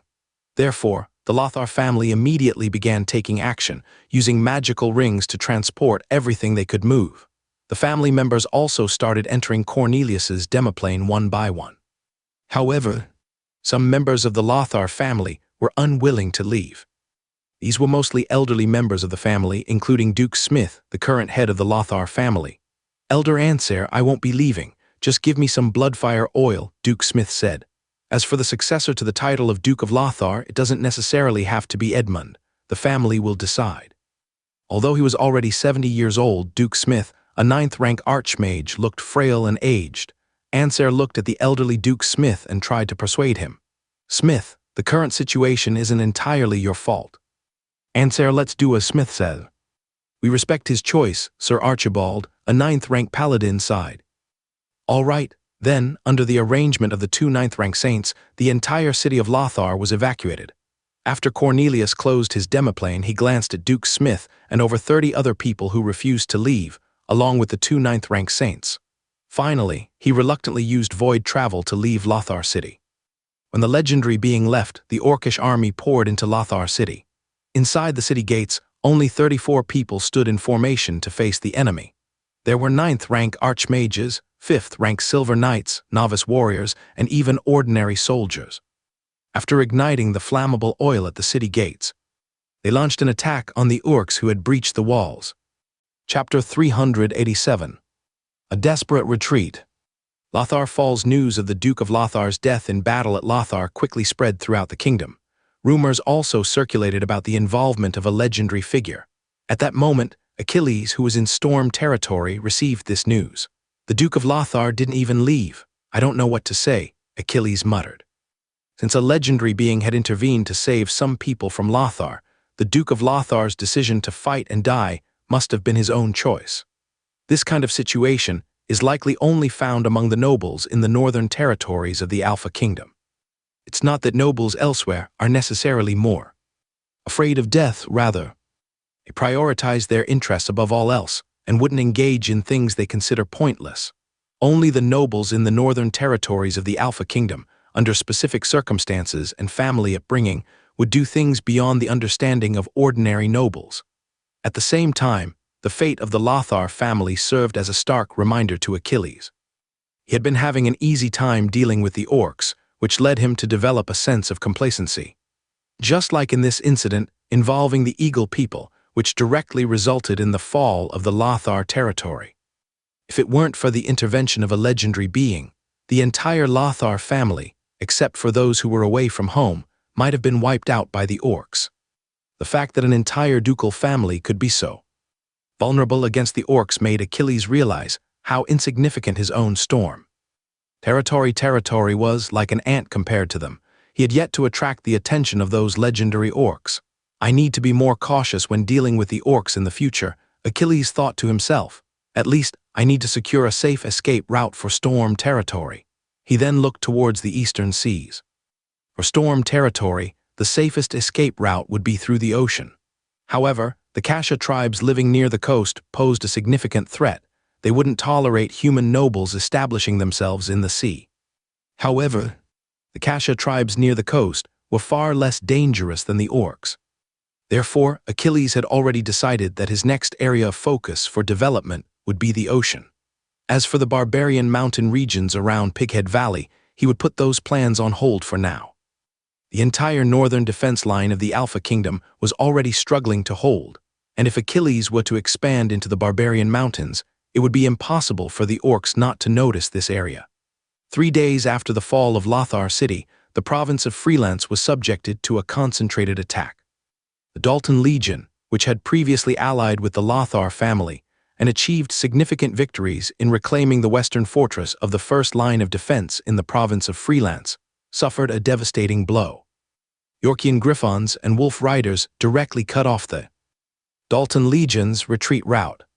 At this point, the Northern Legion, the Kent Legion, and the Slade Legion on the second line of defense were unable to provide any support to the Dalton Legion. Therefore, the destruction of the Dalton Legion was inevitable. The Dalton family could not summon legendary heroes for rescue. As more orcs poured in from Lothar City, the troops defending the second line of defense in the province of Freelance were completely unable to retreat south. Commander Pix ordered a withdrawal eastward, intending to reach the territory of Marquis Zerk. However, at this time, the troops from the territory of Marquis Zerk had already abandoned the western region and retreated entirely to the eastern former territory of Count Farrell. With no escape route, the large army of Freelance was forced to push into the former territory of Count Farrell, with some moving south and others continuing east. In the end, only 2 of the 7 legions, including the Northern Legion, the Kent Legion, the Slade Legion, and the First Army of the Northlands, managed to retreat back to the province of Fayen. 1 legion merged with the forces of Marquis Zerk. VIP members now enjoy an ad-free experience at the reader's request. Along the way, 4 legions suffered losses, not counting the Dalton Legion, whose fate remains unknown. Furthermore, Commander Pix himself was killed while fighting against 3 9th-level orcs. This royal 9th-level paladin, who had been stationed on the front lines since the Hell Passage incident, ultimately perished on this battlefield in the Northlands. Upon receiving the news, the royal family was deeply saddened, but such is the nature of war. No one can escape unscathed, not even those of the highest rank. In this war, Pix was not the first human 9th-level paladin to die, nor will he be the last.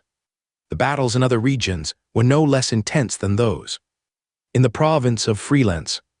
Most devastating losses occurred in the territory of Marquis Crawford, where a total of 13 legions from the kingdom were stationed.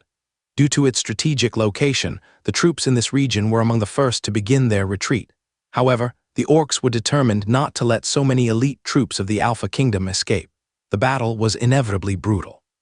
Just retreating from the second line of defense to the third resulted in the loss of 5 legions for the Kingdom of Alpha.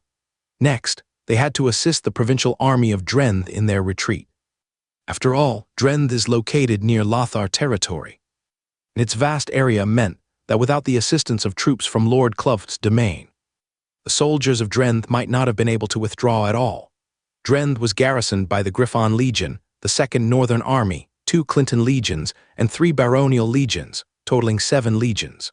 With the assistance of troops from Lord Cluft's domain, the army of Drenthe managed to retreat to the third line of defense.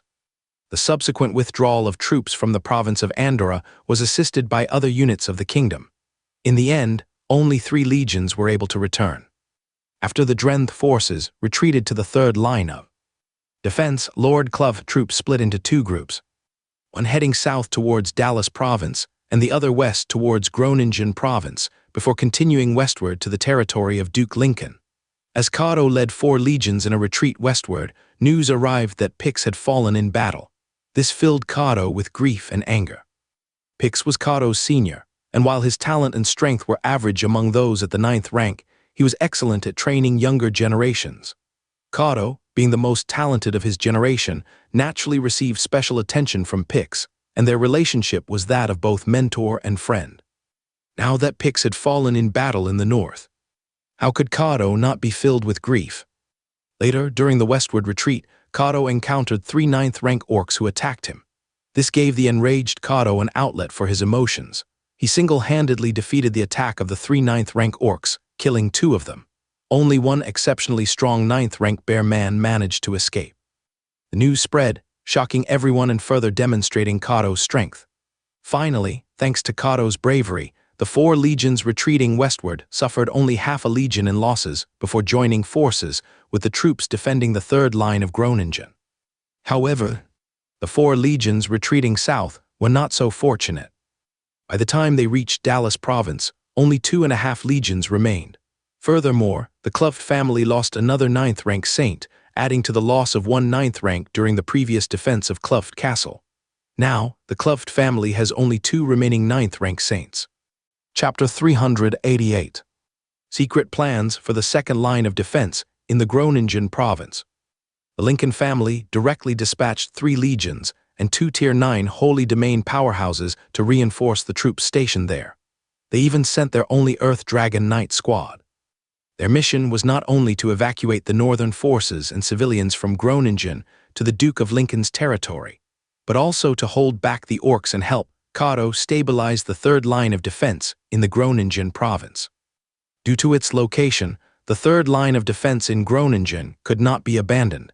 Otherwise, the Dallas province to the east would be caught between 2 orcish offensives. Therefore, the third line of defense in Groningen must be held.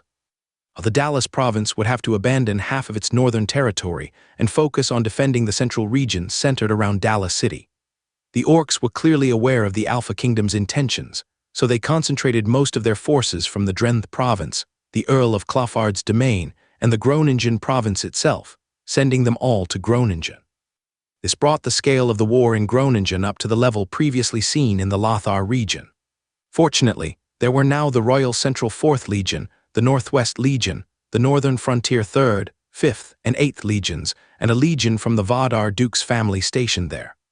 In addition, Kato, a furious Tier 9 Holy Domain warrior, was present. Even with the support of 30,000 Griffons, the orcs were unable to achieve any significant victories. After the Lincoln family's troops evacuated the forces from the second line of defense in Groningen, they began providing reinforcements from the west to Kato and his allies. Meanwhile, 2 more legions from the Vadar Duke's family, along with their Earth Dragon Knight squad, were also heading towards the Groningen province under the leadership of 2 Tier 9 Holy Domain powerhouses. As long as the third line of defense in Groningen is held and a large number of troops are deployed there, even if Dallas and Andorra to the east fall, the orcs would not dare to advance further south into the Maryland province. While the western part of the northern frontier was extremely difficult to stabilize, the situation to the east was somewhat better. This was largely due to the 1,000 flying magical beasts sent by the royal family, which managed to defeat the Griffons in this area at the cost of a 30% casualty rate. Without the interference of the Griffons, the retreat was much smoother.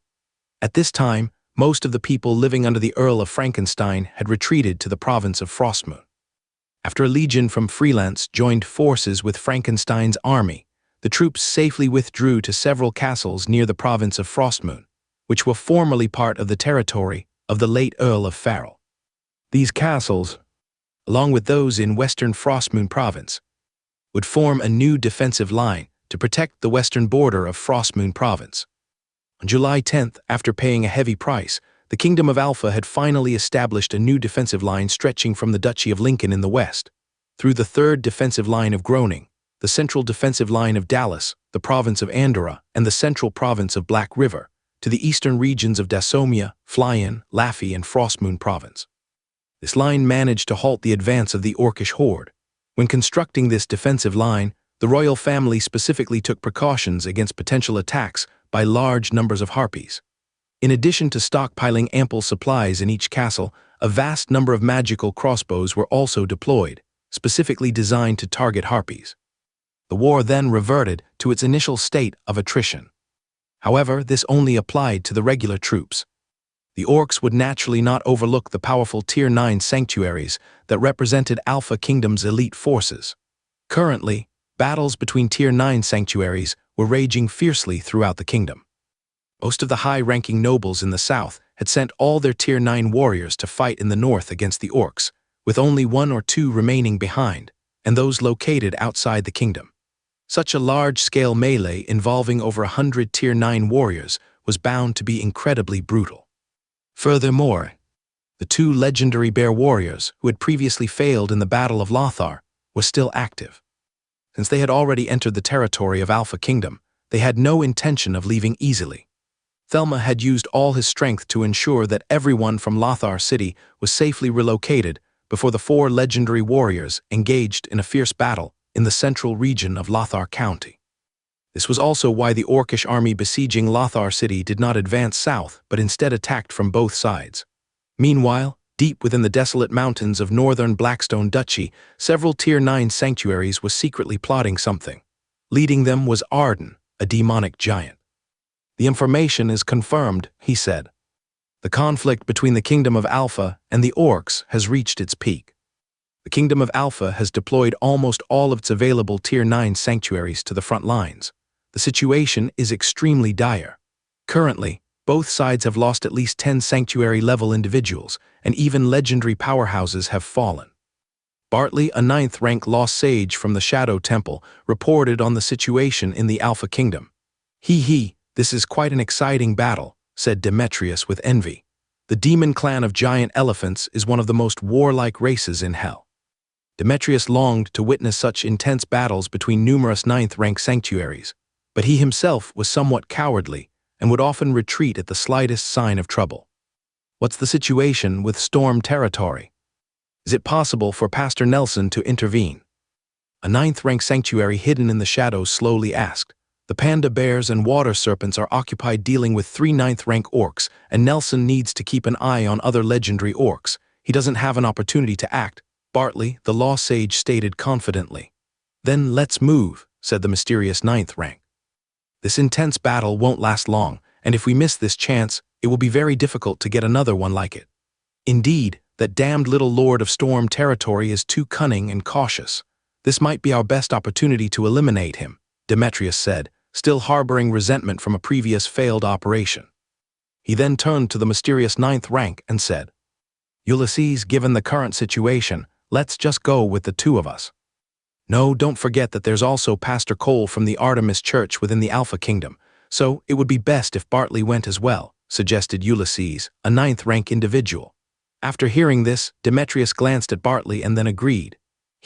True to form for an assassin, you are always cautious.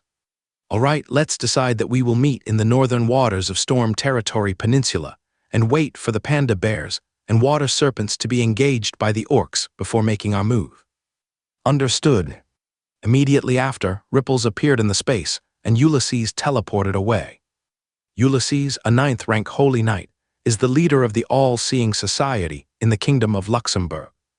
Because the All-Seeing Society had lost 2 9th rank leaders within the Alpha Kingdom, and Demetrius wanted to take advantage of the war between the Alpha Kingdom and the orcs to retaliate against Storm Territory, he contacted Ulysses, the leader of the All-Seeing Society in Luxembourg, to compensate for the current shortage of 9th rank combat power.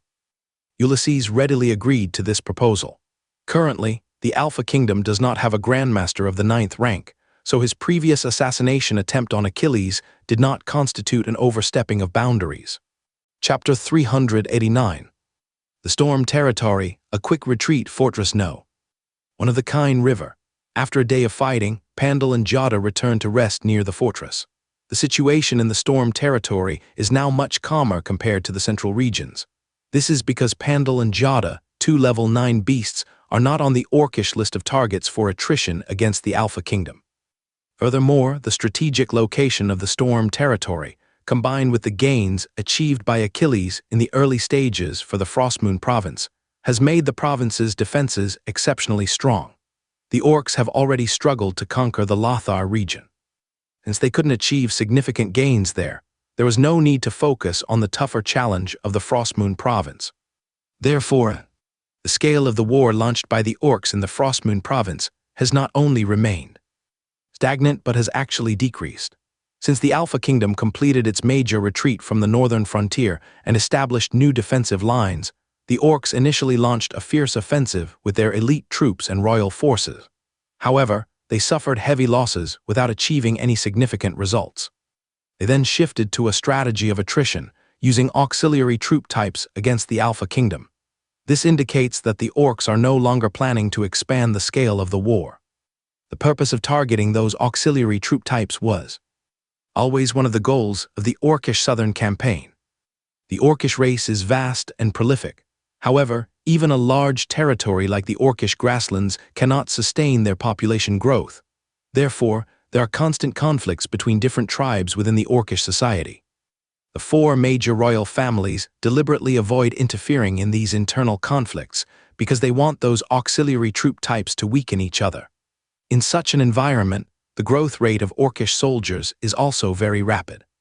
Once a critical threshold is reached, the orcs will launch their southern campaign, leading large numbers of auxiliary troops to invade the human nations located on the southern slopes of the Savage Mountains. On one hand, this is to seize resources and human slaves. Human slaves consume less food and are excellent at farming, which is why the 4 major royal families keep a large number of them in captivity.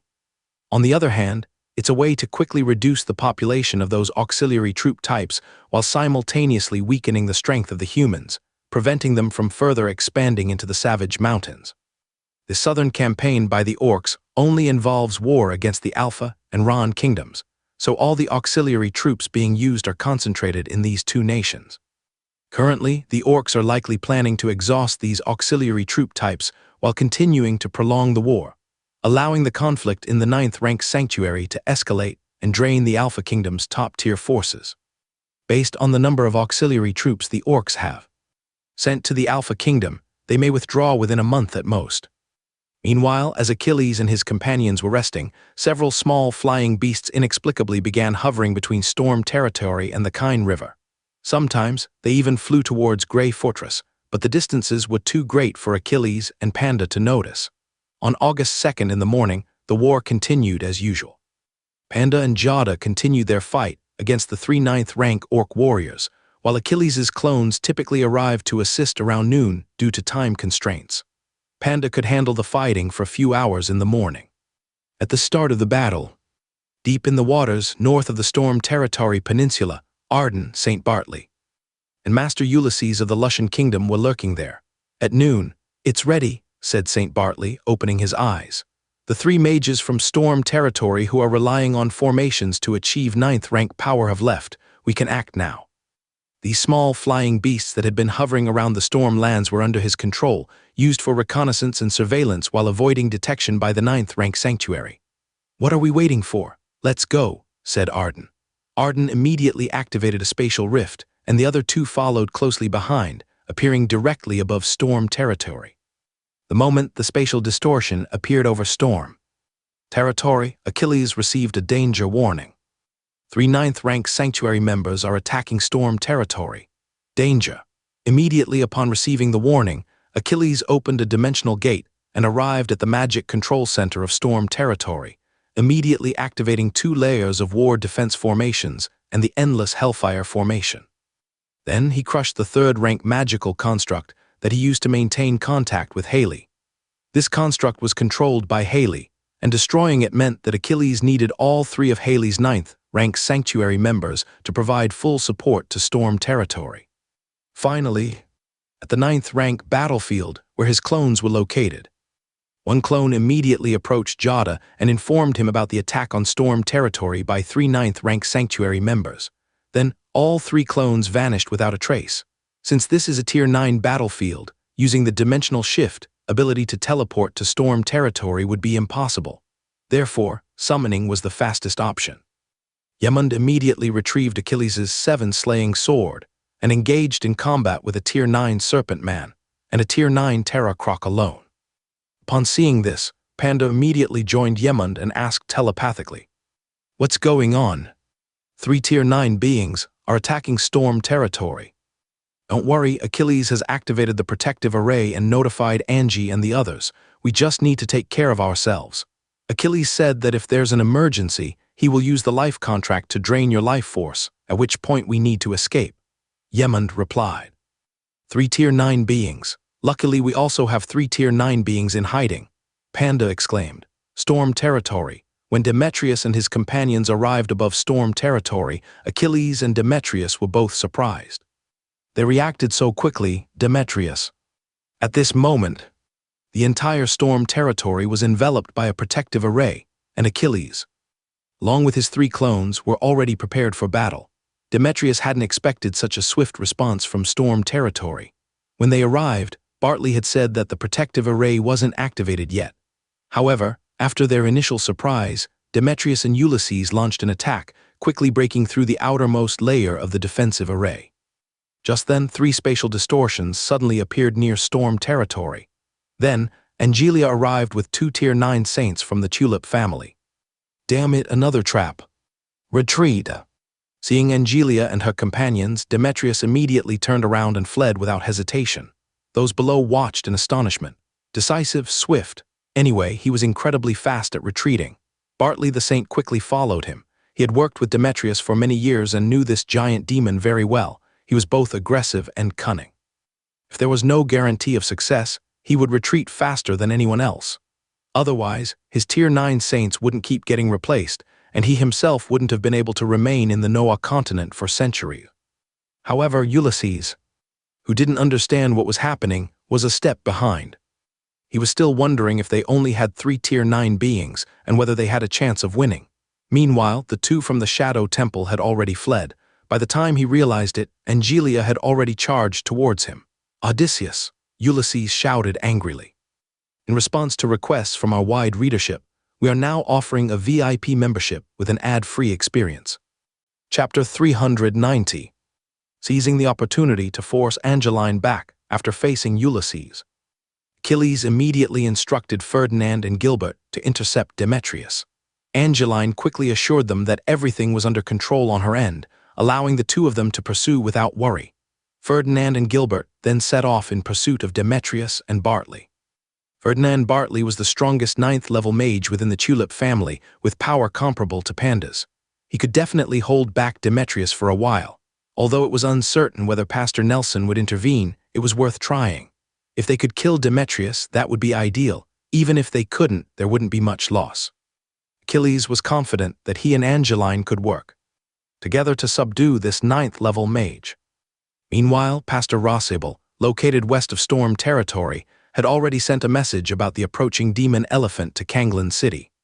Upon receiving the news, Pastor Cole reacted swiftly and immediately used the church's unique methods to notify Pastor Nelson, then quickly headed towards Storm Territory.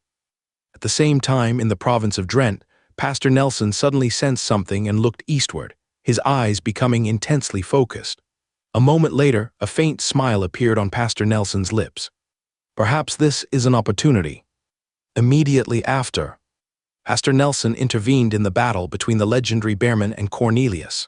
Possessing a divine artifact, Pastor Nelson injured the legendary Bearman with a single blow. "Artemis Church, what are you trying to do?" The legendary mimic from deep within the Wasteland Mountains instantly appeared. "HMPH, what am I doing? Don't you already know? I don't care about your war with the Alpha Kingdom, but you dare to collude with the Shadow Temple and betray the Pantheon Alliance. Such a thing is unforgivable, even for your shamans," Pastor Nelson said coldly. Cornelius and Thelma, who had just ceased fighting, were completely bewildered. The Orcish Empire colluding with the Shadow Temple, Pastor Nelson must be making things up. Even they wouldn't believe such a thing.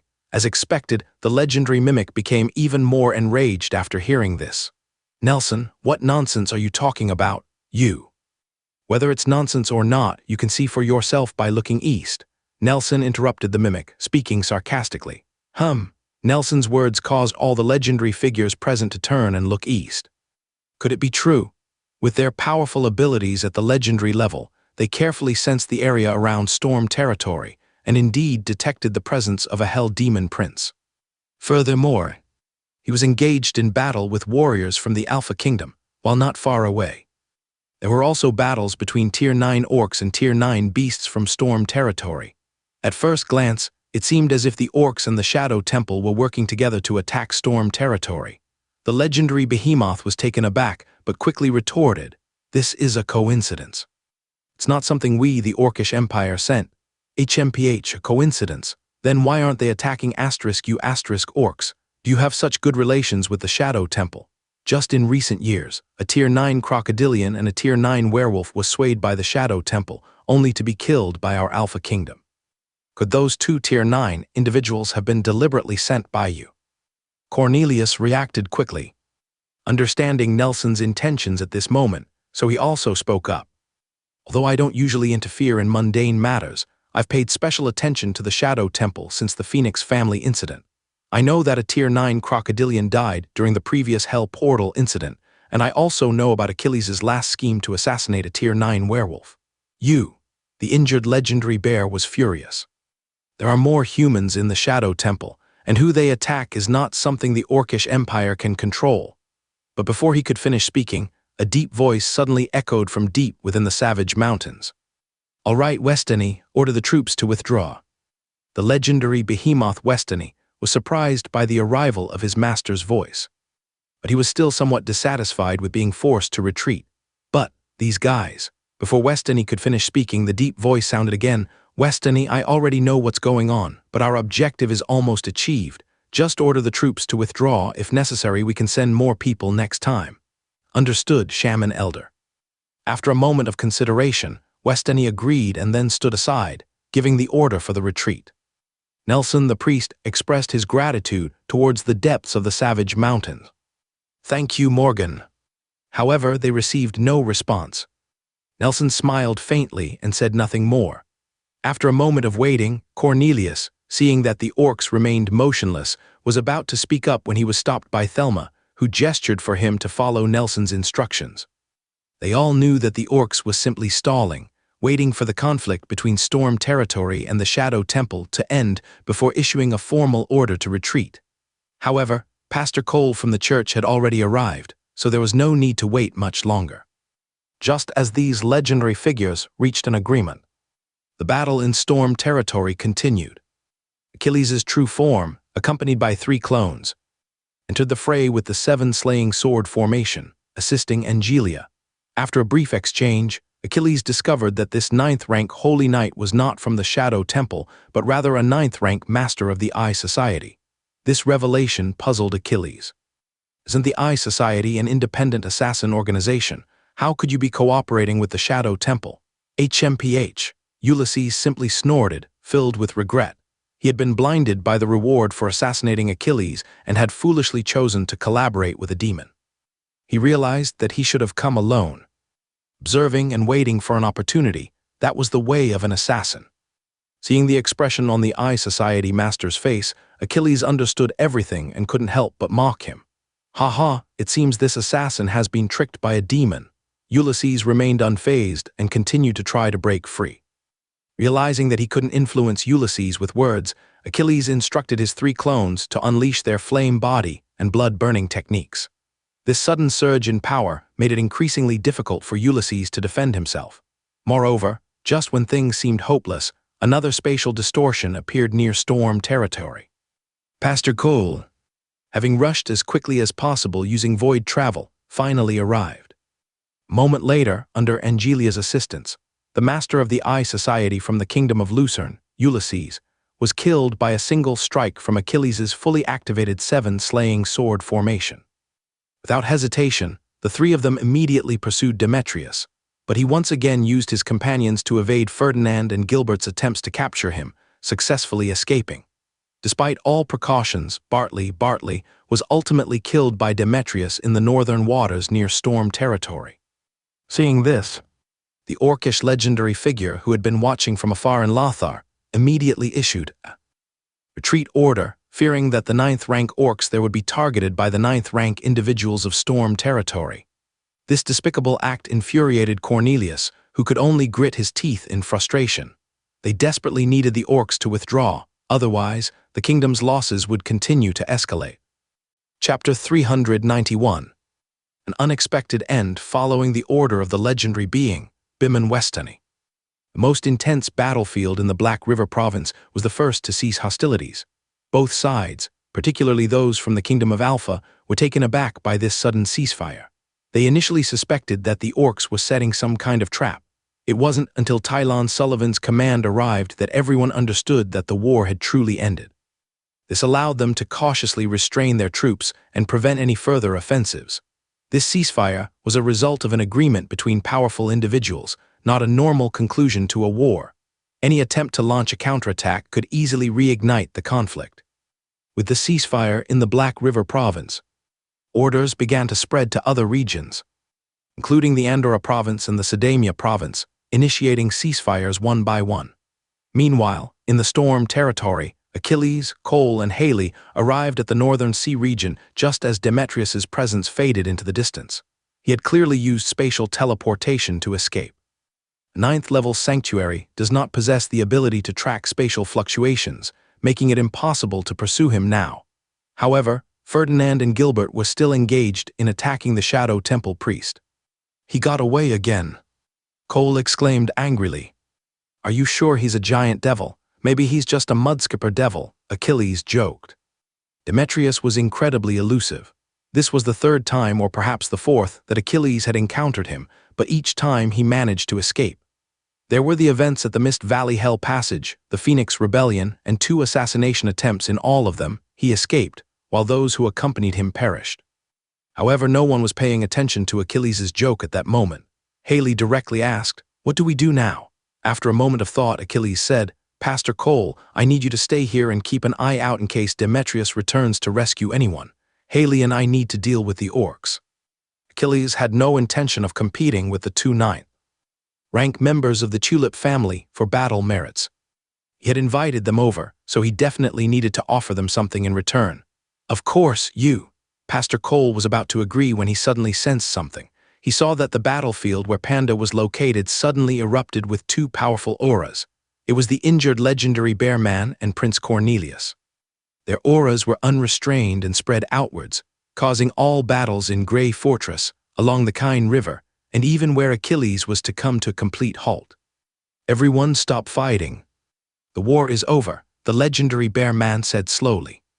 Cornelius immediately echoed him, instructing the people of the Alpha Kingdom not to attack the orcs anymore.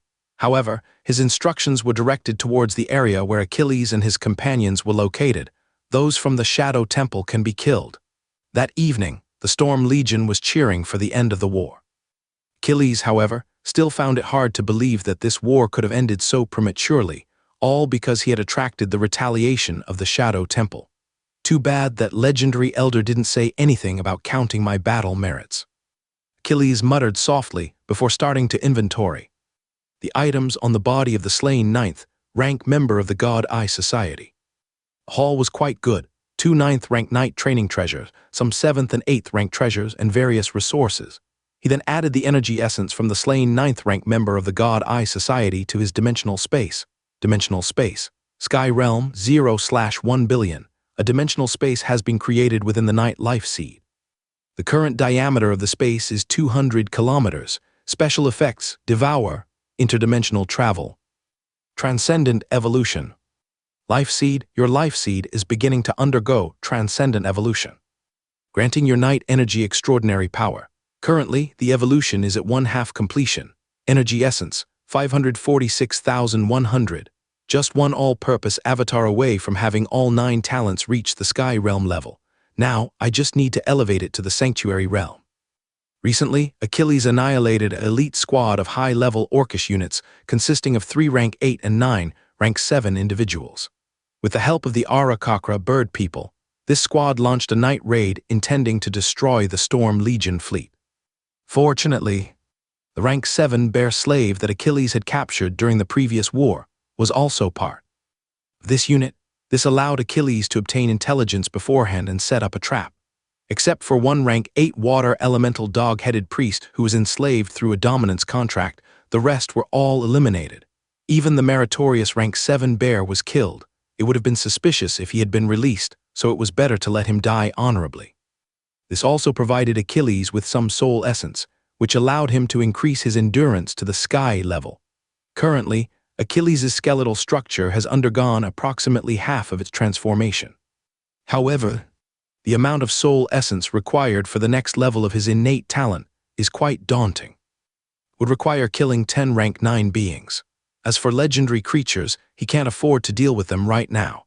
Regarding the enslaved rank 8 water elemental dog-headed priest, Achilles didn't send him back to the orcs as a mole. Instead, he kept him on the mining island, intending to use him later after the war. On August 20th, all the orcish forces within the Alpha Kingdom had retreated. However, due to the early withdrawal, the orcs left behind a large number of auxiliary orcish races in the southern foothills of the Barren Mountains. This not only alleviated the population pressure on the orcish plains, but also allowed Achilles to use these auxiliary races to hinder the recovery of the northern territories of the Alpha Kingdom. In the areas previously cleared by Achilles, such as around the Grey Mountains, orcish tribes quickly returned to their peak strength. There were likely even more in deeper regions. For example, Pig-Headed Valley is now occupied again by a pig-headed tribe, with nearly 5,000 pig-headed individuals residing there. Furthermore, previous goblin tribes, kobold tribes, and other locations suitable for defense have all been taken over by various orcish factions. These remaining auxiliary orcish races might be obstacles to development for other nobles, but for Achilles, who possesses a dominance contract, they are mobile sources of merit. However, Achilles is no longer interested in such minor achievements. Nevertheless, these can still be used to train soldiers in the Storm Legion and boost their morale. Just as I was about to be promoted to Earl, the size of my territory and its population would significantly increase. Expanding the army size is therefore a necessary step.